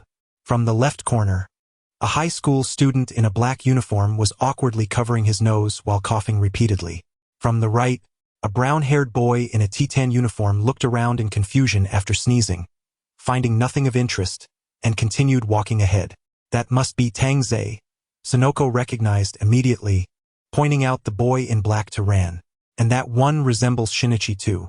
Upon hearing Shinichi's name, Ran scrutinized the boy's face. The ailing Kaido Kuroba was currently bickering with his childhood friend, Aoko Nakamori. Are you an idiot? You were supposed to be touring the cruise, so why did you fall into the sea? Aoko tossed him a disapproving look while carrying her bag. It's none of your business. Kaido shot back defensively. Sonoko's eyes widened as she observed Kaido and Aoko. Not only did Kaido bear a striking resemblance to Shinichi, but Aoko also bore a slight resemblance to Ran. Could it be that they are the ones you saw in Shibuya the other day? Sonoko whispered to her friend. Ran suddenly understood, clapping her hands together with a bright expression. So that's it. Confused, Conan gazed at her, wondering why she was so pleased. By the way, where is Tang Zhe headed? Sonoko, having regained her composure, shifted her attention back to the handsome boy. I senti that the direction back to your house? Conan was aware of Tang Zhe's schedule for the day but hesitated to divulge it. Tang Zhe must be heading to the police station to submit his report to his supervising officer. Maybe he's off to the subway station for dessert, Conan jested. Mr. Amuro doesn't allow him to indulge in too much ice cream. Tang Zhe always sneaks off to the drink shops in Shibuya. He's like a child. How adorable. In Sonoko's eyes, handsome boys always appeared 2 meters tall. Conan could only chuckle awkwardly. However, as he turned to head towards the office, he glanced back at Tang Zhe's direction, feeling puzzled. Is that the way to the police station? I thought it was near the National Diet Building? Shouldn't the police station be on the other side of the street? Chapter 55, Tang Zhe, the advantage is mine. Upon entering the subway station, Tang Zhe deftly navigated through the bustling crowds of commuters returning from work and school, meandering through the labyrinthine exits of Shibuya twice before arriving at a restroom marked with a maintenance sign. He glanced at his email to ensure everything was in order, then circumvented the sign and entered the men's restroom.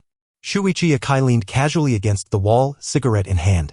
Do you need something, Mr. Akai? After deliberating, Tang Zei found other titles too intimate and opted for a less familiar address. Akai paused, extinguishing his cigarette without correcting Tang Zei's form of address. Your exit procedures and false identity are prepared. In 10 days, arrangements will be made for your departure from Aizawa. You need to prepare for your escape promptly. Tang Zei pressed his lips together, refraining from affirming Akai's statement, instead questioning, What are you planning to do? Kai chuckled lightly. Indeed, as I mentioned before, I am executing an undercover mission. I currently have a rare opportunity, albeit risky, that is worth pursuing. Regardless of the outcome, once this operation concludes, I will find it exceedingly difficult to maintain my cover, thus jeopardizing your safety. Must you go? Tang Zei hesitated. In truth, it would not be prudent for Akai to confront Jin in a direct exchange. The emergence of Tang Zei and his partner might have altered the dynamics. Akai had not revealed his undercover status years ago, and now he stood at a far more advantageous position than when exposed in the manga. After all, even someone like Amuro Toru, the little superhero of Baika, had never triumphed over him in a genuine confrontation. Akai's abilities were on par with the diligent Jin. I must go. Akai shook his head, gazing at Tang Zei, ultimately choosing to be forthright. As I previously informed you, I was introduced to the organization by my aunt and uncle. Although our blood relation has never been discovered, ever since their demise, the organization has conducted meticulous scrutiny of everyone within their network. I am uncertain how much longer I can remain undercover. My time is running out, and I must take this risk. Tang Zei sighed deeply. He wished to advise Akai to reconsider his choice of partner. His teammate was rather inept, and once trouble arose, Amuro would invariably pursue him with fervor from miles away, making it nearly impossible to control the situation. Alas, he could not voice such thoughts. Please take care. Tang Zei closed his eyes momentarily and said, Please notify me before you take action. Since evasion was not an option, Tang Zei decided to flexibly seize this opportunity to further his own plans. Akai Shuichi, discerning his intent, paused slightly and asked, You do not intend to leave? Indeed. Tang Zei affirmed with a nod, his tone resolute. You have your plan and I have mine. I refuse to allow my parents to perish without understanding their fate, nor will I flee with a tarnished reputation. Akai Shuichi furrowed his brow, scrutinizing Tang Zei closely. The boy bore no trace of emotional turmoil. There was no outward display of anger or hatred, and his words were clear and calm, clearly the result of careful contemplation. Your strength is insufficient to oppose them, especially in Japan. You have already experienced this. They operate in the shadows, their roots deeply entrenched in this land. It is difficult for one person to achieve anything against them. I understand, Tang Zei replied, especially since you are still a minor. I am unsure of what your uncle and aunt have taught you, but individual strength is minuscule in the face of such a colossal force. I am aware. Then why do you persist? Kai Shuichi sighed. You comprehend these truths, do you not, Shuichi? Tang Zei shifted his address. Then why did you infiltrate alone? I am not alone. I have considerable support behind me, protecting me. I have an escape route, contacts, and resources at my disposal. Am I not the same? Do I not have you all behind me? Tang Zei grinned, his smile radiant. No one understood the capabilities of the organization better than Tang Zei. Even in his self-doubt, he trusted the organization. The depth of their infiltration was such that even seasoned professionals would shudder at the mention. There is nothing left to fear. Tang Zei's pale blue eyes, illuminated by the overhead light, glimmered like a candle flame piercing through darkness. Seeing Tang Zei's expression, Akai Shuichi could not help but smile.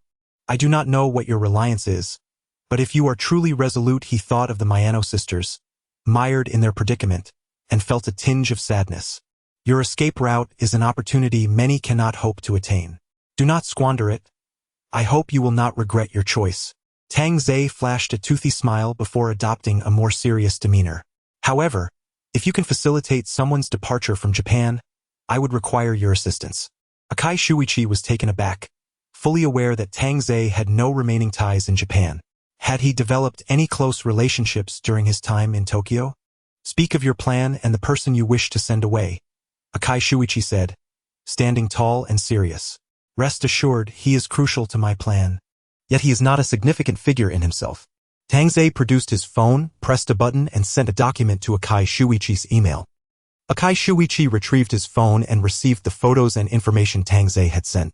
As he meticulously examined the email, Tangze quietly inquired, "Do you know that there is a mid-level member of the organization in Tokyo who is a member of the Diet?" "Which mid-level member?" Akai Shuichi asked. Noticing the photo in the attachment, a brooding youth with bangs obscuring his eyes, Tangze revealed a boastful grin and declared, "Tsuji Keihiko." What does Tangze's report state? A well-dressed Akai Zero entered the confidential elevator from the police department's underground parking garage, meeting Fgami Waya who awaited him. There is nothing out of the ordinary in the report. Tangze appears to be in good condition. Fgami Waya recalled their meeting that afternoon, rubbing his temples. To be frank, Tangze was indeed a spirited individual, and now that he saw his face, Fgami Waya instinctively felt a pang of discomfort, having almost lost his authoritative demeanor that afternoon. "Have you submitted it?" "Not yet. I plan to submit it once you confirm its accuracy." "Very well." Akai Zero rolled up his sleeves, grimacing slightly. "You should write my Guardian report as well. It does not need to be as polished as yours. You may describe any actions that deviate from the Guardian's oversight. I must incorporate some negative elements to make it more persuasive to the organization." "Really?" Fgami Waya glanced at him skeptically. "I can't help but feel there might be some personal factors involved. In recent days, not only had the Zero Group faced difficulties, but Akai Zero had also been significantly troubled by Tangze, who was not only a handful to manage but often found himself embroiled in major incidents. He could not allow the organization to perceive him as overly friendly. Exhibiting some control over the detainee was not an easy task. However, fully aware of his superior's disposition, Fgami Waya dared not voice his suspicions and simply nodded. "Understood, Akai-san. Have all the necessary materials been prepared?" Akai Zero stepped out of the elevator, striding confidently down the brightly lit corridor, his demeanor sharp and authoritative, a stark contrast to the amiable gentleman he had been in the CAF. "Just awaiting your arrival. Well done." He opened the conference room door, revealing a dimly lit space, illuminated only by the projector casting a bright light onto the screen. On the screen, a large title read, "Investigation Analysis and Compilation of Cases Related to the Phantom Thief." Chapter 56. Amaki Goro, let us conclude today's meeting here. Thank you all for your hard work. Thank you. Akai Zero sat in the darkness, listening to the others quietly organizing their documents, the sound of footsteps leaving the conference room one after another, until Fgami Waya finally turned on the lights. The number of cases the Zero Group had collected exceeded his expectations. Throughout the meeting, Akai Zero's brow had remained furrowed. This individual has a broader range of activities than we previously surmised. Gazing at the map of Tokyo on the whiteboard, Fgami Waya felt a wave of dizziness. After thorough discussions, the team had concluded that the preliminary notice was not an absolute necessity for action. Unlike Kid, who announced his intentions to the world, this phantom thief had operated significantly more in the shadows. Fgami, we cannot be like startled birds, interpreting every unexpected character shift in criminals as their handiwork.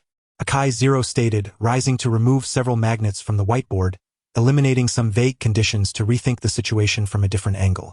Let us assume that he possesses some means to induce a fundamental shift in thinking within a short period. If you had such power, would you pursue a dream of heroism like he does? Fgami Waya crossed his arms, studying the circled map, and responded slowly, "To be honest, there are some cases that even the police cannot prevent. We can only seek accountability after harm has occurred. It is challenging to issue a warning before any damage is done. Honestly, having investigated these matters, I find some merit in the notion of severing the cycle of evil. If I had such an ability, perhaps I would do the same." Akai Zero's gaze traversed the names Suo YG, Abe Toyo, and Hagia Aikir, nodding thoughtfully. If not for his intervention, these grievances could have led to them becoming murderers. Consequently, their public identities are relatively ordinary, office workers, laborers, or even students. He pointed at the three names closely associated with Morikoger, stating, his interest in Morikoger may not stem from targeting a specific detective, as speculated, but rather because Morikoger is his sole channel to engage with crime. Fgami Waya understood, nodding in agreement. If I were in his position, my targets would undoubtedly be unsolved cases or villains that the police cannot interfere with. Precisely. In the recent meeting, we established that either this individual possesses a certain moral standard, preventing him from exploiting such abilities for personal gain, or the influence of this power on individuals is unidirectional, only capable of guiding them towards virtue. Zero Kurigane methodically pointed out each announcement pinned to the documents, stating that for those cases that remain ambiguous regarding their categorization, I believe we could establish a separate direction. Yuya Kazami, momentarily taken aback, hastily grabbed a notebook from the table, awaiting his superior's new directives. Aside from the personal message left for Tang Zai on the Queen Elizabeth, the use of pronouns and signatures in all announcements underscored the likelihood that the Phantom Thief Heart is not a singular entity. Zero Kurigane took up a pen and swiftly inscribed the words Phantom Thief Heart Group on the whiteboard. Thus, we ought to commence an attempt to categorize these cases, ascertain whether such a group truly exists, and if so, determine how many individuals are involved, proceeding with individual profiling.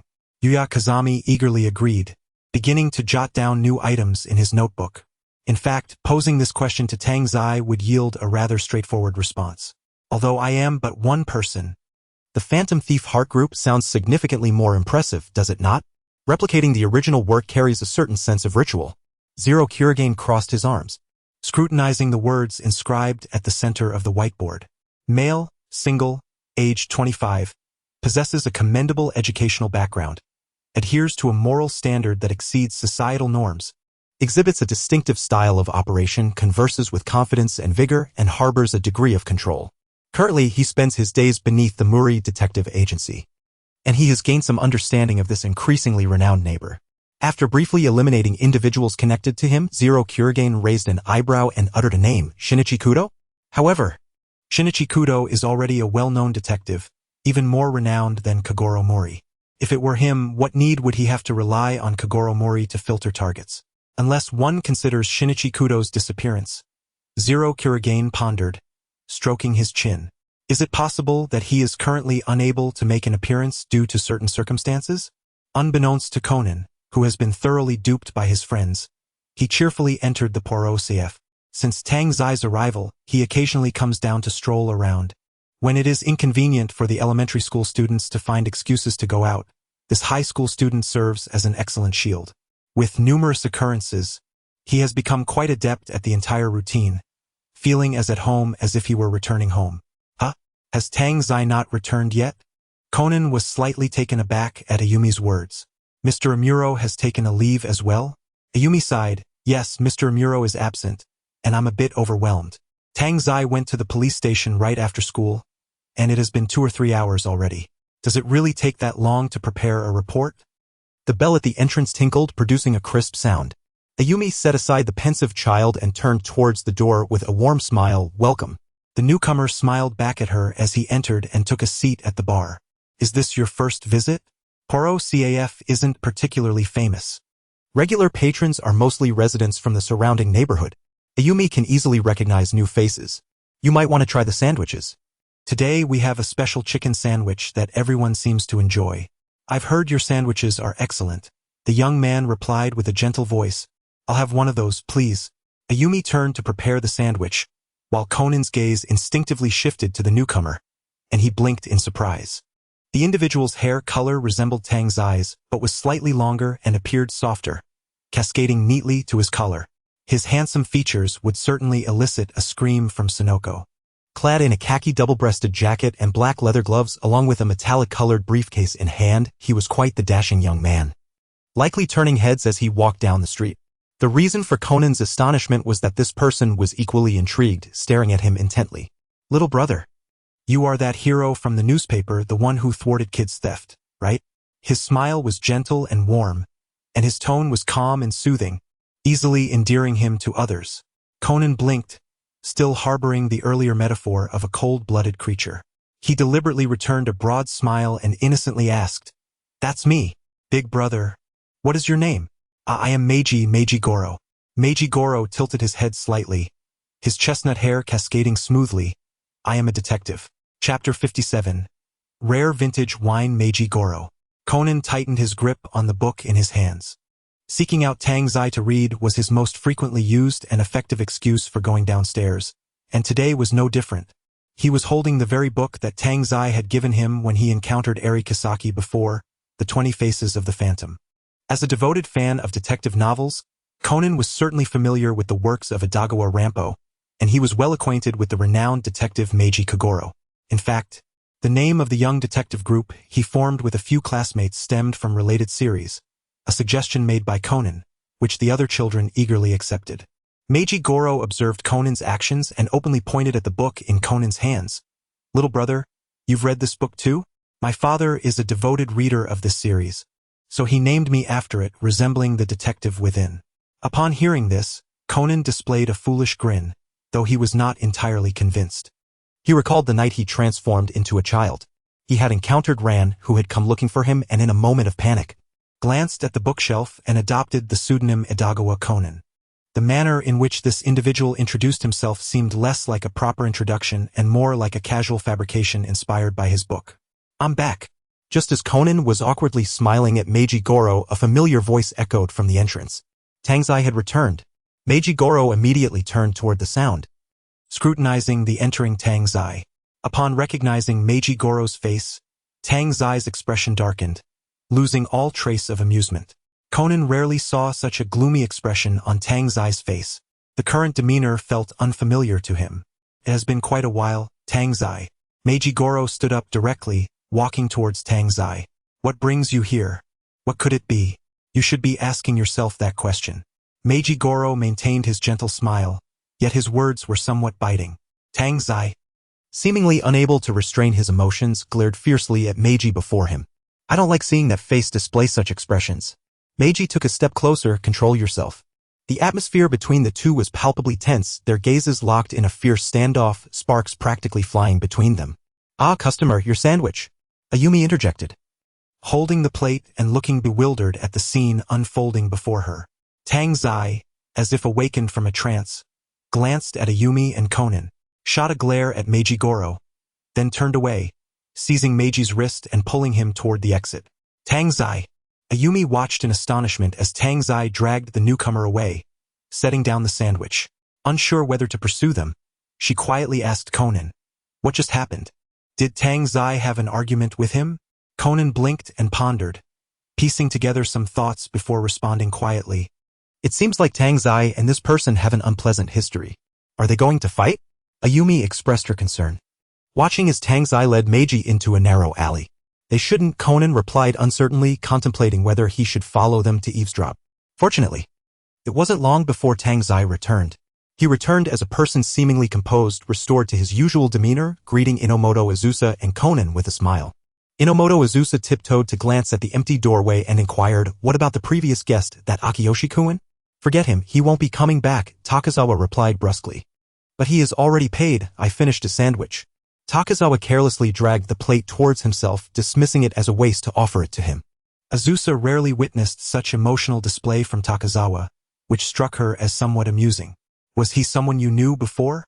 A classmate? Was your relationship strained?" "Not a classmate." Takazawa responded curtly, then grimaced, "Next time you see him, don't let him in, just throw him out." It seemed he was reluctant to discuss the matter further. Yet, the more he evaded, the more curious Conan became. Although Takazawa appeared emotionally charged, he was not truly volatile enough for conflict. Based on Conan's understanding of Takazawa, when he genuinely despised someone, his emotions were more restrained. He would coldly watch them without uttering harsh words, unlike the open dissatisfaction he displayed today. However, to label their relationship as that of adversaries seemed excessive. Takazawa was not so indiscreet as to exhibit such unfriendly behavior towards a friend. Could it be that he was an old friend of Takazawa's? Perhaps they had a fundamental disagreement that led to a falling out? Yet, Takazawa still trusted him enough to engage in private conversation? Conan's mind raced with wild analyses as his gaze fell upon his book. So, he is truly named Akiyoshi Goro? Conan found it hard to believe that parents would bestow such a name upon their child. Edogawa Conan is not exactly a conventional name either. Is it? Takazawa retorted, smirking. Conan opened his mouth to refute that it wasn't his real name, but seeing Azusa just a few steps away, he swallowed his words. What on earth was going on? Conan leaned closer to Takazawa, lowering his voice to inquire. Takazawa merely gestured dismissively and replied, "Just an annoying pest." Your relationship with him doesn't seem that dreadful, Conan observed. Don't be ridiculous. There's me without him and him without me. Takazawa rolled his eyes, petulantly adding, but if you happen to run into him outside and have no other choice, you can ask for his help. He's an annoyance, but his skills are adequate. He's not useless. An annoying pest, yet trustworthy. An annoying pest, yet not inept. Such a convoluted evaluation and relationship left Conan, who had never encountered such a peculiar interpersonal dynamic, momentarily dumbfounded. Let us not discuss that dreary fellow, Takazawa sighed disinterestedly, pulling out his phone to open a news article. I did a quick search. It seems that Mantion is holding a new game release event. They received several threat letters warning them to cancel the event. But it seems they frequently receive such threats and do not take them seriously. The event is set to proceed as scheduled. Conan leaned in to read the news article Takazawa had found, recalling the comments he had seen, and shook his head. This doesn't seem like a simple threat. Don't worry. No matter what he thinks, he hasn't truly harmed anyone since his emergence. Perhaps he discovered something and is reluctant to reveal himself. So he led you over, Takazawa said nonchalantly, tossing blame onto the mysterious figure. Didn't you say he discovered your identity? Isn't that more concerning? Conan crossed his arms, sighing. His delusions of heroism are quite effective. If he can't stop the attacks, what good would I do in his place? Who are you calling delusional? Takazawa shot back. Maybe he can't intervene, but he's sending you over to collect the victims' bodies. Conan shot him an incredulous look. What do you mean by collecting the victims' bodies? All right, you're the renowned detective. You can certainly do better and prevent accidents in time. Takazawa patted him on the back dismissively. Who knows who discovered the body and became desensitized to it? Even Muriran has become numb to it, no longer screaming. Conan frowned. You're coming with me. They won't believe a kid like me. Even if I discover something, I won't be able to stop it. Fine. I'll follow your lead. Takazawa feigned a lack of choice, though inwardly he was gleeful. Now it was assured, his bar could introduce the new tequila. A limited edition achievement. A singular opportunity not to be missed. Chapter 58. Kudo Shinichi is a member of the Phantom Thief group. Has the review notification arrived? The next day, as he reported for duty, Amuro Turu inquired. Takazawa halted momentarily on the stairs.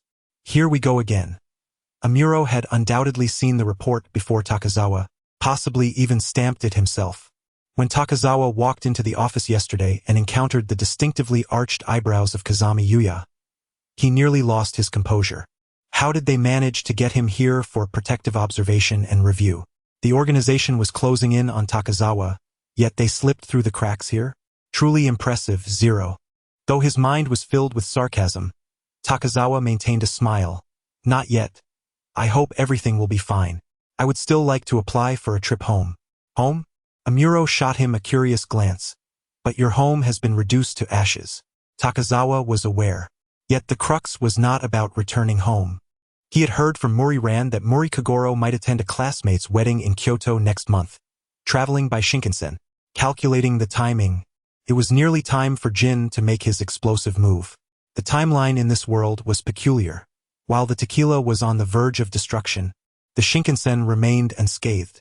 Regardless, Takazawa still intended to see this former childhood trauma, now a renowned comedian, and perhaps take the reckless Conan along to prevent him from inadvertently getting caught in the explosion. There's nothing left. Takazawa chuckled bitterly. But I still wish to go back and take a look. Amuro discreetly glanced at his phone, quietly tapping a few buttons to retract the email he had just sent and resend a revised one. Modify the notification. Continue to strictly limit Takazawa Akira's range of activities. If he submits a request to leave Tokyo for any reason, it must not be approved. Wasn't the notification already prepared yesterday? Amuro's fingers moved, ruthlessly assigning new tasks to his subordinates. Rewrite it. He has someone about to fake his own death. It's better to keep him in line. He harbored serious doubts that Takazawa had developed any new peculiar ideas or discovered something left by his parents. But he intended to keep that to himself and retrieve it alone. Disobedient minors should remain compliant. Unbeknownst to Takazawa, whose plans had been mercilessly sentenced to death by Amuro, he continued to maintain a positive demeanor. I encountered someone I used to know yesterday, and it reminded me of certain things. I hope the reviewer will agree. Did you understand that 0? Remember to approve it? I understood, but I want to approve it, Amuro replied without a hint of guilt, shifting the blame onto Kazami Yuya. That depends on your performance and the reviewer's thoughts. Don't overthink it. Once I find an opportunity to send you away, you'll have plenty of chances. Not a good sign. Amuro's tone suggested he was not inclined to let him go. While Takazawa mulled over how to change Amuro's mind, Amuro redirected the conversation. You're in the same class as Miss Mori upstairs, right? Yes, and Suzuki-san as well. You've met her too, Takazawa nodded, not quite understanding his line of questioning. Then you must have encountered that famous high school detective as well? Akudo Shinichi? Takazawa's alertness heightened. Why was he suddenly asking about him? Amuro was indeed perceptive, but surely he wouldn't unmask Conan's alias so soon. Amuro nodded, posing a question that caused Tangze to lose his composure. Do you think it's possible that he is the phantom thief? Tangze inadvertently spat out his iced Americano. What? Keep your voice down. He moved the now booming earpiece away from his ear, fearing he might go deaf from the volume. Conan ignored Tangze's protests, lost in the shock of his outrageous speculation. Why would you think that? You can't blame others for suspecting you. Tangze chuckled, unable to contain himself. Look, you went missing for a short while and then Mori-san started investigating a murder case. Coincidence? I think not. That's absurd. Conan retorted, visibly agitated. You should be grateful no one recognized you when you ran away. Didn't you say he disguised himself as you? Tangze imagined that scenario and felt a strange anticipation. If someone were to witness that, there would be no way to clear his name. Ah, damn it! Conan clenched his teeth, recalling that Ran had indeed seen him. She had been rambling about the white-haired Shinichi just yesterday. Tangze couldn't help but laugh again. Damn it, Tangze! You've been laughing non-stop, Conan accused. Conan, Ayumi interjected, hands on her hips. Why are you still on the phone? You should be focusing on finding the treasure. Coming. Conan covered the microphone and prepared to end the call. I'll talk to you later. I need to take the kids to play. You all are looking for treasure? Tangze's eyes lit up at the faint sound from the other end. The Junior Detective League always stirred up trouble during their adventures and he suddenly recalled many scenarios, prompting him to ask what treasure. There's no treasure. They just found a piece of paper with a code on it and insist it's a treasure map. I have to go. The call ended, and Tangze softly recited the code from the treasure map, quickly recalling a corresponding case. Gold coins, 15,000 of them. He clicked his tongue thoughtfully, feeling a desire to get involved. Although Tangze was affluent, should he find himself short on cash, he could easily swipe some at Shibuya Station. However, money was never too much, and he envisioned his plan's success leading to a personal base for the Miyano sisters he might rescue. If he wanted to buy something substantial, his funds would not stretch far. I might as well join in. After all, the only purpose of those gold coins for the kids is to knock out the kidnappers, and I can handle that. With that thought, he took out his phone and sent an email to an unsaved address. Come over and bring the stuff. The response was prompt. On my way. Just a heads up, my acting skills aren't great. I can tell. But it's fine, you can handle high school homework, right? Second year. Chapter 59. How to elegantly dispose of stolen goods. What should we do? Ayumi sniffled, glancing at the blood smeared on Genta's face. Are you okay, Genta? I'm fine, Genta muttered, scrunching his nose. It's not that painful. Conan strained against his tightly bound ropes, noting the absence of any means to call for help. Who are these people, Conan? A still-standing Genta leaned closer to whisper. They seem to be armed. A gang of Italian robbers, Conan stated with certainty. I saw it on the news at noon. Their leader, Kaban, was arrested in Japan, but he refuses to reveal the whereabouts of the stolen goods. You're right, little brother. A man with a sharp face brandished a gun at Conan, launching into a villainous monologue typical of criminals. That guy betrayed us and ran off with the gold coins. We just discovered he was hiding in Japan. But he won't tell us where the coins are. You've been a great help. He lowered his head, pressing the gun to Conan's forehead. Tell me, you must know where the gold is. If you don't, I'll kill you. Ayumi's voice trembled from behind him. Conan. Conan remained calm, observing the man before him. They hadn't found the gold yet, so there was still a chance. The robber was threatening a child. The lowest of the low. Suddenly a voice rang out from above. Hey, pointing a gun at a kid? That's pretty low. The armed robber froze, nervously aiming his gun upwards. Conan, kneeling on the ground, also looked up to see a familiar figure casually sitting on a dilapidated steel beam, one leg dangling nonchalantly, ignoring the gun pointed at him. "Nice to see you again, little detective," the figure replied effortlessly, twirling a shiny gold round object in his fingers. "Looking for this?" The long-haired robber shouted. The gold is in your hands." With a quick flick, the gold coin vanished from his grasp. "What are you talking about? I can't understand you." The robbers began cursing in Italian and drew their weapons. Conan watched, sensing something was off. Where was that bright red scarf? Before the robbers could fire, a sharp sound sliced through the air as the red fabric, like a whip, lashed against the long-haired man's back. The fabric, almost alive, twirled in the air before landing in the man's hands. With a flick of the red scarf, a whip-like crack echoed as he swung it, wrapping one end around a beam and using the other to gracefully descend, kicking the nearest robber. Bang!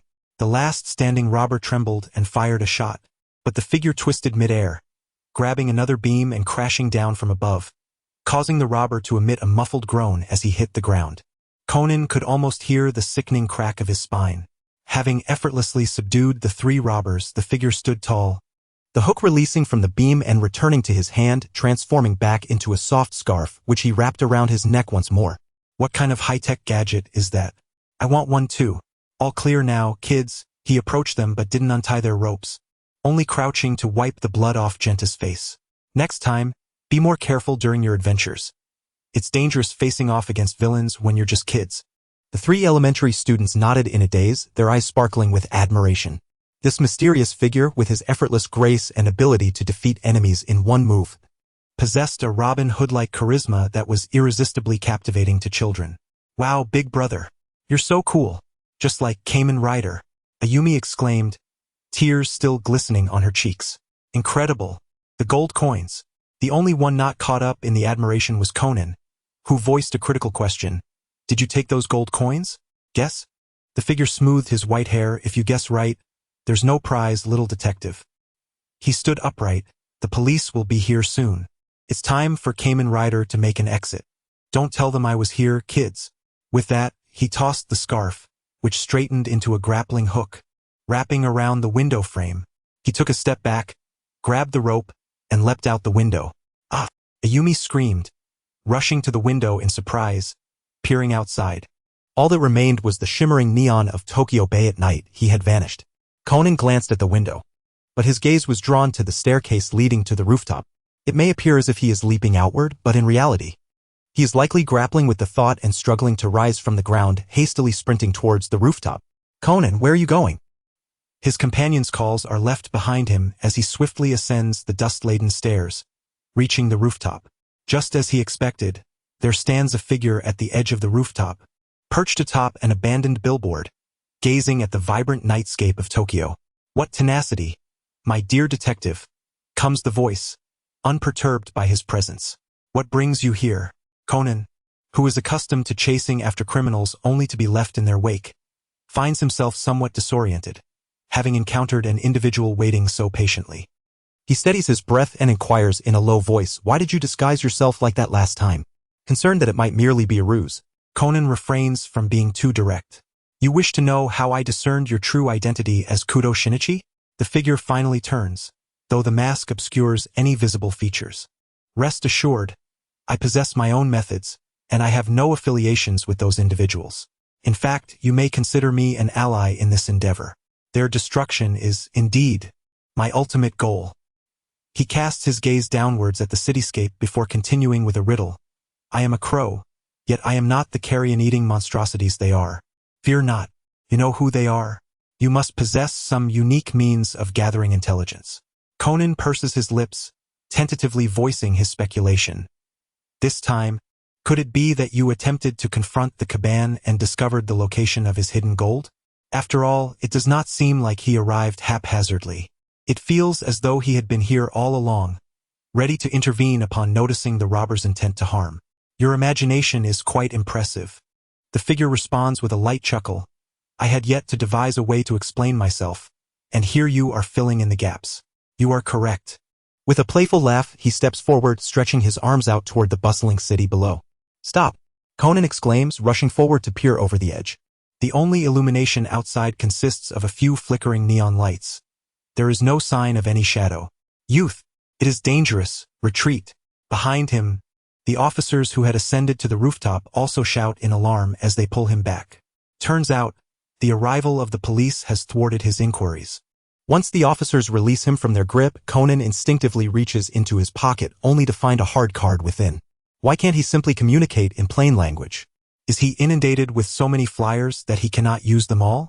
He muses quietly, extracting the card and glancing at the single line of text inscribed on it.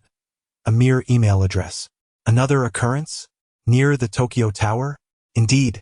A high school detective named Goro Akechi reported seeing several individuals abduct a group of children, taking them to an abandoned building. By the time the police arrived, the 3 kidnappers had been subdued, confirmed as members of an Italian gang on the run, having been taken down by a figure clad in black with white hair. So, he is there to rescue them? Uncertain as the child named Conan mentioned that they were searching for the stolen goods hidden by the thieves. But all we found at the scene were a few empty sacks. He claimed they had taken the gold.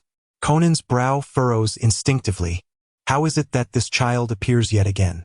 When he manifested on the ship last time, was it also him?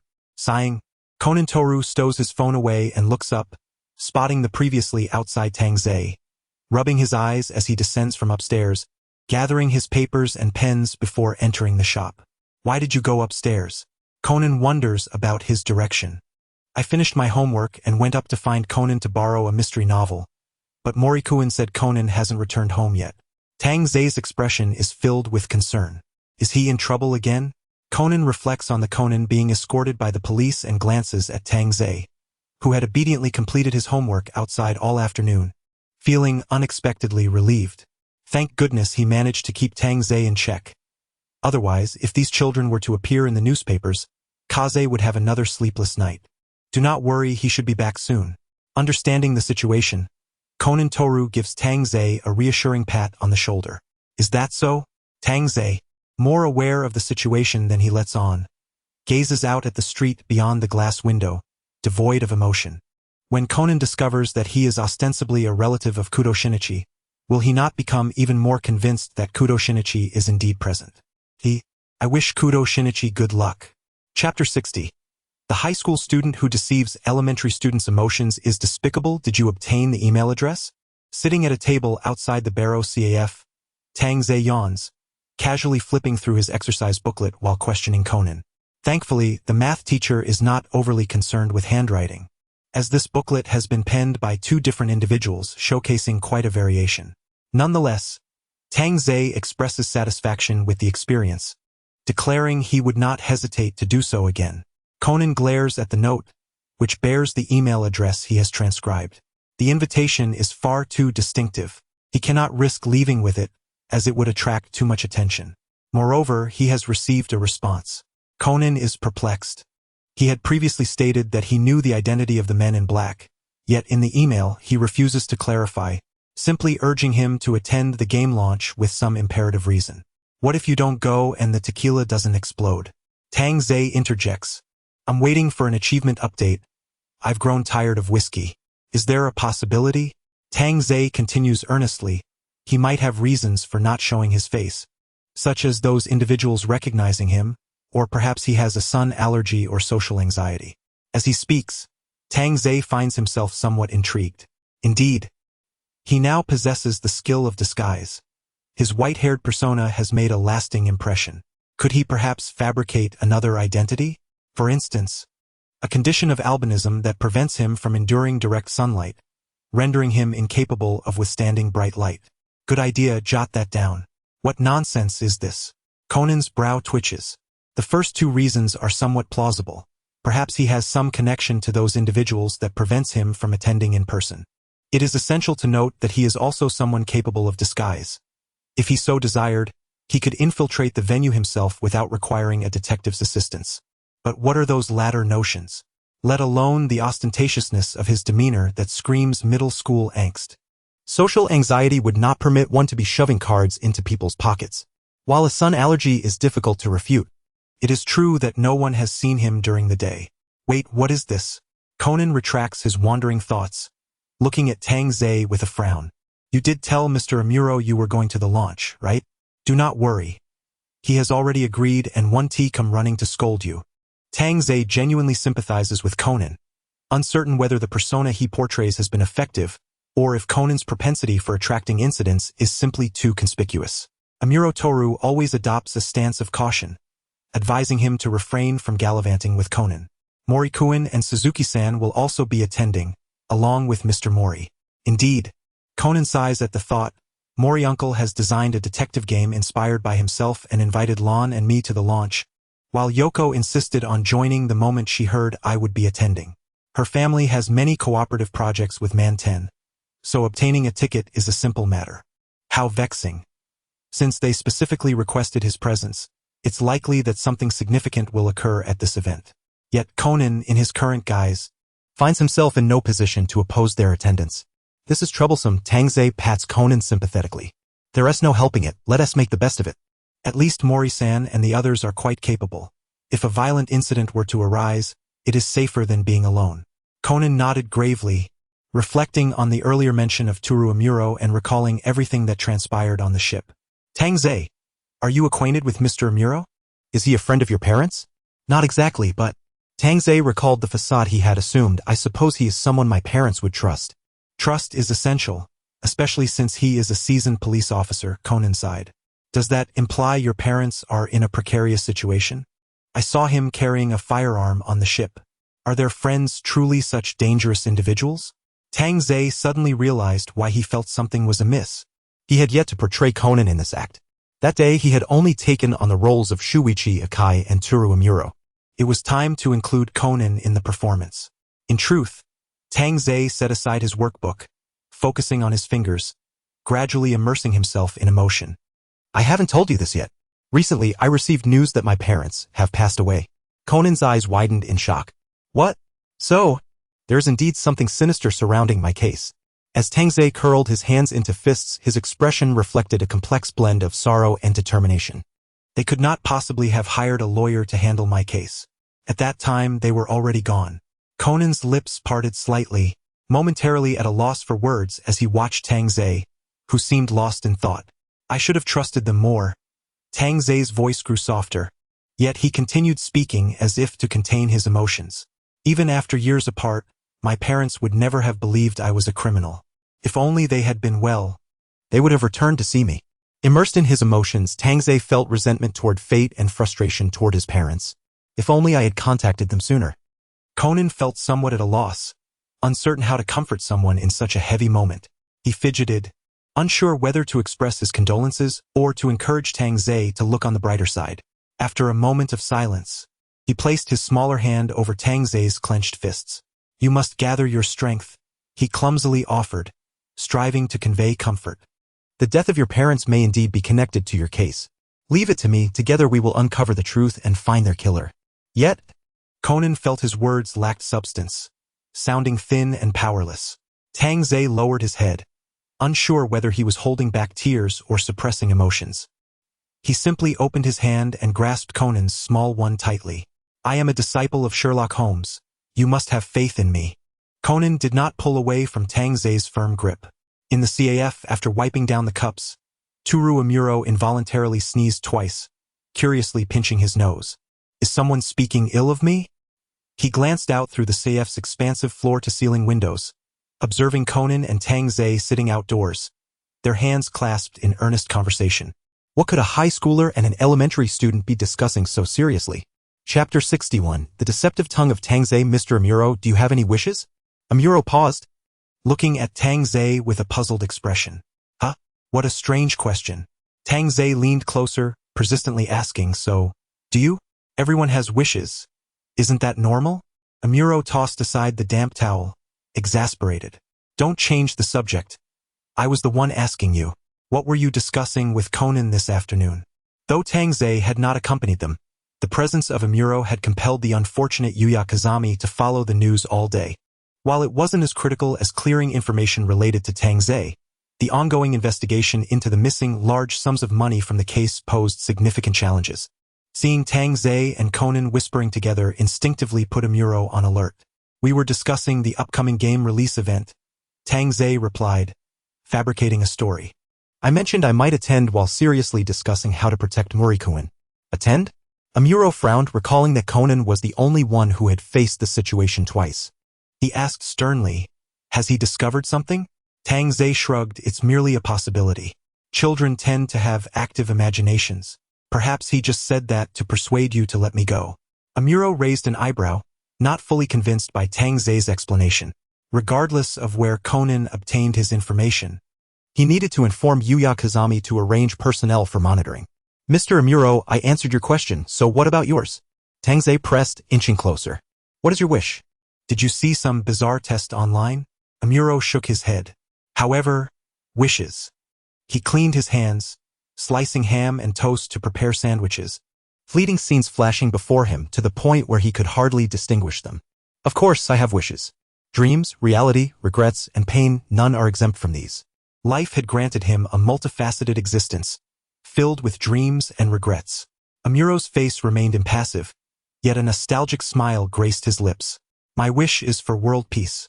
If there were no organization, no rampant evil or hatred, his life would be utterly transformed. However, Amuro was not one to indulge in fantasies. He dared not forget the past, yet he also refrained from wallowing in it. He must carry the weight of his history and stride toward the future. A remarkable dream. Tang Zei observed Amuro's expression, scrutinizing him before smiling. It is not an easy feat to maintain such a pure aspiration as one grows older. Amuro narrowed his eyes, realizing Tang Zei was indeed a peculiar character from Kyoto. I suspect you are implying I am childish. I assure you, I genuinely admire you. Tang Zei innocently raised his hand. Amuro shot him a sidelong glance, placing a sandwich before him. Now be quiet and eat. With that, Amuro turned to grab his phone, beginning to draft a new task email for Yuya Kazami. Tang Zei picked up the sandwich, taking a bite, and then retrieved his phone. What could possibly be the source of trauma or the power that could manifest as a wish for Zero Kiryu? He did not dwell in regret or resentment.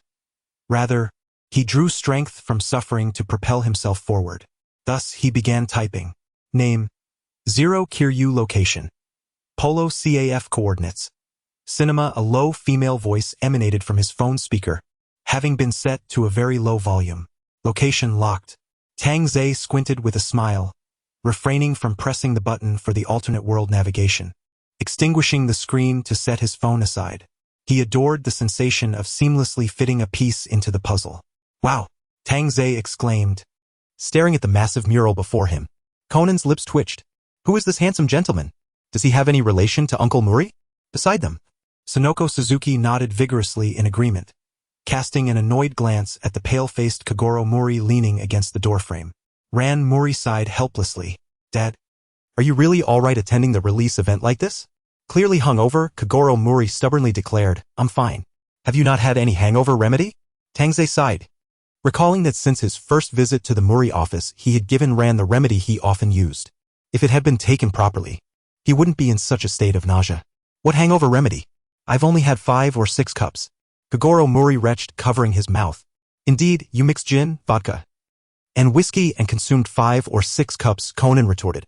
You'd be better off sticking to one type and drinking an entire bottle. You wouldn't be in this state.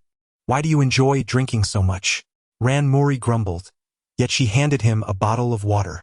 Is alcohol really that delightful? Tang Zei felt an inexplicable sense of guilt, his gaze wandering as he coughed lightly and turned to the promotional wall displaying Detective Muri Kagoro's Detective Museum. Quite impressive indeed. Suzuki Sonoko glared at the dapper middle-aged detective printed above, clicking her tongue in disapproval. Isn't it said that the uncle himself supervised this? How could it be such a poor representation? The promotional image was undeniably striking, yet the real person appeared to be a dazed, drunken figure. Such a deception. All right, let us go ahead and store our belongings, Tang Zei said, understanding the frustration of aesthetics. He patted her shoulder, noting that the crowd was growing. If they did not enter soon, they would face a long wait. Sonoko turned to see Tang Zei's face, her demeanor softening as she leaned in slightly. Right, let us store our bags. The venue is quite large, and carrying them around would be exhausting during the game experience. Muri Ran supported the somewhat unsteady Muri Kagoro, while Conan followed closely behind Tang Zei and Sonoko. The group merged into the throng, standing in line at the storage area. Is that Mr. Mori? As they neared the front of the line, Mori Kagoro was drawn back by a shout. Several young men in standard corporate attire, their ties adorned with identical clips, squeezed into the queue. Mori Kagoro found one of them familiar but could not place the name, awkwardly nodding. You are Nakajima Hideaki, right? Your game is the one I'm responsible for planning. Nakajima Hideaki flashed a bright smile. Ah, yes, we met at the planning meeting last time, Mori Kagoro suddenly recalled. Here is your number tag. Tang's ever-present commuter bag was stowed away in a locker and he awkwardly shifted his shoulders, receiving the number 96 tag. Nakajima. Stop chatting. A hand suddenly clapped down on Nakajima Hideaki's back, belonging to another bespectacled colleague, who anxiously exclaimed, if we don't get inside soon, we won't have time to set up the booth. The event starts in 20 minutes. Oh, sorry. Nakajima Hideaki glanced at his colleague with annoyance before turning back to Mori Kagoro with a smile. Could we cut in line, Mr. Mori? Please, if we don't hurry, the president will arrive. Mori Kagoro looked at the two other sweating individuals behind Nakajima and, with little care, made way for them. 3 identical boxes were placed on the counter, and the staff registered them one by one. Observing the 3 indistinguishable bags, the staff kindly reminded, please match your number tags carefully. Don't mix them up. The group collectively looked at the 3 bags lined up together. While others merely expressed curiosity about the obviously mass-produced bags, Tang's gaze held a hint of reverence. Here we have it, a traditional Mifune delicacy, handcrafted bombs, potent enough to obliterate an 8-foot man while simultaneously demolishing the restroom's concrete. They're only the size of a briefcase. Tang's pondered whether the organization should consider recruiting the perpetrator of this case. Such craftsmanship would surely complement Jin perfectly. Chapter 62. Quite simple, is this company standard? Sonoko gasped upon receiving an answer. Your company must be quite troublesome. Such an antiquated system. Not just the bags. Watches and tie clips are also standardized, Nakajima Hideaki replied, spreading his hands. In fact, this bag is rather cumbersome, large and heavy. It's inconvenient to carry. Only the president still carries it around daily. A deliberate cough interrupted them, causing Nakajima and his colleagues to immediately close their mouths, hurriedly greeting their president as they dashed toward the employee passage. The president of Manton glanced displeased at their retreating figures, seemingly noting their faces silently, and then his gaze fell on Sonoko, who had just spoken.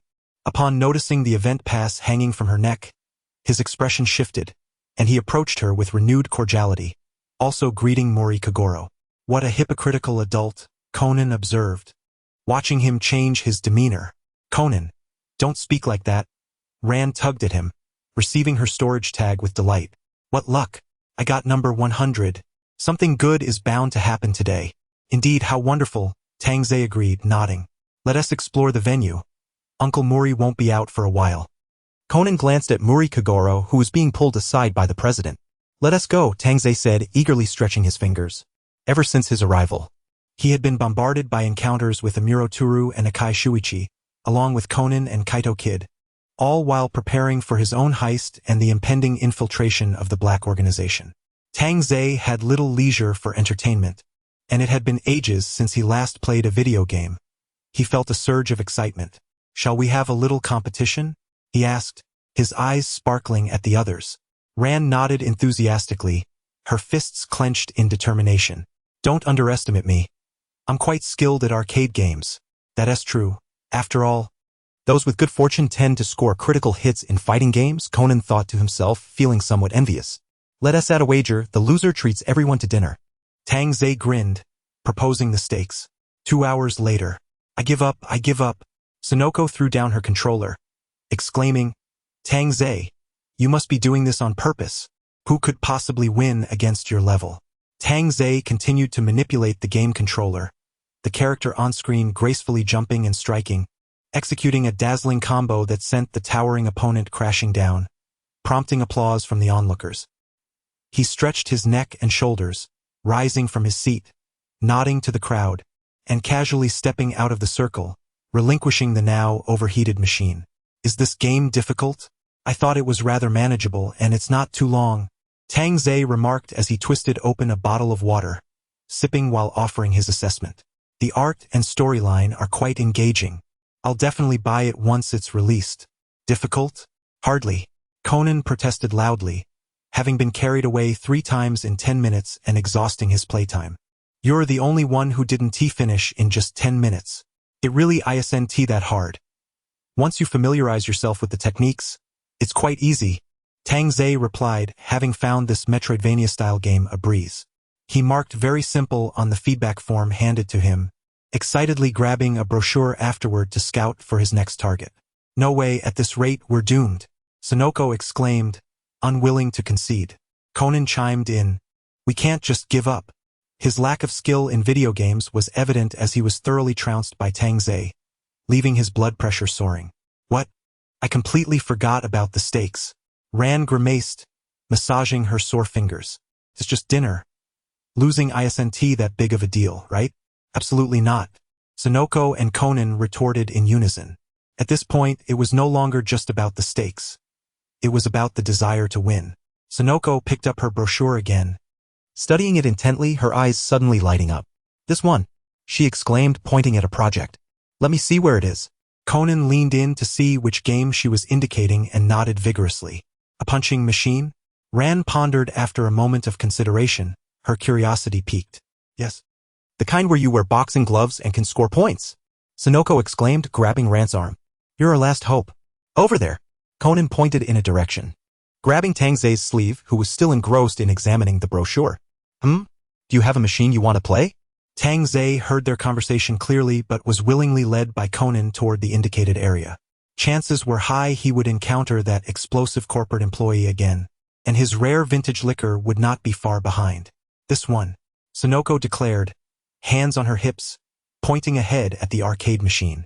Sure enough, the bespectacled employee they had encountered upon entry was standing right in front of it. A robust man let out a loud shout as he struck the target of the machine.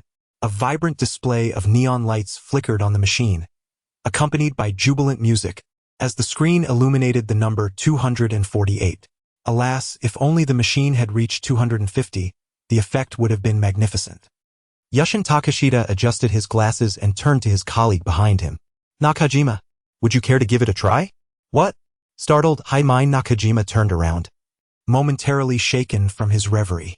Yes, Nakajima, why not? It would be fun. The third member who had joined them that morning, Koji Ueda, playfully draped his arm over Nakajima's shoulder. You were in the boxing club back in university, right? This should be a piece of cake for you. With both men urging him from either side, Nakajima reluctantly removed his suit jacket, donned the boxing gloves, and humbly remarked, that was all in the past. I'm quite out of practice now, but I'll give it a go. He adjusted his breathing and threw a punch. The screen flashed a vibrant 362, and the machine burst into a dazzling display of lights, accompanied by a triumphant sound effect, while a spotlight shone on Nakajima, who smiled broadly. Still, he modestly added, this hardly qualifies as impressive. The machine's limit isn't particularly high. He removed the gloves and, noticing the 4 individuals standing behind them, extended them toward the most beautiful girl present, Ran Mori. Miss Mori, would you like to give it a try? It's quite a stress reliever. She, being the daughter of Kagoro Mori, remained cautious of any outlandish thoughts. Yet he was eager to showcase his charm to the lovely high school girl, hoping to garner some admiration. Takahashi shot him a sidelong glance, internally critiquing his attempts at flirtation. With that level of charm, it's no wonder he's being bombarded. Chapter 63. Ran hesitated before accepting the gloves. She was no amateur. Would it be unfair for her to hit the target? Nevertheless, if it could relieve stress. She secured the gloves and focused on the red bullseye, envisioning it as the face of Shinichi Kudo. Shinichi, she shouted, startling Conan, who had been intently watching Nakajima. Where did that idiot run off to? The target, fully stuffed with sponge, emitted a dull thud as her punch landed, causing the machine to pause for a moment before the bright red number 400 flashed above, accompanied by a resounding march. Nakajima, who had intended to gently guide the seemingly weak high school girl after her timid attempt, was left speechless. For 100, Yushin Takashita gulped. That was the machine's maximum limit. Ran exhaled, happily removing the gloves and handing them to Takahashi. I feel so much better. Now it's your turn, Takahashi. Sonoko Suzuki clapped her hands. cheering for her friend's impressive score. I knew you could do it, Ran. Takahashi, you won't win this time. Takahashi glanced at the gloves with an odd expression. Then at Conan, who was still trembling from Rant's overwhelming punch. He slowly put on the gloves. Conan, still shaken, thought, how terrifying. If I were standing there taking that punch. He was still grappling with the vivid images of his own demise when he noticed Takahashi suppressing laughter. What's with him? Conan thought, tapping Sonoko on the shoulder with a look of despair. What's wrong? Sonoko asked, puzzled. Takahashi, I was told last time, Conan murmured, unable to continue watching, and turned away. He practices free fighting. Bam! As if on cue, Takahashi's fist struck the target. Another pause ensued, and once again, the red 400 flashed on the screen. A staff member approached, conflicted about whether to replace the sponge, which was visibly deformed from the repeated hits. Satai. Takahashi returned with a grin. Though it's not particularly fair. My strength pales in comparison to Miss Mori's, and I haven't trained for long. But the machine's limit doesn't allow for much more, so I benefited from it. Sonoko laughed awkwardly. The comeback failed. Why don't you give it a try? Takahashi offered the gloves to Sonoko. I think I need to visit the restroom, Conan said, still damp from the fright Ran had given him. Here we go. Takahashi gently took his hand, stating, the venue is quite large. It wouldn't be safe for a child to wander alone. I'll accompany you. Ran nodded in agreement. Being girls, she and Sonoko felt more comfortable with Takahashi's presence to ensure Conan, the mischievous little monkey, wouldn't wander off. Noticing the awkwardness in Nakajima's demeanor, who was still recovering from the surprise, he stepped forward. The restrooms here are somewhat secluded. I need to go as well, so I can lead you there. Takahashi subtly observed Nakajima's hand, which was gripping something tightly in his pocket, and smiled.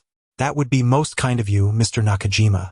Volunteering, Nakajima took the lead, while Takahashi held Conan's hand, whispering quietly as they followed. How terrifying, utterly terrifying. Don't worry. She'll go easy on you since you're a child. SNT that even scarier? We mustn't reveal anything. It could be dangerous. No difference, right? Regardless of whether you revert, a punch like that would be fatal. Nakajima remained oblivious to their hushed conversation. His focus solely ahead in the corridor. A particularly tall man in a black suit and round hat approached them directly, colliding with Nakajima without averting his path. Ouch! Nakajima, slightly shorter than Takahashi, fell to the ground, clutching his bruised waist. Conan and Takahashi paused their conversation, both staring at the man in black. He walked past them, ignoring the collision as if Nakajima didn't exist. Yes, it's tequila, Takahashi exclaimed with excitement. Having achieved his goal, that man must be nearly 2 meters tall. Wait, a black suit. Conan's mind raced, suddenly tense. Ignoring Nakajima, who grimaced in pain momentarily before standing up, Takahashi feigned concern. Are you all right, Mr. Nakajima? That man didn't even apologize. How rude. Conan's gaze sharpened as he squeezed Takahashi's hand. Understanding, Takahashi lowered his head and they exchanged knowing glances. He pointed toward the vending machine at the end of the corridor. I need to buy a drink, so I'll head to the vending machine near the restroom over there. I've spotted the sign. Nakajima, feeling somewhat ignored, nodded in relief, clutching the card he had received during the collision. His mind racing with thoughts of the money it would bring him. Is he associated with those people? Staying a distance behind the man, Takahashi whispered when he was certain they wouldn't be overheard. Conan nodded gravely. His attire and presence bear a striking resemblance. Then let us see what he is up to. They followed closely, naturally moving toward the vending machine. The corridor connected the exit and entrance of the venue, leading to where they had entered earlier that morning. Tequila approached the storage area, retrieving a tag to present at the front desk. Number 98, please wait a moment. The receptionist smiled sweetly and turned to fetch the corresponding storage locker. Number 98. Takahashi's expression turned serious. Something's off. This morning, Miss Mori had number 100. He pulled out his own storage tag, which read 96. Between me and Miss Mori, there are only 3 members of the organization. Takahashi's expression grew grave. With years of experience in solving cases, Conan quickly realized he must have swapped tags with one of them. This is a common tactic in underground dealings. Tequila accepted the briefcase marked with the organization S emblem and turned around. The two individuals turned towards the vending machine. Conan swiftly wiped a button, removing a listening device sticker and placing it in Tang Zai's palm. Tang Zai understood the gesture. As Tequila walked past them, he raised his hand as if hesitating over which drink to choose, and in that moment the sticker quietly adhered to Tequila's back. To avoid detection, they refrained from following closely and instead found a seat concealed by a decorative potted plant at the entrance. Conan activated the listening program and waited in silence.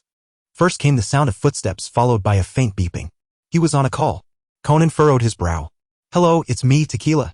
His voice was thick with a Kansai accent. The transaction had been completed. Conan clenched his fists.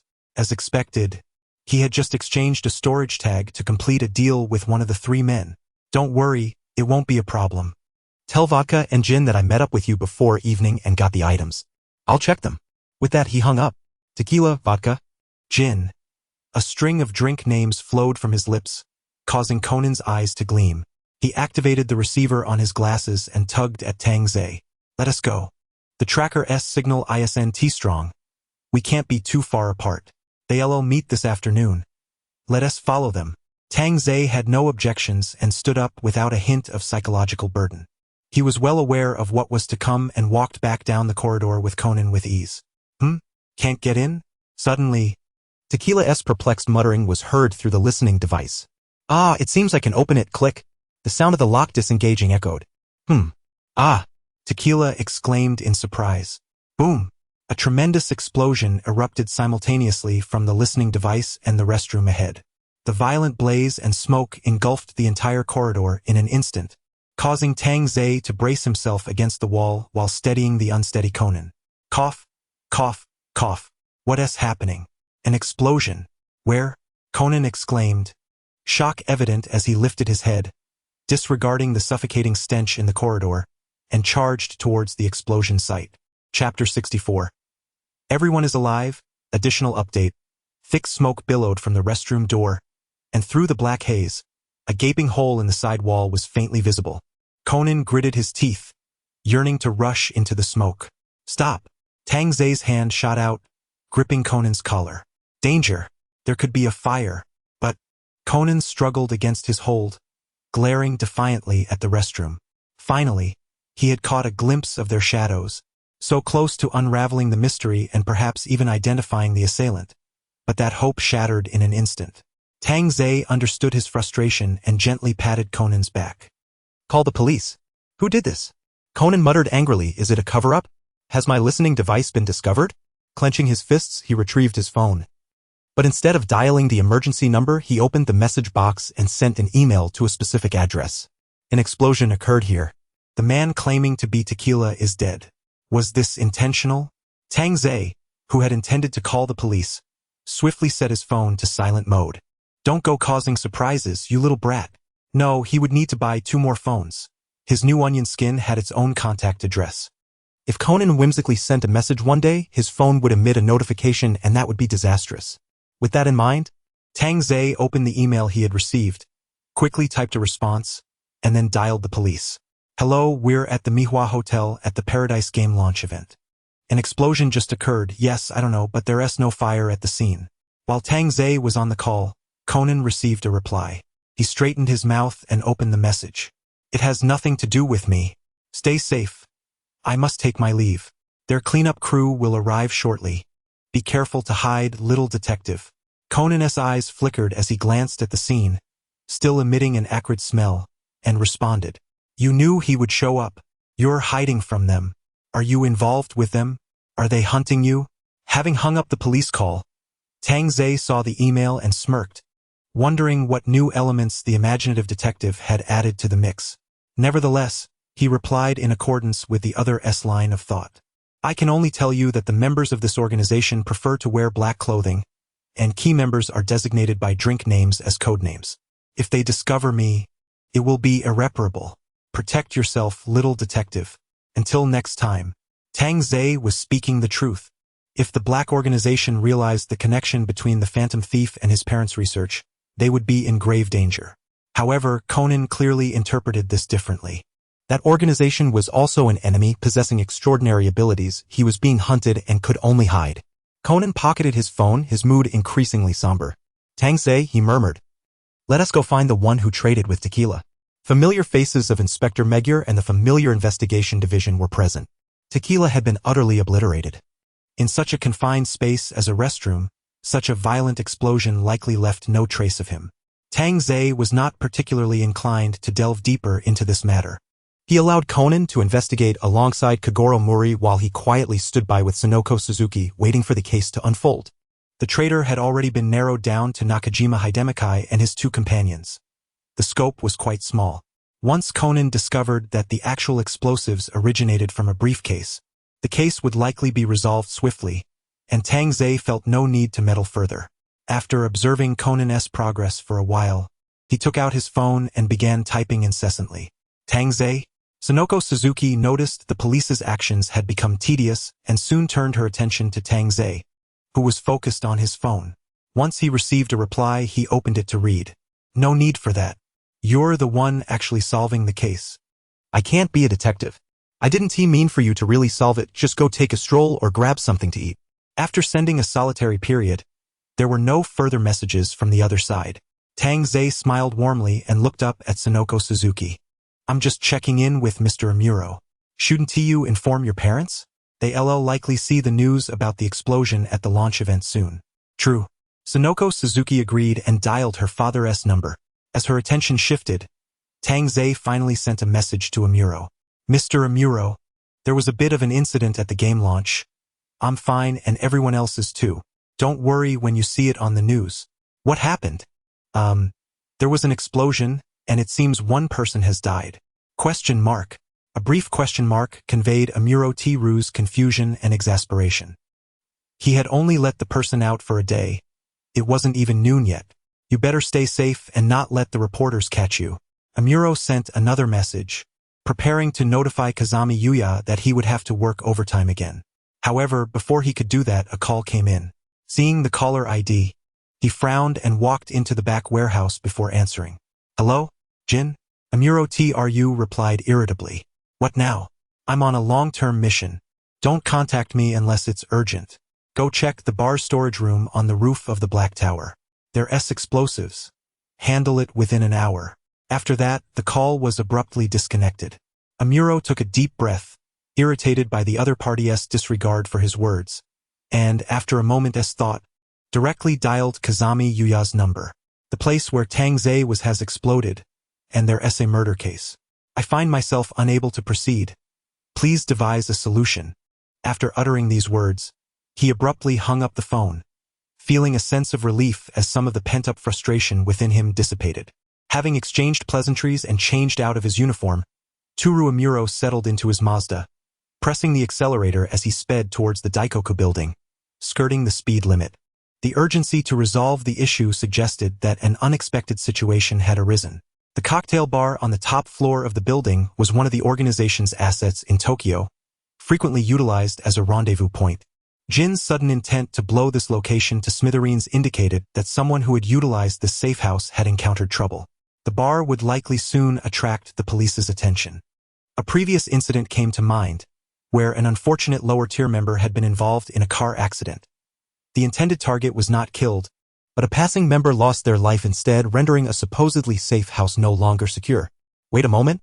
A thought struck Amuro as he recalled the message from Karasawa.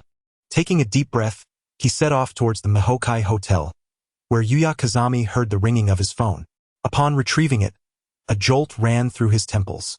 Take Karasawa away immediately, Amuro gritted. The deceased was likely an organization member. We cannot let anyone discover he had been here. Do it now at once. Chapter 65. The Gathering of Eyebrow Pencils. Yes. Is this Karasawa speaking? Very well. Karasawa reluctantly set down his phone, raising his hands in a gesture of surrender. I'm sorry, but I have an urgent matter to attend to. Since Mr. Mori has fallen asleep, perhaps you should handle this yourself? After thorough investigation and deduction, Conan had successfully followed the predetermined line of reasoning, confirming that the individual involved in the transaction with tequila was Hidemaki Nakajima. He had also deduced that the explosion was not a targeted assassination but rather a tragic case of mistaken identity. This conclusion only fueled his anger further. Having shrunk for so long, he had finally begun to uncover traces of the truth, only to have the killer's murderous intent obliterate his efforts before he could delve deeper. Though it was not typical for a righteous detective to entertain such thoughts, Conan's immediate reaction was incredulity at the method of murder. Why resort to explosives? And tequila? Are you not a member of the organization? How could you be so easily dispatched by a passing murderer? He sought Karasawa's assistance in wrapping up his deductions, hoping to extract some information from Nakajima regarding the transaction with tequila. However, just as he began to speak, Karasawa was called away by a phone call. Everything seemed to be going awry, and frustration bubbled within Conan as he attempted to rouse the slumbering Muri Kagoro, who was still incapacitated from a hangover. Karasawa stepped back, avoiding the gazes of Ran Muri and Sonoko Suzuki, quietly making his way towards an exit on the side of the venue. Yuya Kazami stood at the door, surrounded by officers cordoning off the scene, arms crossed as he awaited Karasawa's emergence. "Officer Kazami," Karasawa greeted politely, feigning curiosity. "Are you here to assist with the investigation of the explosion?" Of course, he was aware that Kazami had been summoned by Amuro's call, and he was curious about the excuse they would use to bring him in. "I came specifically for you." Kazami felt a crease form between his brows from his continual frowning, and upon seeing Karasawa's courteous demeanor, he instinctively felt a pang in his stomach. Thus, he promptly produced some materials he had prepared in advance, stating, "I require your cooperation for a certain investigation." Karasawa glanced at the photographs in Kazami's hand, his heart racing as involuntary memories surged. The images depicted several individuals with distinctive hairstyles, clearly delinquents. In his original memories, their expressions were far more menacing than those captured in the photographs. These faces awakened a phantom pain in his ribs, reminding him of the humiliation and terror of being pinned down, followed by relentless kicks that left him gasping for breath, blood rising in his throat. Instinctively, Karasawa recoiled, adopting a defensive posture and swatting Kazami's hand away. This unexpected reaction took Kazami by surprise, nearly causing the photos to slip from his grasp. As Karasawa shook off the overwhelming emotions, he silently apologized to the diligent Officer Kazami. For reasons unknown, Karasawa's memories were unnaturally vivid. Human memory is akin to notes inscribed on paper, gradually fading and yellowing with time, especially unpleasant recollections of fear, pain, and panic, which blur even more rapidly. This is the most natural pattern of memory, as forgetting serves as a protective mechanism of the brain. However, Karasawa's memories did not follow this norm. They played back with the precision of a well-edited video, emotions and sensations resurfacing without fail. It was evident that Karasawa had some underlying issues. Karasawa recognized this point clearly. Perhaps his seemingly amnesiac state following his traversal was a unique method of memory isolation he employed for self-protection. He locked memories away in corresponding drawers, ensuring they would not surface unless he chose to open them, thereby avoiding the mental breakdowns that might accompany an overactive recall. As he contemplated this, his demeanor remained unbroken as he continued. "Where did you acquire these photographs? So, you were indeed associated with them?" For someone with extensive experience in acting, Karasawa's performance was instinctive, and Kazami could not see through it, interpreting it instead as Karasawa including him in the chain of perpetrators, expressing distrust and resentment. "No, I am investigating the inconsistencies in your case." Kazami clarified his position decisively to prevent Karasawa from becoming agitated and attempting to flee, which would complicate matters. He adjusted his glasses and introduced himself. "I am Yuya Kazami, a sergeant from the Public Security Bureau." Karasawa relaxed his tense stance, repeating in confusion, "You are with the Public Security Bureau?" "Indeed," Kazami affirmed, mentally commending himself for his quick wit, and continued, "There are significant discrepancies in your case. We suspect serious dereliction of duty.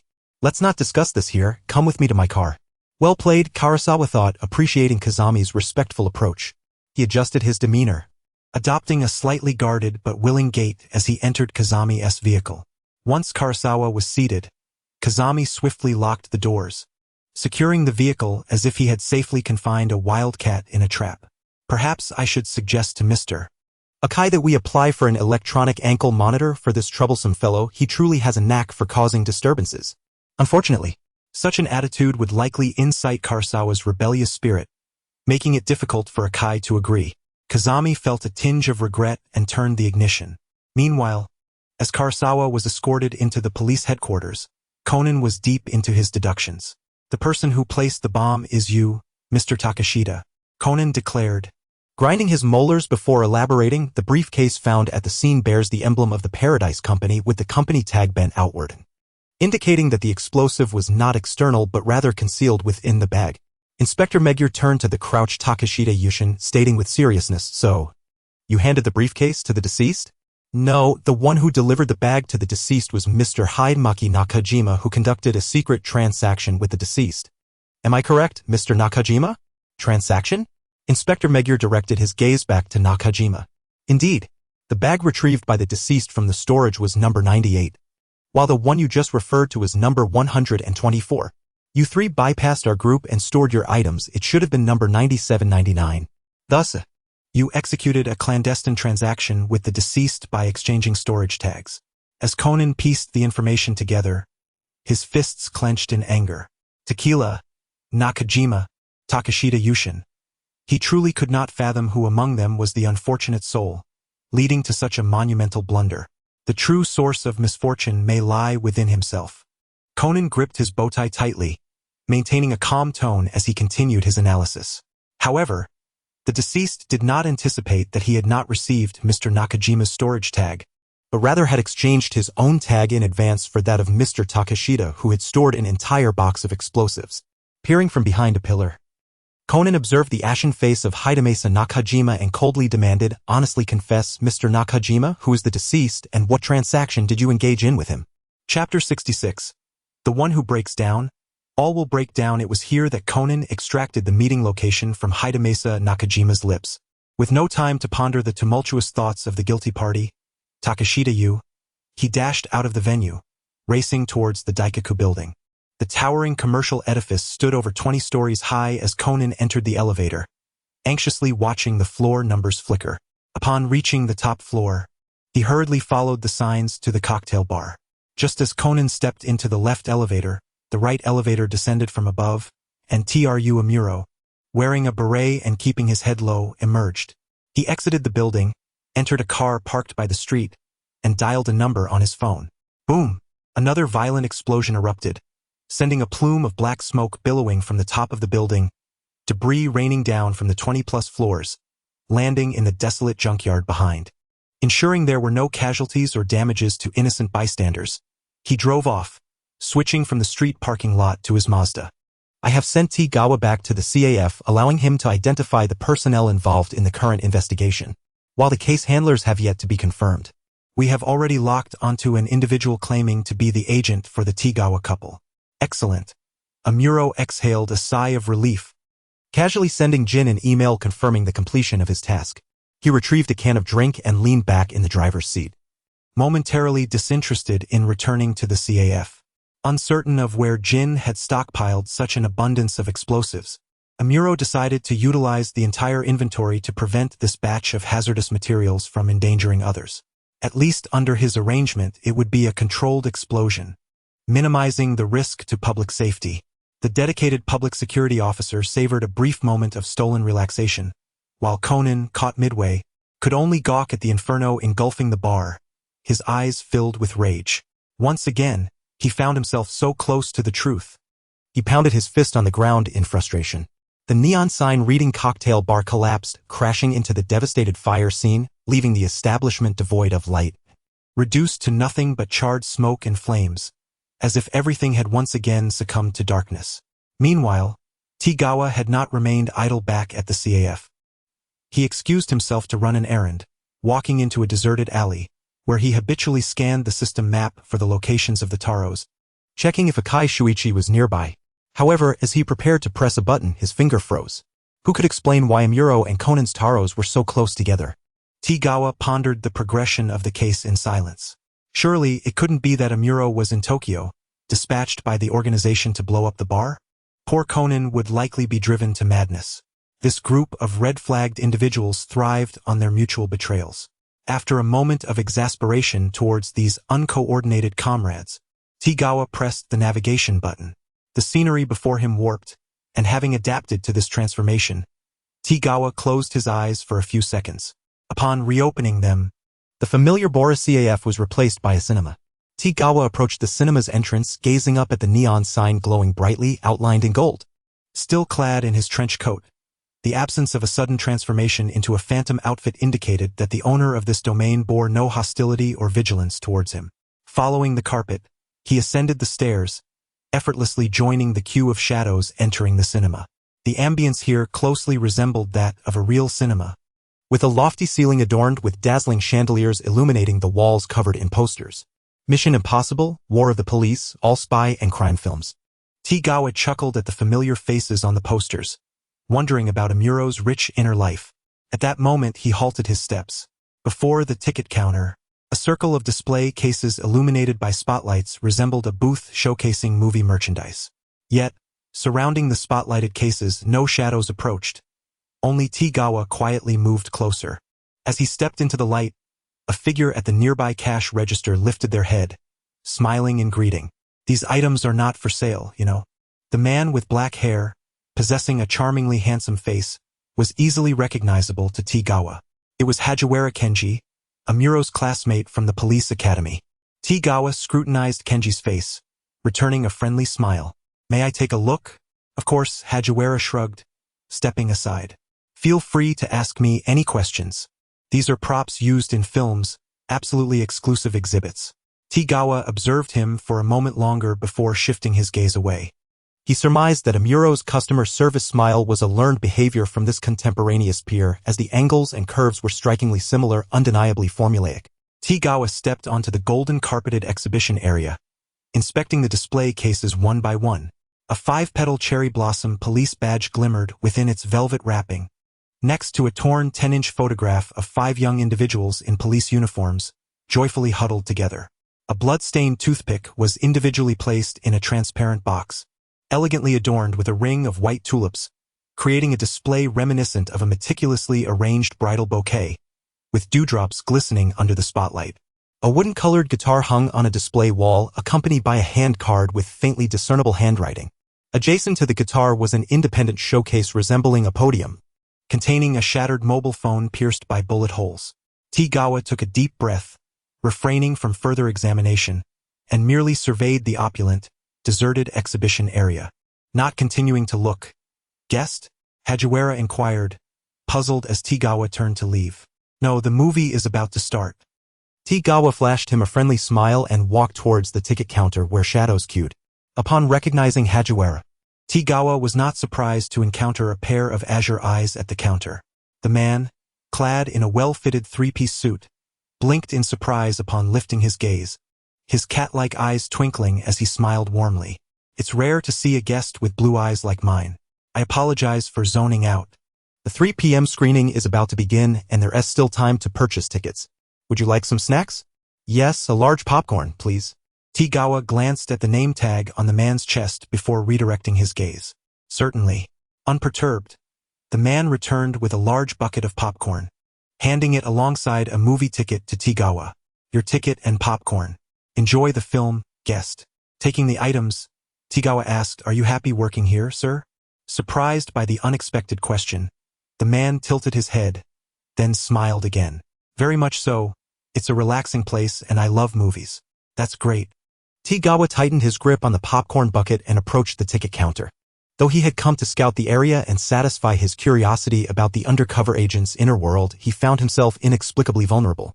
Don't be so fragile, Tigawa, he murmured to himself. Chapter 67. Tang Zai's previous life in Hall 3, straight ahead and then to the left. The ticket collector glanced at the movie ticket in Tang Zai's hand, lazily punched a hole in it, and pointed him in the right direction. As Tang Zai received the return ticket from the man with black curly hair and glasses, he inquired, How do I get to the restroom? Just walk to the end on your right, the collector replied. Noticing that Tang Zai remained stationary, the perceptive Matsuda reminded him, It's time to enter. There are others waiting behind you. Tang Zai inhaled deeply, maintained his smile, and nodded as he proceeded forward. The hall is a direct reflection of the desires and aspirations of its master, an unmasked representation of their innermost self beyond their control. From this perspective, the heart thief could be deemed the most formidable intelligence operative. Just like now, the hall is not merely a domain of those whose desires have become grotesque.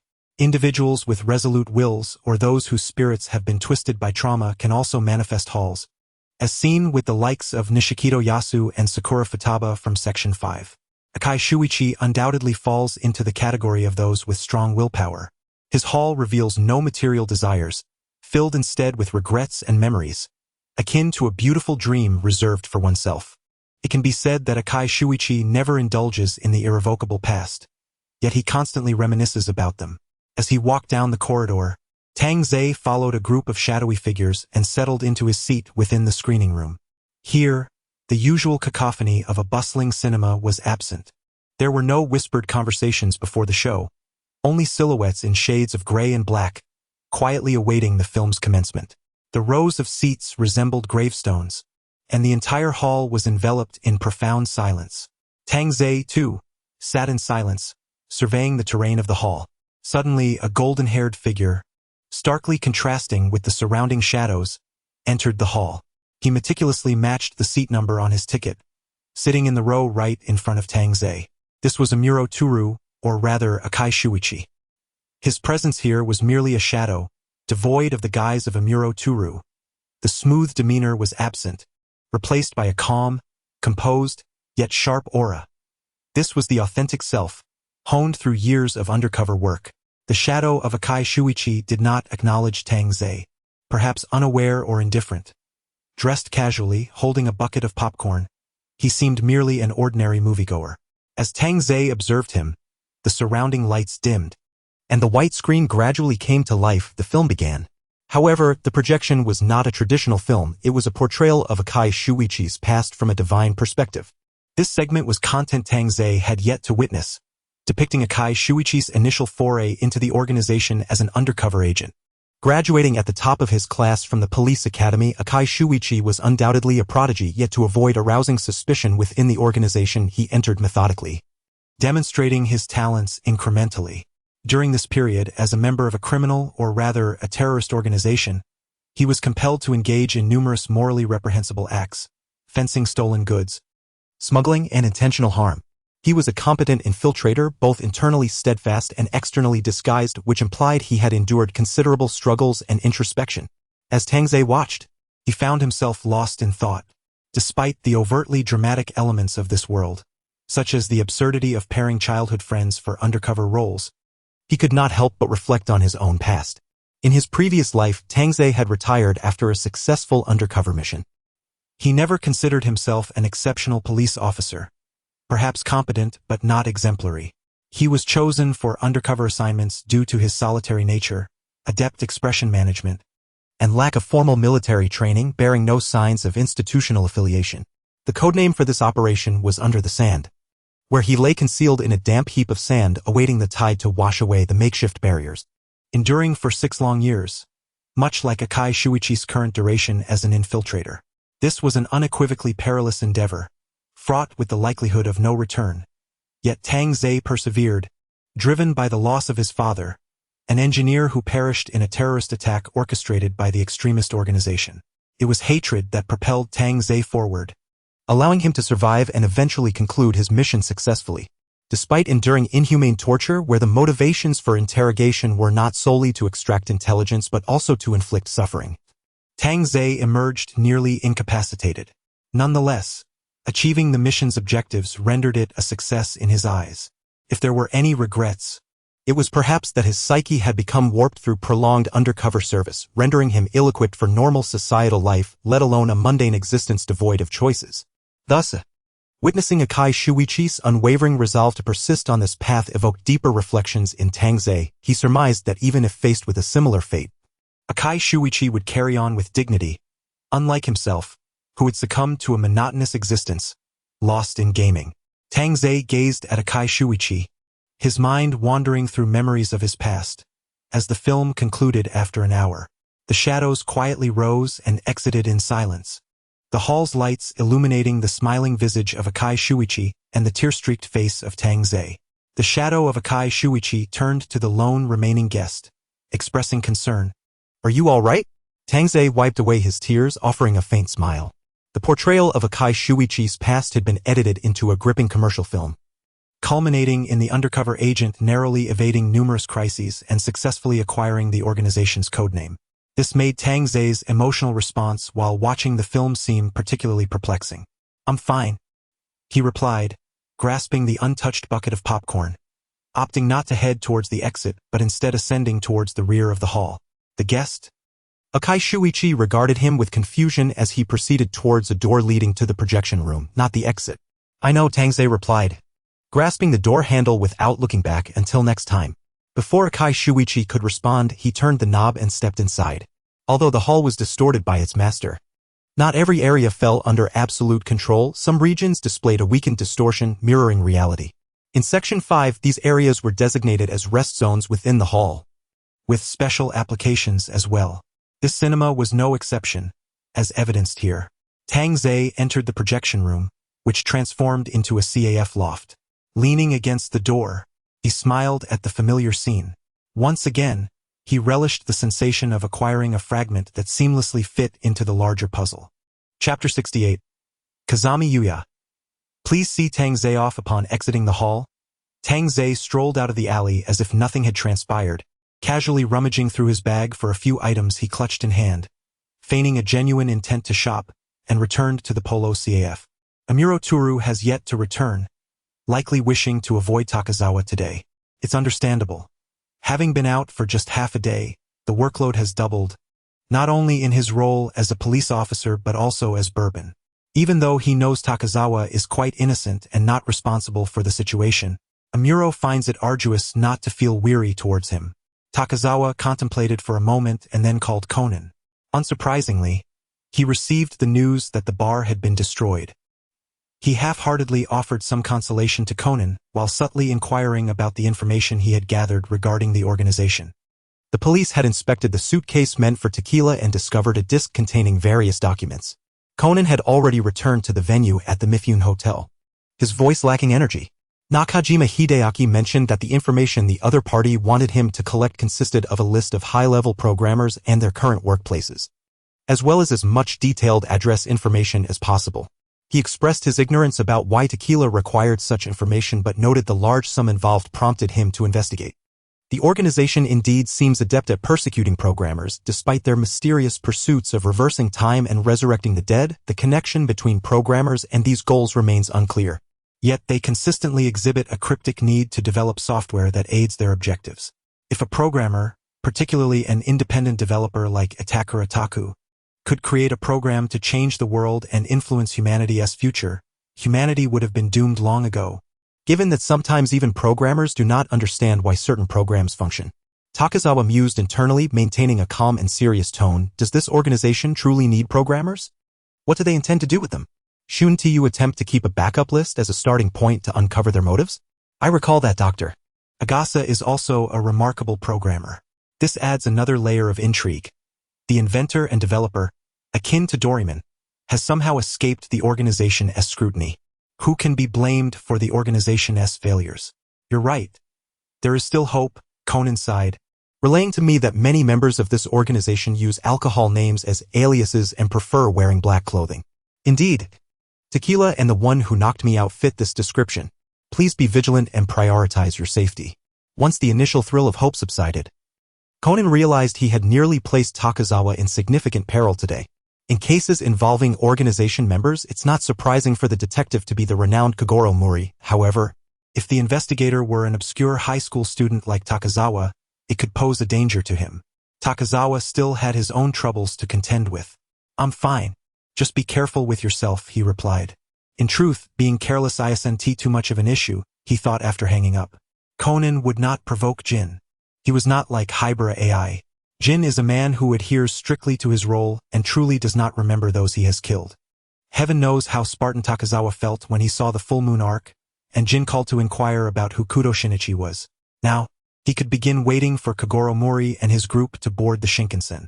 The impending collision with gin and vodka excited Takazawa. The drink list was rapidly expanding. With this thought in mind, he greeted his surroundings and eagerly climbed to the attic to sleep. It was time to try the newly arrived tequila. Meanwhile, the high school student brazenly indulged in drinking in his dreams, while the busy Kazami Yuya found himself without even a moment to rest. He reported to his superior at the Metropolitan Police Department about the explosive incident he had caused in the city, detailing the meeting with Takazawa. It would be beneficial for Takazawa to know your identity. Ryuga Akai gripped a push-button ballpoint pen, repeatedly pressing it while his mood remained difficult to describe. Once the fake death was prepared, he ultimately needed Takazawa to facilitate the transition. Understanding your identity could spare him much unnecessary dialogue. However, this also meant he would know your identity. Kazami Yuya pushed up his glasses, avoiding eye contact with his disgruntled superior. If Amuro Toru arranged for Takazawa's fake death, and during the transition it fell into Kazami Yuya's hands.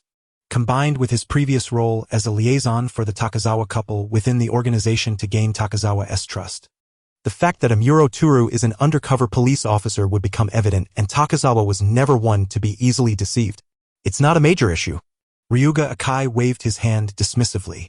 Even if he knew about my police identity, he wouldn't know my true code name within the organization, so the risk is minimal. Kazami Yuya noted his resolute tone and, determined, pulled out a completed document from his folder. You mentioned opportunities would arise in these 2 weeks as another observer, Whiskey, is set to go out with Jin. I have been preparing, and now the plan is nearly complete. Please review it for any oversights. Quite efficient. Ryuga Akai accepted the plan, somewhat surprised. It wasn't he that he underestimated his subordinate. Kazami Yuya's character was such that he meticulously completed his superior's orders, but would never finish a minute early. His capabilities were evident. He possessed ample execution but lacked initiative. Kazami Yuya's proactive completion of the work was indeed a rare occurrence. He adjusted his glasses, waiting for Ryuga Akai's feedback after reviewing the document. As a standard worker, he truly disliked finishing tasks ahead of schedule, especially when his superior was the type to send demands on a Friday night for Monday morning, fully aware of the impending weekend. Unfortunately, compared to a devilish superior, Takazawa seemed even more formidable. Ryuga Akai only occasionally required overtime from him, but ever since Takazawa arrived, he had been working overtime daily without respite. Choosing the lesser of 2 evils, he resolved to expedite Takazawa's departure. The sooner, the better, lest he become the one to leave. After Ryuga Akai reviewed Kazami Yuya's plan, he was even more astonished. It appeared quite well structured. On paper, the plan was meticulous and highly executable, with Takazawa's potential fall while saving someone aligning perfectly with his behavior since arriving in Tokyo.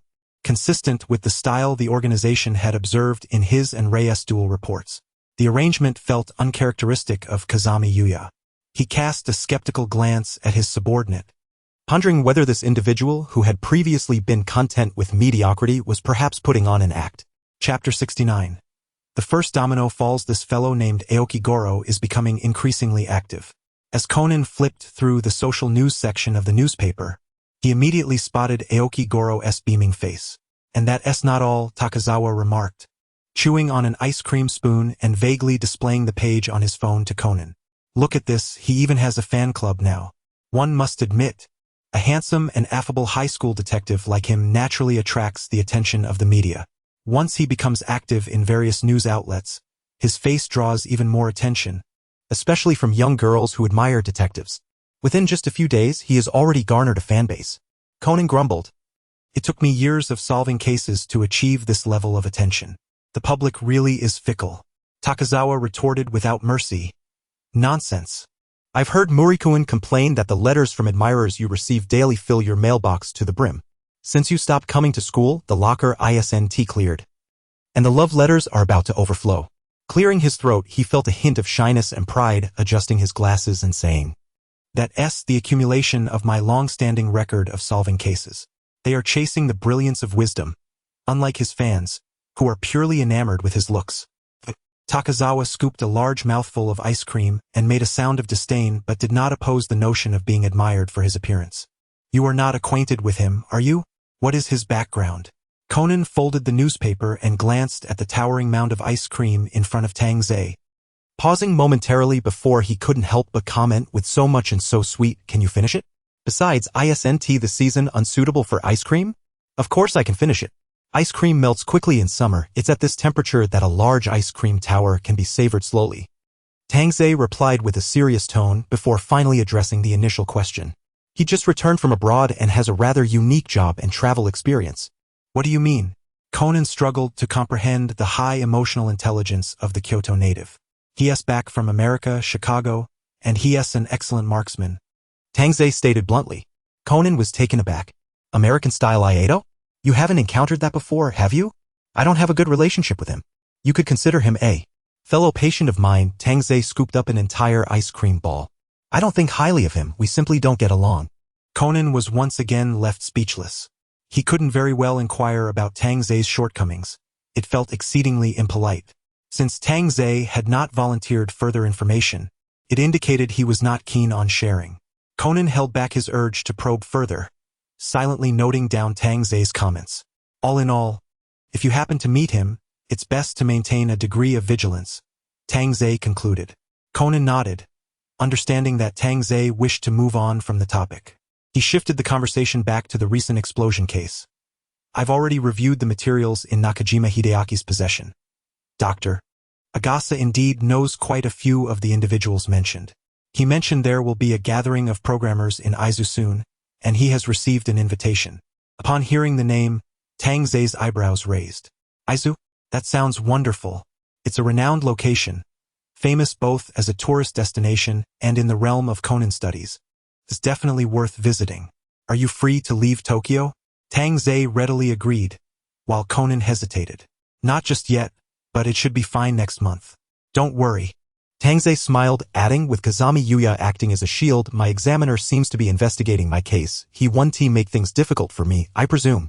Now, Akai Shuichi is preparing to take action against Jin, while Kazami Yuya and Akai's partner are getting ready to facilitate his departure.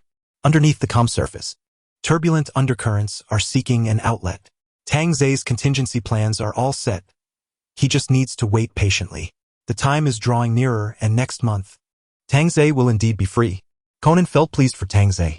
As a current elementary school student, his ability to assist Tangze with his case is limited. But with stronger allies involved, the burdens on Tangze will lessen. Just as he was about to inquire further about the progress of Tangze's case, their conversation was interrupted by a distinct sound. Apologies, I have an email. Tangze, who had set a unique ringtone, immediately recognized the sender, gestured, and lowered his head to check his phone. Conan blinked, puzzled. How strange, I could have sworn I heard the Fate Symphony, the most famous segment. Isn't Tangze the type who doesn't keep his ringer on? Why would he suddenly use this as an email notification? Tangze opened the email, which contained a single line from the sender, Zhu Xing. The operation will take place the day after tomorrow. You have 2 days left. The first domino has fallen. Tangze smiled, deleted the email, and resumed eating his ice cream, saying casually, I have something to attend to. Let us finish up and I'll take you home. Conan looked up at him, puzzled. He needed an excuse to spend time with Tangze, sometimes for the case, sometimes simply to unwind. Living as a child detective can be quite stressful. Tangze also needed an excuse to step out. Usually, when he took Conan out, it was to enjoy coffee and desserts, appearing as if he were suffocating under a Muro Turu's pressure. Today was no exception. Tangze had initiated the outing simply to indulge in food and drink, making this abrupt ending quite uncommon. Without voicing any questions, Tangze picked up his phone and made a call. It's me. Yes, it's time. Prepare yourself. After a few exchanges, Tangze frowned, seemingly receiving a lengthy message from the person on the other end. His pace of scooping ice cream slowed, eventually pausing as he plunged the spoon into the melting dessert. Have you made up your mind? Tangze's smile vanished, and when he became serious, the feline-like sharpness in his features became apparent, making him seem unapproachable. Where are you? Wait there. I'll be right there. Apologies. Tangze left behind a third of his ice cream, placed the bill on the side of the plate, and stood up. We need to leave now. What happened? Nothing. Tangze smiled again, but Conan sensed he seemed even more irritated. Some people are being foolish. I need to go knock some sense into him. Chapter 70.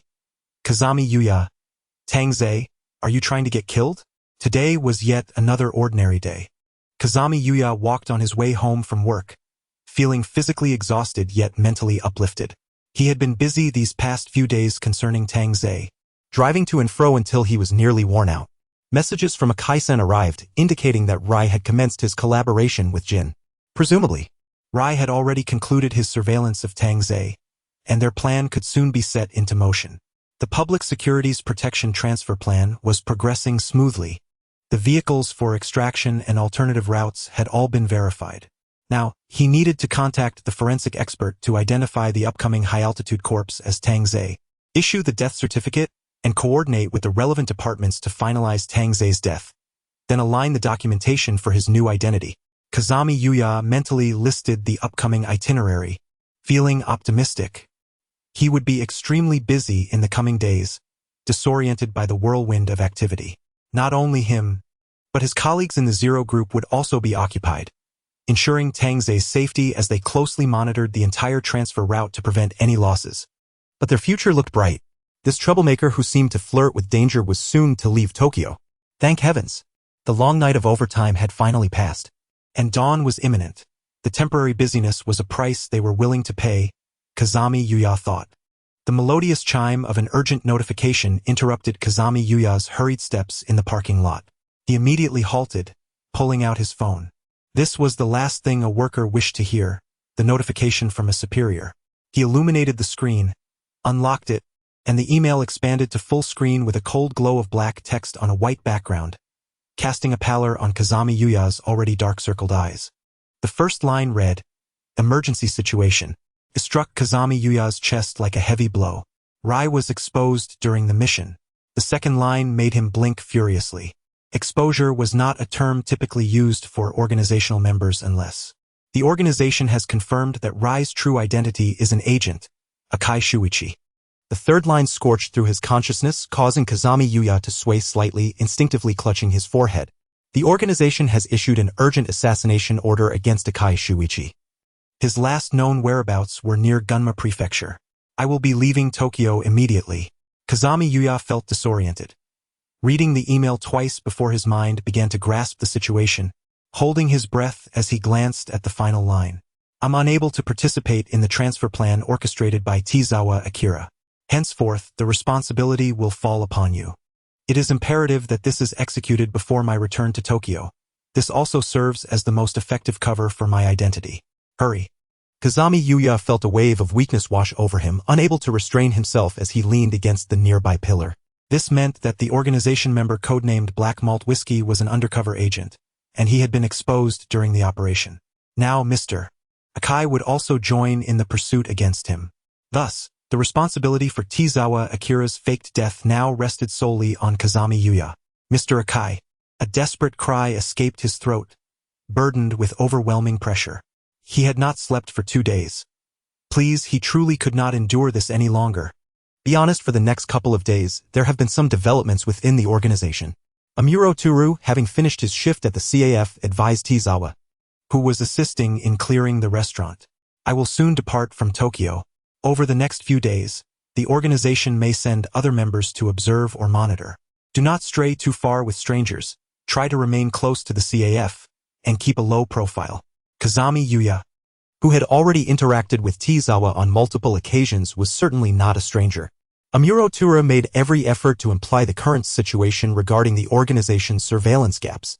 Tezawa was always astute. He would surely comprehend his meaning. If, during these few days, he accepted Kazami Yuya's arrangement to leave, the information reaching the organization would suggest that due to Black Malt Whiskey's defection, Tezawa Akira had suddenly died after slipping from their sight. They might harbor suspicions regarding the accidental fall, but the fabrications surrounding Tezawa's death had been meticulously perfected. Once confirmed, the organization would merely assume that other forces, such as foreign intelligence agencies targeting Tezawa's identity, had taken action to eliminate him, thereby diverting their focus entirely. It would be best to link the actions of Akai Shuichi, to associate it with Tezawa's death, directing the blame towards him, even believing that Akai had eliminated or abducted Tezawa after his exposure. The more stable this enmity became, the safer the real Tezawa would be. Is the situation dire? Tezawa set down the cloth he was using to wipe the table, looking at Amuro with concern. Will there be danger? The ones in danger will not be me. Amuro Turu replied coldly, a smile forming on his lips as he momentarily entered his bourbon persona. That bastard. He is indeed an undercover agent. The death of K is like a bitter jest. The sharp sound of a gunshot echoed, a shattered phone, and a bloodied Rai, expressionless, holstered his firearm as the brief scene replayed in his mind like countless times before. Akai Shuichi, he too was an undercover agent, fully aware of Kei's identity. To ensure his own safety, to ascend the ranks, to gain the trust of the organization's higher-ups, he ruthlessly eliminated his fellow undercover agent Kei, without hesitation or remorse. Amuro Toru clenched his fists, the taut gloves pulling at his fingertips. He would not forgive this man. Concealing the fury in his eyes, Amuro Toru picked up the suitcase at his feet, filled with his firearm, weapon accessories, and various lethal items necessary for his mission. Do not fear. He turned towards the door, reassuringly stating, everything will conclude swiftly. There is no need for haste. Amuro Toru offered Tezawa a confident and spirited smile before striding out of the CAF. Be careful on the way. Tezawa watched him hurry away, a smile gracing his lips. Although he appeared exceedingly confident, he feared that he might not achieve his goal, whether it concerned Tezawa or Akai Shuichi. I must apologize in advance, Mr. Amuro. As a comrade, please do not be too angry when the time comes. Tezawa selected a chair, resting his chin on his hand with an expression of anticipation, watching as the white Mazda sped down the street, murmuring to himself. He intended to present Amuro Toru with a surprising gift. While it may be somewhat unscrupulous, he felt justified. The plan necessitated it. He hoped that when Amuro Toru unwrapped the gift, his emotions would not spiral out of control, and should he lose his composure, that he would refrain from striking too hard. Chapter 71. Tezawa, truly, I am dying. Kazami Yuya stood on the upper floor, binoculars in hand, gazing intently at the street corner. The dismissal time for Titan High School had passed for over half an hour, yet Tezawa's figure had yet to appear, causing him some agitation. It's all right, Yuya, a colleague from the monitoring team reassured him, having seen him peering through the binoculars. Tezawa sometimes takes a stroll around Shibuya after school. It's fine if he's a little late. Yes, Kazami Yuya set down the binoculars, revealing dark circles beneath his eyes, attempting to ignore the strong scent of instant noodles pervading the room. With Mr. Akai absent, the entire operation rested on his shoulders, and he lacked the confidence to keep a close watch on Tezawa. He had even rented an apartment near the borough CAF, with several team members rotating shifts for surveillance. God knows how he had managed these past 2 days. Just a little longer, it will soon be over. His colleague assured him with a comforting pat on the shoulder. Kazami Yuya pressed his palm against his throbbing temple, still unable to shake his unease as he addressed the monitoring team. It's the last day. Do not let your guard down. The group responded in unison, and the room fell silent once more. Kazami Yuya took a deep breath, gestured for a rotation, and stood up from his place by the window. I will rest for an hour. It's your turn. Just as he reached the sofa intended for a quick nap, the monitoring team suddenly stirred. Target sighted. Target sighted. Kazami Yuya stumbled before straightening himself. He inhaled deeply. That guy, Tezawa, might just be his nemesis. Overwhelmed with despair, he steadied himself and raised the walkie-talkie resting against his chest. Team 2, the target has arrived at the designated location. Prepare to act.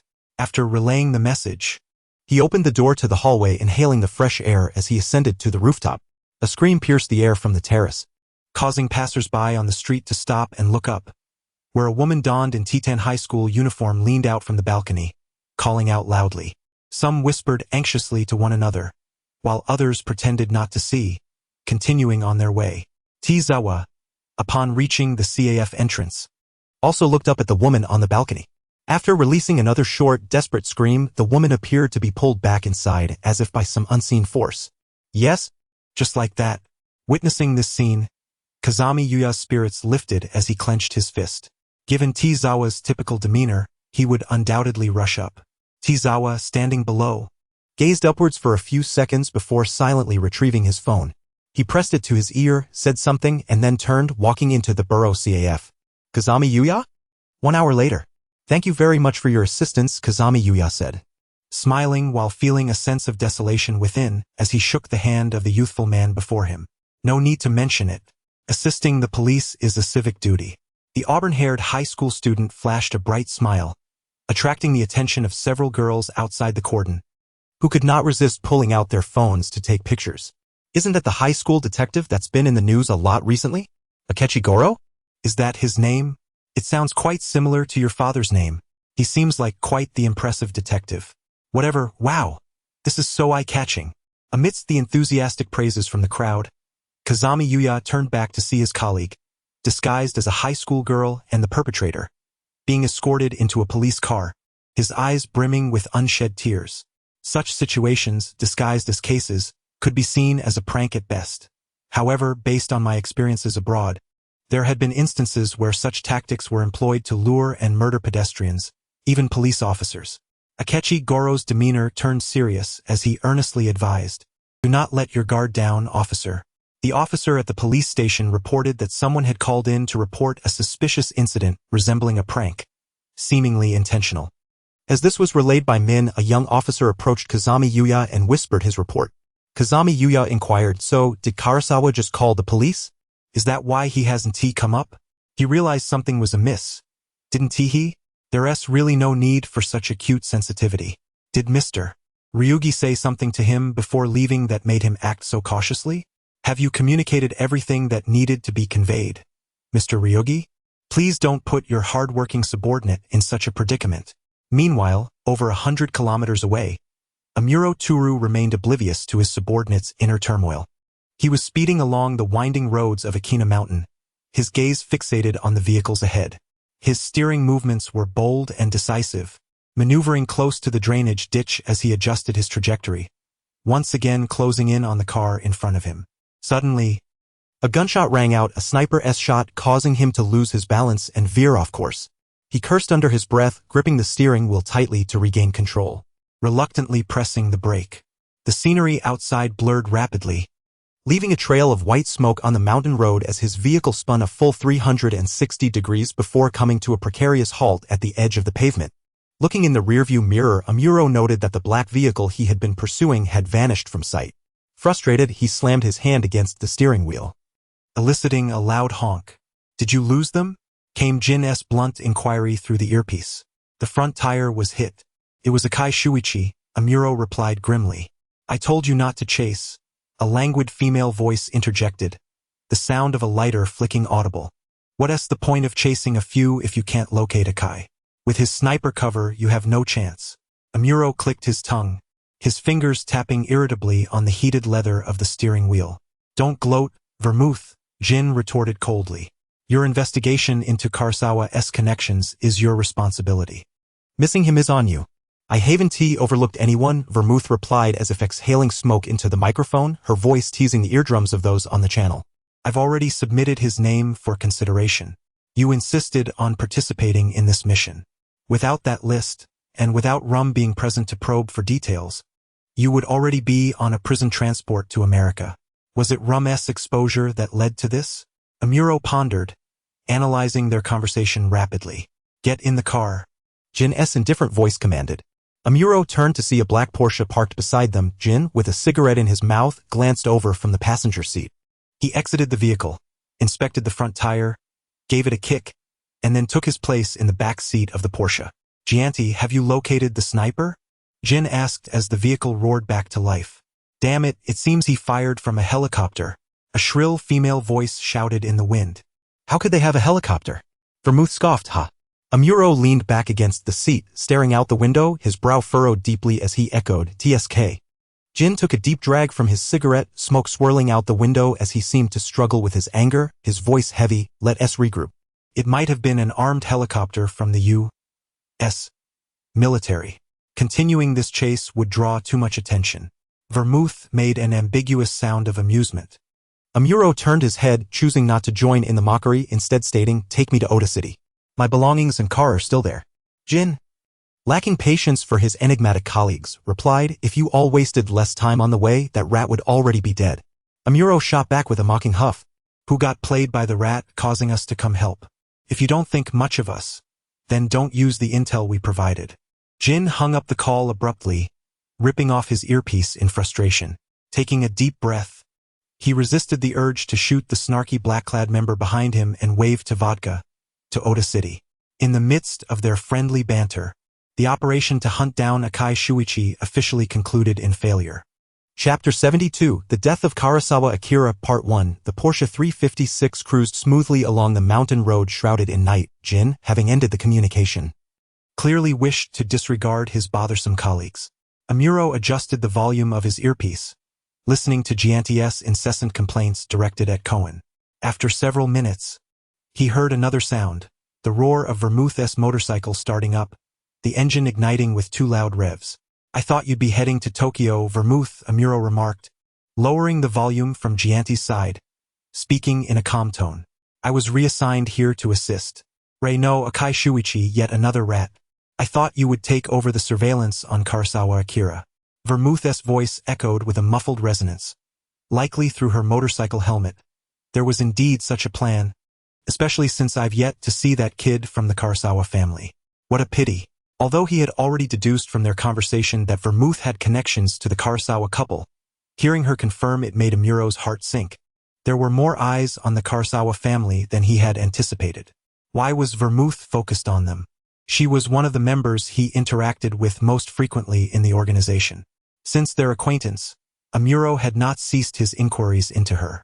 This ageless which held a unique position within the organization, rich with potential for discovery.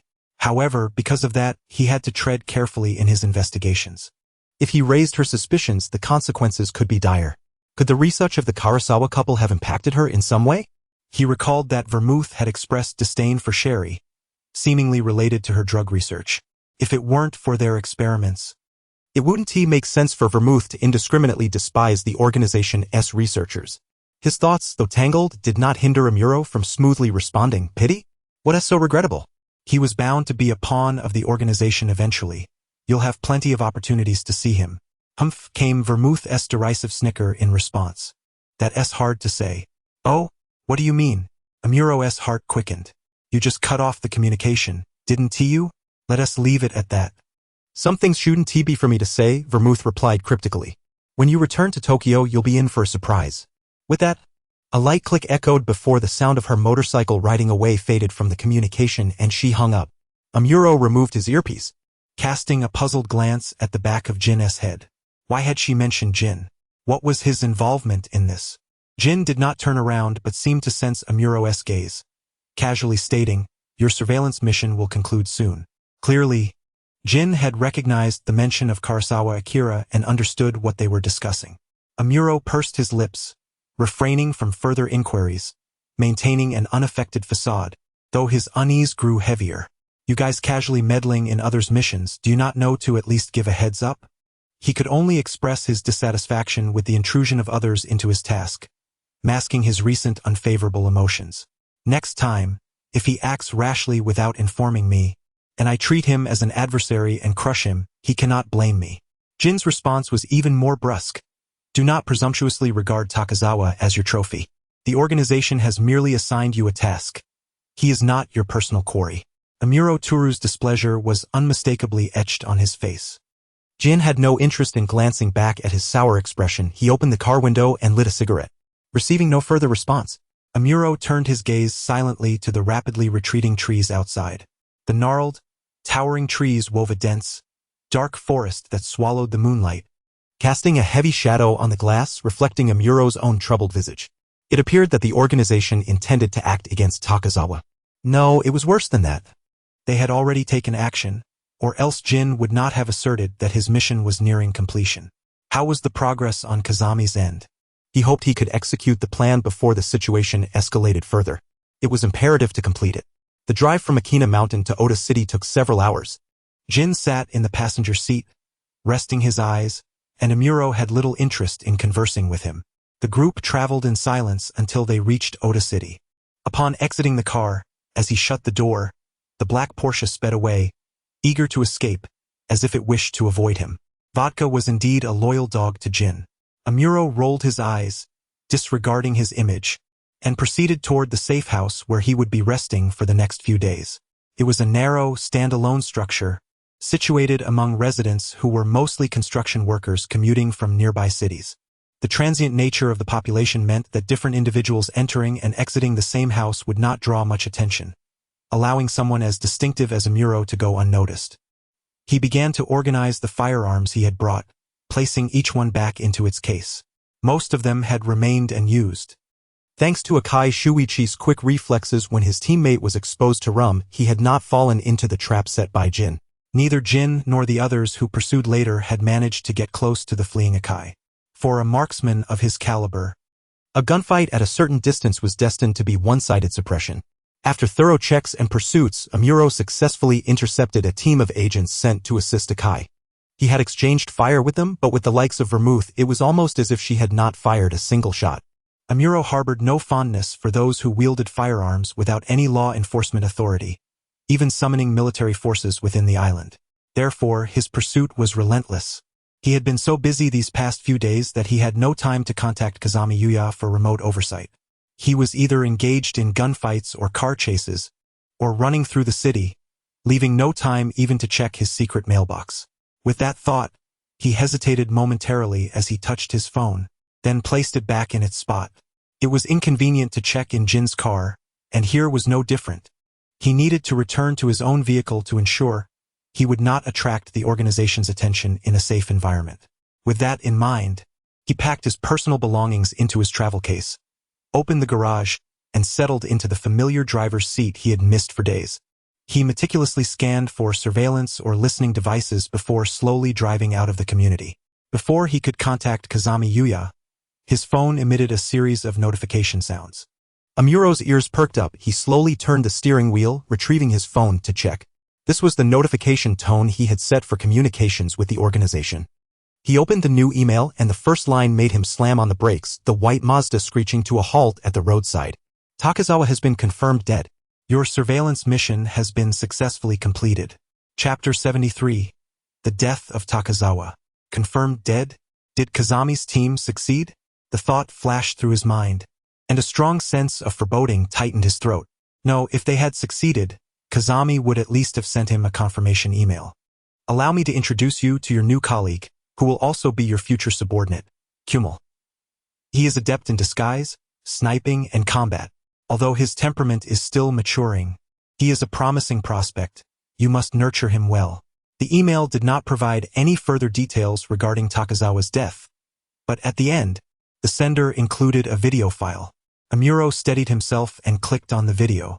After an agonizingly slow loading time, the first image to appear on the screen was a face so close that the camera could not focus. The person in the video seemed to be adjusting the camera, and the viewpoint was dim and shaky, occasionally overexposed to bright flashes, causing Amuro to squint involuntarily. I think I've got it now. Sorry. I'm not very adept with this sort of thing.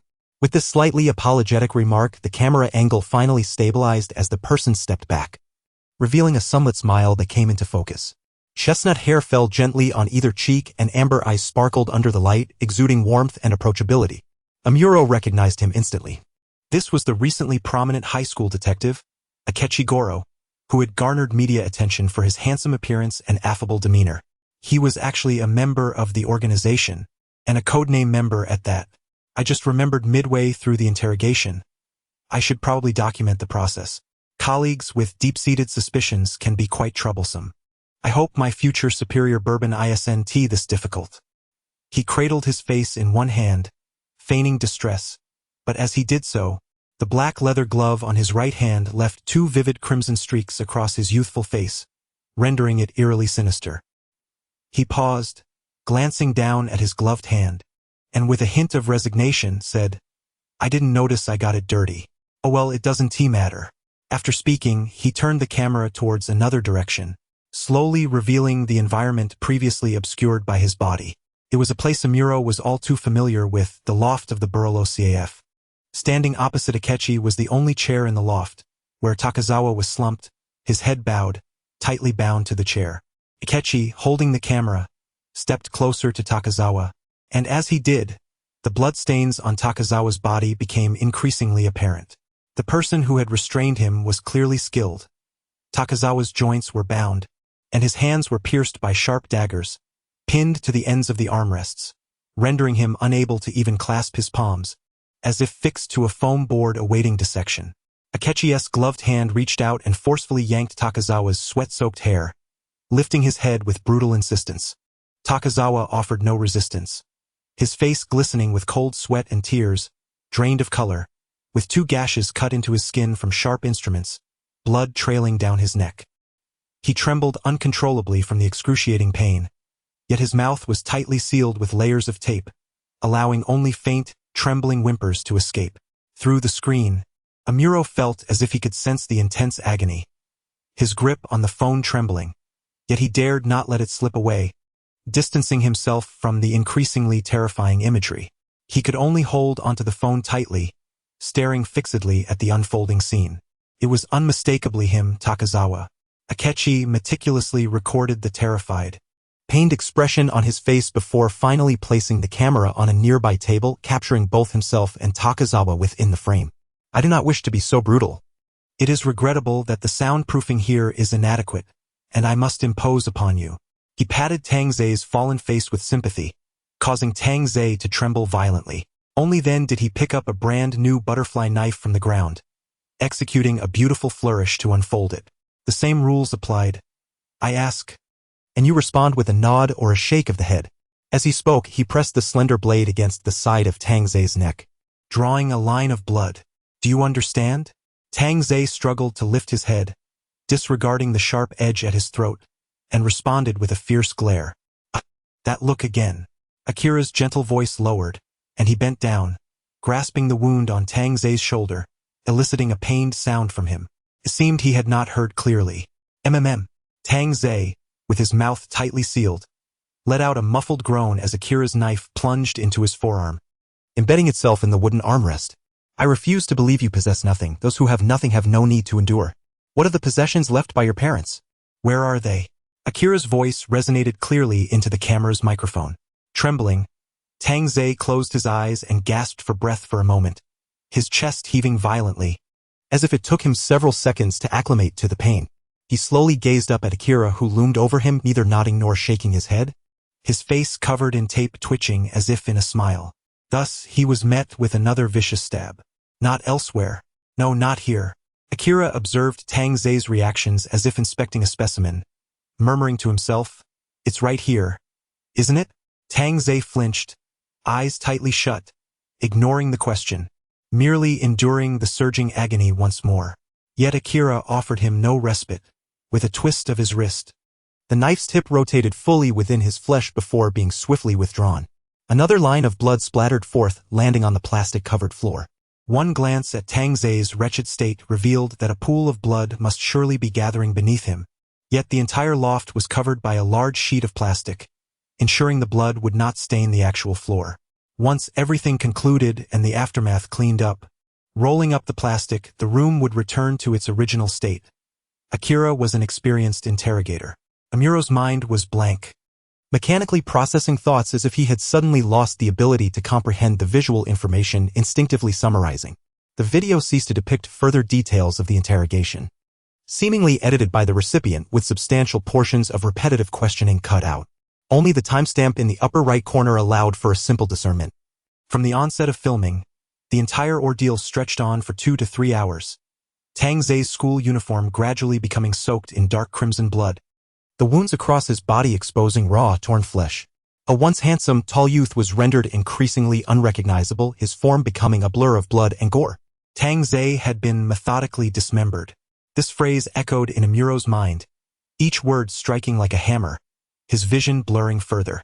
He blinked, discovering that his tear-filled eyes were obstructing his view of the phone's content. Days spent in close proximity had rendered him intimately familiar with Tang Zei's appearance and demeanor.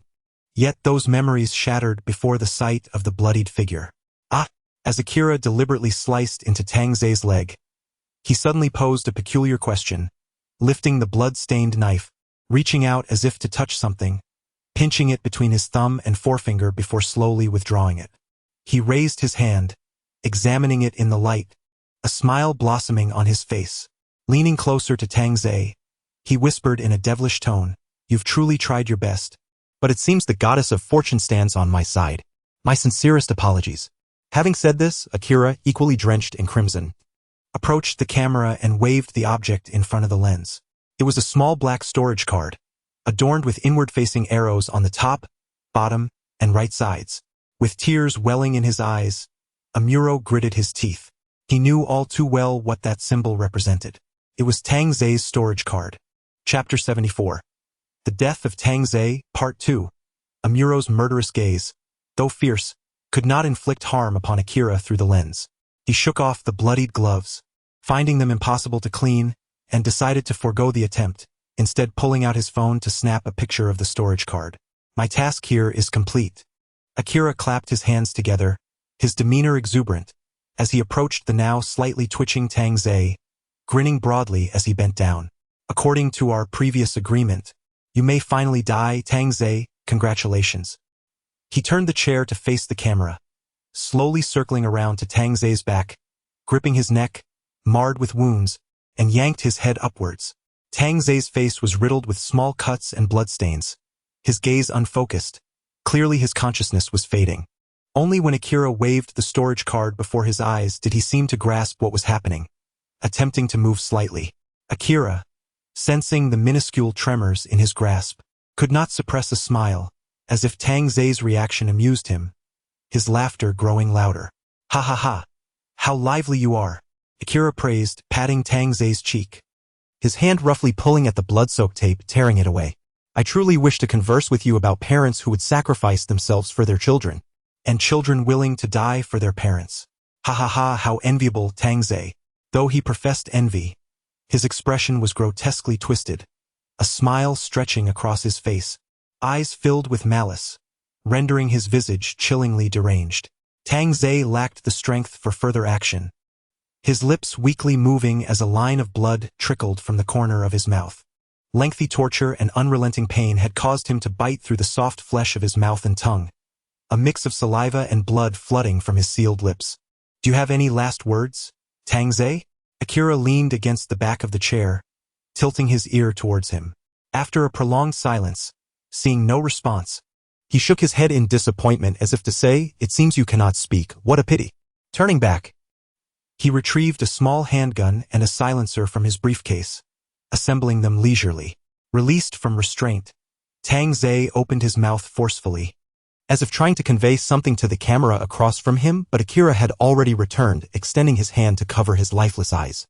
The blood from Akira's gloves flowed down Tangze's skin like lines of blood tears. So, good night. Akira restored his gentle smile, aiming the gun at Tangze's temple. Tangze's lips quivered, as if exerting his last ounce of strength to convey some message. Bang! The silenced gun fired with a muted sound, yet to Amuro's ears, it resonated deafeningly, compelling him to drop his phone and cover his ears. The overwhelming roar lingered, a buzzing echo reverberating within his ears, inducing a sharp ringing sensation. What was Tangze trying to say in his final moments? Was he pleading for help, or cursing? Amuro breathed heavily, closing his eyes. This was not the first time he had lost a friend, someone significant, during his undercover work. He had lost so much, far too much. Sorrow and pain no longer ensnared him. He had learned to coexist with them over the years, burying emotions that did not belong to Amuro deep within. However, Tangze was merely 18 years old, still below the age to enter the police academy. He was just an ordinary high school student who, before plunging into the abyss under the watchful eyes of the organization, harbored a fervent sense of justice. Thus, he met his untimely demise, on the eve of his escape from darkness, within the confines of his own home, where he had resided for many days, overwhelmed by despair and suffering, dying unnoticed and unrecognized, even enduring cruel torment before his death. He was brutally slain in the CAF's attic by an intruding stranger. Amuro Turu drew a few heavy breaths, reopening his eyes and retrieving the phone he had dropped.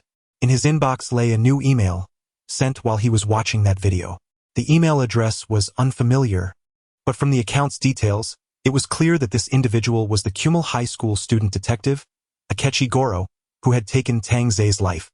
Amuro Turu steadied his breath, gradually restoring his nearly uncontrollable expression to one of calm. He could not and would not crumble like this. He bore too many burdens on his shoulders, and he had no right to falter. Now he carried the weight of Tangze's heavy life as well. Hello, Bourbon-senpai. I am Kumul. From now on, I will continue to assist you. I kindly ask for your guidance. May I inquire if I can use the CAF's kitchen storage? There is no space for firearms and knives in the attic. Or if you have a more suitable place, please let me know. I apologize for the intrusion. Perhaps the sender did not anticipate that the interrogation footage sent to Jin would be forwarded to Bourbon, Or perhaps he was fully aware but chose to remain indifferent.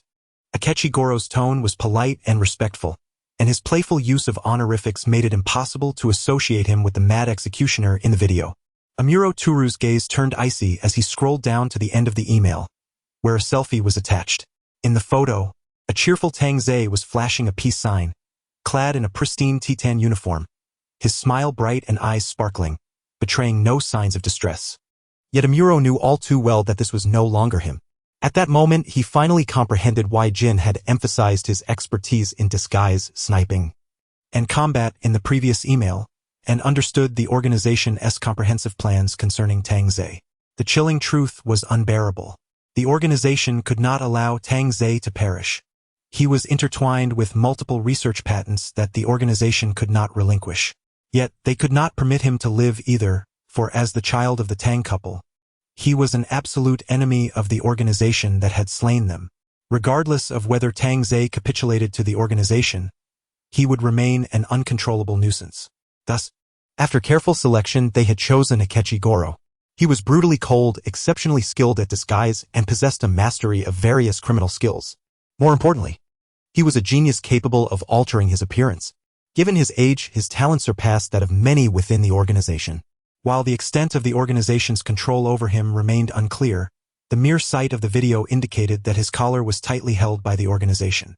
Any attempt at betrayal would render him devoid of the foundation necessary to survive in a lawful society. He was a killer destined to be embraced by darkness. The organization had devised a scheme where such a master of disguise would assassinate Tangze and then assume his identity to live as usual with Bourbon as his guardian. The last vestiges of the Tang family would fall into the organization's hands, and any future individual linked to the Tang couple's research would find Tangze's identity to be an excellent springboard. A treacherous plot, a meticulously intertwined drama. And it was Tangze, this already lonely child, who was robbed of his life, stripped of his parents' legacy. His final moments of suffering recorded as a testament to his demise, ultimately replaced in name and visage. He was utterly consumed by the organization, and Amuro Turu, along with Akai Shuichi, could do nothing to save him. Amuro pressed his fingertips against the phone with great intensity, yet the words he typed were calm and courteous. Hello. Jin informed me of your situation. You are free to use the storage. If you have too many items, I can assist you in storing them when I return. Are you currently at the CAF? Almost the moment he sent the message, a reply arrived. Thank you very much. I am currently at the CAF. Excellent. Amuro Turu restarted his car, pressing heavily on the accelerator. He could not yet apprehend Akechi. He could not reveal even the slightest hint of suspicion and must maintain a cordial relationship with his future subordinate. Yet, he would ensure that this individual would learn a lesson. He would not allow Tangze to die in vain. Chapter 75. Amuro Turu, the Onion Man. I am your scallion man. Upon returning to the borough CAF, Tokyo was draped in a fine drizzle. The hazy rain mist softening the light streaming through the CAF's floor-to-ceiling windows, casting warm shadows in the attic. He suddenly recalled the first night Tangze had arrived here. He, too, had sat in the driver's seat, staring at the closed attic door, his brow furrowed, feeling utterly at a loss. He had sped back from Gunma to Tokyo. Now the night was deep and quiet, as if echoing the sorrow within his heart. Amuro inhaled deeply, pushed open the CF door, and ascended to the attic. The attic door was unlocked. He turned the handle and successfully opened it. A figure clad in a Titan uniform sat with their back to the door at the desk, softly humming a tune. The small attic was clean and tidy, illuminated by a ceiling light, as if everything were normal. If not for the fact that the person resembling Tangze was meticulously cleaning and maintaining a sniper rifle, Amuro Turu might have dismissed the despairing video as a mere nightmare. Hearing footsteps behind him, Tangze swiftly disassembled the rifle into parts, neatly arranging them on the desk, smiling as he stood up and extended his hand toward Amuro. Hello, you must be Bourbon Senpai. I am Kumel. It is a pleasure to meet you. He recited the same set of formalities that Tangze had used upon his first visit, stirring even greater loathing within Amuro's heart. Amuro's expression darkened as he refrained from shaking his hand, crossing his arms instead. Whose plan was it to have you replace Tangze? Why was I, as the task executor, not informed in advance? Are you someone Jin sent over? What authority does he possess to place someone under my command without my consent? Shouldn't I be given an explanation? Kummel paused, seemingly unfazed by Amuro's hostile demeanor, retracting his hand and placing it in the pocket of his uniform trousers. If you have any grievances regarding him, it would be better to take it up directly with him. I'm merely a newcomer, not privy to such matters. Jin mentioned that you are proficient with a sniper. Maintaining his unfriendly attitude, Amuro raised his chin slightly. What's your range? 600 yards, Bourbon Senpai. And hand-to-hand combat? What can you do? Boxing. Can you disguise yourself? Would you like to try it, Senpai? Kummel adapted well to Amuro's aggressive questioning style, responding honestly, as if answering interview questions with a smile on his face. Amuro stared at the handsome face that belonged to Tang Zhe. Memories of Tang Zhe's lifeless eyes and bloody cheeks flashing through his mind.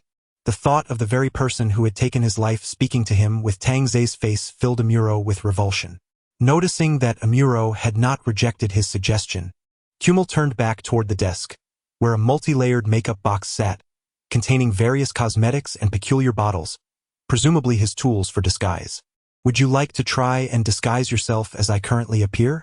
Your skin tone might be a bit troublesome. You may need to use a strong concealer, he joked. As Kummel fiddled with the box, he muttered, just give me a reference image and I guarantee I can create an identical face. My disguise skills far surpass my fighting prowess. As he turned his back to speak, Toru Amuro drew his firearm from his waist, disengaged the safety, and without hesitation, pressed it against the back of Kummel's head. Kummel, with an innocent expression, raised his hands, allowing the makeup brush and bottles he had been holding to clatter back into the box, and then he raised his hands in a gesture of harmlessness. I dislike others dirtying my space. Amuro's voice was as sharp as winter's chill, and I especially abhor the idea of a false face being used against genuine goods. The attic is currently immaculate. There is not even a trace of blood. Amuro was acutely aware of how he should behave. He ought to smile and commend Kummel's adeptness in cleaning up the scene and disposing of the body, all to glean information about the whereabouts of Karasuma's remains. He should have amiably placed an arm around Kummel's shoulder, offering vague yet probing remarks, playing the part of an adept intelligence officer. Yet he found himself incapable of doing so. Just as he was unable to present any amiable demeanor towards Akai Shuichi, the sight of Kummel conjured images in his mind of bloodied victims and lifeless eyes. Even if he wrapped such feelings in the guise of Bourbon's tempestuous temperament, he could not conceal the fact that this was, at its core, an imprudent impulse. He understood that he simply could not act otherwise. At this moment, he did not wish to see this individual smiling at him with Karasuma's face. He yearned to tear away this faade and gaze upon the truly despicable visage, to confront yet another unrepentant criminal. Thus, Amuro reached out, seizing Kummel's cheek with force. Ouch! Ouch! Ouch! Kummel yelped. His image shattered as he raised a hand to cover the red mark left by Amuro's grip. I told you that would hurt. Amuro withdrew his hand in confusion, glancing down at his gloved fingers. They were pristine, devoid of any traces of makeup. He looked up, even more bewildered, at Kummel, who was bent over, gasping in pain. Where's your disguise?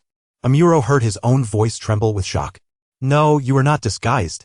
Karasuma, rubbing his numbed face, completely disregarded the gun pointed at him and turned around with a beaming smile. Were you scared, Mr. Amuro? Amuro blinked, repeatedly, desperately trying to process the situation. His mouth fell open slightly as he lowered his gun. You are Karasuma. You are. It is me, Karasuma replied, shedding the syrupy tone of Akechi Goro and reverting to his usual voice. I am not dead, Mr. Amuro.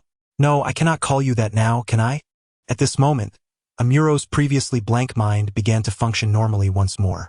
Kummel and Akechi Goro, that video, if not for the absurdity of the situation, Amuro would have already retrieved his phone to replay the video attachment in his email or meticulously inspect Karasuma's face. Karasuma chuckled as he lowered his head, his shoulders shaking with laughter. Shot with a special technique. Think of it as a very realistic play. He casually produced a small black camera from his pocket, waving it in front of Amuro's eyes. In truth, he was aware of the inherent risks in such actions. This risk did not pertain to the possibility of his carefully constructed false death being exposed, but rather to his inability to explain his methods to Amuro. His techniques surpassed the realm of science, and the sources of his skills in disguise, sniping, and combat were beyond explanation. For safety's sake, he should have continued to conceal the truth from Amuro. Yet he found himself incapable of doing so.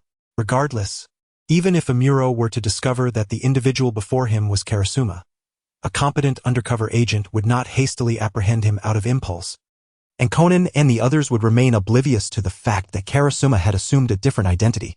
In essence, the unchanged Karasuma posed no risk of being identified as a false Karasuma. After all, he was indeed who he claimed to be. Yet revealing the truth to Amuro was fraught with uncertainty. He would have to disclose at least part of his plan, which would inevitably reveal his grasp of knowledge related to cognitive science, regardless of how Amuro interpreted it. However, his unusual level of intelligence would surely be detected by Amuro. Not telling him bore countless advantages with no drawbacks. Life would continue as usual. Conversely, revealing the truth would expose Amuro's layers and unveil the true identity of Zero. He understood that he simply could not act otherwise. In truth, he had initially intended to maintain his secrecy. With sufficient cunning, he could have convinced Amuro that Karasuma was indeed gone, scattered into the depths of Tokyo Bay. However, when Karasuma beheld Amuro seated in the serene, shadowy theater, smiling as he watched the past unfold, witnessing the ghosts of the deceased emerge in his dreams, Karasuma realized he could not indifferently allow Amuro's internal turmoil to intensify. Nor could he remain apathetic to Amuro's deep-seated resentment stemming from affection for him. Karasuma had to admit that he could no longer view Amuro as a mere two-dimensional figure, nor could he manipulate the fate of a friend with the same detachment as executing a game strategy. This was a real person, flesh and blood, a complex individual with a tumultuous past, and a friend with whom he had shared many moments. Thus, Karasuma smiled with a newfound resolve. "Shouldn't you tell me your true name, Mr. Public Security?" Chapter 76. A dialogue between two layers of onion. The dramatic highs and lows of life can be exhilarating. This was Toru Amuro's sentiment for the day. In the morning, he was in Gunma Prefecture, engaged in a gunfight with Akai Shuichi, tearing through the city in pursuit of fugitives. By evening, he had been forced to witness the harrowing murder of a minor he was responsible for, his heart heavy with sorrow and rage as he returned to Tokyo only to find that reality was far from his expectations as he aimed his gun at the perpetrator. At this moment, the tumult of emotions within him was exceedingly complex. The resolve to bear a new vendetta had dissipated, leaving him feeling drained and disoriented. After some contemplation, he found himself wanting to echo Kazami Yuya's mournful complaints during a previous meeting. Karasuma. He is truly elusive and overly troublesome. Where does he conjure up all these schemes? Amuro lowered his weapon, surveying the attic, which contained only a single chair. He refrained from answering Karasuma's question immediately, instead choosing to act on impulse, and suddenly pinched Karasuma's face with both hands, squeezing and kneading it vigorously. "Let go!" Karasuma protested, his face contorting under Amuro's grip as he futilely tugged at Amuro's wrists. Muffled protests escaping his lips. There were indeed no injuries, and he was clearly unmasked. Karasuma stood before him, wholly intact. Realizing this, Amuro released him with an air of annoyance, scrutinizing Karasuma before asking, "Are you really unhurt?" Karasuma, covering his cheeks, felt that Amuro was venting his frustrations. "No, I am genuinely fine. It seems we have many issues to discuss." Amuro crossed his arms and tilted his head toward the stairs. "Let us sit down and talk. You answer one question of mine and I shall answer one of yours." Karasuma smoothed his ruffled hair and followed Amuro downstairs, where they sat facing each other at a table in the farthest corner of the dining room. Amuro turned on the chandelier above the table, casting a warm, conical glow that illuminated the table and both of their faces. Tangze cast a glance at the chandelier, pondering that if it were a shade lighter and brighter, the ambience would resemble that of an interrogation room. Amuro Toru met Tangze's gaze, suddenly realizing that this might be the first time they were engaging in a conversation as equals. In the past, they often found themselves in disparate positions. One standing at the bar while the other sat outside, or one lounging on a loft bed while the other occupied a chair, creating an unspoken barrier between them. Amuro had never regarded Tangze as a comrade. He had primarily approached him with the mindset of an older protector. Both had concealed numerous truths from one another, and they had never truly communicated effectively. Contemplating this, Amuro initiated the dialogue, You just referred to me as officer. And you didn't conceal your faked death from me. You exhibit considerable trust in my stance and attitude towards the organization. Why is that? What have you discovered? Let us address the issue of the police first. As he thought this, Tang Ze coughed twice, stifling a chuckle. Although his information stemmed from a spoiler's perspective, his recent escapades while donning a disguise sufficiently elucidated the matter. Yesterday, Mr. Kazami staged a false attack scene. I surmise he intended to lure me upstairs to orchestrate an incident, providing him the opportunity to abduct me. There is no need for conjecture here. You mentioned you had plans to escort me away, and right after you left, events unfolded around me that piqued my interest.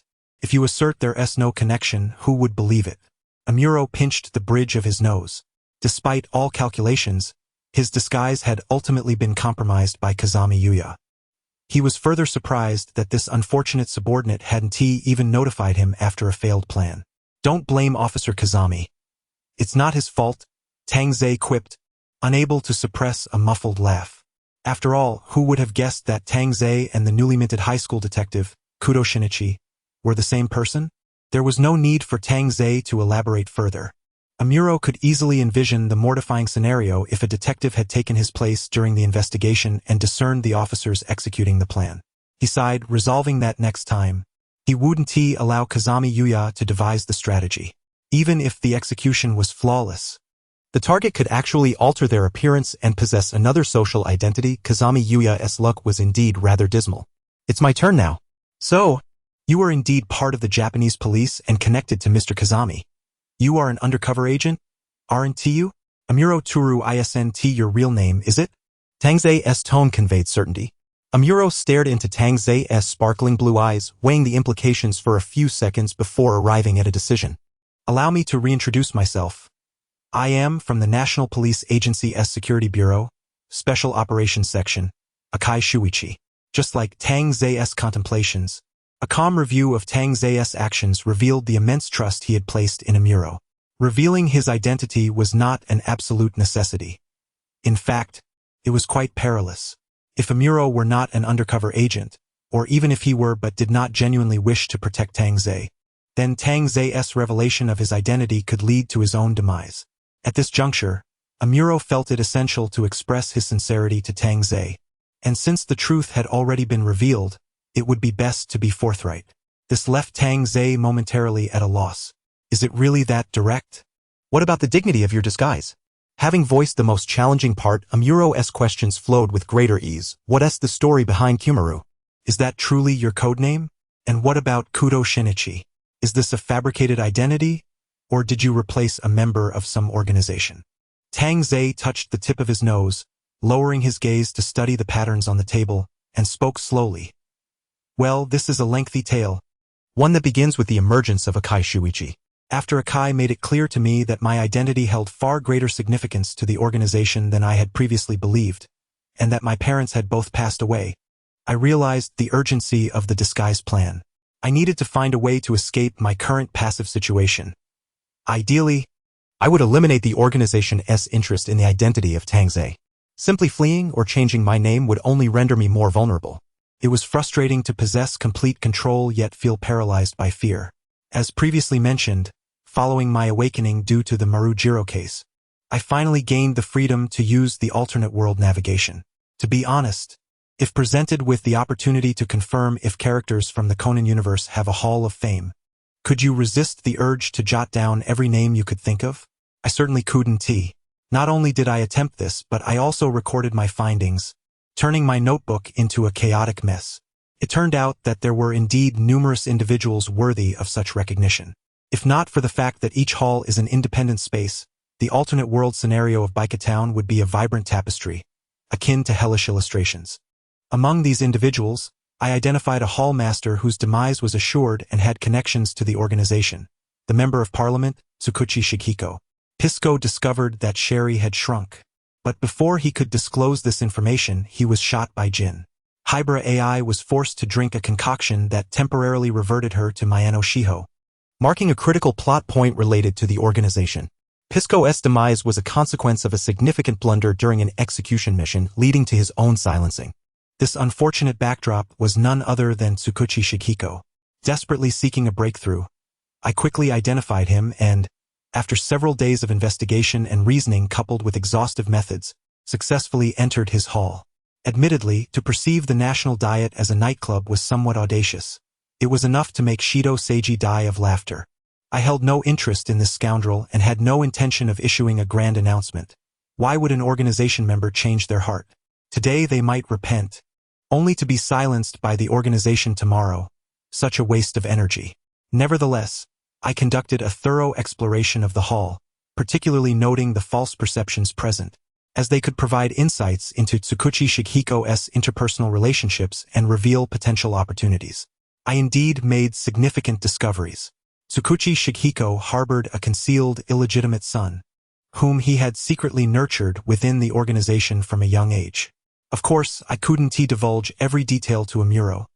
I merely remarked, the organization holds substantial power in Tokyo, deeply entrenched in both business and politics, with members like Tsukuchi Shigehiko among them. He lacks a code name, yet his position grants him considerable influence here in Tokyo. He has an illegitimate son named Tsukuchi Hayato who is 18 this year. Chapter 77. Who really wrote Tangzei's assignment? Tsukuchi Shigehiko. Amuro squinted, quickly recalling the individual. I remember him. He is the son-in-law of the Minister of Transport. In Japan, the understanding of succession among financial conglomerates often revolves around shared surnames. Prominent families like Mitsubishi and Mitsui have historically transferred power to adopted sons or sons-in-law, intertwining their legacies through marriage, ultimately weaving a complex web of aristocratic relationships. The same principle applies in the world of Conan. If Suzuki Sonoko intends to inherit the Suzuki conglomerate but lacks business acumen, she might have Kigoku Makoto change his name to Suzuki Makoto, becoming the new leader of the Suzuki family. Tsukuchi Shigehiko's ascent to his current position was largely due to his marriage to a daughter of the Tsukuchi family, leveraging the influence cultivated by his father-in-law in the political arena. The existence of his illegitimate son poses an undeniable blemish. He must maintain a certain public image and continue to secure support from his wife's family. This illegitimate child could deliver a devastating blow to him. Upon realizing the implications of Toru Amuro's reaction, Tangzei nodded and continued discussing the condition of Hayato Tokukubo. At the tender age of 10, he was taken away by Tokukubo Shigehiko and cast into the organization's base for training, severing all social ties. Tangzei's unfinished thought suggested that he bore a resemblance to the original Tangzei Akira, having a notably tenuous social connection, making him an ideal candidate for impersonation. Moreover, Tangzei harbored a personal motive. The research conducted by his and his wife had been exploited by the organization for many years, coinciding almost entirely with the timeline of Hikari Hashikawa's abduction. The year Tangzei Akira turned 10 marked the same year his parents were seized and controlled by the organization, and that very year, Hayato Tokukubo was delivered to the organization's base by Tokukubo Shigehiko. It was hard for Tangzei to believe that there was no connection between these events. In a sense, Hayato Tokukubo was also a victim of cognitive manipulation. He grew up entirely under the organization's control and was likely subjected to prolonged brainwashing. Such an individual would naturally elicit no suspicion from the organization regarding his true nature. Thus, apart from Tokukubo Shigehiko himself, very few truly knew him. From Tangzei's description, Amuro discerned that this was indeed the genuine identity of the character Tangzei portrayed, Maitoku Goro. He had a sudden realization and had to concede that Tangzei's choice was indeed astute. Having grown up within the organization, the only person capable of discerning his true identity was his father, Tokukubo Shigehiko, devoid of any other relatives or friends, or even a genuine social identity. This made for a remarkably useful identity. The subsequent remarks were less palatable, and he refrained from voicing them. After all, utterly usurping the existence of a real person involved methods that were hardly noble. For instance, the organization's means to replace Tangzei would be to eliminate him. Amuro felt a heaviness in his heart but chose not to voice it, unwilling to stand by as Tangzei potentially stained his hands with blood in pursuit of revenge against the organization. He observed Tangzei, waiting for him to elaborate. "Everything is fine here. What are you thinking, Bourbon-senpai?" Tangzei said with a hint of sarcasm. Amuro shrugged innocently. "I merely meant to say that even you, well, it's understandable. You better genuinely think that way," Tangzei replied with a forced smile. Amuro averted his gaze, choosing not to engage further. Tangzei did not expound on anything else but concluded with, I truly despise the name Hayato Tokikubo and loathe my father. You may call him Hikari Hashikawa. At this point, Tangze recalled his first encounter with Hikari Hashikawa. He was a boy devoid of vitality, with disheveled chestnut hair resembling Tangze's, yet unkempt, his bangs hanging down to his brows, nearly obscuring his eyes, which were dim and lifeless. When the door opened and the light illuminated the room, a stranger appeared on his balcony. Rather than exhibiting the typical panic or curiosity, he calmly closed the door and raised his gun towards Tangze. Who are you? Hikari Hashikawa asked in a flat tone. You are Hayato Tokikubo, right? The illegitimate child of Tokikubo Shigehiko. Tangze stood before him without flinching, his white hair billowing in the night breeze, reflecting the moonlight, creating an otherworldly aura that contrasted starkly with the surroundings. Hikari Hashikawa stared at him unflinchingly and, without warning, pulled the trigger. Tangze swiftly evaded the bullet, unperturbed by the immediate aggression. This was not a child raised in a normal environment. At an age when he should have been receiving education and forming a worldview, he was thrust into brutal training, evolving into a brainwashed assassin. His image in Tokikubo Shigehiko's palace resembled that of a dog locked in a cage, reduced to nothing but a creature that could only bark, despite its human appearance. This vividly illustrated his plight. Do you wish to leave this place? Do you seek revenge against your father? Tangze asked directly. Do you wish to reclaim your soul and break free from this brainwashing? Hikari Hashikawa aimed the gun at him once more, firing again. This time, Tangze did not dodge. He stood firm as the bullet pierced his chest, yet not a single wound marred his body. In truth, it did hurt. The searing pain of the perforation caused him to grit his teeth momentarily. However, Tangze had anticipated that his opponent might act impulsively, given he was a would-be killer indoctrinated for years. Thus, the form he had assumed was not merely a fade but rather a manifestation of his most comfortable abilities, enabling him to absorb physical damage and heal instantaneously, a pure medical marvel. Nonetheless, the pain persisted. As for his attire, had one seen the garb of a phantom thief, one would know it could withstand damage. In theory, as long as Tangze maintained this form, he was a superhuman far surpassing conventional limits. Regrettably, various attack skills proved ineffective in the real world, relegating his aspirations to that of an exceptionally durable punching bag with some extraordinary capabilities. Witnessing this surreal spectacle, Hikari Hashikawa was momentarily stunned. He was confident in his marksmanship, wielding a gun he always carried. Logically, this individual should not remain unscathed. Yet he stood there intact. Do you see? Tangze tilted his head, adopting a gentle tone reminiscent of a sales pitch. I possess some extraordinary abilities. I can fulfill the promises I just made, whether it be allowing you to leave or aiding you in avenging your father. In fact, you could simply turn around and walk out through that door unimpeded. You are utterly free now. Hikari Hashikawa glanced at his firearm, slowly lowering his aim, but his first response was, Do not call me Hayato Tokikubo. My name is Hikari Hashikawa. Hikari Hashikawa, I understand. Tangze smiled, leaping onto the balcony railing, looking down at Hikari Hashikawa, extending his hand. So, will you come with me? Hikari looked up, gazing at this inexplicable intruder. The cool night breeze fluttered Tangze's scarf, causing it to wave like a banner, while it also tousled Hikari's unruly bangs, revealing his amber eyes. It was unclear whether he was moved by Tangze's words or enchanted by this extraordinary scene, but Hikari took a step forward and grasped Tangze's hand. Thus, he boarded the pirate ship. Upon getting to know Hikari Hashikawa personally, Tangze was astonished to find that when tidied up, Hikari bore a striking resemblance to the infamous traitor Maitoku Goro. Their hair color and length were quite similar, and though Hikari's eyes were lighter than Maitoku's, a little grooming indeed brought forth that resemblance. Was this mere coincidence? No, for Maitoku Goro was also the illegitimate child of a politician. Everything aligned perfectly, driven by a peculiar blend of dark humor and homage to the original work. A plan of escape began to take shape in Tangze's mind. As is widely known, or perhaps not, those acquainted with the narrative are aware of a classic scene involving a clever ruse in the main storyline. The protagonists leveraged the concept of cognitive existence within a sanctum, generating a cognitive representation identical to reality where the protagonist was confined to an interrogation room. They then gained the trust of the prosecutor, Sae Naijima, allowing her to seamlessly usher the incoming Maitoku Goro into another world. Maitoku Goro shot the cognitive representation of the protagonist in the interrogation room, believing he had successfully silenced him, and subsequently reported upwards. Meanwhile, the real protagonist remained comfortably seated in the actual interrogation room, completely unharmed. Brilliant. Let us execute it. In fact, during his initial visit to Tokikubo Shikiko's sanctum, Tangze had already experimented with the effects of abnormal states.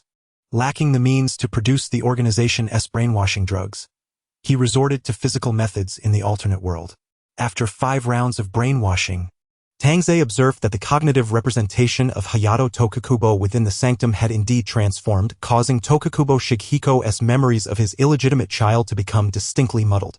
This is precisely why he dared to run to Hashikawa Teru's side late at night, shamelessly proclaiming that leaving now would grant him freedom.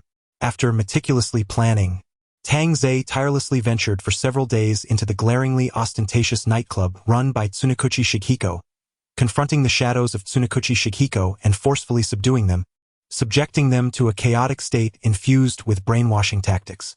Thus, Chapter 78. Open the door, Jin, and the informant. This gentleman is the son, Tsunakuchi Hayato. Tsunakuchi Shikiko's smile is quite infectious. He is a skilled politician adept at stirring the emotions of voters, possessing a calm yet powerful oratory style that endears him to the audience. At first glance, one would find it hard to believe he is the kind of person who treats the parliament as a nightclub.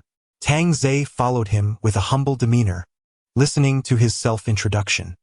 He stepped forward, displaying a similarly amiable smile to the towering figure in black. Hello, I am Tsunakuchi Hayato.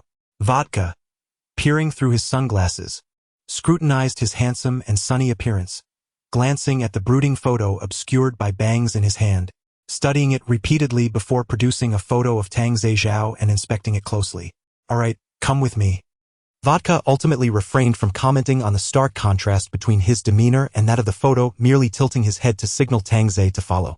Sensing the situation was favorable, Tsunakuchi Shikiko beamed with joy, turning back to slap Tangze's face without mercy, whispering fiercely, "This opportunity is one I fought hard to secure for you. If you cannot satisfy them, you scum." Though Tangze cursed inwardly, he maintained a placid expression, lowering his gaze obediently and replying, "Thank you, father. I will perform admirably." Satisfied, Tsunakuchi Shikiko cleared the way, allowing Tangze to adjust his tie and cuffs as he followed Vodka. A little-known fact, when teammates leave the team, they automatically place their gear in the inventory, including any replaced equipment. Even the informant, Akechi Goro, would leave behind all his gear, including his starting equipment, demonstrating a certain martial integrity. Hence, the third cycle player, Tangze, possessed 2 complete sets of Akechi Goro's initial attire, which he could not only utilize but also interchangeably wear. Presently, he perfectly replicated Akechi Goro's image from the 5th installment. Striped tie, khaki double-breasted jacket, black gloves, and holding a silver briefcase. Who would not exclaim, "An informant! Jin, open the door, a new informant has arrived." And so Jin indeed opened the door. This was a safe house for the organization. The room, though modest in size, contained 2 shelves brimming with weapons and ammunition, clearly serving as a weapons depot. Seated before these arms, Jin, cigarette in mouth, surveyed him with an expressionless intensity that exuded pressure.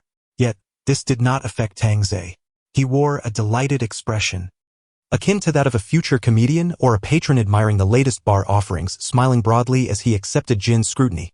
After a cursory evaluation of the newcomer, Jin tossed 2 document folders onto the table before him. "Review these and then destroy them." Jin gestured at the left folder and then the right, stating, "Your credentials." Tangze first picked up the left folder, extracting several documents and, as expected, saw the name Tangze Zhao. This was a basic profile and biography of Tangze Zhao, with the final page detailing what he needed to retrieve from Tangze Zhao. Tangze read it attentively, committing its contents to memory. Although this might not encompass the entirety of the organization's information, understanding their perspective on his character and past proved immensely beneficial. After reading, he lit the pages one by one with a lighter, casting a glance at Jin's probing gaze. He then chose to observe with an appreciative eye as the pages curled and turned a charred hue in the flames, only blinking back to reality when they had been reduced to carbonized fragments, before picking up the other folder to examine the identification documents. The distillery is quite inadequate. No wonder the dilution rate is absurdly high. There is no need for so-called psychopathy tests. Why is the distillery still engaged in behavioral analysis? Are they reverse filtering for psychopaths? He mused internally. You are a terrorist organization, not a legitimate company. Is a recruitment test truly necessary? Well, you are in luck. I shall demonstrate for you. While he silently mocked, Tang Zhe continued to scrutinize the identity documents, which included a complete set of Akechi Goro's relevant files: passport, driver's license, visa, and even a concealed carry permit issued by a state in the United States, proving to be quite considerate. Knowing the documents were comprehensive, Tang Zhe meticulously inspected every corner with an obsessive attention to detail before neatly organizing them from smallest to largest and returning them to the folder. Your test results are rather ordinary, Tsunakuchi Hayato. You should be well aware of the reasons for your selection for this task, Jin remarked, nodding towards Tang Zhe with his cigarette. Tang Zhe's eyelids twitched slightly, as if he wished to speak, but ultimately he smiled warmly and replied, I understand. It is because I share similar age and height with the target and our physical characteristics bear some resemblance, making long-term disguise easier. Very good. Jin nodded, placing a pillbox on the table. Take one. Without hesitation, Tang Zhe picked it up, poured a pill into his mouth and swallowed it dry. Watching him intently to confirm he truly ingested the tablet, Jin finally allowed a slight smile to emerge, explaining the drug's effect. This is the antidote you desire. From this day forward, Tsunakuchi Shigehiko will no longer be able to issue direct orders to you. As long as you wish, he can no longer control your actions. Tang Zhe nodded, unwavering in his conviction. Upon completing this task, you will acquire your own codename. However, should you fail, Jin raised his hand, the glowing red ember of his cigarette hovering close to Tang Zhe's heart. Pray that the one sent to hunt you down is not me. I fully comprehend.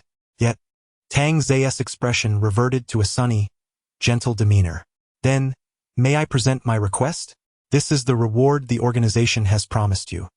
Speak. I have but one request. Tang Zhe beamed a radiant smile, his eyes curving with delight. I want Tsunakuchi Shigehiko's life. The manner in which he uttered these words evoked memories in Jin of certain nauseating colleagues who also favored perpetually smiling. Beneath his gentle exterior, Jin was well aware of the volatile temperament of Bourbon, who was known to detest those who, like him, enjoyed masquerading. Jin could not fathom the reason but guessed it was likely because such deviants were mutually exclusive. He suddenly found himself eager to witness how Bourbon would react if this newcomer, who similarly relished in pretentiousness, were to succeed in his task and be assigned as Bourbon's subordinate. Harboring such malicious thoughts, Jin smirked, extinguishing his cigarette. Even if he is inept, he remains a member of the organization, not someone you can dispose of at will. Prove your worth to justify your price. I certainly will. Moreover, that fool is unlikely to live much longer. He is overly greedy and easily distracted by superficial charm. The police are investigating his bribery and money laundering, and the organization will eventually eliminate him. Tang Zhe maintained his smile, responding politely. I hope your skills are as sharp as your tongue. Jin remained unfazed, signaling for vodka to escort him away. Tang Zhe squinted with a smile, nodding in gratitude to vodka, calmly following him, nearly bursting with laughter inside. Who can be blamed for the black organization being riddled with leaks? Just look at Jin's recruitment methods. There is a certain classical beauty to them. The individuals sifted through in this manner, are they uneducated thugs who rely on brute force? Or are they agents trained to face various trials? One must possess a certain caliber. Had Hashikawa Teru been present, he would have already been riddled with bullets from a Beretta. Wouldn't he? Not solely due to the palpable disparity in their abilities.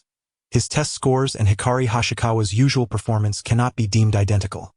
Rather, they exist in separate realms, but also because Hikari Hashikawa's character, forged in the crucible of suppression, is marked by suspicion, irritability, and a profound lack of security. Expecting Hikari to embrace the act of having a collar slipped around his neck like a loyal hound is indeed a tall order. Fortunately, Tang Zhe is well prepared. A seasoned veteran in these matters, it is likely that Jin Jiu is quite pleased and his mood should be rather buoyant. Alas for the surrounded jester. This is the sole source of amusement left, perhaps it is best not to shatter his reverie. Wait a moment. Jin Jiu's voice halted Tang Zhe just as he was about to step out the door. Are you wearing contact lenses? Yes. Tang Zhe turned back to face him once more. Take them off and come over here. Jinzhou commanded, retrieving a cigarette to hold between his lips. The pivotal moment was upon them. Tang Ze nodded, extracting a pair of tweezers from his pocket to delicately handle the soft lenses, and returned to Jinzhou's side. What he removed from his eyes were 2 pairs of colored contact lenses. Jinzhou cast a critical glance at his hands, gesturing for vodka to ready his weapon. His gaze fixed on Tang Ze's closed eyelids. After adjusting to the dryness of prodding his own eyes, Tang Ze blinked, opening his eyes to reveal a pair of mesmerizing golden orbs, glimmering subtly in the shadows. Jinzhou leaned in closer, pressing his hand against Tang Ze's face, feeling the warmth of genuine skin, confirming there were no traces of a disguise. Why the colored lenses? Jinzhou arched an eyebrow. My father dislikes these eyes. He claims they resemble those of a monster. Tang Ze understood Jinzhou's intent and smiled, his eyes curving with mirth. Jinzhou scoffed coldly, straightening up. All right, let's go. Understood. Tang Ze rummaged through his pocket for the lens case and the lighter he had brought earlier. With a flick, he ignited a flame and glanced at the unlit cigarette in Jinzhou's mouth. This newcomer is quite audacious. Jinzhou smirked, allowing Tang Ze to bring the lighter closer, igniting the cigarette. Senior? Tang Ze hesitantly selected a term of address, reclaiming the lighter. Excessive suspicion isn't good for your health. This newcomer truly is bold.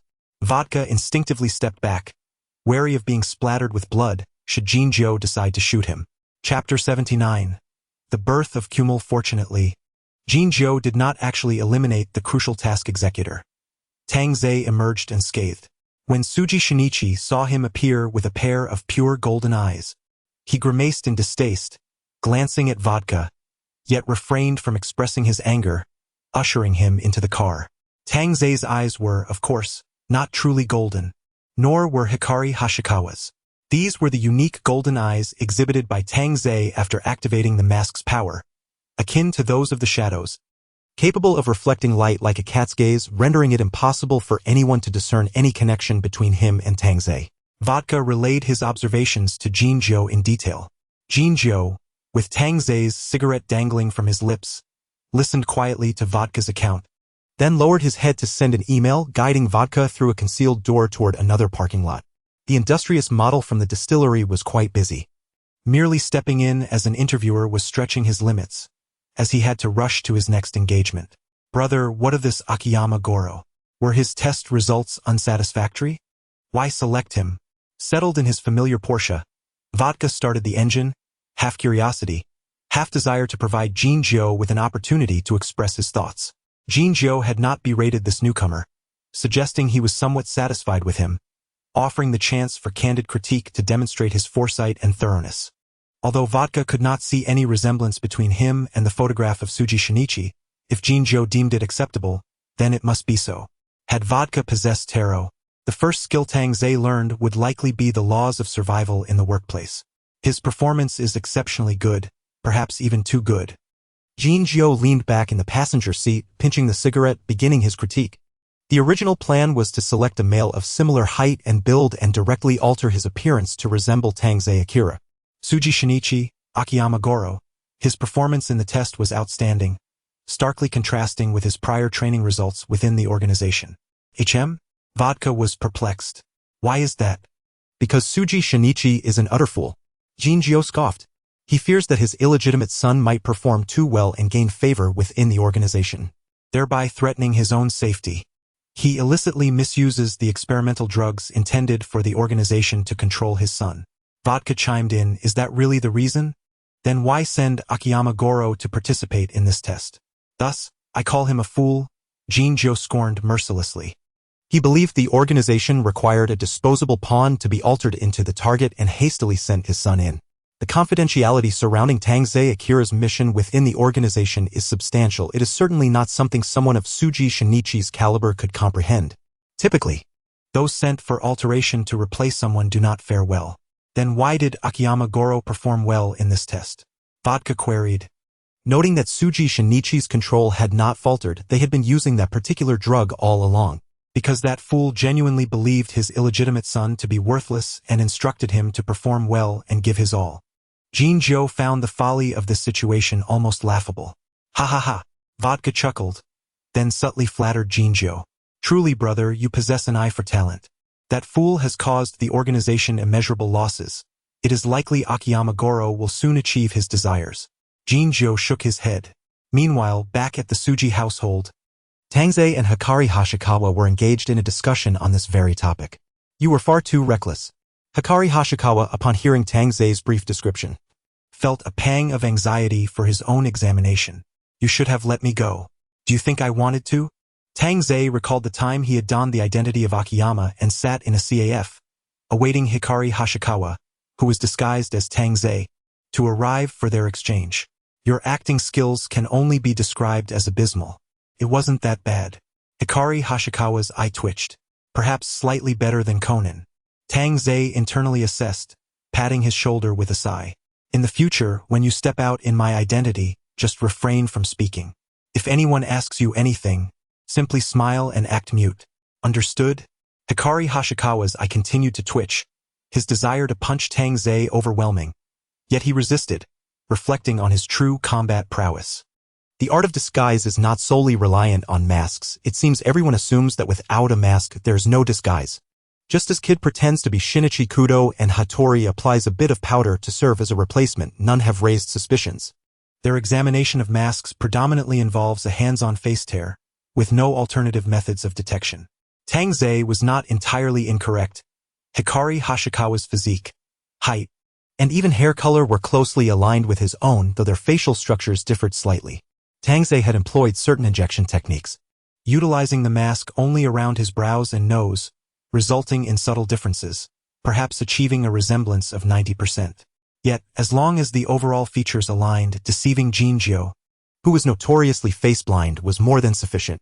In any case, they had successfully passed this hurdle. Tangze lounged leisurely on the balcony railing, swinging his legs.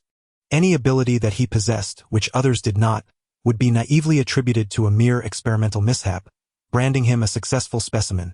Albeit his father's outrageous mind control rendered him only capable of presenting as unremarkable, thereby misleading them into misjudging the experimental results. Will they believe it? Hikari Hashikawa asked, uncertainty gnawing at him. They will.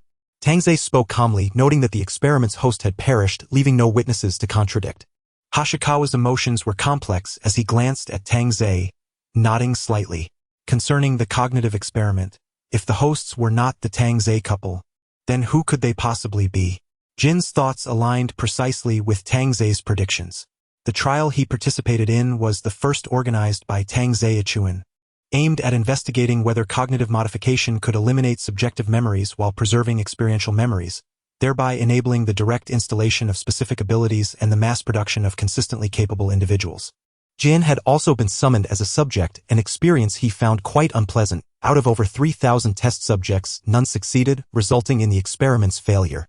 Tangze Ichuan concluded that even if there were a minuscule chance of success, it would only indicate that the modified individual possessed a unique quality, rendering it non-replicable and lacking in generalizability, leading to the project's termination. Originally, this project held a high priority within the organization. After all, aside from producing operatives, the method of directly implanting knowledge into another's mind would undoubtedly attract fervent attention upon its introduction, effectively pricing knowledge and heralding transformative societal changes, while simultaneously allowing the organization to seize countless resources. In retrospect, it seemed that Akechi Goro was that exceptional individual.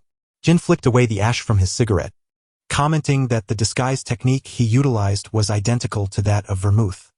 Tangze remarked to Hashikawa that a lie composed of 1 part falsehood and 7 parts truth was the most effective. Moreover, such a deception should not be articulated by him. Rather, they must investigate the points of doubt themselves to arrive at unwavering conclusions. They now fully believed that his ability to disguise himself was a result of their experiment, and that this outcome was an improbable event, irreproducible. He would not be apprehended and dissected due to this experiment. It was merely a stroke of good fortune, he quipped, only to be interrupted by Hashikawa, who retorted that the blame ultimately fell upon his father, asserting that it was all the fault of the insufferable Kubo. Tangze tapped his palm. Replacing Tangze Zhao was one of the organization's strategies for handling him. Even if he were not the one skilled in disguise, having Vermouth assist temporarily and then seeking an opportunity for cosmetic surgery would yield a similar effect, albeit with a more convoluted process. Beyond this option, They had numerous plans to either eliminate him or imprison him. After acquiring intelligence from both Hashikawa and Akai Shuichi, Tang Zei unhesitatingly chose to amplify the identity of Akechi Goro, ensuring that killing Tang Zei Zhao and assuming his identity would be the most cost-effective and effective strategy.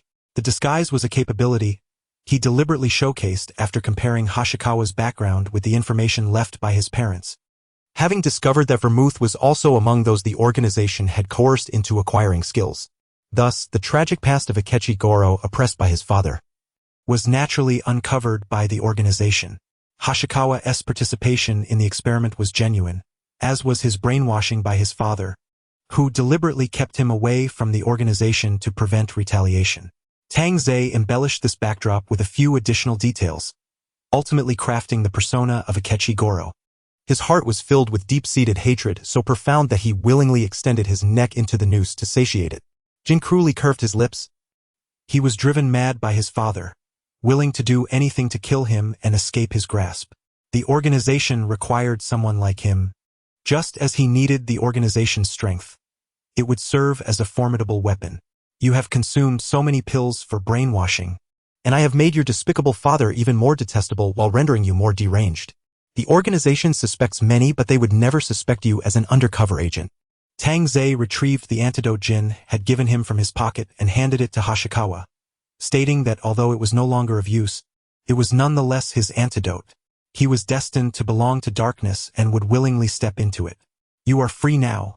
Emerge from the shadows and behold this world. He was a blade belonging to the organization, ready to be drawn at any moment. I will become the blade that destroys the organization. Trust me, everything you despise will ultimately vanish. In summary, I convinced Hashikawa, assumed his identity, and took on the task of replacing myself. Tang Zei smiled as he conveyed to Amuro Toru, last night, I completed my mission and received my codename. Amuro repeated the name, Shiso Riko? Indeed, so now. I am Kumul.